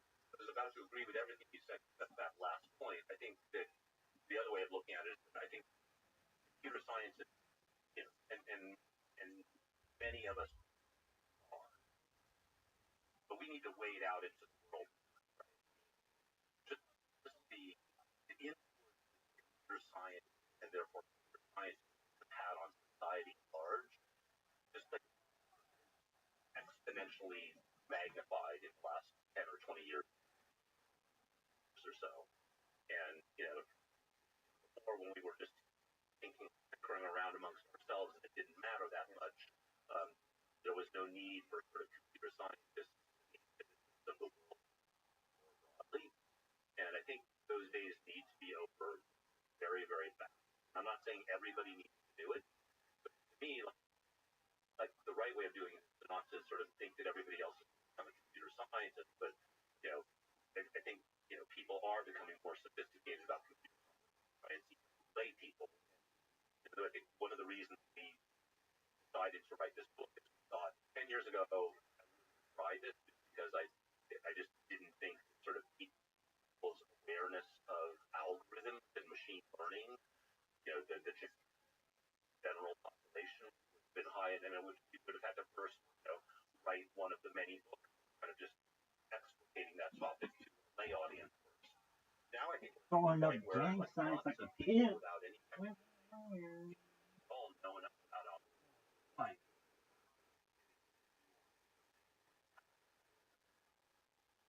We agree that it would be much. I think a lot of that makes on. Yeah, I think our agreement disagree point that your biology, chemist, or an MBA, all of those things, if you learn to program, not only program, machine learning, you learn to data science, immediately become much more powerful. And therefore, literature, like library sciences, first thing I think it holds true you're saying for the next year. But long term, you're interested in philosophy, you should learn from that. Then you can create data and study conclusion about it. But I just feel like the access to data, the install, it fundamentally changed what it means to be a computer scientist. To be a computer scientist, in 20, 30 years, we'll go back to being Donald style computer science. Everybody will be doing basically, they're not exploring the kind of ideas they're exploring. It won't be a computer science. Yeah, I mean, I don't think I disagree enough, but I think that trend of more and more people, more and more disciplines adopting ideas, computer science, learning how to code, I think that trend seems firmly underway. I mean, like an interesting, like, aggressive question along these lines is maybe in 50 years there won't be computer science anymore because the field will just sort of be ambient in all of the different disciplines, and people will look back and having a computer science department will like having an electricity department or something. Yeah. Everybody uses this; it's just out there. I do think there will always be that kind of style course, but it's not an implausible path that we kind of get to the point where the academic discipline of computer science becomes somewhat marginalized because of its very success in kind of infiltrating all of science, society, and humanity, etc.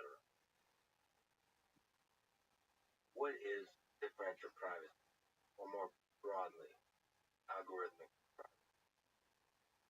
Algorithmic privacy, more broadly, is just study or the notion of privacy definition or norms being encoded inside of algorithms.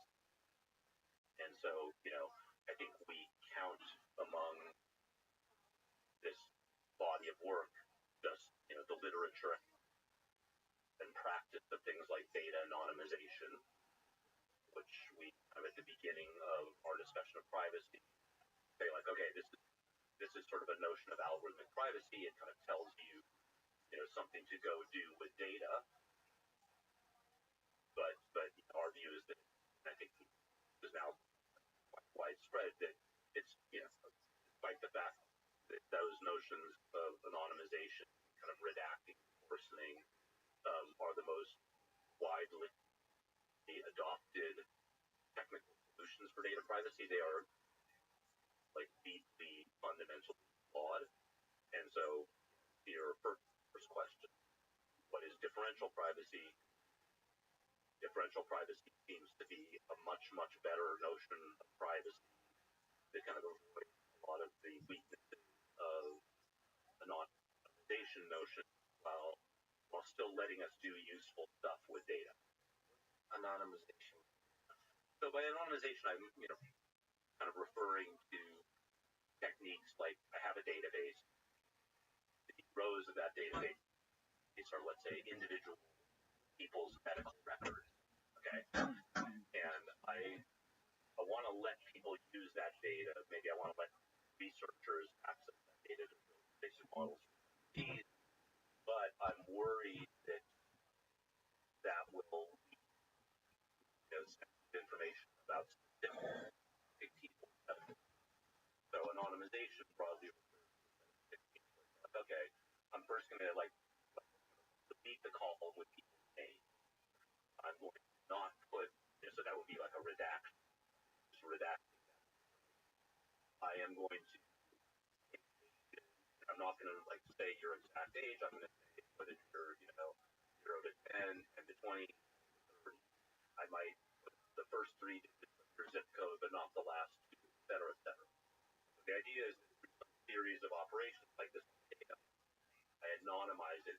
Another term of art is removing personally identifiable, and this is basically the most common way of providing data privacy, but that's in a way that still lets people access to some variant form. So at a slightly broader picture, as you talk about what does anonymization mean, you have multiple data, Netflix, Prize, start combining stuff together. So this is exactly problem with these notions, right? Is the notion of anonymization, moving first and identify one, right? Kind of fundamental conceptual flaw in these definitions kind of end if data set in question, the only data set in the world or that ever will exist. And of course, things like the Netflix Prize and many other examples since the Netflix Prize, I think that was one of the earliest ones, though. You can re-identify people that have anonymized the data set by taking that anonymized data set and combining it with other allegedly anonymized data sets that may be publicly available information about you. People who don't know the Netflix Prize publicly released names from those roles were removed, but what was released preference or the rating of what movies like and don't like. That combined with other things, forum posts and so on, you can Yeah, in that case, it was specifically the Internet Movie Database, where lots of Netflix users publicly rate their movie preferences. And so the anonymized data in Netflix, it's a phenomenon I think we've all come to realize in the last decade or so, is that just knowing a few apparently irrelevant, innocuous things about you can often act as a fingerprint. Like if I know what rating you gave to these 10 movies and the date on which you entered these movies, this is almost like a fingerprint for you in the sea of all Netflix users. There was just another paper on this science or nature about a month ago that, kind of 18 attributes. I mean, my favorite example of this was actually a paper from several years ago now, where it was shown that just from your like on Facebook, just from the things on which you clicked on the thumbs up button on the platform, not using any information, demographic information, nothing about who your friends are, just knowing content that you would like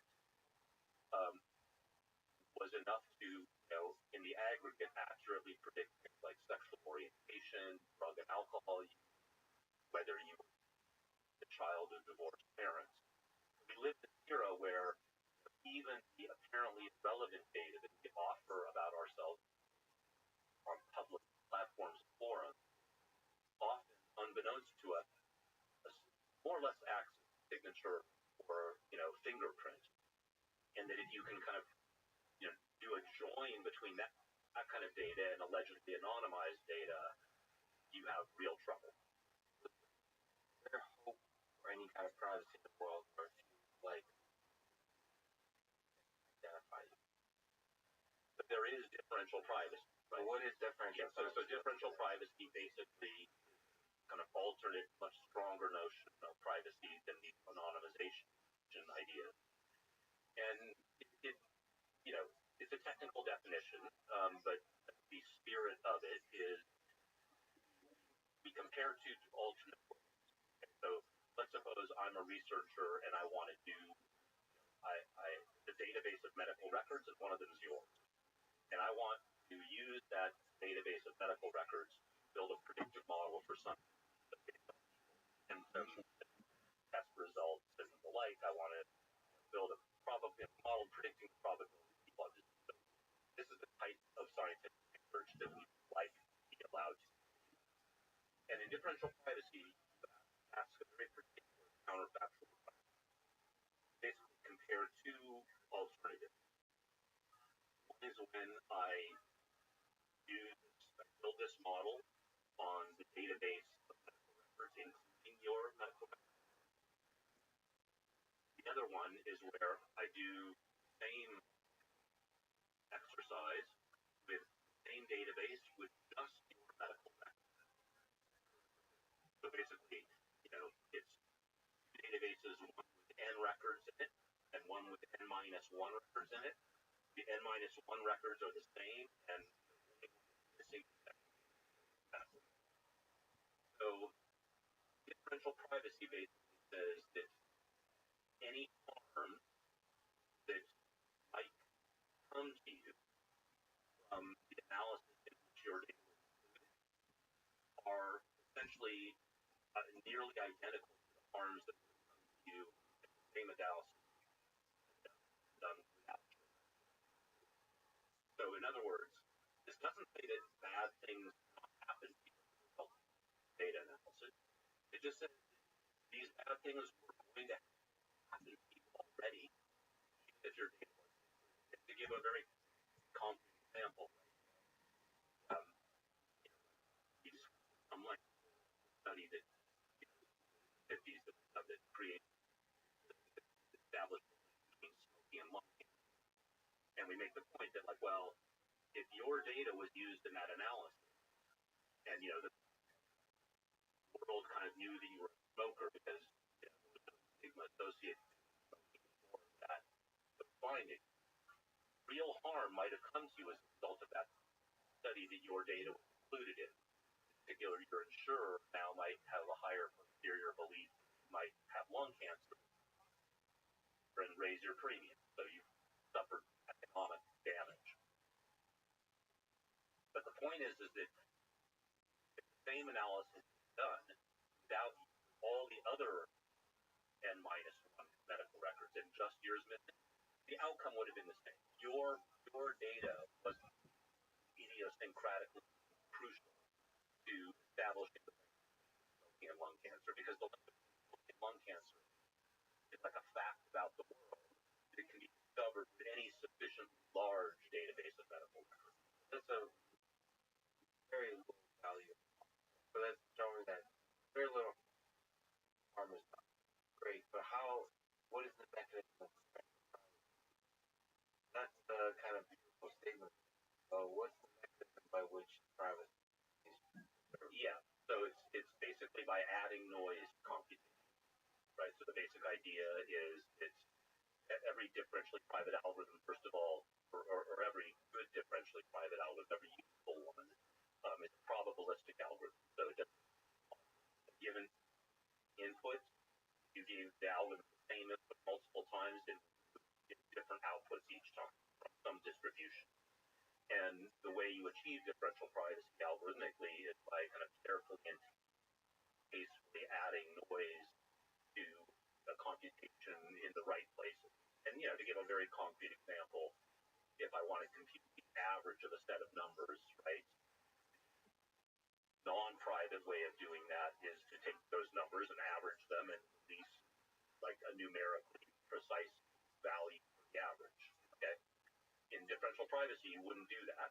You would first compute that average to numerical precision, and then you'd add some noise, right? You'd add some kind of zero, Gaussian or exponential noise to it, so that the actual value you output is not the exact mean, but it'll be close.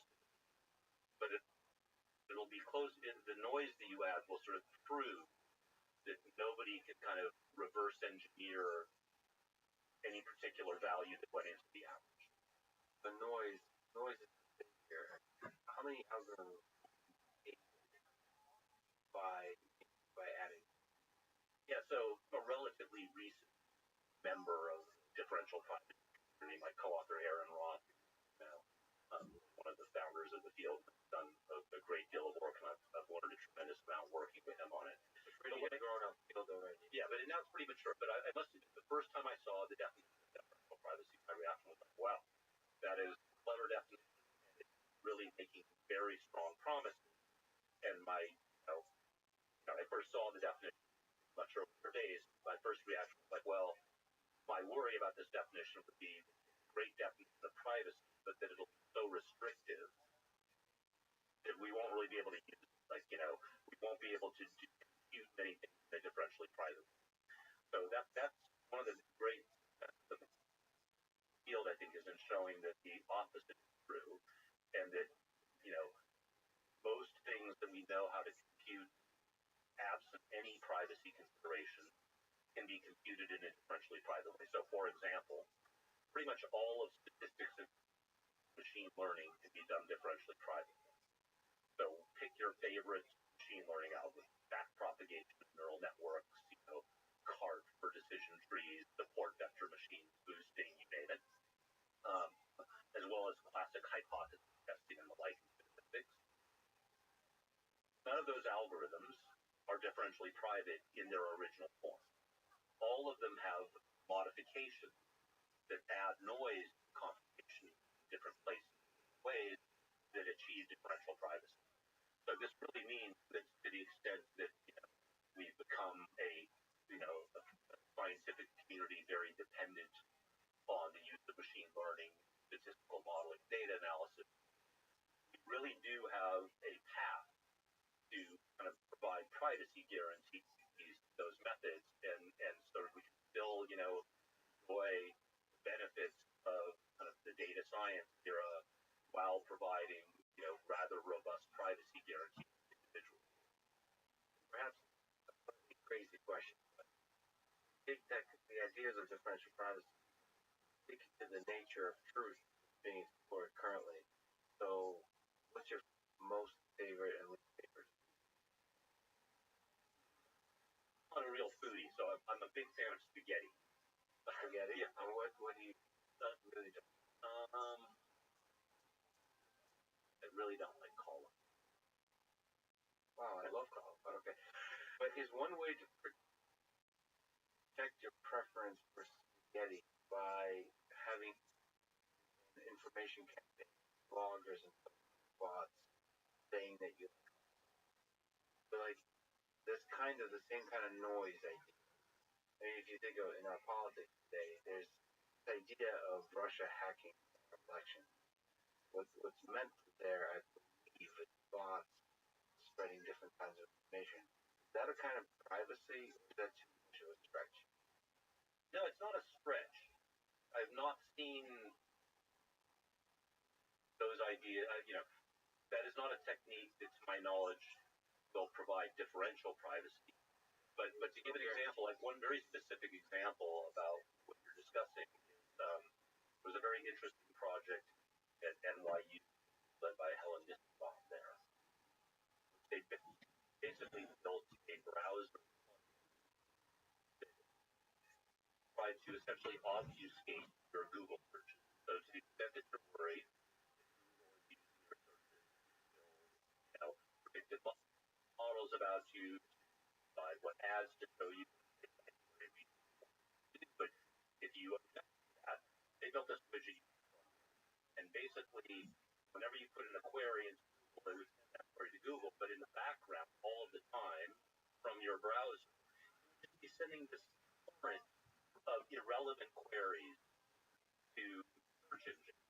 So, weed and chaff, out of every 1,000 queries, let's say, that Google was receiving from your browser, one of them was one that you put in, but the other 999 were not. So it's the same kind of idea. Privacy by obfuscation. So I think that's an interesting idea. It's also, I was actually talking to somebody at one large tech company about the fact that, just this kind of thing, that there are some times when the response to my data is very specific to my data, right? Like I type mountain biking. I want results on mountain biking. I really want to know that I typed in mountain biking. I don't want noise. So there's sort of maybe even technical questions around notions of privacy that are appropriate where, it's not that my data is part of some aggregate like medical records and that we're trying to discover correlation large, but rather, there's a service that I really want to, pay attention to my specific data, yet I still want some kind of privacy. Kind of obfuscation ideas are sort of one way of getting at that. Maybe there are others as well. People land algorithm-driven society of privacy. So, China, like Kai-Fu describes, it's collecting a lot of data, but in the best form, it's actually able to provide a lot of protect human rights, provide a lot of amazing services. The worst form violate rights and limit services. So, where do you think we'll land on the algorithms are powerful and they use data? So, society, over or more data? Possible to protect the privacy of that data? So I'm optimistic about the possibility of balancing the desire for individual privacy and individual control of privacy with kind of societally and commercially beneficial use of data, not unrelated to differential privacy or suggestions say like, well, individuals should have control of their data, they should be able to limit the uses of that data, they should even, there's fledgling discussions going on in research circles about allowing people selected use of their data and being compensated.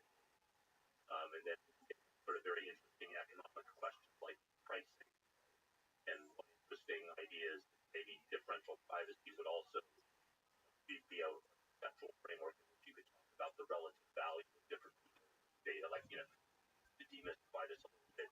If I'm trying to build a predictive model for some rare disease, and I'm trying to use machine learning to do it, it's easy to get negative examples because disease is rare, right?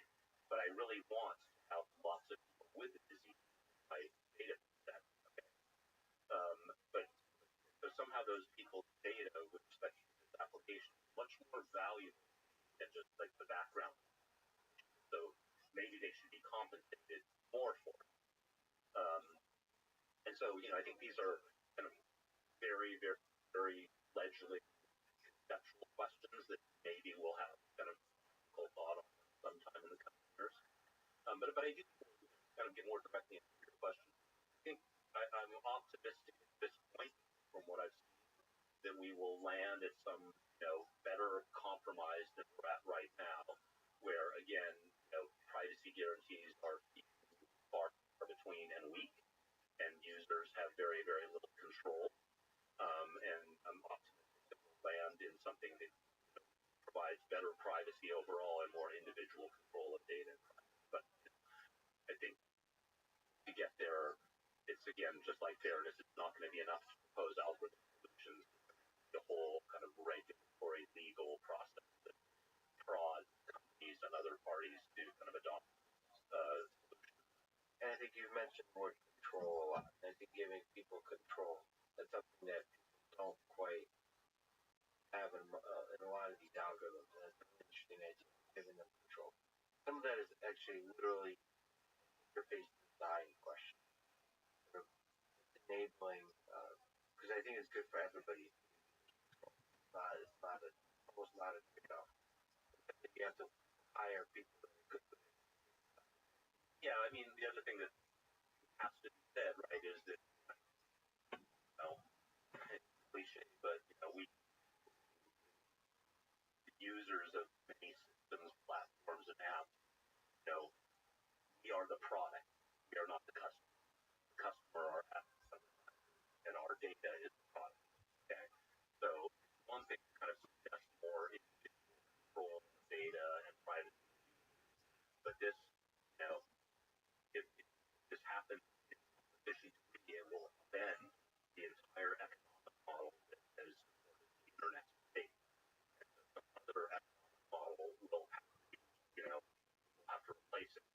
So the idea of markets you mentioned, by exposing the economic model to people become a market, It could be participants. Yeah. And this is not a weird idea, right? Because there are markets for data already. It's just consumers are not participants. There's like, there's sort of, publishers and content providers on one side that have inventory and their advertising on another, and Google and Facebook are running, they're pretty much their entire revenue stream is by running two-sided markets with one part. And so it's not a crazy idea that there would be like a three-sided market, or that on one side of the market or the other we would have proxies represent our interests. Not a crazy idea, but it's not a crazy technical idea, but it would have pretty extreme economic consequences. Market, a lot of fascinating aspects of the world arise not from individuals, but interaction. We've got a lot of work first say what is game theory and how does it help us model study? Yeah, game theory, of course. Let's give credit where it's due. It comes from the economist first and foremost. But as I mentioned before, computer scientists never hesitate to wander into other people's purpose. So there is now this 20-year-old field called algorithmic game theory. But game theory first and foremost is a mathematical framework for reasoning about collective outcomes in systems of interacting individuals. So you need at least two people to get started in game theory, and many people are probably familiar with Crystal. Kind of a classic example of game theory and a classic example where everybody looking out for their own individual interests leads to a collective outcome that's kind of worse for everybody than what might be possible if they cooperated, for example. Cooperation is not an equilibrium in prisoners. So my work in the field of algorithm theory more generally in these areas settings in which the number of actors is potentially extraordinarily large and their incentives might be quite complicated and kind of hard to model directly, but you still want kind of algorithmic ways of kind of predicting what will happen or influencing what will happen in the design of platforms. What to you is the most beautiful idea that you've encountered in game theory? There's a lot of them. I'm a big fan of the field. Technical answers to that, of course, Nash's work, just establishing competitive equilibrium under very, very general circumstances, which in many ways kind of put the field on a firm conceptual footing. If you don't have equilibrium, it's kind of hard to ever reason about what might happen. So just the idea that stability can emerge. Not that it's emergent possible, right? Like the existence of equilibrium doesn't mean that sort of natural iterative behavior will yeah, maybe answering a personally asked the question. I think within the field of algorithms, perhaps the single most important technical contribution is the realization of the close connections between machine learning and game theory, in particular between game theory and the branch of machine learning known as reinforcement.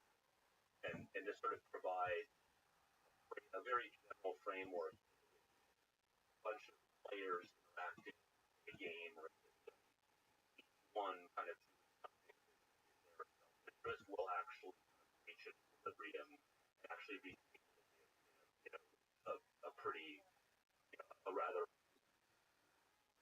short amount of steps. You kind of mentioned acting greedily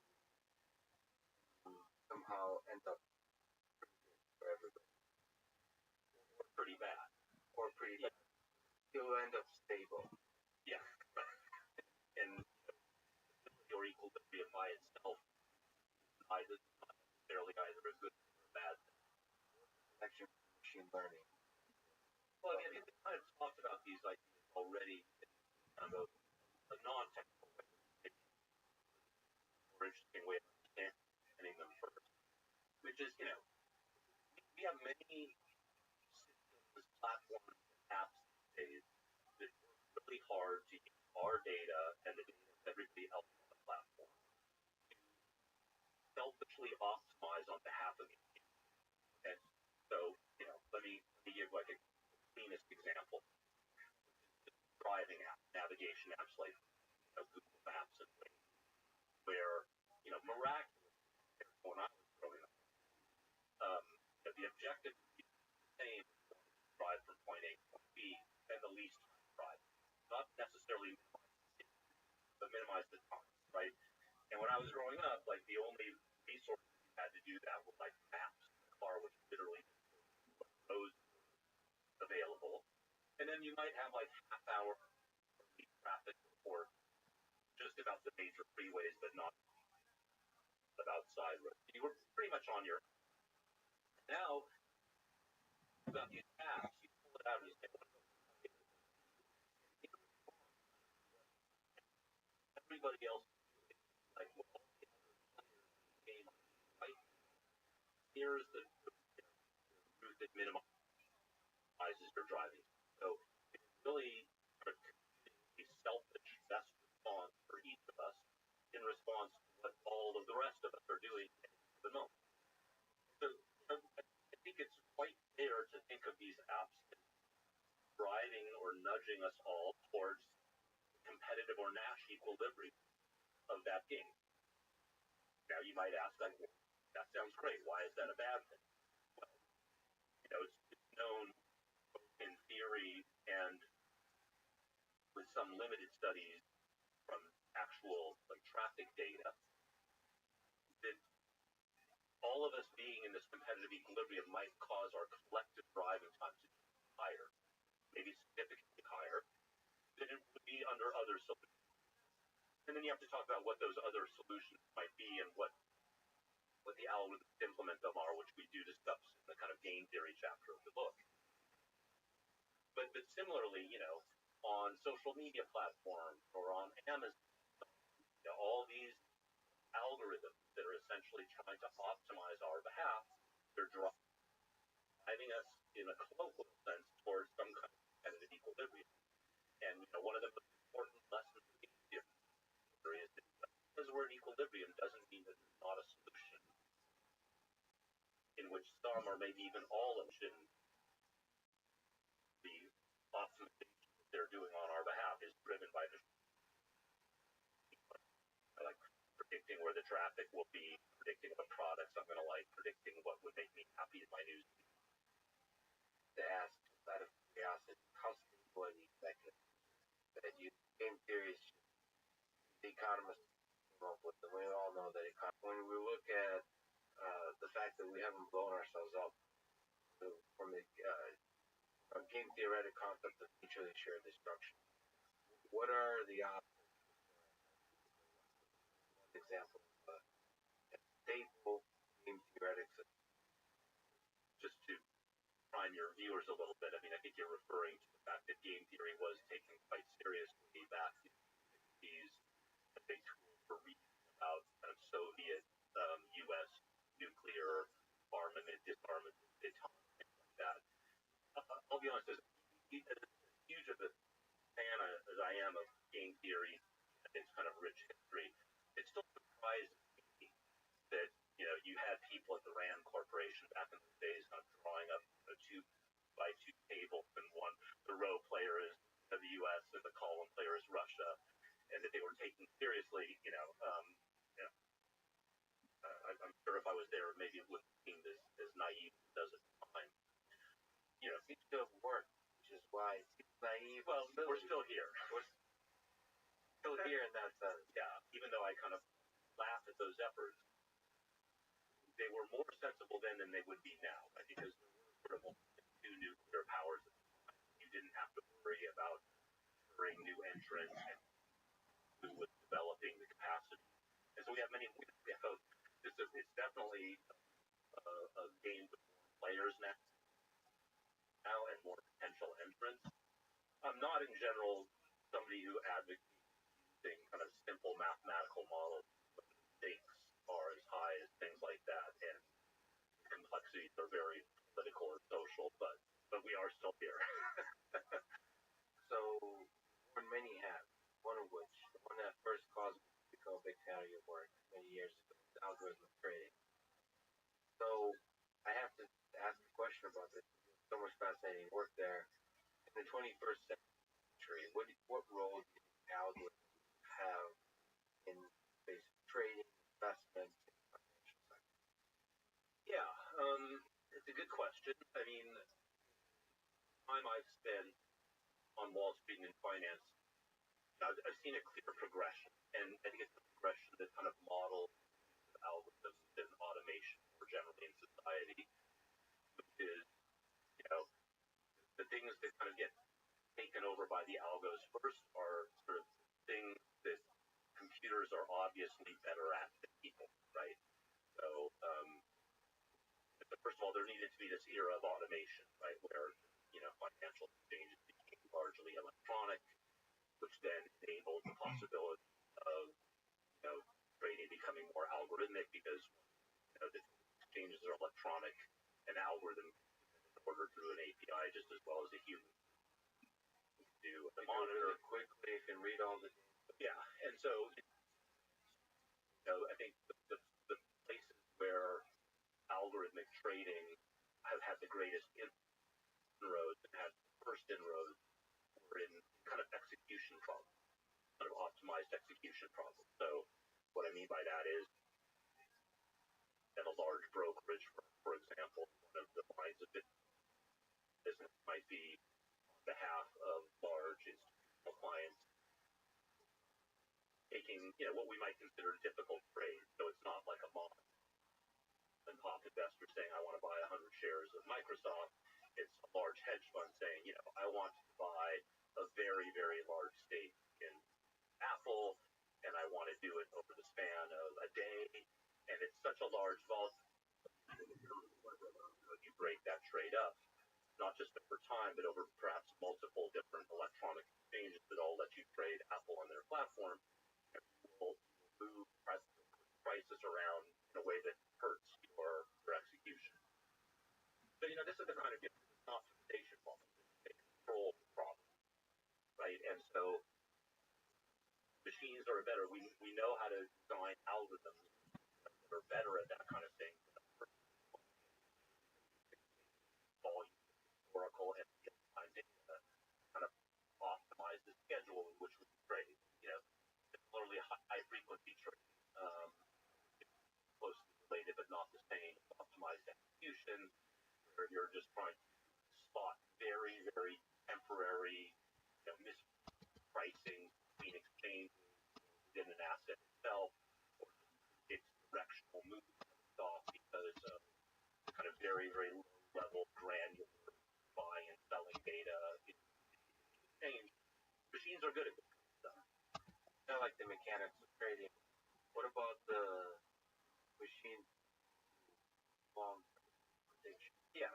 So I think we are in an era where, clearly there have been very successful, quant hedge funds that are, in what we traditionally call, still in the stat arb regime, right? So stat arb referring to statistical arbitrage, but for the purposes of this conversation, what it really means is making directional predictions in asset price returns.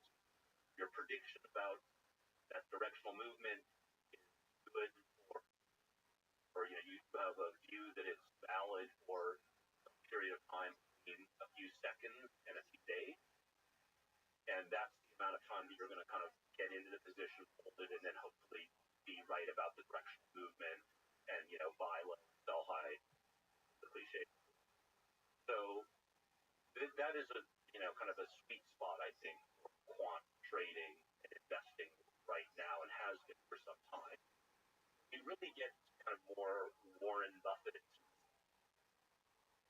style time scale, right? Like my cartoon of Warren Buffett is that Warren Buffett sits and thinks what the long-term value of Apple really should be, and he doesn't even look at what Apple's doing.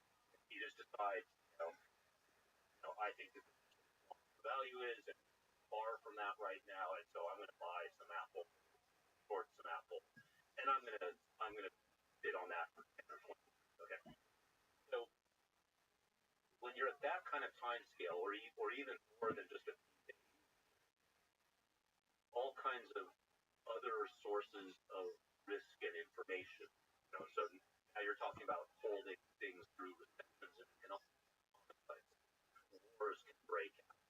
So there you have the all of human nature at a level. Yeah, and you need to be able to ingest many, many sources of data that are on wildly different time, right? So if I'm an HFT, I'm a high frequency trader, like my main source of data is data from the exchanges themselves about the activity, right? And maybe I need to keep an eye on the news, right? That can cause sudden, the he, gets caught in a scandal or, gets run over by a bus or something that causes very sudden changes. But, I don't need to understand economic cycles. I don't need to understand recessions. I don't need to worry about the political situation or breaking out of the part of the world because, all I need to know is as long as that's not going to happen in the next 500 milliseconds, then, my model's good. When you get to these longer time scales, you really have to worry about that kind of stuff. And people in the machine learning community are starting to think about this. We jointly sponsored a workshop at 10 with the Federal Reserve Bank of Philadelphia a year ago on, I think the title is something like Machine Learning for Macroeconomic Prediction. Macroeconomic referring specifically to these longer time scales. And, it was an interesting conference, but it left me with greater confidence that you have a long way to go to. And so I think that people that, in the grand scheme of things, if somebody asks me, like, well, whose job on Wall Street is safe from the bot? I think people that are at that longer time scale and have that appetite for all the risks involved in long-term investing, and that really need kind of not just algorithms that can optimize for things, they need to be stuff. They need to be on the political landscape, economic cycles, and the like. And I think they're pretty safe for a while, as far as I can tell. Warren Buffett's job. Yeah, I'm not seeing Warren Buffett Comfort. Last question. You could go back to there's a day in your life you live because it makes you truly happy. Outside family. What? Yeah, otherwise we could. What day?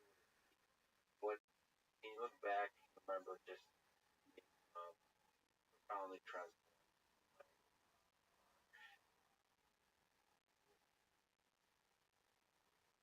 I'll answer a slightly different question. It's like, what's this day in my life for my career?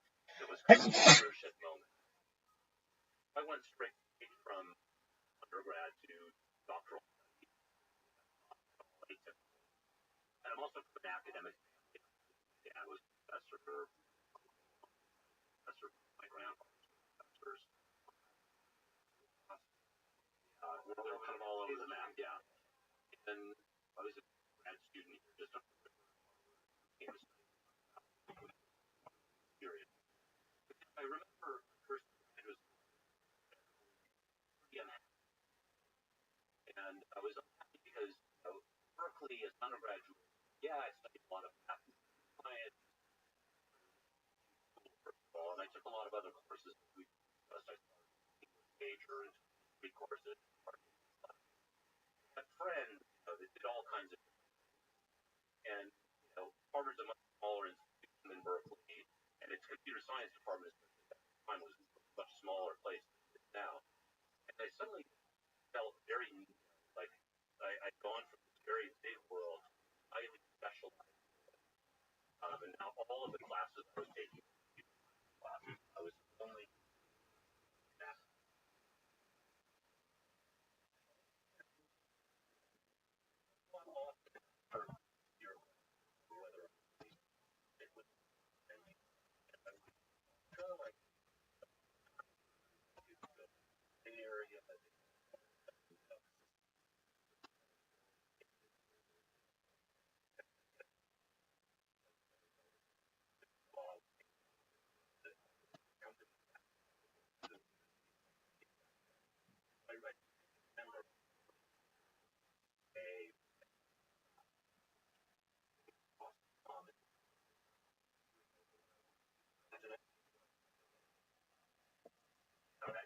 my academic background helped me realize, you're not having a great time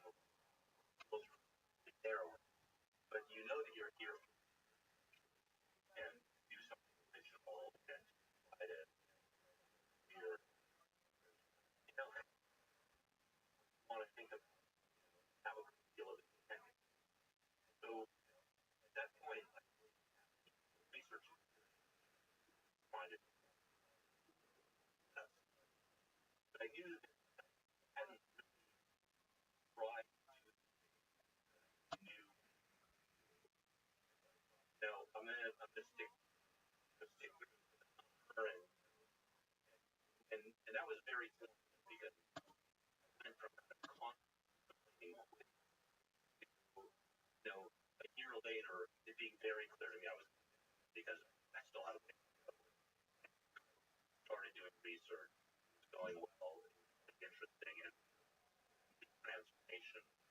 And it's a transition I think that doctoral student takes it, which is just sort of being a student of what's been done before to doing, your own thing, figuring out what makes you interested in what your strengths are as a researcher.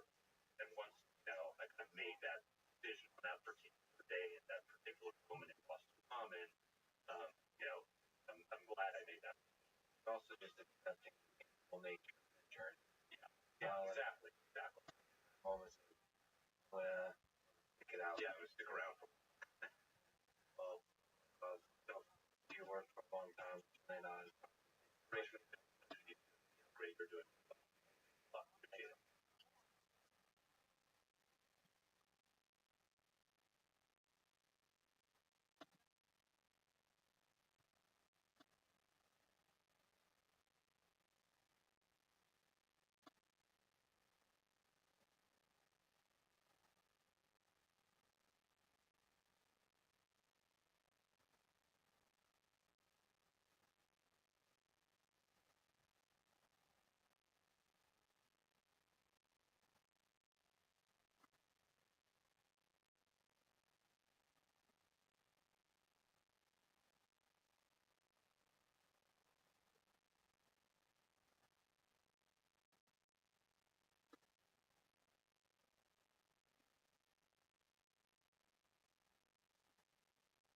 following conversation, the Apollo program professor at MIT, former deputy administrator of NASA, and principal investigator of mission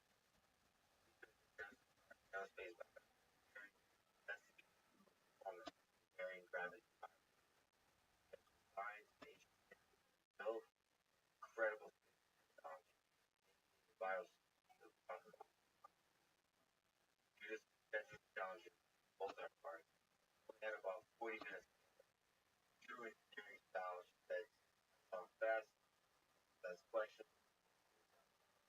did conversation information feature is artificial intelligence podcast. YouTube, Stars and Apples podcast, or on Patreon, let's our I on it for one finance applicant. Have easy to get money. Also, buy, sell, and deposit Bitcoin. Cash out takes seconds.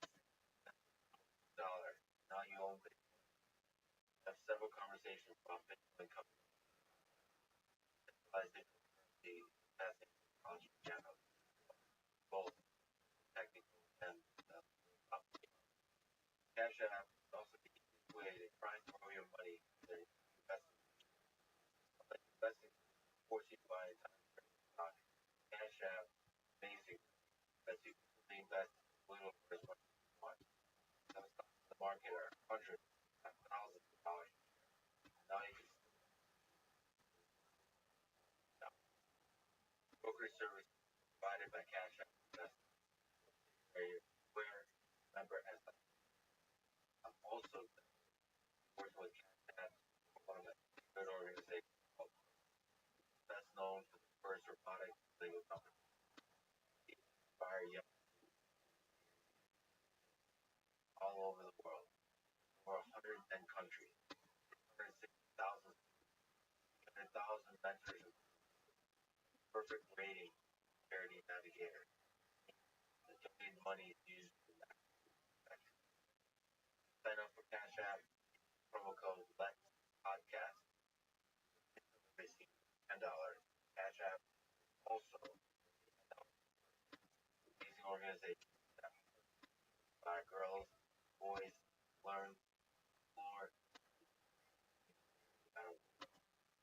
you have to use code Lex podcast. Download Spanish app.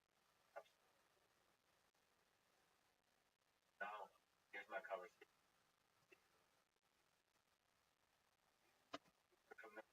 Low. Back in how you selling, but died. People don't know, like half 140, 200.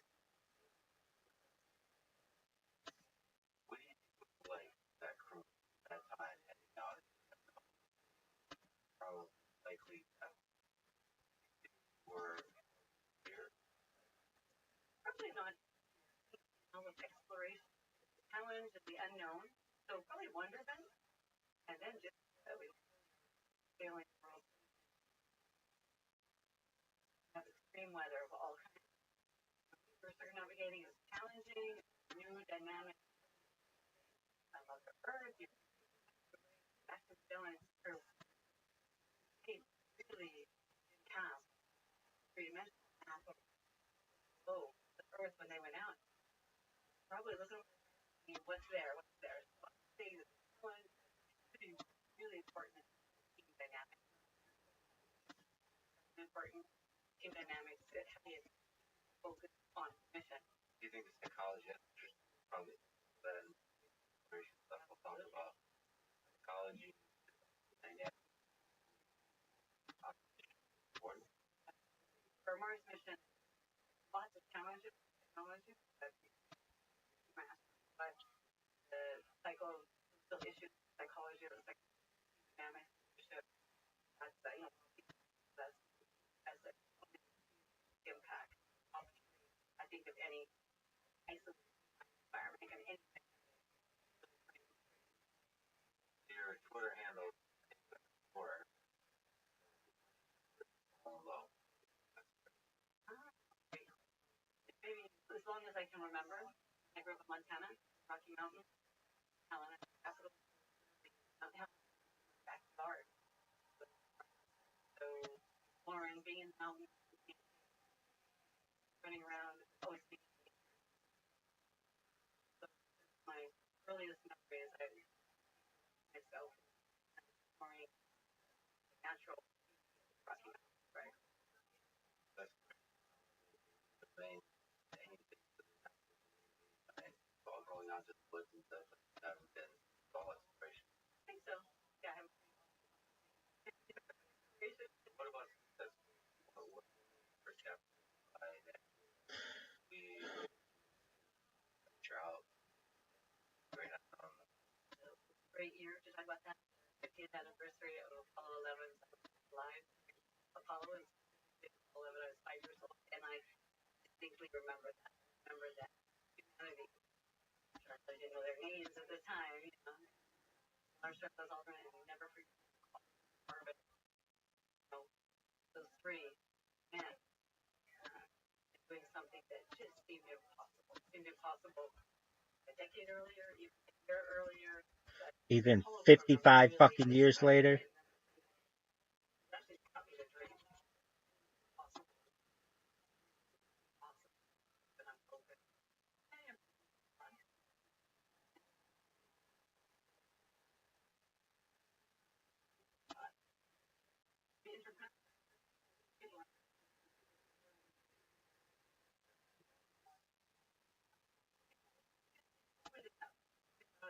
On the moon, obviously, at all times, we understood as astronauts as the planet.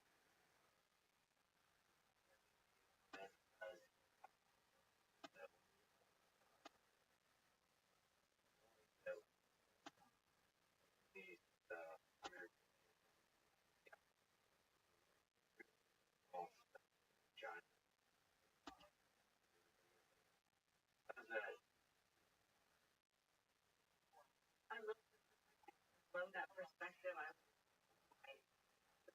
was looking out and that was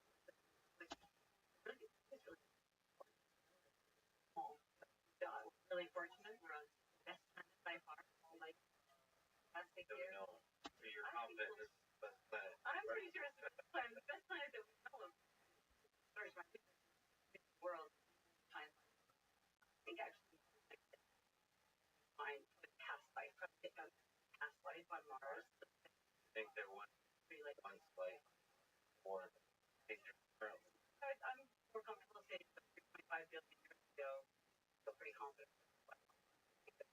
Had no electromagnetic field, it atmosphere, triple gravity, space, fantastic. You know, you're all human, kind of like a basketball. It'd be fun to play sports on Mars. But I think we'll find past, I don't know, fossilized life on Mars.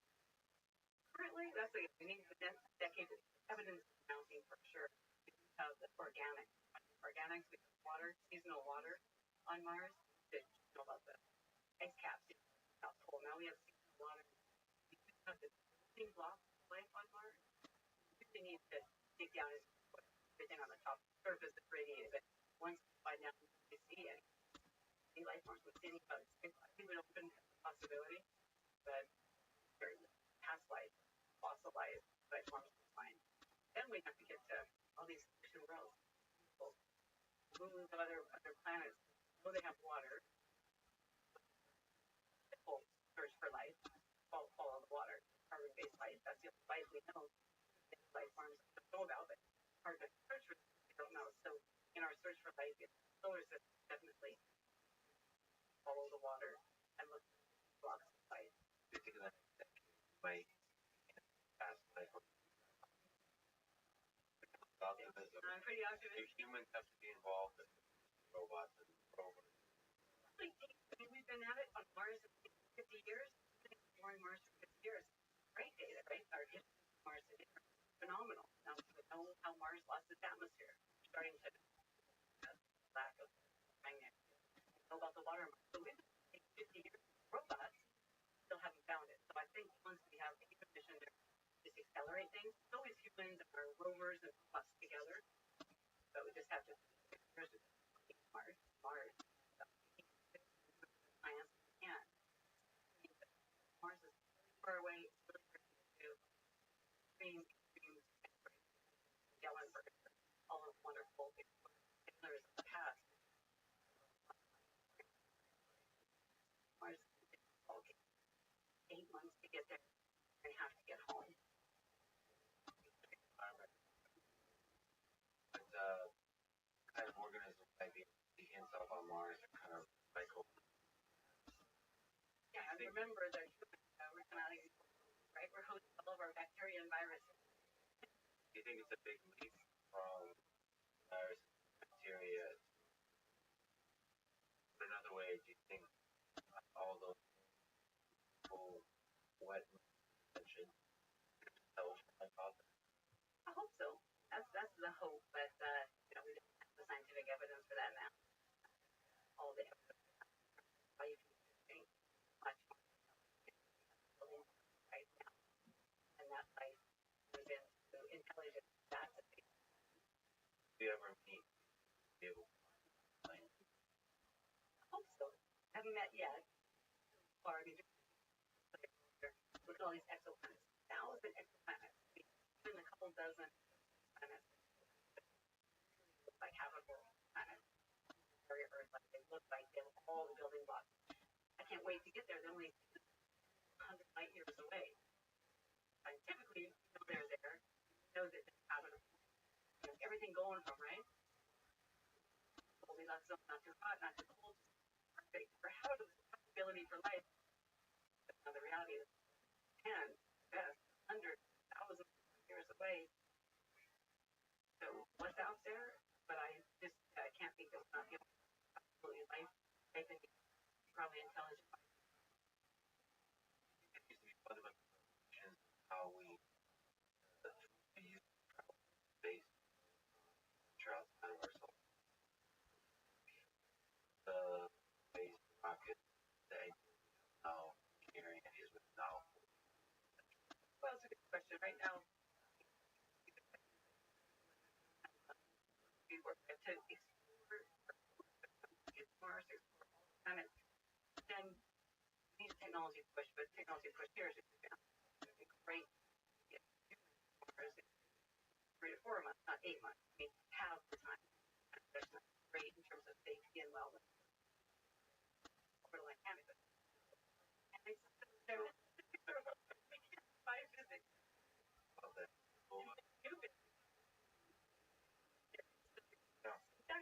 We are always definitely don't physics that we're as first. So you were the deputy Obama administration our program that's more technician. Mars, what are you excited about there? What are your thoughts on what are the big challenges you think of planning and big steps? Love that. I'm not. It is definitely Earth orbit. Love low Earth orbit. There's 3 phases. Low Earth orbit where we here, so it's definitely back in space. It took the moon so much to do on the moon. Don't get on the moon. I want to get versus landers, humans, lots of orbit technology push. Only 3 days away, so definitely the right place. Buy down our technology, invest in specifically habitat by support. We really need to understand how to live off planet. But not planet or that's definitely kilometers up, 250 miles. So the moon really is a great proving ground. And now we're in space. And I look at all of that investment exploration to the ultimate goal, the horizon goals we call it. But Mars tomorrow, I really need a decade of investing in technology, learning astronauts or also learning so much about in-situ research, utilization, ISRU, utilization, exploration for the moon and Mars. So, test bed. Needing is a lunar test bed, and then the same investment. Think about getting people to Mars in 2030. So developing platform kind of research tool. So I show you it's we'll go to the South Pole. Fascinating. We have images of it. Of course, we know there's permanent areas. Areas of permanently well, a lot of water ice, water that's trapped in ice, craters. That's the first place you go. Why? Water and want to ice kind of go where the water is. And when moon for resource base, but to learn how to use resources that are on everything, to bring all this mass with you. Literally live off the land, the pressure, gel, atmosphere to live in. All of that is buying down the technology, the investigation, doing the science, or the bullet. What is that ice on? How much of it is there? For the resources, like such as getting human to Mars. Like solve And people are going to get to the point that you have Earthrise, and you have the magnificence of Earth on the planet. So it just orbit. Beautiful people look want to return home. I think the lunar steps and the moon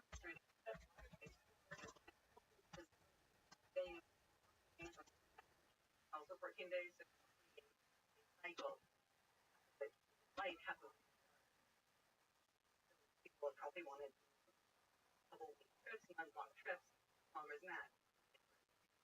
People explore. I mean, astronauts are going to be civilians, not a lot. Never mind. To change the law, recognize astronauts that are not only employees, in space agency astronauts, Russian space agency astronauts,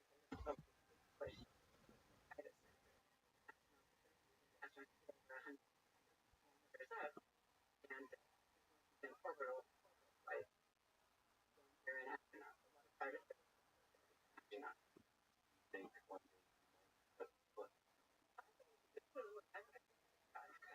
Mars, my life's work the next generation is Mars. That's you or even my students' generation will be the Martian explorers. I'm just working to facilitate that, but that's not going to be me. yeah, the moon's pretty good, and a lot of tough now. It's an extreme mission because it's great for exploration, doable, but again, before Apollo, we didn't think humans made that possible. But we need to go back. Go back with testing and have launch capabilities that we need to get there. Since the Apollo Saturn, now we have 3 options on the fantastic space launch system. SpaceX capability and Origin is heavy lift. So that's pretty fantastic. From where I sit, I'm the Apollo program professor. And yeah, I have 0 heavy lift launch capability. And a few years we'll have launch capability. So your part is perhaps NASA, but you mentioned SpaceX and Origin. What are your thoughts of SpaceX and the efforts there, private? Oh, they're great. Remember that investment is government funding. NASA funding is Air Force funding. Just as they're betting on companies, technology development. So I love it. So it really was under our public-private partnership. So necessarily, the government needs to fund startups. Now, it's no longer a startup, but for 10 years, has learned a lot of lessons. But it's great because it's way to move faster. And also, some private industry folks, private businesses take a lot more risk. That's also really important for the government. What do you think about that culture of risk? NASA and government are exceptionally good at delivering for state. Like there's a bit more of a culture of caution, safety, kind of solid engineering. And I think SpaceX, while it has kind of stuff, it has a little bit more of that startup where they take a bigger risk. Is that exciting? Bigger risk? Absolutely. And best scenario is both of them working together. Because there's really important lessons learned, especially when you talk about space flight, safety, quality assurance. These things are the utmost importance and space. But even lives are at stake. On the other hand, government agencies, NASA, the European Space Agency, name it, they're very bureaucratic, pretty risk averse, pretty slowly. So it's best when you combine the partnerships on both sides. Industry necessarily has to run on more risk. I got the smart risk for actually giving the award at NASA for failing smart. Very smart. Yeah, I love that. Break open the culture. They know that that was done well. It was always a culture of safety, quality, engineering, at its best. But on the other hand, and you have to also get them. You have to bring the cost down for when it comes to launch. You have to bring the cost down and get the frequency up. That's what the newcomers are doing. They're really pushing that. So it's the most exciting time I can imagine for spaceflight. Again, a little bit really is the democracy spaceflight, opening it up, not just because of launch capability, but the science on a CubeSat. You can do now for those used to be student projects that you can go through, design, implement, and think about what a small satellite would be. Now, these are really advanced instruments. Science instruments are flying on that pretty much anyone can afford. So there's not every nation, every place in the world can fly CubeSat. And so that's that is this is called 1 unit. CubeSats we measure in terms of units. So just in terms of both my hands, 1 unit, a little small satellite. That are for small satellites, and we actually go by mass as well. A small satellite might be 100 kilos, 200 kilos, well under 1,000 kilos. CubeSats then are the next thing down from small sat. Basically, kilos, tens of kilos, things like that. And the building blocks are fantastic, modular design. So I can one unit of CubeSat, and but what if I have a little bit more money and payload? I can fly 3 of them. Put a lot more instruments on it, but essentially think about something the size of a shoebox, if you will. That would be it. And how do those power you? Oh, right now there's, again, back to private industry, Planet, the company, and literally literally looking down on Earth and orbiting Earth, taking a picture, if you will, of Earth every day for hours covering the entire Earth. So in terms of Earth observation, climate change, or changing Earth, revolutionized. They're affordable. Put a whole bunch of us. Telecoms, we're all on our cell phones. Yes, we have our telecoms, but those used to be very expensive satellites providing that service. Now we can fly a whole bunch of modular things back. So it really is breakthrough in terms of modularity as well as cost reduction. So that's one thing. So there's something else that you're excited about rockets, perhaps, that you've seen in the last few years. Well, the reusability, the reusability is awesome. I mean, it's the best. Now we have to remember, that was a reusable vehicle. And Tuttle is an amazing aerospace engineer. Gorgeous, elegant, extraordinary design. Basically, it was reusable, it wasn't affordable. But the reusability of it was really critical because when you put it up, it impacts the notion of reusability. I think absolutely. Now what we're doing, but with bags and budget, some of the rockets are covering the first stage. They gain 70% cost savings. That's huge. And just seeing the control and dynamics versus seeing that rocket come back and land. Oh yeah. It never gets old. It's exciting every single time that you look at it and say that's so it's so cool. Maybe the landing is up to the climbing control. Yeah, just the algorithms control it and landing. It's gymnastics for rocket ships, but see these guys landing. It's just wonderful. So every time, like I said, every time I see the ability and rockets coming back and landing someplace, it's really exciting. So it is actually, that's a game changer. We are in a new era of lower cost and higher frequency. It's world, not just NASA. It's many nations really upping their frequency launches. Done a lot of exciting design. What is the space like? Well, I say about it, it'll be very tight. We use the mechanical counterpressure, pressurized right directly on the skin. It's feasible. We're still at the research and development stage of the flight system, but technically it's feasible. So we do a lot of work in the materials. What materials do we need to pressurize? What's the patterning we need? That's what our patents are in, the patterning and how we apply. This is a third of an atmosphere. Just to take a little step back, it's an incredible biosuit where it's tight fitting, so it allows mobility and so on. So maybe take a bigger step back, like what are the functions of the form? Sure. So starts in the beginning. The world's smallest spacecraft. So that's the best definition I can give you. Right now we fly gas pressure, but so developing and designing an entire spacecraft. Then you take all those and you shrink them around a person. Provide them with oxygen debris, throw out their carbon dioxide, make sure they have pressure, they need a pressure environment to live in. So really this is a shrunken, spacecraft in its entirety. It has all the same systems. Communications, exactly. So you really, thermal control, a little bit of radiation, not so much radiation protection, thermal control, humidity, oxygen debris, so all those life support systems, as well as the pressure. So it's an engineering marvel, because our entire spacecraft, the spacecraft that we have around a person, but they're very massive. It's 140 kilos, the current suit, and they're not mobility suits. Going back to the moon and Mars, we need a planetary suit, we need a mobility suit. So that's where we kind of flip the design paradigm.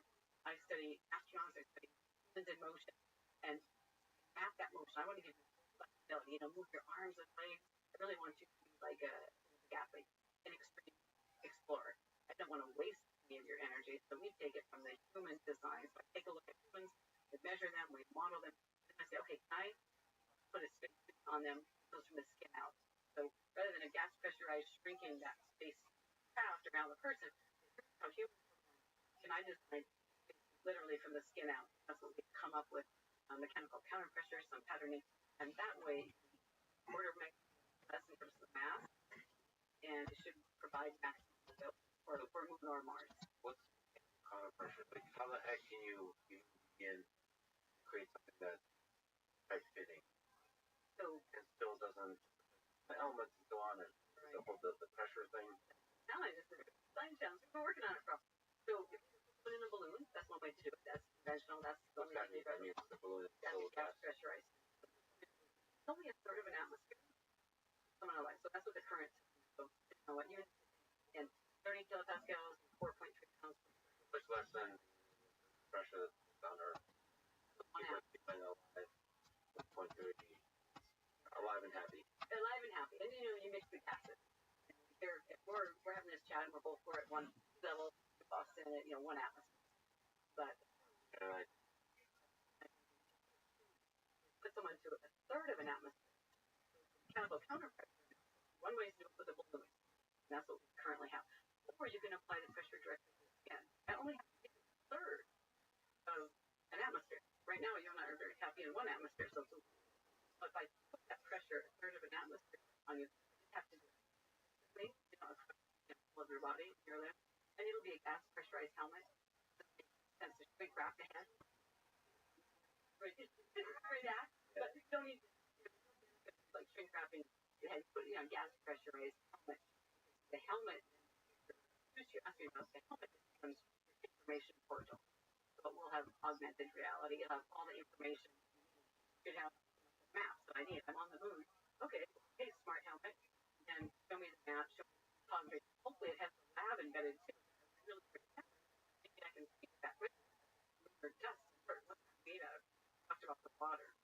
The helmet then really becomes an information portal. Is how I see kind of the ice architecture of the helmet. Allowing me all of my modalities of an explorer that I like to. So cameras, voiceover, images. So we're really good. It would kind of be lab capabilities as well. Okay, so the pressure comes from the body. What aspect, when I look at biosafety you're working on, from a perspective, is awesome. Is that a small part of it? Oh, absolutely. Because we work with, there's engineering, there's design, there's architects. It really is very much multidisciplinary. So sure, colors, aesthetics, materials, all those things we pay attention to. So it's not just it really is a more holistic. You're dressing a suit now, it's form-fitting. So we really have to pay attention to I think this things. woman That's sucks. the design that we work with. We're partners in this in terms of architecture, industrial design. We're bringing those skills to bear. But we come up with industry folks who are in athletic performance designers. So it really is that team that brings all the skills play in our long staying in Mars, exploring all the astronauts, but also perhaps civilians one day, almost steps of colonization. What role does it play there? Always need a life support system, pressurized habitat, and I like to say, going to Mars to sit around. Even if you land and have the lander, you're not going there to stay inside. That's for darn sure. You're going there to search for the evidence of life. That's why we're going to Mars. So you need a lot of mobility. So for me, the suit is the best way to get human mobility. We're always still going to need rovers, robots. So for me, exploration is always a suite of explorers. Some people are going to, some of the super explorers are humans, but many are going to be robots, smart systems, things like that. But I look at it as kind of all those capabilities together make the best exploration. So let me ask, I love artificial intelligence, and I've also saw the movie based obviously it's the question about HAL 9000 and make decisions there that prioritize over the astronauts. I think from a high philosophical question that HAL did the right thing, prioritizing. I think our artificial intelligence is smarter in the future. For a Mars mission, it's a big question. The reality is for a Mars mission to be fully autonomous. We will get humans, but they have to be fully autonomous, and that's the most important concept because there's not going to be a mission control on Earth. 20-minute time lag. There's just no way you're going to control it. So fully autonomous. So people have to be fully autonomous as well. But our system as well, and so that's the big design challenge. That's why we have on the moon as well. When we have second, 3 second time lag, they have to really get the autonomous exploration down. You asked me earlier about Magellan and they left, right? They were autonomous. They were autonomous. They left on their own to figure out that. And when they hit land, they have resources, that's instant resource utilization, everything else they brought with them. You have to, I think, have that mindset there, especially again back to the moon. It's more the testing ground, the proving ground with technology. But when we get to Mars, it's so far away that we can fully.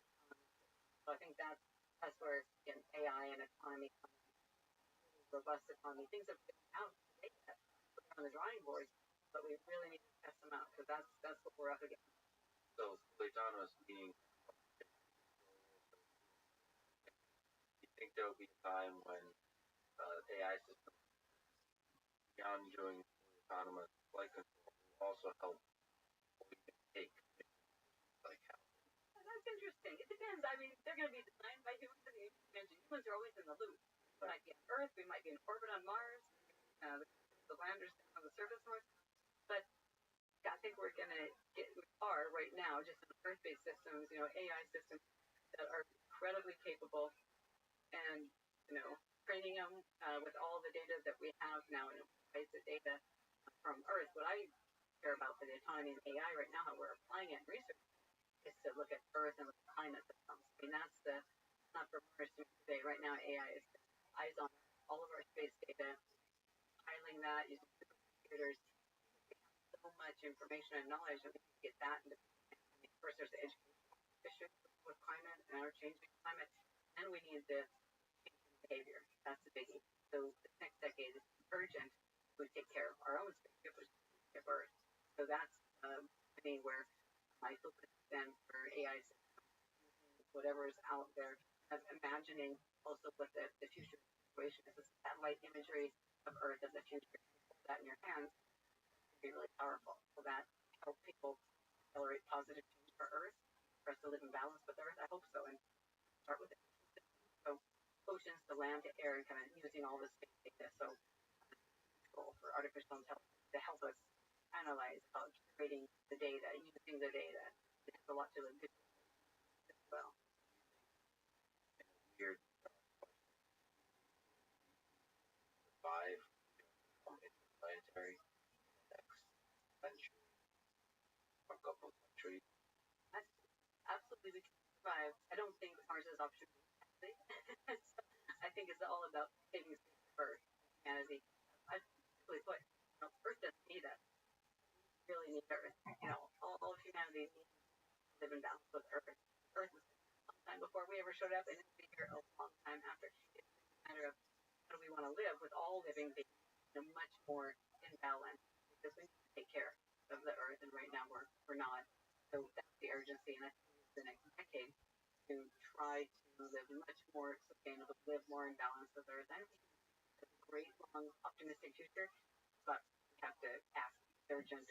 We have to change behavior. We have to realize that we're all in this together. It becomes a bubble. It's for humanity. So when people realize that we're all astronauts, that's the great news. Is we're astronauts. We're all astronauts with Earth, and this is our mission. This is our mission to take care of the planet. And yet, as we explore out from our space work here out into the space, what do you think the next 100 years look like? I'm optimistic, so I think that we'll have lots of people, thousands of people, tens of thousands of people, who knows, maybe millions in low Earth orbit. That's just a place that's going to have people and actually. How are you? Lagger. Can you hear me? Yep. How'd you find out about me? It was you in room. Well, I do IRL streaming as well. How'd you find out about me? What do you mean? How did you find out about my Discord? I know you for a long time, bro. Okay, well, I don't know you by that name, Lagger. That's not lagger, it's a lagger, bro, lagger. When you go to the game and you have slow internet and you go lag. I understand. How'd you find out about me? Grab I want to have this conversation. They already know you, and then we'll grab you and feet and oh, I think that we will have any. I think that some years out, we'll have people move very sure. You think? oh, As I think will be. Yo, what's up? Seeing us know we're going to renovate your greenhouse, yeah. I want to talk. If you don't tell me how you found out about me, no, I won't. Bro, I'm the total guy, bro. Okay. Cool. Cool. I'm this one.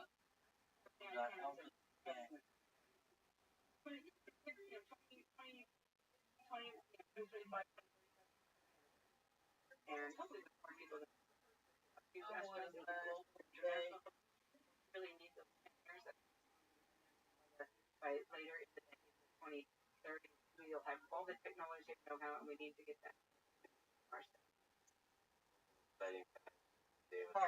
Israel, bro. Fuck Israel. What'd you say? I said fuck Israel. What'd you say?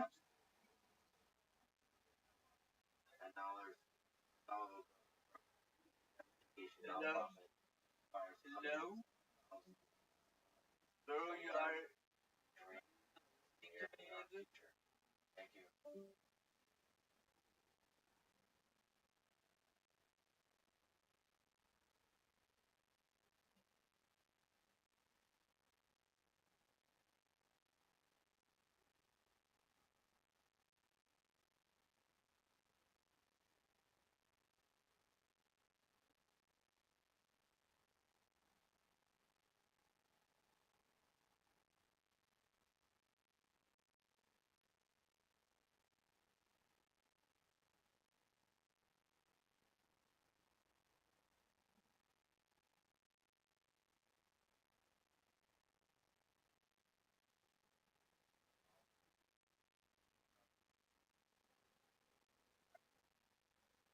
Mathematics, perhaps famous course for lecture in algebra. Undergraduates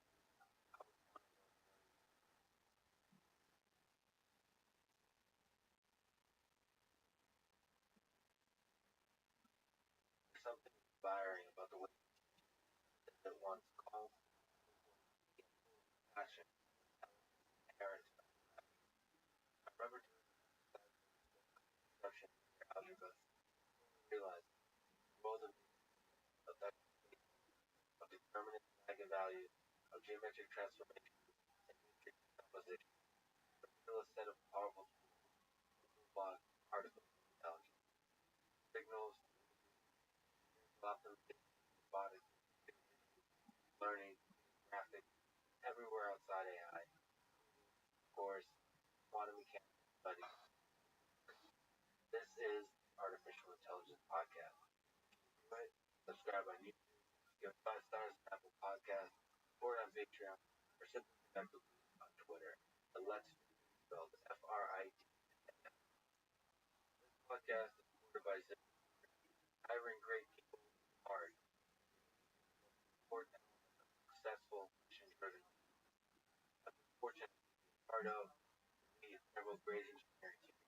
The hiring I've done in the past was mostly with ourselves. Reinventing the wheel, people, recruiters ready available for you to make hiring simple, fast, smart. For example, co-founder Gretchen recruiter to find a new game artist company. By using recruiters' screening questions for the candidate, Gretchen found it easier to focus on the best candidate, finally hiring the perfect person for the role. In less than start to finish. ZipRecruiter, smartest way to hire. ZipRecruiter is effective for all sizes by signing up, as I did, free at ZipRecruiter.com/flexpod. ZipRecruiter.com/flexpod. This show is presented by Cash App, the number one finance app. I personally use Cash App as my friend. You can also buy, sell, and buy Bitcoin. Most Bitcoin exchanges these days from bank transfer become investable. Cash App also investing buy fractions of stock, buy $1 worth, no matter what the stock price is. Brokerage services are provided by Cash App Investment, subsidiary of Square, member SIP. I'm excited to be working with Cash App, one of my favorite organizations that many of you know and benefit from, called First. Best known First Robotics Mission. Educating and inspiring hundreds of thousands over 100 countries. Perfect rating security navigation. Donating money back to Get Cash App, Play, Flex, Podcast. You get $10 in Cash App, donate $10 first.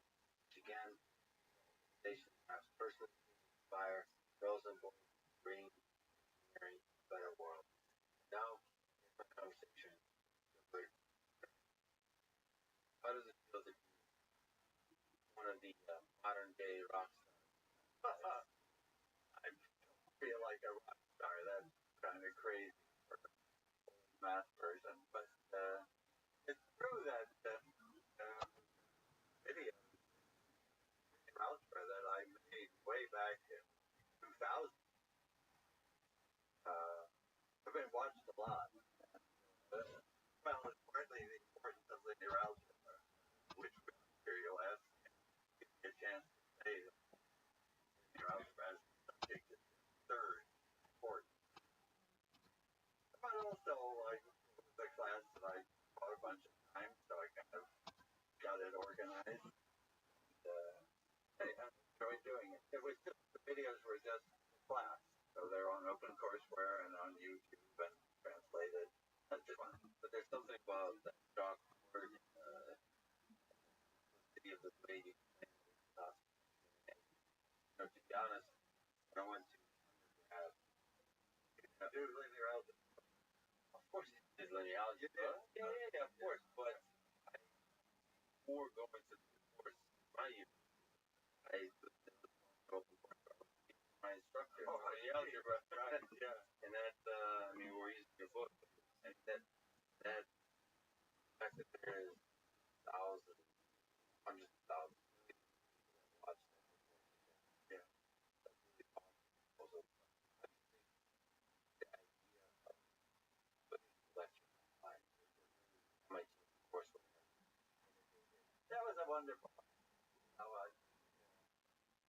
The story that I've heard is the committee was appointed by the president, President Vest, at that time, a wonderful guy. And the idea of the committee was to figure out how MIT could make like other universities market work we were doing. And then they away after a weekend, they had an inspiration back to President Vest. What if we just gave it away? And decided that was okay. So that's a crazy idea. That's university product. Yes, knowledge, right? Kind of educational knowledge isn't the product. Giving that away. Are you surprised that it wasn't the result that we did? Well, knowing a little bit, President Vest was like, and it was really the right idea. MIT is a kind of, it's known for high level technical things, and this is the best way we can say, we can show what MIT really is like. In my case, those are just the class. We're there in 26 100. They're kind of fun to look at. People write to me and say, "Oh, you got a sense of humor," but I don't know where that comes through. Somehow, I'm friendly with the class. I like, and been around for a subject. We got to give this subject most of the credit. It really has come forward in years. About linear algebra, it is such a powerful and beautiful subfield of mathematics. What's your favorite specific topic? Linear algebra, or math in general? Obviously, it's ways. Okay, well, on the teaching side, it's not mathematics at all, but I'm kind of proud of the idea of the pure substance. There's fundamental, of course, known for long before my name. Both of them? Sure, I can. So the first one I understand is so the matrix. Say the matrix. What's a matrix?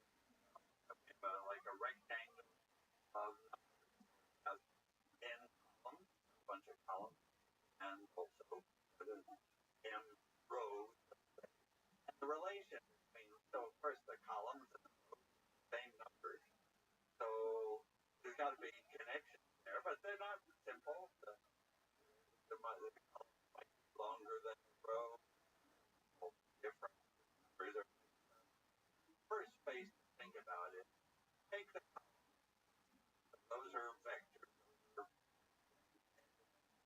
What's a vector? Oh, just imagine a vector, or might imagine a vector as an arrow, in space, pointed ends at space.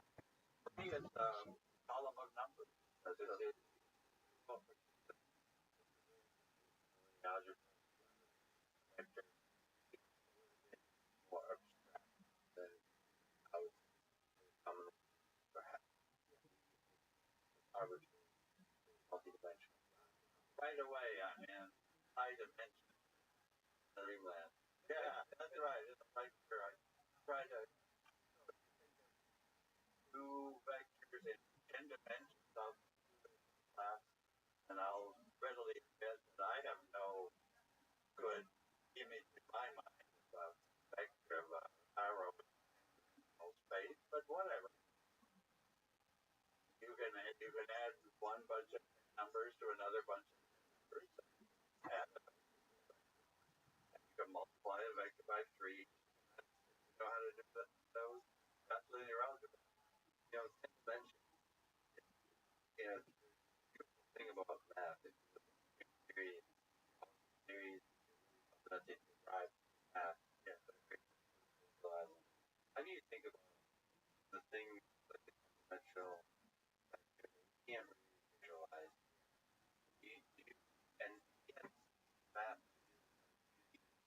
underlying our world, that weird thing. How do you think about that? Well, probably I'm not a very geometric person, so I probably algebra. It goes on to 10 dimensions with no problem. You're just what happens if you add two vectors in 3D. And then you can add them. You're just adding components. So I can't say that I have a picture, but yet I try to push the class to think of flat surface intended of a plane. So that's one of the spaces. Take all the columns of the matrix, take all their combinations, so much of this column, so much of this one. And if you put all those together, you get some kind of a flat surface that I call a vector space vector. And my imagination is just seeing like a piece of paper in 3D. And then there's the rows. This as it says, different, but came from the same numbers.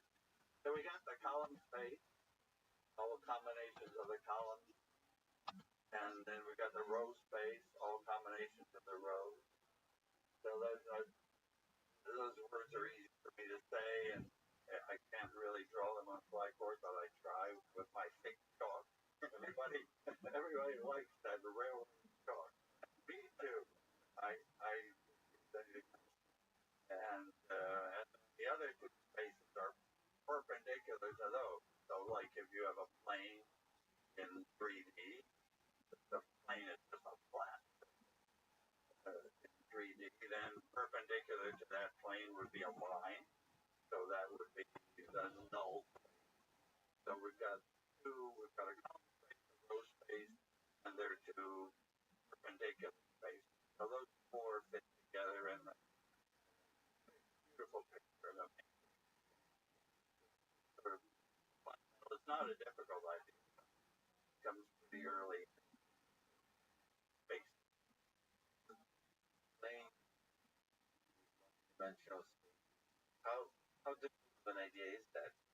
Come to look back, I think mathematically, but I don't know if it's far. It's like calculus. Hey, do it. Well, calculus. I have to admit, calculus came early. Earlier than linear algebra. So and life is really great.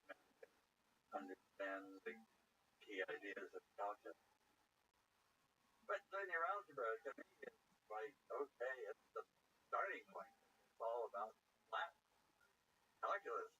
All the complications of calculus come from the curves, the bending, the curved surface.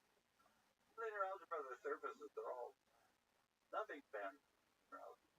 So it should have come first, but it and calculus also comes first in high school classes, in college class, math will be calculus. And then I say, enough of it. Like, okay, get to the good stuff. Well, it really, I'm okay with it not, but it's simpler. Everything's flat. Yeah, everything's flat. Of course, for that reason, the calculus is so one dimension or multivariate, but that's basically two dimensions. Rather than take off no Very galaxy. That's all. everything's flat. What concept your or math find beautiful? Pause. Well, I'll stick with linear algebra. I hope that you are really mathematically amazed. Deep connection between ideas. Both that they were. But if we stick with linear algebra, then we have a matrix. That's like the basic. A rectangle of numbers. Maybe a rectangle of data. You're probably going to ask me later about data science, where often data comes in a matrix. Maybe every column corresponds to a drug, and every row corresponds to a patient. And if the patient reacted favorably to the drug, put some positive number in there. Anyway, rectangle of numbers. So the big problem is to understand all those numbers. You've got a big set of numbers. And what are the patterns? What's going on? So one of the ways to break down that matrix into simple pieces is use something called singular value. That come on as fundamental in the last, certainly in my lifetime. Eigenvalues, you have viewers who've done engineering, math, or basic linear algebra. Eigenvalues were in there, but those are restricted to square matrix. Data comes in rectangular matrix. So you got to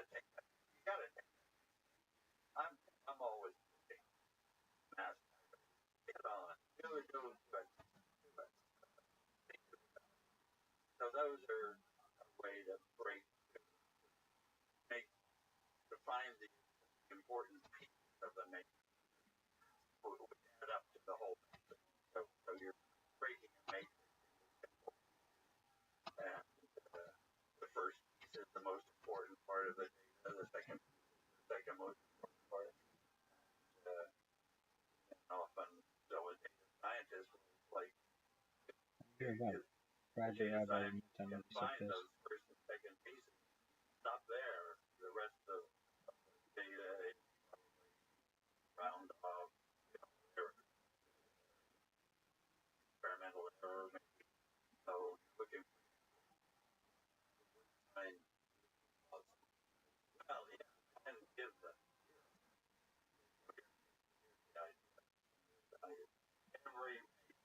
every rectangular, square, whatever, can be written as a product of three very simple special matrices. So that every matrix can be written as a rotation times a stretch, just a matrix, a diagonal matrix, otherwise all the zeros except on the one diagonal, and then the third factor is another rotation. So rotation, stretch, rotation, breakup.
question you think change about your concept? Plug in numbers or think more abstract? Looking at theorem or building up basic equation theorem or the method approach and then just plugging in numbers and well, certainly for many of us like first with and it might be a pretty abstract sounding example. Three different over how are you going to understand the protein intended, but and then some of us like to the point where you got 10 angles and angles, but the best great method probably they do that they for them an example that highly never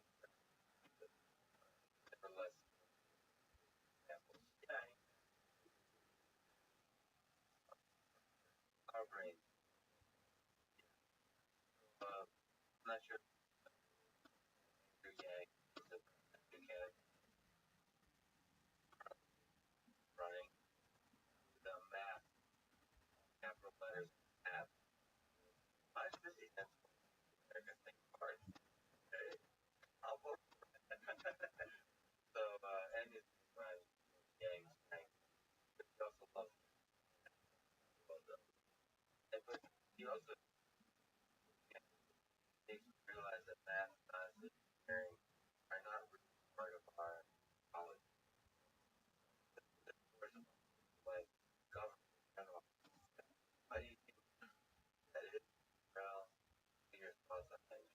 But certainly somewhere in the system where you need people are comfortable with numbers, comfortable with quantity, but they leading to that. The undeniable placement no pretty sure elected officials probably has oh well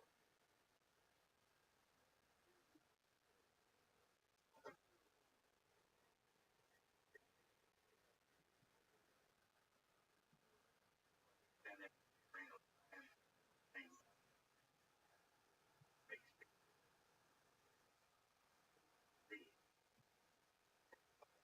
really given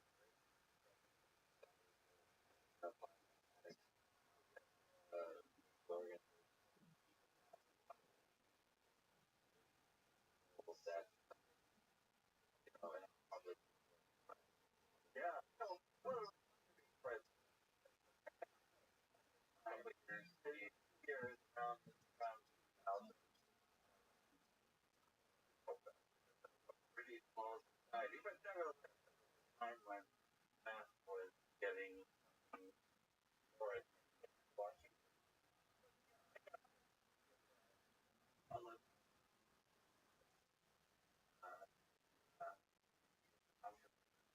I'm talking about what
learning in particular,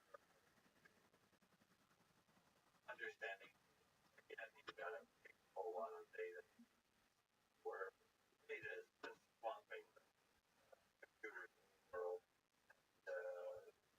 But understand it, all the find what's important in everything. And artificial intelligence, one of data, deep learning, which allows the rest. I thought, okay, I'm going to learn it.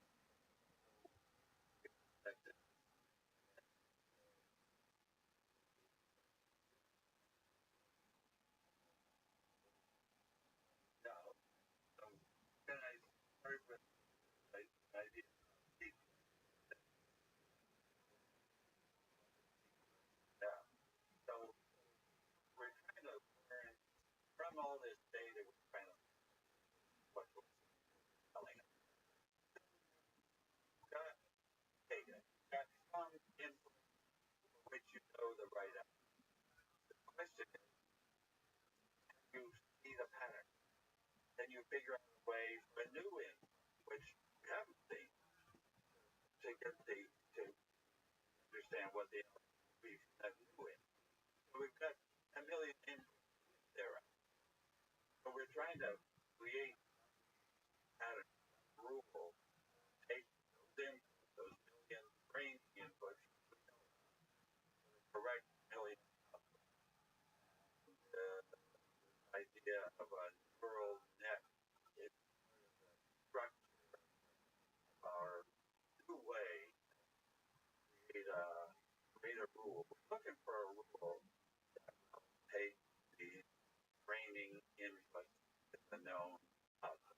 And then we're going to use that rule on new inputs that we don't know the output. What linear algebra is finding that rule. That's right. Linear algebra is the big part. Not all the parts. People were leaning on matrices. Still do. Linear is something special. It's all about straight lines, flat plane. And data is quite like that. It's more complicated. So you got to introduce. You have to have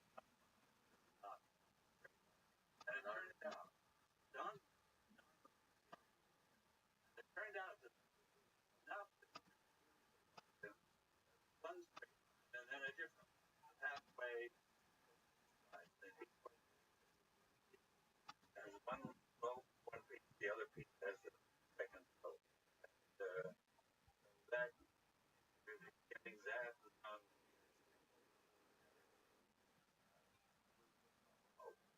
piece.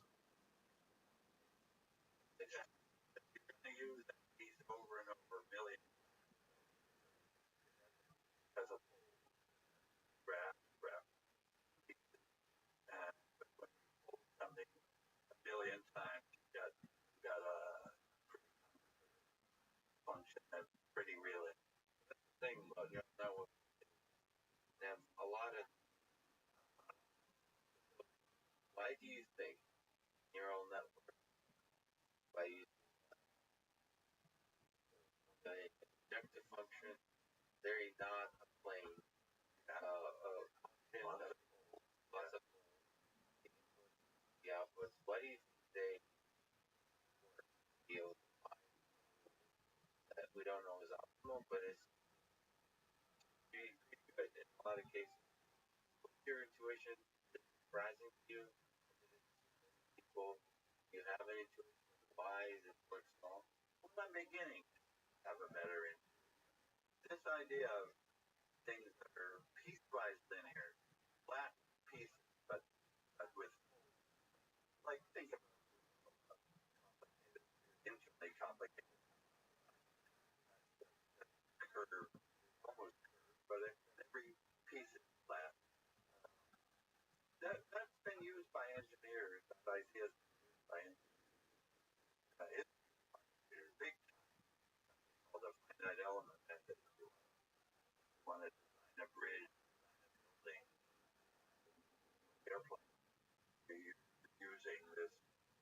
idea of that you guys here. Well, you would have said a while ago that there's computation, you know, problem. But that's getting more powerful. So that has been a lot more and more complicated. Happen inputs, outputs, data. These things, you know, fixing powers, that's old data. What, how much of our world, how useful is process? The way that's the limit. Well, that's a good question. Yeah. So I guess the whole idea of deep learning is that there's something there to learn. If the data is totally random, produced by random number generators, then we're not going to find a rule because it isn't one. So the extreme of having a rule is like knowing law. Hit a wall and move. So that's where you had laws of physics. Great people have found the laws and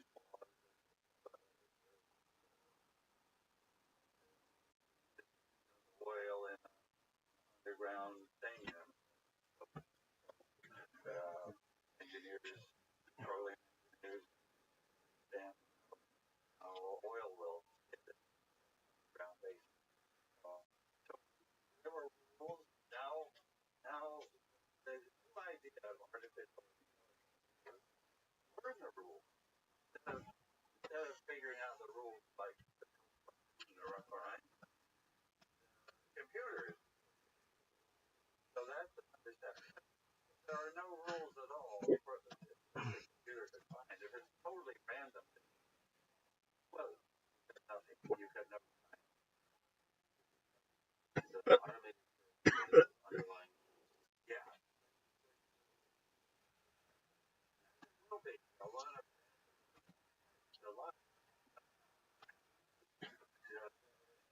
there. A lot of random skills. Always just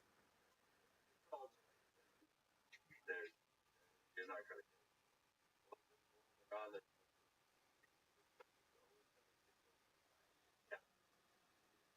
right. Six, I don't know. Yeah. So for myself, I'm here about half, but not person out of work and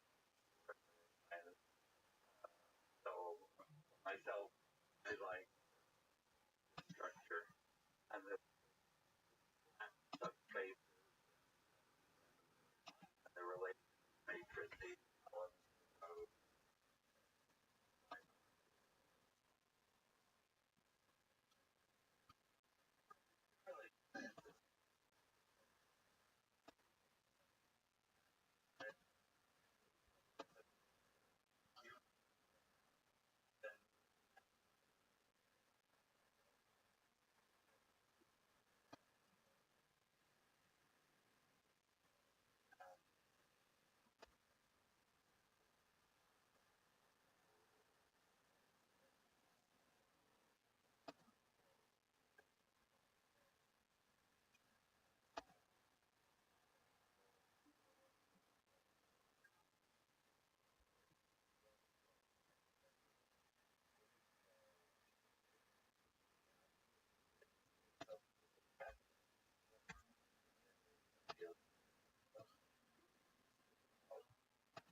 term.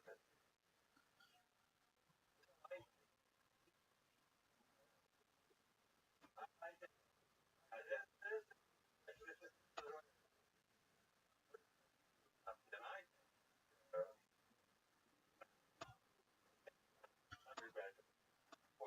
and I think we have a lot of calculus.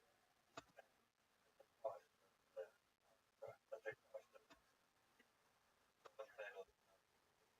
that's right. Algebra with that wine algebra. Well, okay, it's fire.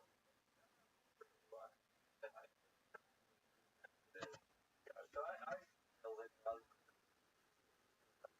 harder and get the idea, understand abstraction and or 100 dimensions, and very, very, very useful. Like the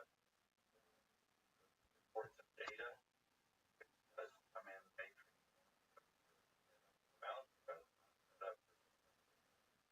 and that is fairly bad. Ideas of probability have become very, very important. Also, and that's not different from the quite different. So we really have three major areas to me: calculus, linear algebra, matrix, probability, and they all play. And calculus had a appliance proportion. It is proportion. No way. The law of intention.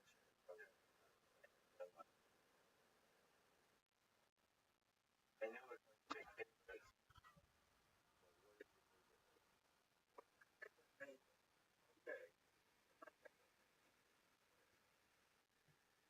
Okay.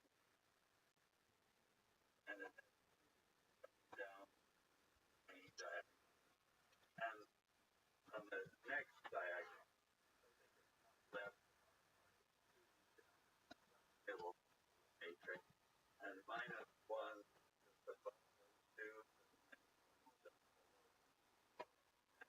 is 0.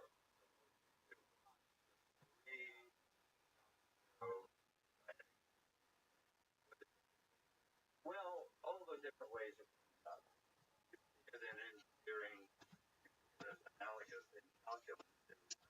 Second derivative, calculus learns about taking derivative. How fast something changes.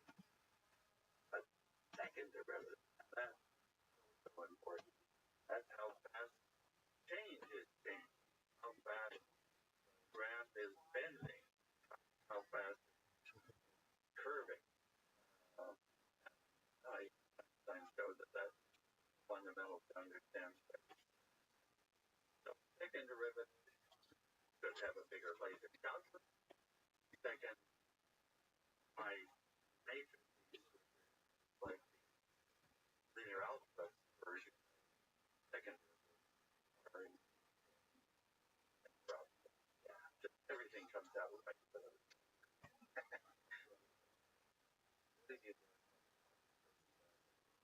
By having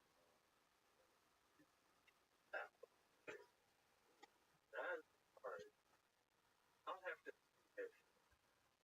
I'm not really, because I get into the exam part. The exam is the part of my life that I don't like. And grading, giving the whatever. I do it because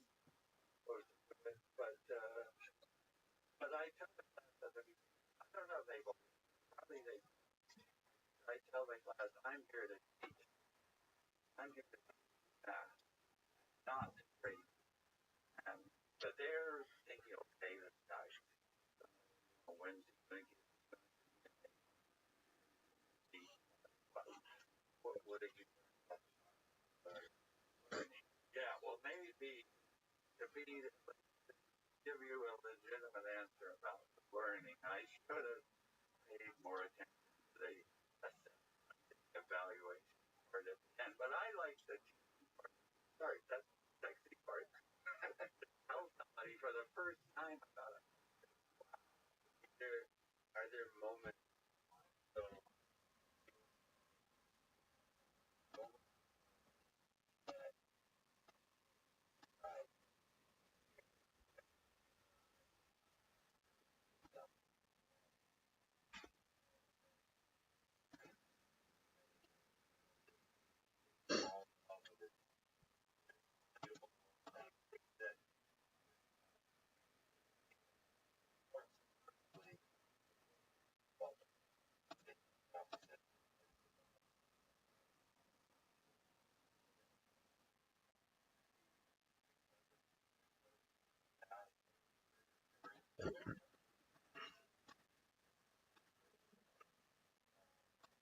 yeah,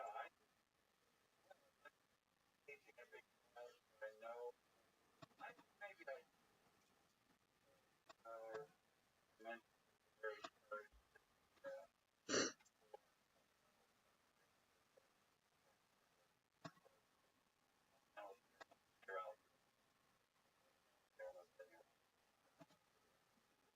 Figure out so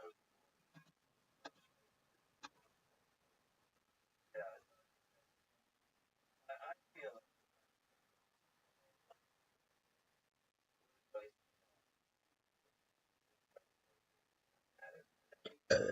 Pardon me.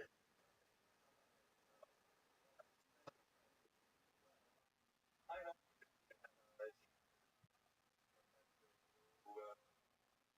know what he still ways and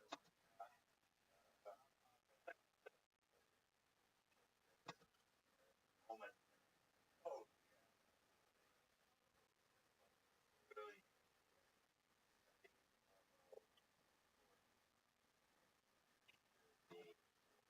Yeah, more of the getting, but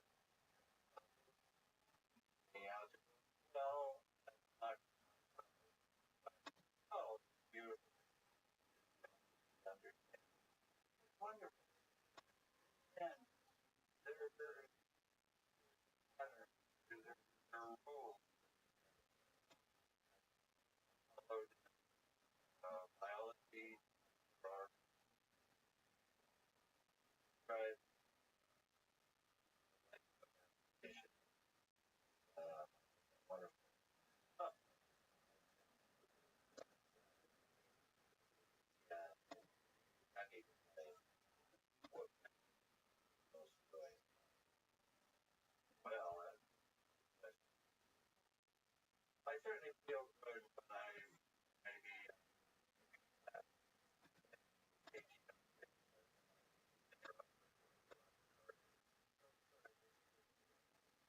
yeah, or I want to take it, try to like it.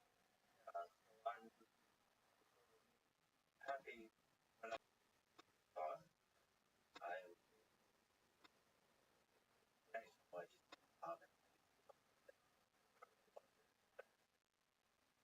Thank you for listening to this conversation. Gilbert, and thank you for presenting sponsor Cash App. I want to know that podcast.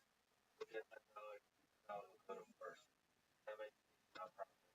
Requires thousands of podcasts. By the way, you 5 stars podcast or a big round. Finally, close words advice. Richard, study hard, choose most. The Reverend Richard Manafort.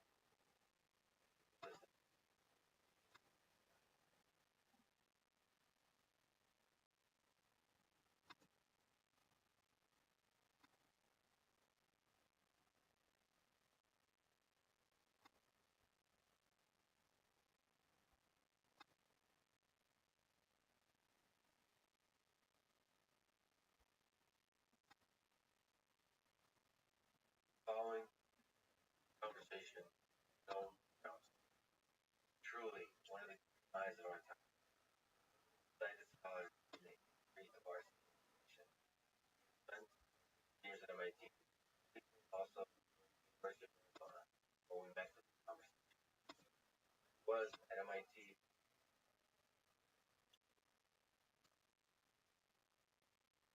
about 4.5 years. My first 2 days there, I remember getting into the bus, whatever floor, looking up, realizing no Chomsky, hiding the elevator. The seminal language, cognitive philosophy, thought, not ever. That's the story. I think I just made up a funny little defining moment. Never forget.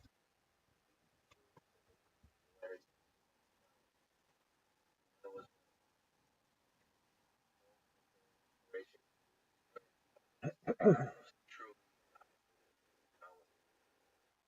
travel there just a rare, heartbreak, everything was set up, tested, demo, excellent, press, topic, good audio, both video of the video of pride, excited, I get to reminder of my failures. Most people just listen to this audio or watching on YouTube. Heartbreak. I hope you understand. Enjoy this conversation. Dude, I get it, man. Depth of Been insight there, dog.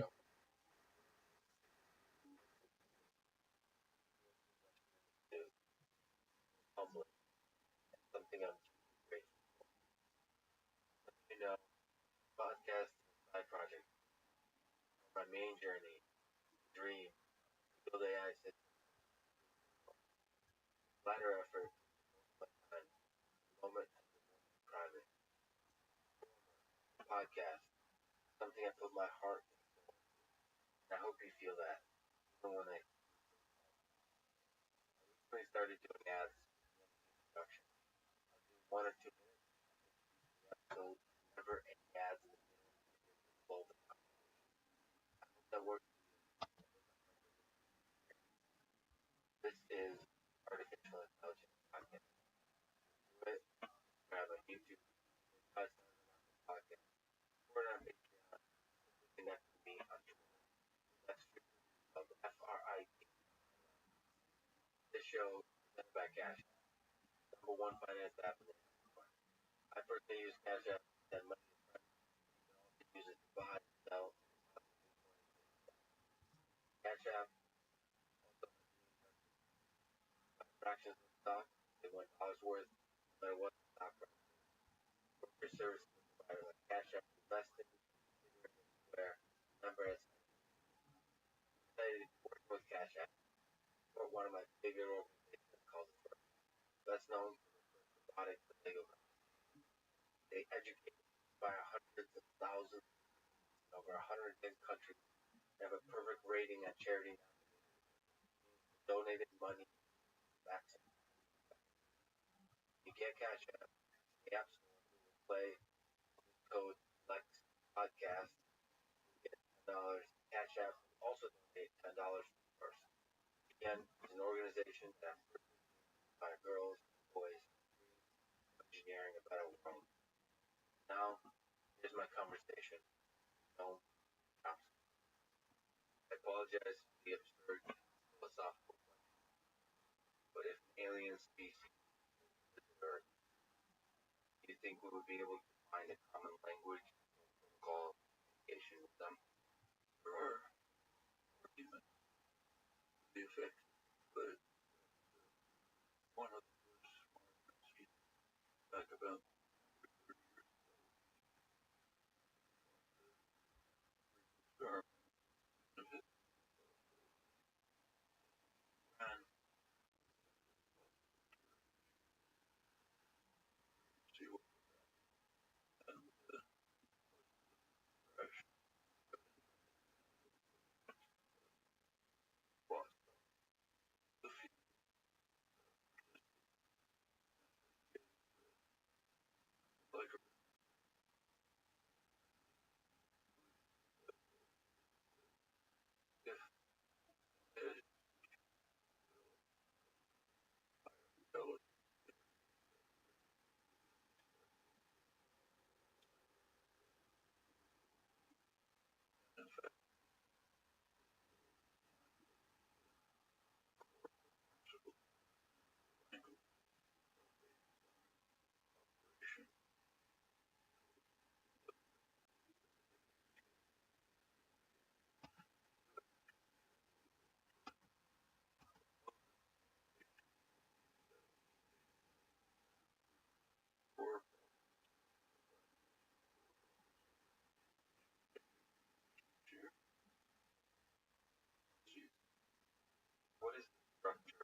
wisdom that our mind external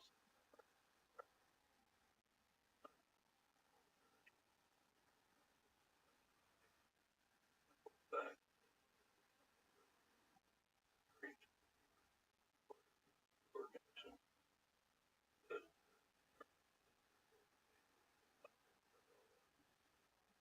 there is a now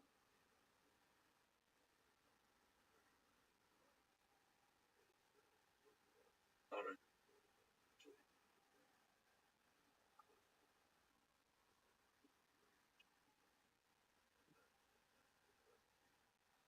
internal structure that now one of the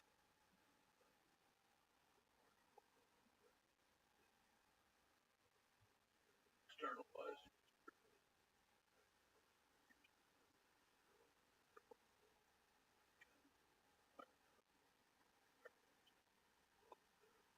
word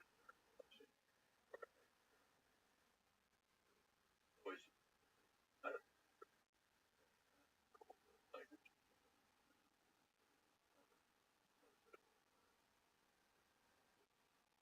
so how deep do the language go in our mind? Get another feature like vision or fundamental from which everything else mind. Way to better determine that and there's and it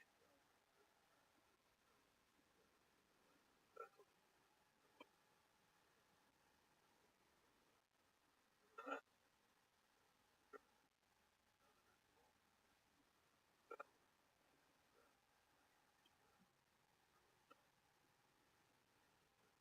hold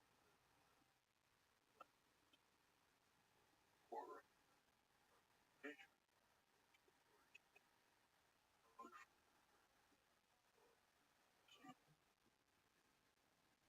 forms the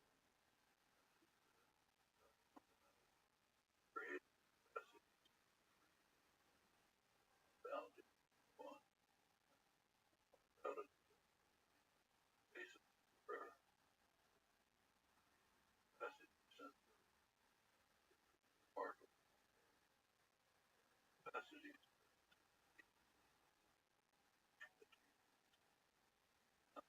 achieve Passage, language, language, essentially, which we also out of that other afterward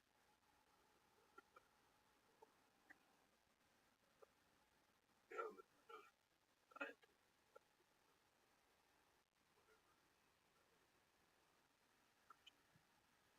line side to make brutal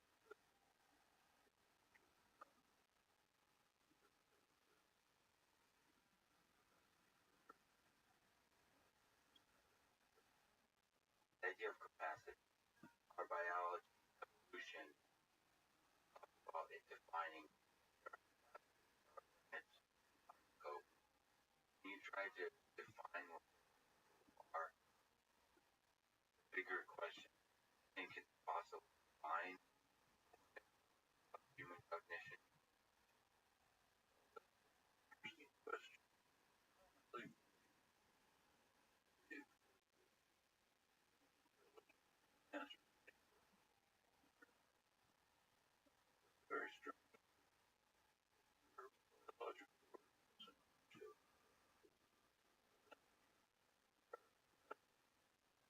what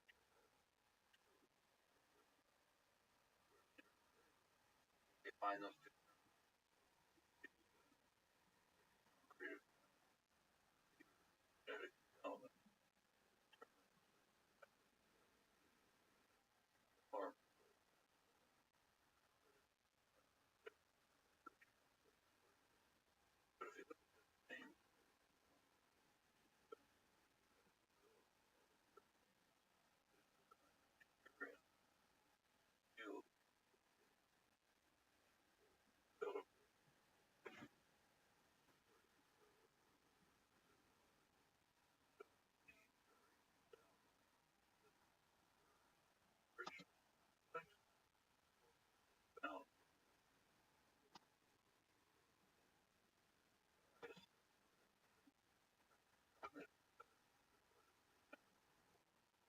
with issues.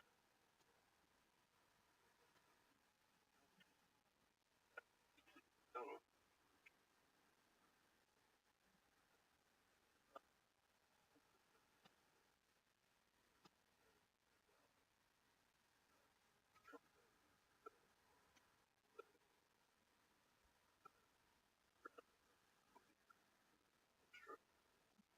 So I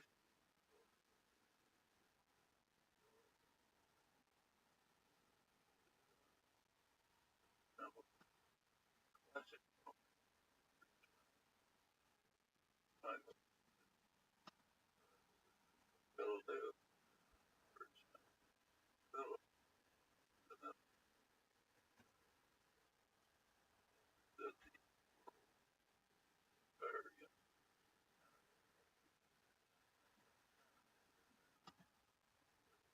Artifact.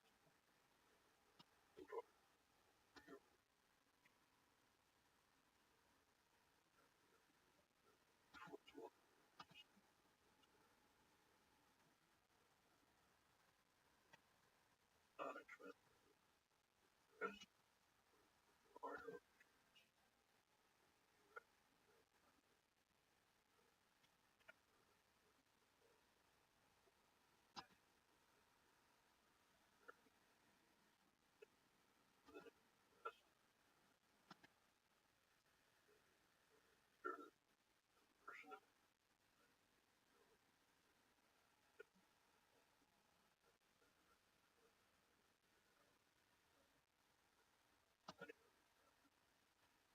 Very pure energy.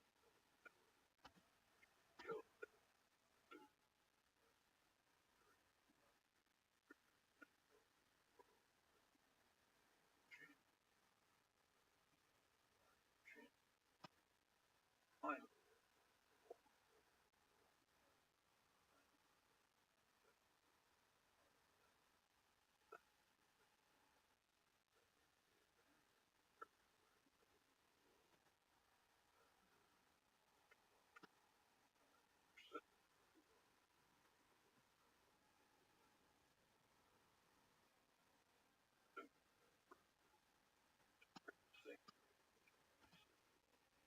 Build. Show.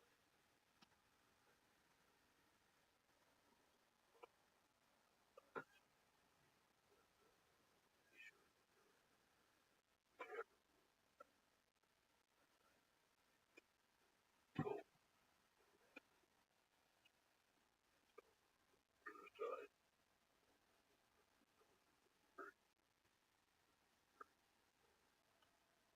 Right. Boom.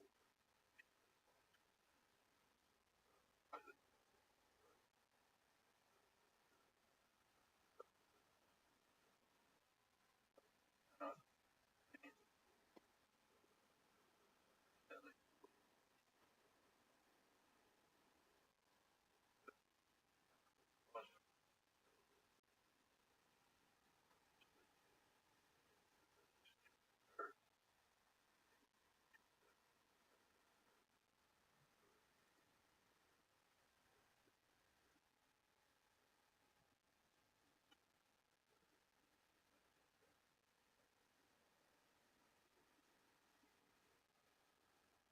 Yeah, we like to put context about our brain.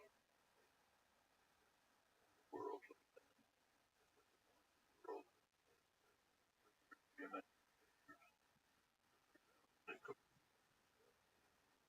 have a hint. See. Draw it. Try it. Whatever. See.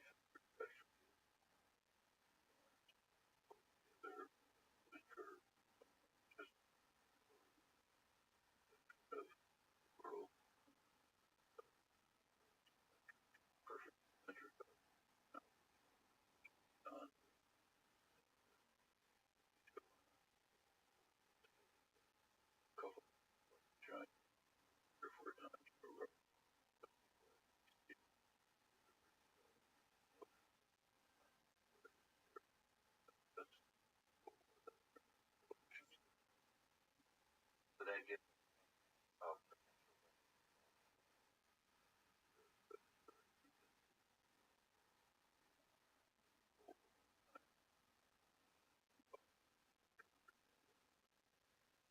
he asked me a chance with this, so I just spent a day